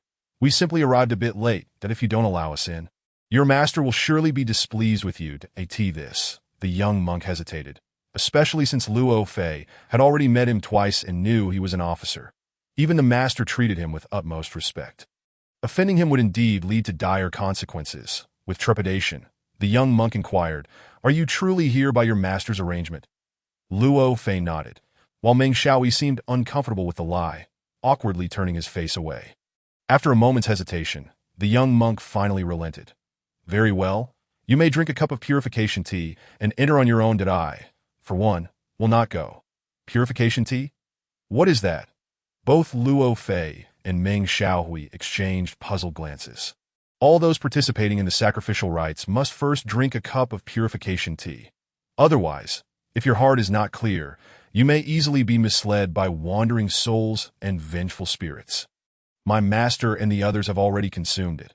If you wish to enter, you must drink it as well." As the young monk spoke, he approached the table, picked up a teapot, and poured a cup of tea into each of the two empty cups. Since it was a fixed rule, the two men refrained from further protest and stepped forward to take their cups. Luo Fei instinctively braced himself against the table's edge, only to feel it damp with tea. Looking down, he noticed a considerable amount of spilled tea along the table's edge, leaving a stain on the ground below. "This boy is so clumsy, spilling so much while pouring just 2 cups.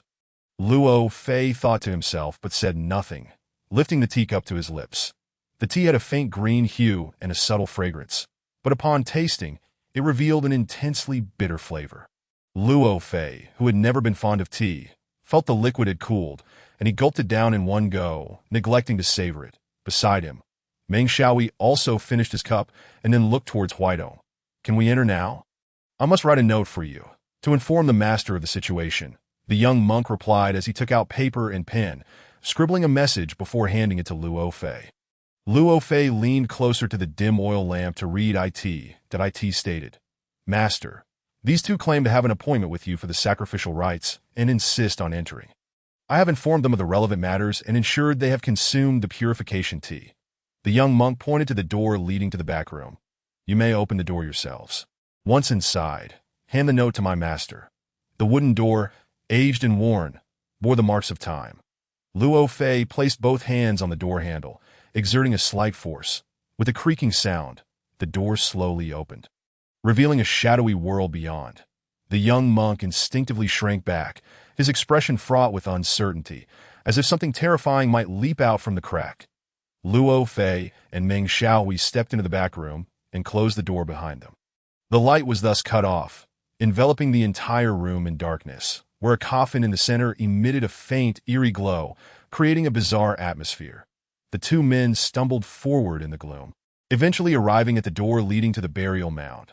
Upon opening this door, the moonlight spilled in, illuminating the space somewhat. In the desolate outdoor clearing, 3 individuals sat solemnly facing the imposing tomb. The central figure, a bald monk in dark robes, was none other than Monk Depeng, flanked by Jin Jinyu and Zhang Junyong on either side. Upon hearing the door creak, all 3 turned their heads simultaneously, regarding Luo Fei and his companion with astonished expressions. Though Luo Fei was skeptical of ghosts and deities, the atmosphere instilled a sense of reverence and oppression, but he stepped forward cautiously and handed the note written by Huaidong to Monk Depeng. Monk Depeng leaned closer to the moonlight, reading the note, then raised his gaze to Luo Fei and Meng Xiaohui. Suddenly, his brow furrowed, his expression turning peculiar, and soon his lips began to twitch, his hands trembling uncontrollably. The note slipped from his fingers, caught by the mountain breeze and drifting towards the grave. Luo Fei, confused and unable to ask questions, was taken aback when he noticed Jin Jinyu also exhibiting signs of distress. His face contorted in agony, hands pressed against his abdomen. Seeing this, Zhang Junyong seemed unable to contain himself. Abruptly rising and disregarding the decorum of the ritual, he asked in a deep voice, "What is happening to you?" Monk Depeng struggled to stand. "Help us outside, please." Luo Fei and the others dared not delay, supporting Monk Depeng and Jin Jinyu back to the front room. Huaidong, who had been waiting, was alarmed by the scene and inquired frantically, "Master, what is wrong with you? Quick, go fetch Dr. Li Dong." Monk Depeng nearly exhausted his strength to utter this command, beads of sweat forming on his forehead. Jin Jinyu gritted his teeth, appearing no better off. Obeying his master's instruction, Huaidong dashed out in haste. Luo Fei, steadying himself, observed the 2 men's symptoms and began to suspect something amiss, exclaiming, "You have been poisoned, haven't you? Did you ingest something bad? We must expel the remnants from your stomach immediately." His words prompted immediate action. Jin Jinyu thrust his middle finger into his mouth, triggering a retching response that in moments. He leaned forward, opening his mouth wide to expel a mass of filth onto the floor. Monk Depeng followed suit, and Luo Fei, disregarding the unpleasantness, crouched beside him to assist in the purging process that moment. Meng Xiaohui suddenly clutched his stomach, panic evident on his face, exclaiming, "Oh no, I think something's not right with me too." Just as Luo Fei was about to inquire further, he felt a sharp pain in his gut, cold sweat breaking out as his strength drained away, though we're all poisoned. The tall and sturdy Zhang Junyong also doubled over in agony. Enduring the pain, Luo Fei urged everyone, "Quick, expel it," before he could finish. Meng Xiaohui and Zhang Junyong had already thrust their fingers into their mouths, and soon, the small room was filled with the sounds of retching from all 5 individuals. Chapter 18. Escape from death. The small room was instantly engulfed in darkness, filled with the groans and gasps of the 5 afflicted individuals. Every evening after dinner, Li Dong would settle down under the lamp to diligently study medical texts, a habit cultivated during his time learning from Dr. Shui, with sessions typically lasting 2 to 3 hours. Today, engrossed in his reading, he was startled by urgent knocking on the door accompanied by frantic shouts. "Dr. Li! Dr. Li!" Li Dong's heart skipped a beat, recognizing the urgency of someone's medical need, and hurriedly opened the door to his astonishment. Standing at the threshold was Huaidong, the young monk who had been guarding the tomb alongside Monk Depeng. "Doctor, you must come quickly. My master and the others are in trouble." The young monk hurriedly recounted the situation. Given that 2 individuals were exhibiting similar symptoms simultaneously, Li Dong immediately suspected food poisoning. He gathered his medical kit, equipped with antidotes, and followed Huaidong at a brisk pace to the scene of the incident. From Huaidong's account, only Monk Depeng and Jin Jinyu had shown signs of distress. But upon Li Dong's arrival at the small room, the sight that met him was shocking. 5 individuals lay sprawled on the floor in various positions, writhing in agony, with filth strewn about. The most severely affected, Monk Depaying and Jean Jinyu, had turned ashen, their eyes half closed, devoid of even the strength to groan. Recognizing the gravity of the situation, Li Dong rushed forward, placing his hand on Monk Depaying's pulse while urgently asking, "What did you all eat recently?" The key to antidotal treatment lay in identifying the source of the poison. Though suffering from the torment of their condition, Luo Fei had already begun to form a hypothesis about the cause of the poisoning. He pointed toward the teapot on the table, alerting Li Dong. "That purification over there." Monk Depaying, though weak, managed to open his eyes slightly and nodded in agreement. Li Dong hurried to the table, pouring out the remaining tea and leaves. He furrowed his brow, meticulously examining the soaked tea leaves. Moments later, he seemed to discover something, his eyes lighting up with excitement as he exclaimed, "Yes, that's it." Luo Fei and Meng Haohui exchanged glances, sensing hope for salvation, their expressions brightening. Monk Depaying and Jean Jinyu were too weak to respond, while Zhang Junyong, still groaning, observed Li Dong with keen eyes, lost in thought at that moment. Li Dong hastily opened his medical kit, retrieving a syringe and several vials of medication that he knelt down, administering the antidote in turn to Monk Depaying, Jean Jinyu, Meng Haohui, Luo Fei, and Zhang Junyong that he then lifted the oil lamp and quickly exited the room. The small room was once again shrouded in darkness, filled with the sounds of the 5 individuals' groans and gasps. Huitong stood anxiously to one side, at a loss for what to do. The antidote administered indeed proved effective. Before long, Luo Fei felt a slight alleviation of the abdominal pain, yet his body remained languid and devoid of strength. After a short while, the flickering oil lamp illuminated the room as Li Dong emerged from the thicket. Upon entering, he placed the oil lamp on the table and commanded Huitong in a loud voice, "Quickly boil a kettle of hot water and prepare several clean teacups." Huitong complied and hurriedly set about his task. Meanwhile, Li Dong clutched a handful of plants in his left hand, squinting closely in the dim light to examine them. Despite the frigid night outside, beads of perspiration dotted his forehead, mingled with smudges of dirt, indicating that foraging these plants had taken a considerable toll on him, that in the heart of winter, the foliage had fallen away, leaving only bare branches and shriveled, pod-like formations that Li Dong meticulously peeled open each pod, extracting the flat, round seeds within, and gathered them on the table beside the oil lamp. Once Huitong had prepared the hot water, Li Dong's efforts bore fruit. The collected seeds had formed a pile the size of a cup lid. He exhaled softly, casting a glance at the incapacitated individuals on the floor, his gaze now tinged with newfound assurance. Huitong found several clean teacups and arranged them on the table. Li Dong picked up a cup lid, using its smooth underside to grind the seeds into a fine powder, which he then divided evenly into 5 portions, placing each in the teacups. After completing this task, he lifted the kettle from the stove and filled the 5 cups with boiling water. He then called Huitong to assist in delivering the steaming tea to the 5 afflicted individuals. Before Li Dong could utter a word, the others understood his intent, eagerly accepting the teacups, despite the scalding temperature. They hastily consumed the entire contents. Finally freeing his hands, Li Dong wiped the sweat from his brow and remarked, "Well, your lives have been safeguarded for now. What caused this? What was so potent?" Luo Fei, having regained some strength, instinctively resumed his investigative demeanor. Aware that the answer resided within Li Dong's knowledge, Li Dong rummaged through the remnants of tea on the table and returned to Luo Fei, holding the oil lamp aloft to reveal his left palm.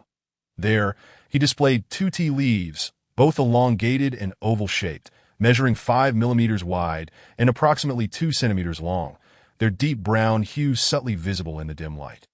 The leaf on the left was commonplace on the island, known locally as bitter aromatic herb, often harvested to be added to tea, imparting a distinctive fragrance that, though initially bitter, left a lingering aftertaste that many enjoyed, while others detested. Luo Fei recalled his experience with the Jingxin tea. Its aroma was indeed delightful, yet its flavor overwhelmingly bitter, which he had gulped down without savoring. Nonetheless, he knew that the bitter aromatic herb was not the source of the toxicity. Indeed, Li Dong continued, the leaf on the right is quite rare, typically found only in shadowy, damp valleys. Few islanders are familiar with it. When I studied medicine under Dr. Zhou, my mentor elaborated on this plant. Its common name is Myrenian, beautiful eyes, and it belongs to the legume family. It is challenging for the average person to distinguish it from the bitter aromatic herb. Luo Fei leaned closer to inspect. Noting the subtle differences between the two leaves, the edges of the bitter aromatic herb were serrated, while the Myrenian appeared relatively smooth. He nodded thoughtfully. So the toxicity stems from this Myrenian? That would not be entirely accurate. Li Dong replied, shaking his head that the Myrenian itself is not toxic. However, the compounds in its leaves react chemically with the amino acids in tea when subjected to high temperatures, producing a lethal substance capable of causing death. During my medical studies, there were cases of accidental poisoning from its ingestion, and I learned how to counteract the toxin. The injection merely served to alleviate pain and bolster vital functions. The real antidote was the herbal remedy I gathered, which you have now consumed. You are indeed fortunate. The toxicity is potent, and had you not vomited promptly, the outcome could have been dire. Reflecting on his near brush with death, Luo Fei felt a shiver of fear. So it is possible that the tea maker mistakenly harvested Myrenian, nearly causing a catastrophe. Inwardly, he speculated whether there was a deliberate act of poisoning, yet refrained from voicing his suspicions to avoid inciting panic among the others. Li Dong bowed his head, seemingly deep in thought, then turned to Deping. Where did this tea originate? Deping, appearing the most affected by the poison and still weak, did not respond directly, but cast a glance at Huitong. The young monk timidly spoke. I bought it from Granny Wang early this morning. Mention of Granny Wang elicited recognition from all present, save for Luo Fei and Meng Haohui.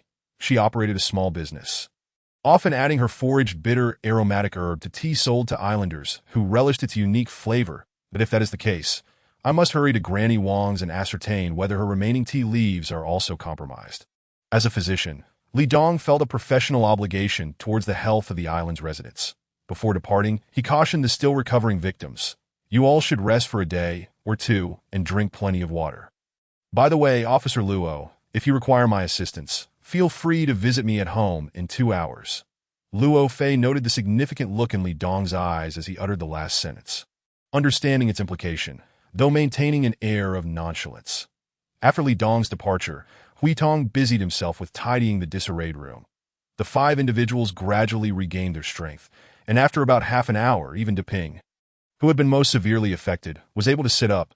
The recent events bore many peculiarities, prompting Luo Fei to organize his thoughts in an attempt to unravel the mysteries at hand.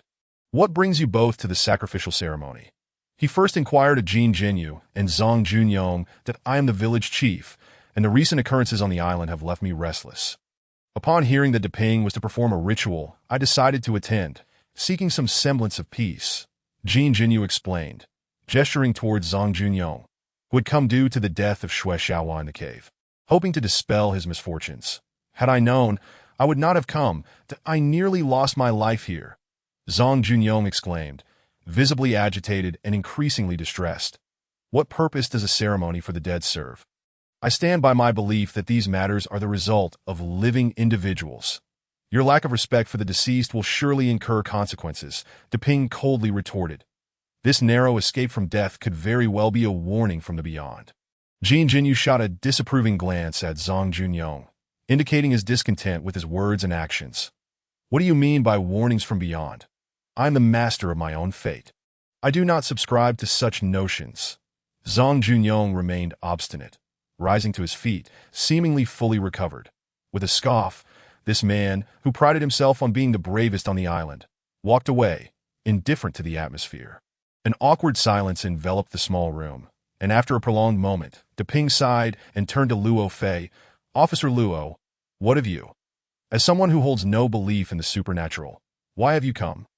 I came of my own volition, Meng Haohui interjected, to pay tribute to my mother, who perished in the tsunami. Deping nodded, offering no further comment, perhaps due to the lingering effects of the poison or a sense of resignation. He closed his eyes and fell into a contemplative silence. Chapter 19. Suspicious hair that gaze seemed imbued with a certain magic. The timid felt emboldened, the despondent found encouragement, the sorrowful experienced solace, while those burdened by guilt felt a sharp prick of anxiety.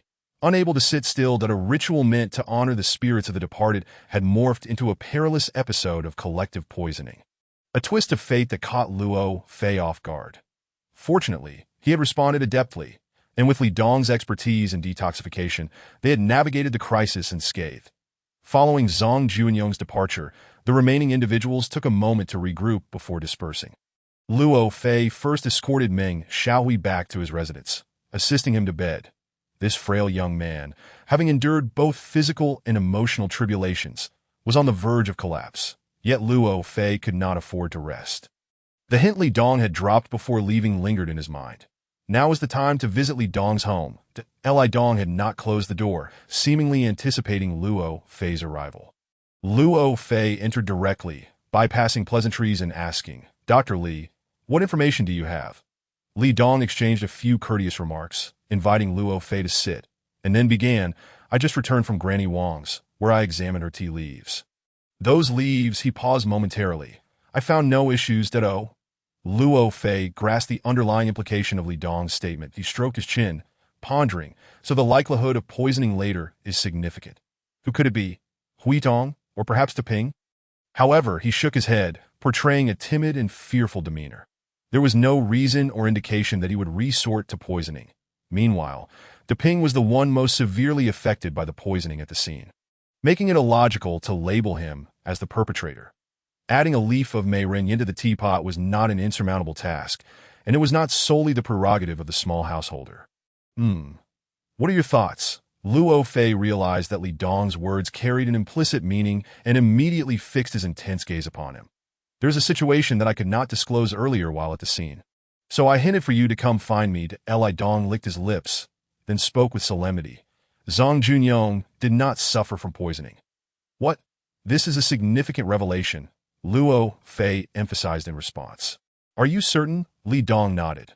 Although he was pretending, whether a person has truly been poisoned cannot escape a doctor's keen observation. When the injection was administered, his brow furrowed slightly, indicating he felt the pain of the needle's prick.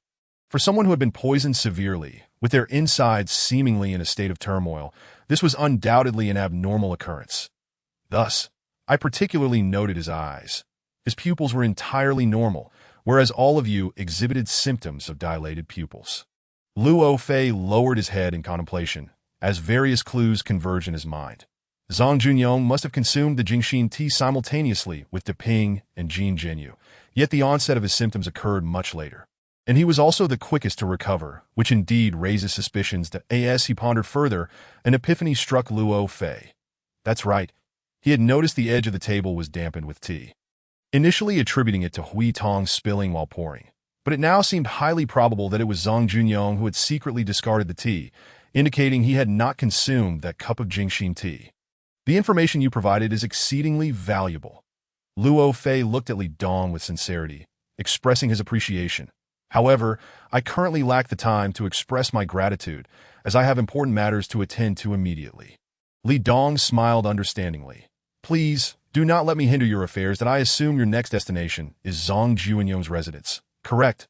Luo Fei nodded, sensing a rare camaraderie with the young man, which prompted fond memories of his former partner, Zhou Ping, at the Nanming Mountain Police Station. These two individuals shared several characteristics: fervor, a sense of justice and responsibility, and a diligent approach to their work. Zhang Junyong's home was situated near the cave. Although Luo Fei had never been there before, a few inquiries within the village led him to his destination. The house itself was striking, with its tall gates and wide eaves, the walls neatly adorned with high-end mosaics, reflecting the homeowner's exceptional wealth on the island. Upon Luo Fei's unexpected visit, Zhang Junyong appeared taken aback that he stood there for a full 5 or 6 seconds, lost in thought, before regaining his composure and donning a polite smile, inviting Luo Fei inside. "How are you? Have you recovered?"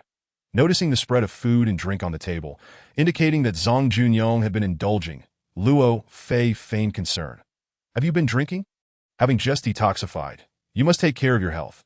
Zhang Junyong awkwardly chuckled a couple of times, then called for his wife to brew some tea, inquiring, "Officer Luo, what brings you here at such a late hour?"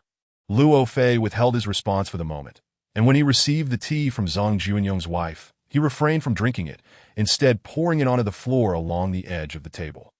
Zhang Junyong's expression changed instantly. "Officer Luo, what is the meaning of this?" Luo Fei scoffed coldly. "What do you mean by that? I came here to ask you this question." Zhang Junyong lowered his head, veins visibly tensing on his forehead. After a moment, realizing he could not deceive, he resignedly raised his face and nonchalantly confessed. "Indeed, I did not drink the Jingxin tea. So what? I despise that bitter concoction. And this notion of having a troubled heart leading to being haunted by spirits is utterly nonsensical. I do not believe in such things at all." "Then why pretend to be poisoned?" Luo Fei pressed insistently. Zhang Junyong shrugged, exasperated. "You all were poisoned. How could I not be? Wouldn't that make me the prime suspect? I am not foolish enough to bear that blame." Luo Fei noted that Zhang Junyong's demeanor appeared candid, lacking the hallmarks of deceit, and his explanation seemed rational. However, upon further reflection, another question arose in Luo Fei's mind.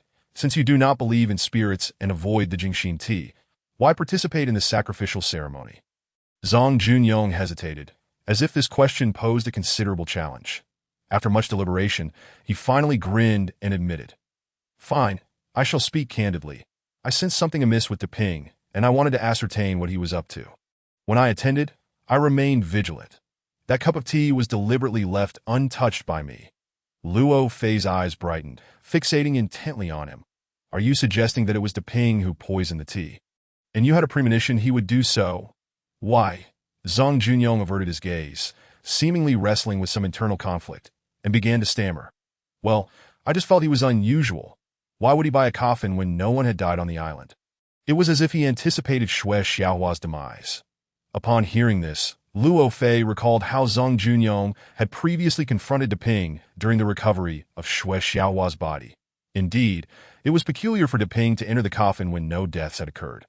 But to infer that he had killed Shui Xiaohua from this alone seemed rather tenuous. Luo Fei now harbored suspicions regarding Zhang Junyong. His heightened sensitivity to this matter suggested that there might be deeper secrets at play. Luo Fei resolved to probe further using words, and after contemplating for a moment, he inquired, "You seem to harbor a strong prejudice against Deping. Are you afraid of something? Afraid? Nonsense, what would I fear?" Zhang Junyong suddenly became agitated, rising from his chair and gesturing emphatically, shouting, "Everyone knows I am the bravest person on Mingzhou Island. Not even a pit over 100 meters deep can intimidate me. Why would I be afraid?" Luo Fei remained composed, observing silently. Zhang Junyong's reaction clearly exceeded normal bounds, indicating that Luo Fei's earlier remarks had struck a nerve. He must be concealing something significant, but how to elicit it? Realizing his outburst, Zhang Junyong begrudgingly returned to his seat, still panting heavily, betraying his unsettled state. Luo Fei decided to change the topic and continued to test the waters. "What is your perspective on the shadow that appeared on Ghost Watching Slope?" "The one rumored to be a woman holding a baby," he questioned. Luo Fei scrutinized Zhang Junyong's potential reactions. Zhang Junyong's facial muscles twitched slightly, but he quickly masked his emotions and feigned nonchalance. Death extinguishes life like a lamp. The notion of a ghostly woman is entirely fictional, something even the most rudimentary educated individual would understand that I, Zhang Junyong, would never be frightened by such tales. Luo Fei maintained his silence, his sharp gaze fixed on Zhang Junyong. This gaze seemed imbued with a certain power. The timid would find courage, the despondent encouragement, the sorrowful solace, while those harboring guilt would feel a piercing unease, unable to sit still. Zhang Junyong appeared unable to withstand the pressure. And after a moment he finally capitulated, deciding to divulge some information to redirect the tension. "I believe that the ghostly woman is merely Deping in disguise." He clenched his teeth, suddenly exclaiming this startling claim. "Why?" Luo Fei, clearly intrigued, leaned forward eagerly questioning that I saw a woman's hair on him. Since the topic had been broached, Zhang Junyong no longer held back. "It was on the day we recovered Shui Xiaohua's body. I stood right beside him and saw it clearly the collar of his garment. There was a long strand of hair. Just think, how could a monk have such hair on him? It must have been left over from when he disguised himself as a woman." Luo Fei fell into contemplation. If Zhang Junyong's assertions were true, it indeed posed a significant dilemma. If you truly believe this, why didn't you speak up at the time? Moments later, Luo Fei posed this question to Zhang Junyong. At that moment, Zhang Junyong struggled to formulate a suitable excuse, hesitating for quite some time before finally continuing. At that time, only Shui Xiaohua had died, and I had no inkling that these matters would relate to any woman.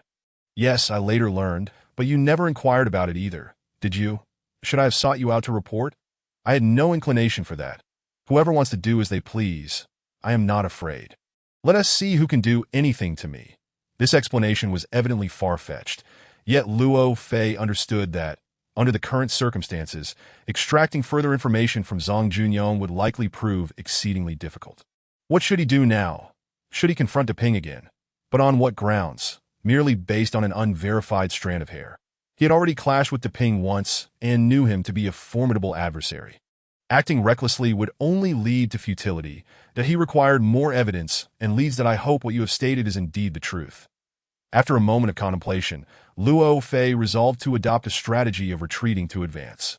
Opting not to deliver irrevocable words while still ensuring that his counterpart felt an adequate degree of intimidation.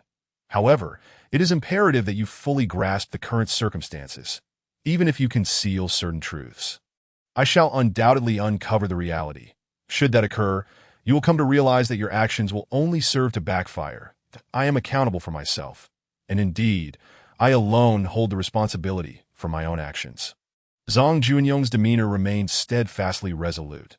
Very well, if I deem it necessary, I shall return to seek you out. With this final statement, Luo Fei rose to take his leave. Chapter 20. The third victim. You may search for the malevolence you wish to obliterate.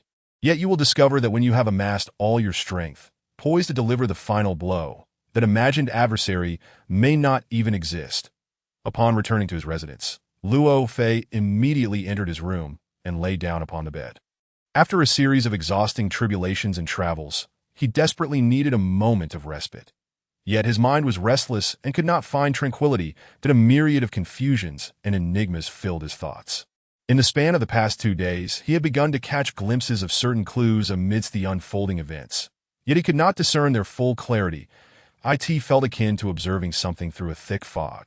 One can faintly perceive its existence, yet the specific contours remain elusive, and when one reaches out to grasp it, they often come up empty-handed, exerting considerable effort without any means of manifestation from the fire.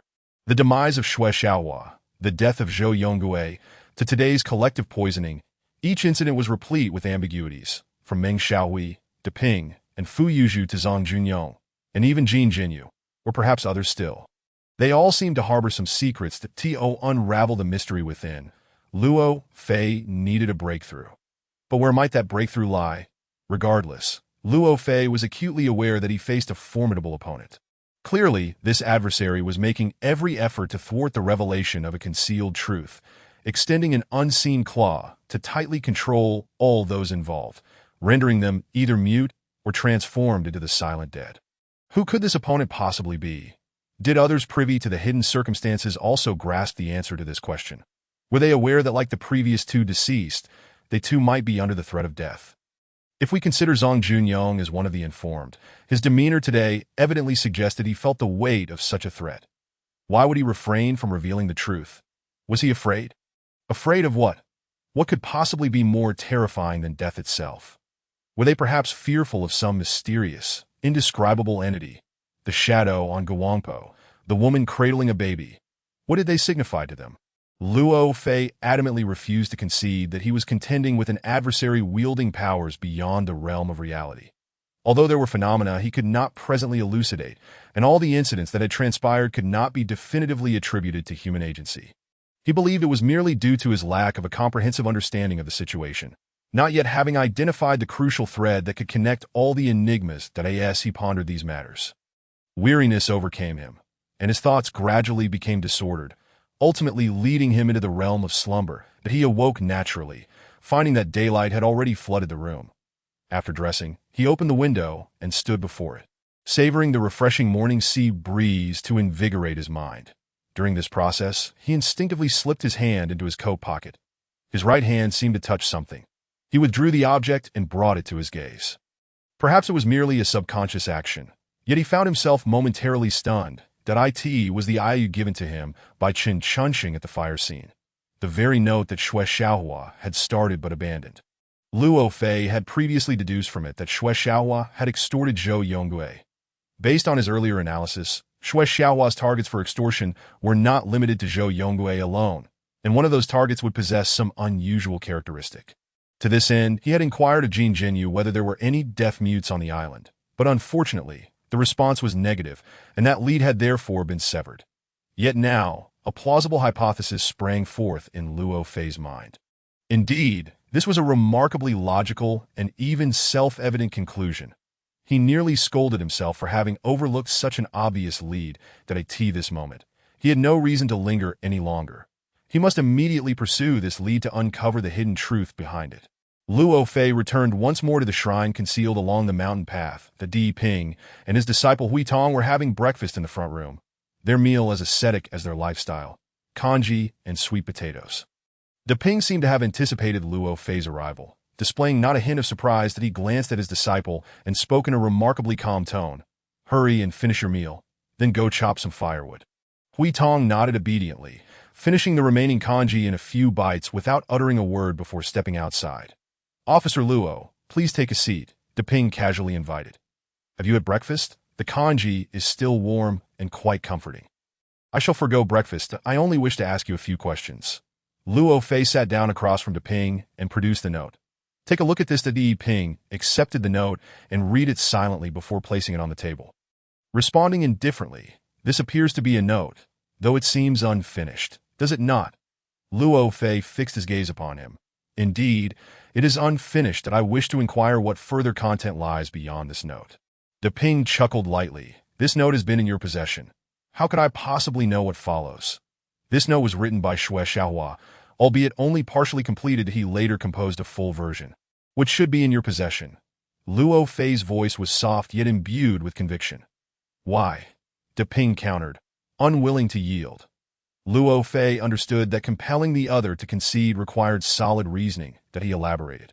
Haohui unearthed certain secrets, resorting to this unscrupulous method to extort those wishing to conceal the truth.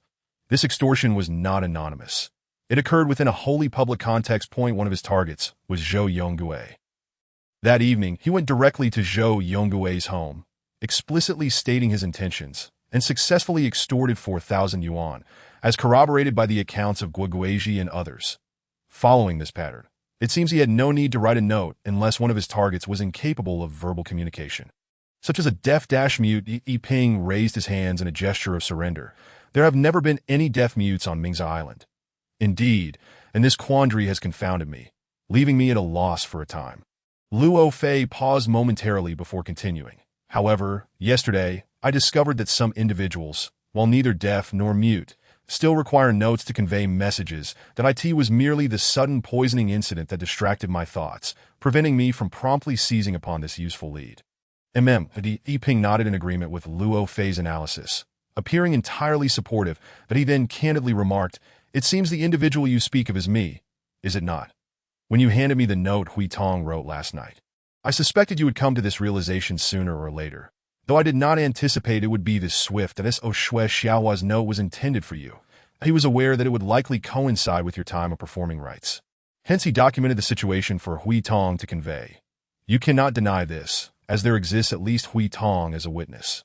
Luo Fei's arguments were sound and unyielding. "That I require no witness." Di Ping shook his head dismissively, then retrieved a piece of paper from his pocket. "Here is the note you mentioned." Luo Fei accepted the paper, observing that it read, "I have located Wang Qinglin's son. He has agreed to pay me 3,000 yuan for me to divulge previous matters, that if you wish to keep this from others, you must offer a sum exceeding his, signed, Haohui, on this very day." Everything aligned perfectly with Luo Fei's prior conjectures, and a slight smile crept on his lips. That a definitive informant stood before him. The resolution of the mystery seemed merely a step away. "Now, divulge to me all that you know."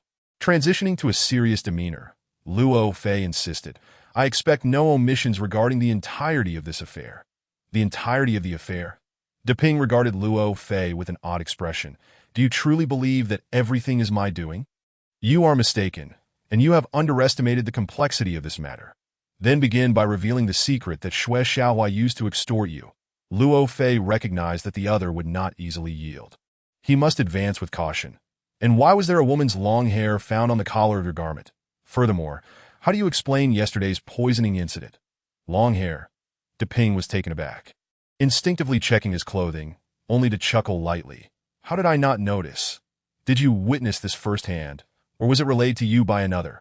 If it truly existed, it could perhaps be attributed to the capriciousness of the sea breeze or some other fortuitous factor. Of course, it might merely be a black line or something else entirely. In any case, what can this elucidate? Regarding yesterday's events, do you truly believe that I was the one who poisoned? I am. After all, the one who suffered the most from the poison and actively summoned Li Dong, which ultimately led to our salvation. You must have dealt with numerous cases in the past. Have you ever encountered a poisoner like me? In my view, this was merely an accidental ingestion incident. As for that secret, he suddenly fixated on Luo Fei. Why must you know that secret? Why the need to know? Is that even a question worth asking? Luo Fei found himself momentarily taken aback by this seemingly trivial inquiry. Just as he was about to respond, Deping interjected. Is it due to your innate curiosity, or your instinct as a police officer?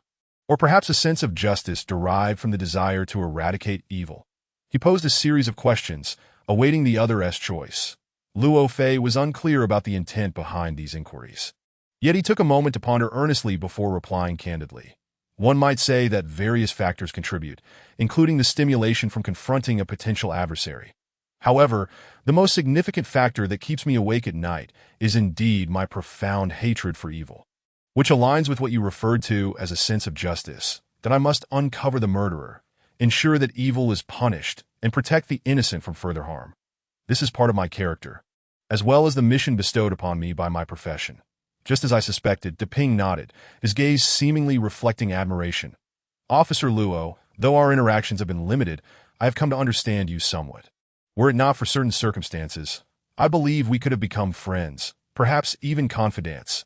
You possess many admirable qualities: integrity, courage, meticulousness, and sharpness. Indeed, you are drawing ever closer to that long-hidden secret. I even feel that I can no longer impede your ultimate revelation of it. Luo Fei listened quietly, refraining from interjecting. Knowing that the essence of what he cared about lay ahead, as expected, Deping shifted his tone and continued. But should you truly uncover that secret, you may come to regret it. You will find that the evil you seek to destroy is non-existent, and when you summon all your strength for a final blow, you will be met with profound helplessness and sorrow. I assure you, that is an experience no one would willingly confront or seek to understand. In fact, the individuals involved in that matter continue to live in self-reproach and fear, unable to find solace. Even after nearly 2 decades of monastic life, I still cannot dispel that inner demon. Listening to Deping's words, particularly understanding the true reason behind his monastic life, Luo Fei felt a pang of emotion. Yet he shook his head dismissively. I do not grasp your meaning. You claim there is no evil, yet right before us, malevolence is manifesting. The deaths of 2 individuals, along with the near catastrophe of last night, are these not sufficient? Moreover, if you had not committed a crime at that moment, from whence would your self-reproach and fear arise? You cannot comprehend the truth, and thus you will not understand that a flicker of helplessness passed through Deping's eyes. Some things are innate to human nature and unrelated to evil. Perhaps this is a tragedy we must endure as human beings. Officer Luo, please reflect carefully. Have you never felt profound remorse and guilt over a particular event in your heart? The occurrence of that event was unrelated to evil, yet it yielded heart-wrenching consequences. This incident casts a lifelong shadow over you. You may wish to avoid it, yet you cannot escape its existence. Luo Fei's heart tightened. That familiar figure reappeared in his mind's eye. Their visage and laughter, though vividly recalled, seemed forever out of reach. An involuntary pang of sorrow erupted within him, soon manifesting on his face. Deping detected the shift in Luo Fei's emotions and smiled knowingly, saying, You have experienced such feelings, have you not? Then you must understand that the best way to handle such matters is to bury them deep within your heart and never touch upon them again. You might even wish to forget them entirely. That is a happiness forever out of reach. No, you are mistaken. Luo Fei suddenly lifted his head, his gaze resolute once more. Some things cannot be forgotten. Nor should they be. What has transpired must be faced with courage. Concealment only leads to further unfortunate events. Reveal the truth to me. I must intervene. No more deaths or tragedies can occur. You think this way because you are utterly unaware of what has transpired. Deping seemed somewhat angered by Luo Fei's obstinate pursuit of the truth. Yet he quickly regained his composure, continuing in a calm tone to persuade him. You have not witnessed that kind of sorrow. It is unimaginable. What could possibly contravene humanity more than this? It must be deeply concealed and never mentioned again. Your inquiries will not prevent anything. On the contrary, they will precipitate negative outcomes. Please believe me. This is the counsel of an elder to you. Faced with Deping's earnest entreaty, for a fleeting moment, Luo Fei indeed felt a twinge of hesitation. This was a sensation he had never experienced before. However, that feeling swiftly dissipated, as his thirst for truth and innate sense of responsibility soon regained dominance in his heart. Regardless, the matter cannot simply conclude here at the very least. The case that has already transpired must yield a definitive outcome. And in the current state, I am the sole police officer on this island. I must take responsibility for it. Luo Fei looked at the other with solemnity, his tone leaving no room for negotiation. Deping sighed gently. Realizing he could only relinquish his efforts, after a moment of silence, he expressed his resignation. Then grant me some time. I need to reflect quietly. Very well, that I shall remain here, awaiting you. Once having gained the upper hand, Luo Fei was resolute, as was his customary approach to investigations. Fine. However, I must go to the spirit mound behind the house, that I need to conduct a ritual and communicate with the spirits there to seek their thoughts. Deping said with utmost seriousness. Communicate with spirits? Luo Fei stared at him, finding this notion utterly absurd. Thus, you are entirely unaware of the situation. Do you think this matter pertains only to the living? Deping's tone was exceptionally grave, devoid of any semblance of jest. I require at least half an hour. Please refrain from disturbing me for the time being. Having said this, Deping rose and walked alone toward the rear room. Shutting the connecting door behind him, Luo Fei felt an unsettling sense of foreboding. Yet he found himself powerless to act. After all, he currently lacked the authority and ability to restrict Deping's freedom of movement. Nevertheless, he had visited the shrine several times and was well acquainted with the layout. The area behind the house contained only a small cemetery, with no other exits, so he need not worry about the other seizing this opportunity to escape. Thus, all he could do was wait in silence. Half an hour passed, yet Deping did not emerge. The shrine was eerily silent, as if no one remained besides Luo Fei, that he gradually found himself unable to contain his restlessness when, just then, he heard footsteps at the front door. Turning around, he saw that it was Hui Tong returning with a bundle of firewood. "Where is my master?" Upon observing the scene inside, the young monk inquired with curiosity. "He has gone to perform a ritual in the back." "Perform a ritual? My master never conducts rituals during the day." The young monk muttered to himself in confusion as he approached and pushed against the door leading to the rear room. "Why is it locked?" Luo Fei furrowed his brow, deciding to no longer wait idly that he stood and approached, knocking firmly on the door. "Deping, Monk Deping." The rear room remained silent, offering no response. Luo Fei called out twice more. Sensing something amiss, he stepped back, taking a deep breath, and then forcefully pushed open the door. The rear room was empty. The door leading to the cemetery was bolted from within. Requiring no effort to break in, Luo Fei hastily opened the door and stepped into the graveyard. The sight before him left Luo Fei astonished and frozen in place. Monk Deping had not vanished. He sat quietly before the unmarked tombstone, yet his head hung lifelessly, a piece of cloth tightly constricting his neck. "Master! Master!" Amid Hui Tong's panic cries, Luo Fei regained his senses and rushed forward, placing his fingers upon Deping's mouth and nose. Though the skin he touched still bore warmth, Deping had long since ceased to breathe. Without a doubt, he had become the third victim to appear on Mingza Island within just a few short days. Chapter 21. The phantom of the graveyard, that a person may choose to take their own life by hanging, crashing into walls, leaping from cliffs, or cutting their wrists, but to strangle oneself in such a manner is utterly impossible. Under Luo Fei's instructions, Hui Tong swiftly descended the mountain to summon R.I. Dong and village chief Jin Jinyu. Remaining alone in the graveyard, Luo Fei utilized this time to meticulously examine the scene of the incident. The deceased sat facing the tall, unmarked gravestone, his overall posture still reflecting the seated position of performing a ritual. His clothing remained intact, showing no apparent external injuries. Her facial muscles contorted, her eyes wide open and bulging outward. Based on the related circumstances, it aligns with the characteristics of death by asphyxiation. The cause of her demise appears to be the piece of cloth wrapped around her neck.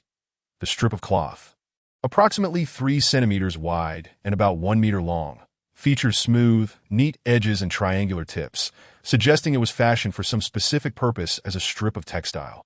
Judging by its condition, it is exceedingly old and filthy. Its original color obscured, with some areas even showing signs of decay and fluffiness. The graveyard is modest, covering no more than 50 to 60 square meters, apart from the cement grave mound and the stone base beneath the tombstone. The entire area is overrun with wild grasses at this moment. In the cold winter, the ground is thickly covered with withered yellow grass roots, and the surface is frozen hard, making it difficult to find any traces such as footprints. To the south of the graveyard lies the back room of the altar, while to the north, a steep cliff rises, its wall towering at a height of 40 to 50 meters, ensuring that no pathway to the outside world exists in that direction. To the east and west, dense thickets of shrubs abound, beginning from either side of the back room's wall, with 2 bamboo fences, each about a person's height, separating the graveyard from the thickets. Extending to the edge of the cliff, the fences are tightly woven, presumably to prevent wild beasts from the mountains from intruding and disturbing the resting spirits in their graves. Currently, the fences remain intact, showing no signs of collapse or tearing. Moreover, the strength of the bamboo fence would be insufficient to support a person attempting to climb over it. All signs indicate that, within this confined space, if anyone were to enter or exit, it must be through those 2 small rooms, while Luo Fei has been seated in the front room, never straying from his place at Zhou, who strangled the monk Depang. Could it have been a suicide? Dr. Li Dong, who arrived shortly thereafter, firmly refuted this hypothesis that if one were to commit suicide, hanging, crashing against a wall, jumping from a cliff, or cutting one's wrist are all feasible methods. However, to strangle oneself in such a manner is utterly implausible. The agony experienced during the asphyxiation process surpasses the limits of human endurance. No one could accomplish such an act, meaning that halfway through, one would certainly lose the capacity to continue due to extreme physiological distress. That it must be noted that to strangle oneself requires significant force as well. Thus, there is no doubt that the death of monk Depang was a homicide. Luo Fei wholeheartedly agreed with Dr. Li's assertion, but this led him to confront a vexing question. How did the person who strangled Depang gain access to this small graveyard, and how did they depart? Another perplexing aspect arose. Furrowing his brow, Dr. Li seemed to ponder another question. Although monk Depang did not commit suicide, he appeared to have died willingly. Luo Fei had indeed noticed this detail, but he preferred to hear the opinion of a professional doctor, thus encouraging Li to continue speaking with his gaze. From the position of the deceased, it appeared that he did not struggle at all while being strangled, that he seemed to have sat there quietly, awaiting the arrival of death. This is indeed an astonishing matter. However, if one possesses a resolute determination to die and unwavering willpower, it could indeed become a possibility that Li spoke. He maintained eye contact with the corpse, as if trying to decipher the mental state of the deceased in his final moments. Indeed, regardless of who killed him, he did not resist in the slightest. But why was this so? Luo Fei murmured to himself, filled with doubt, regret, and even a hint of anger. Since the series of mysterious cases on the island began, this should be the closest Luo Fei has ever been to unraveling the truth. He had cornered Depang, leaving him with no way out. That long-hidden secret seemed within reach. Yet at this moment, that enigmatic hand once again severed the thread of clues, and more infuriatingly, this change occurred right under his nose. Without his awareness, what had once been a situation firmly in his grasp had, after this round of confrontation, become exceedingly passive once more, a reality that was difficult to accept. Officer Luo, judging by the condition of the body, Depang must have died not long ago. You were the first to arrive at the scene. Did you not discover any clues regarding the murderer? Dr. Li Dong obviously did not perceive Luo Fei's frustration as he posed this awkward question. I was not only the first to arrive at the scene. I can even say that I never left the scene at all. Luo Fei recounted the events surrounding the incident to Dr. Li, then let out a bitter smile, helplessly stating, "Yet the murderer came and went without a trace, as if they had never existed at all." "What? Such a thing is possible?" Dr. Li exclaimed, his eyes widening in surprise. "So, the murderer was in a hurry to kill and silence him upon realizing that the secret was about to be uncovered. But they surely did not just appear out of thin air. Right. Even if they were hiding in the back room or graveyard beforehand, where did they go after committing the crime? Could it be that they possessed the ability to leap from rooftops or descend from the cliff?" Dr. Li's words suddenly reminded Luo Fei of the case at the Witheredwood Temple, where Shumping had frightened the young monk shunned to death and made his escape from the roof, leaving no trace behind. Could this murderer have employed a similar tactic? However, Luo Fei quickly dismissed this notion, realizing that unlike the monk's dormitory at the Witheredwood Temple, the back room of the altar was not only tall, but also lacked any windows or structures along the wall facing the graveyard that could be used for leverage. To reach the roof, one would indeed require a ladder. While Luo Fei was lost in thought, he suddenly heard hurried footsteps approaching from the front room, and soon after, he saw Hui Dong and Jin Jinyu hastily arriving. How did another one die? Jin Jinyu's face was visibly anxious and fearful, completely lacking the composure he had exhibited during the fire scene. Luo Fei first recounted the details of the incident to Jin Jinyu once more. As Jin Jinyu listened, he scrutinized the deceased's body, his complexion growing increasingly pale until his gaze fixed on the strip of cloth around the corpse's neck, anxiously inquiring, "What is this strip?" Luo Fei shook his head, indicating that he was also uncertain, then turned to Hui Dong, asking, "Have you ever seen this strip before?" "I have not seen it," the young monk replied with certainty. "This is not something from our altar." "Not from the altar? Then it must have been brought by the murderer," I analyzed calmly. "I suspect he must have picked it up from somewhere, ensuring that no traces were left behind. Look at this strip. It is both dirty and old, as if it had been buried in the ground for over a decade and just recently unearthed." The Dr. Li's casual remark struck Jin Jinyu like a thunderclap, causing him to shudder uncontrollably. Such an exaggerated reaction did not escape Luo Fei's notice, prompting him to alertly ask, "What is wrong with you?" "In nothing," Jin Jinyu replied, his expression somewhat dazed, his thoughts seemingly elsewhere. "I was just imagining things that no, it is absolutely impossible. It is all just my imagination, scaring myself." "What did you think of?" Luo Fei pressed on, refusing to relent. Jin Jinyu smiled awkwardly. "I thought of the dead people underground." This notion was indeed rather bizarre. Luo Fei and Dr. Li exchanged glances, unable to suppress their headshakes. As a village chief, to voice such thoughts in this situation was rather inappropriate. However, another individual present seemed to feel quite differently from Luo Fei and Dr. Li. The young monk Hui Dong, upon hearing Jin Jinyu's words, trembled as he said, "This backyard is indeed not clean.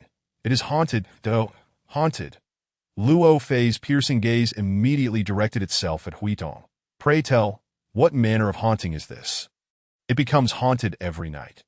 The recollection initially made the young monk quite timid, but Luo Fei's attention gave him an inexplicable courage, allowing his words to flow more smoothly and coherently. "That am why, master, and I usually sleep in the front room. Everything was normal before, but these past few nights, after it grows late, we often hear rustling sounds coming from the back room, as if something is moving about. That I am a light sleeper, so I am easily awakened.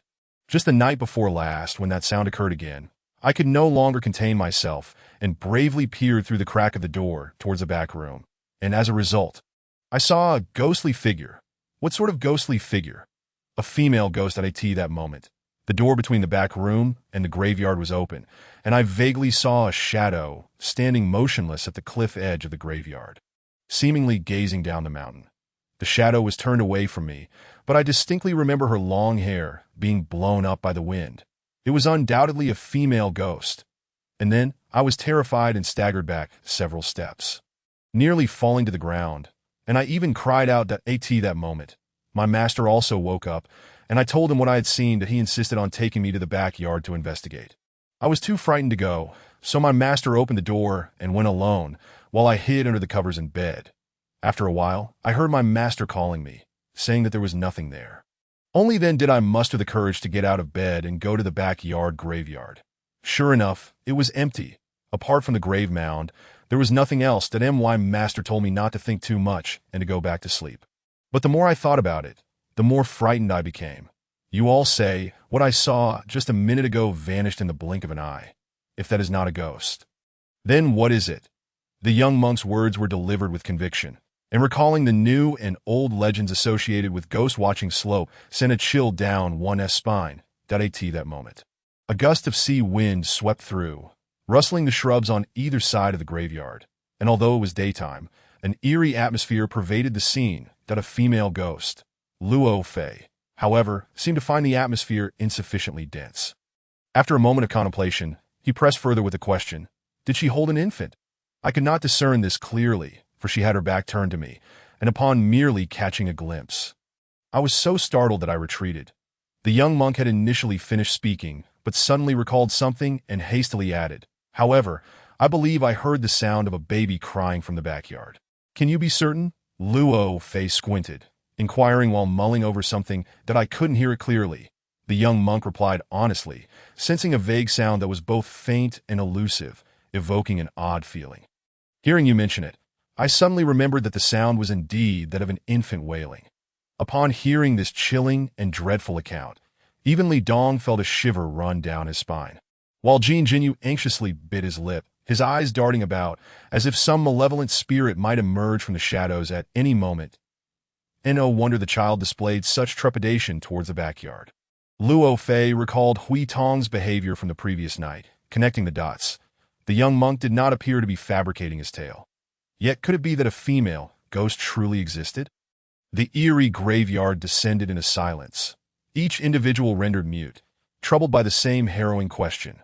Meanwhile, Zhang Junyong, upon receiving a message from Jin Jinyu, wasted no time and promptly rushed to the shrine with his camera in hand.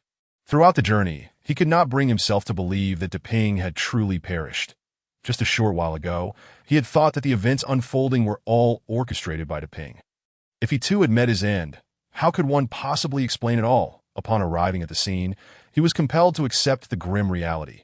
Deping was not only dead but had undeniably fallen victim to foul play.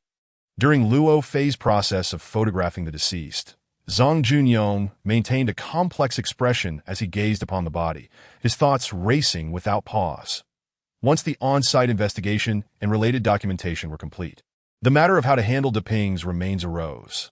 With Deping having no relatives on Mingza Island, it seemed rather unreasonable to place such a burden on Hui Tong, the young monk. How could this situation be resolved appropriately? After pondering for a moment, Jin Jinyu proposed, perhaps we could place him in the same coffin as Xue Xiaohua. That seems reasonable. Luo Fei replied affirmatively. The coffin appears quite spacious. Accommodating two bodies should pose no issue. With Luo Fei's endorsement, the others naturally had no objections. Thus, Luo Fei first untied the strip of cloth that had served as the murder weapon from around the deceased's neck. And then, with Li Dong and Zhang Junyong assisting, they lifted the body and proceeded towards the back room. The coffin remained positioned at the center of the room. One could only wonder if Deping had ever contemplated that this coffin would serve such a significant purpose, ultimately becoming his final resting place. Jin Jinyu and Luo Fei moved ahead, collaboratively pushing aside the lid of the coffin. Xue Xiaohua's body lay supine within, and meeting his gaze was hardly a pleasant experience. Yet, at that moment, Luo Fei squinted, intently studying Xue Xiaohua's mangled and disfigured face that I in a bid to observe for a longer duration. He even gestured for Li Dong and the others to refrain from placing Deping's body inside just yet. The group halted their actions, looking at Luo Fei with a hint of confusion, unsure of his intentions. However, they soon discovered the answer. Luo Fei extended his right hand, gently pinching the area behind Xue Xiaohua's ear. Retrieving a strand of hair. This hair was dark, smooth, and long, evidently belonging to a woman. Certain sections bore dried bloodstains, suggesting that the stickiness of the blood had kept this foreign hair in close proximity to the corpse. Is this hair similar to what you saw on Deping? Luo Fei turned to inquire of Zhang Junyong. That it should be somewhat alike. Zhang Junyong hesitated momentarily, unable to provide a definitive answer. After all, how different could long strands of a woman's hair really be? Nevertheless, Luo Fei exhaled deeply, seemingly satisfied with both his discovery and Zhang Junyong's response that he then retrieved a piece of paper from his pocket and carefully wrapped the hair within. Having completed this task, he instructed with satisfaction, "All right, let's place the body inside." Chapter 22. The reaction of the islanders, those enveloped in fear, often dread the approach of night.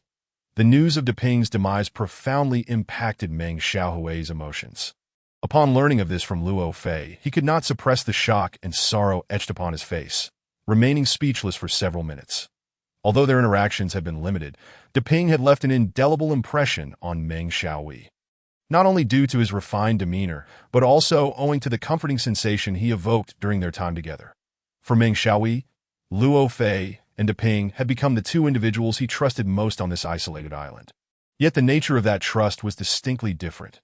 Luo Fei possessed a keen insight, guiding him closer to the truth he sought, whereas Deping had never sought to unravel the mysteries within his own heart, yet always managed to impart a sense of relief, alleviating the burdens upon Meng Xiaohui's mind. For instance, when Deping gifted him the small seabird, Meng Xiaohui was uncertain if there was any profound significance behind the gesture.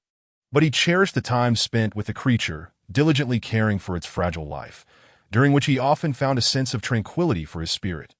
Yet now, this individual had abruptly departed, leaving Meng Xiaohui feeling a profound sense of loss, and naturally, he began to worry about the implications of this question, speaking with evident guilt. Could Deping's death be related to the matters I seek to uncover? Perhaps, but it remains uncertain. Luo Fei replied ambiguously that he refrained from elaborating on the details surrounding Deping's death, as he recognized that certain revelations might only serve to perplex and burden the young man further. Until it was deemed necessary to share, it was prudent to exercise caution.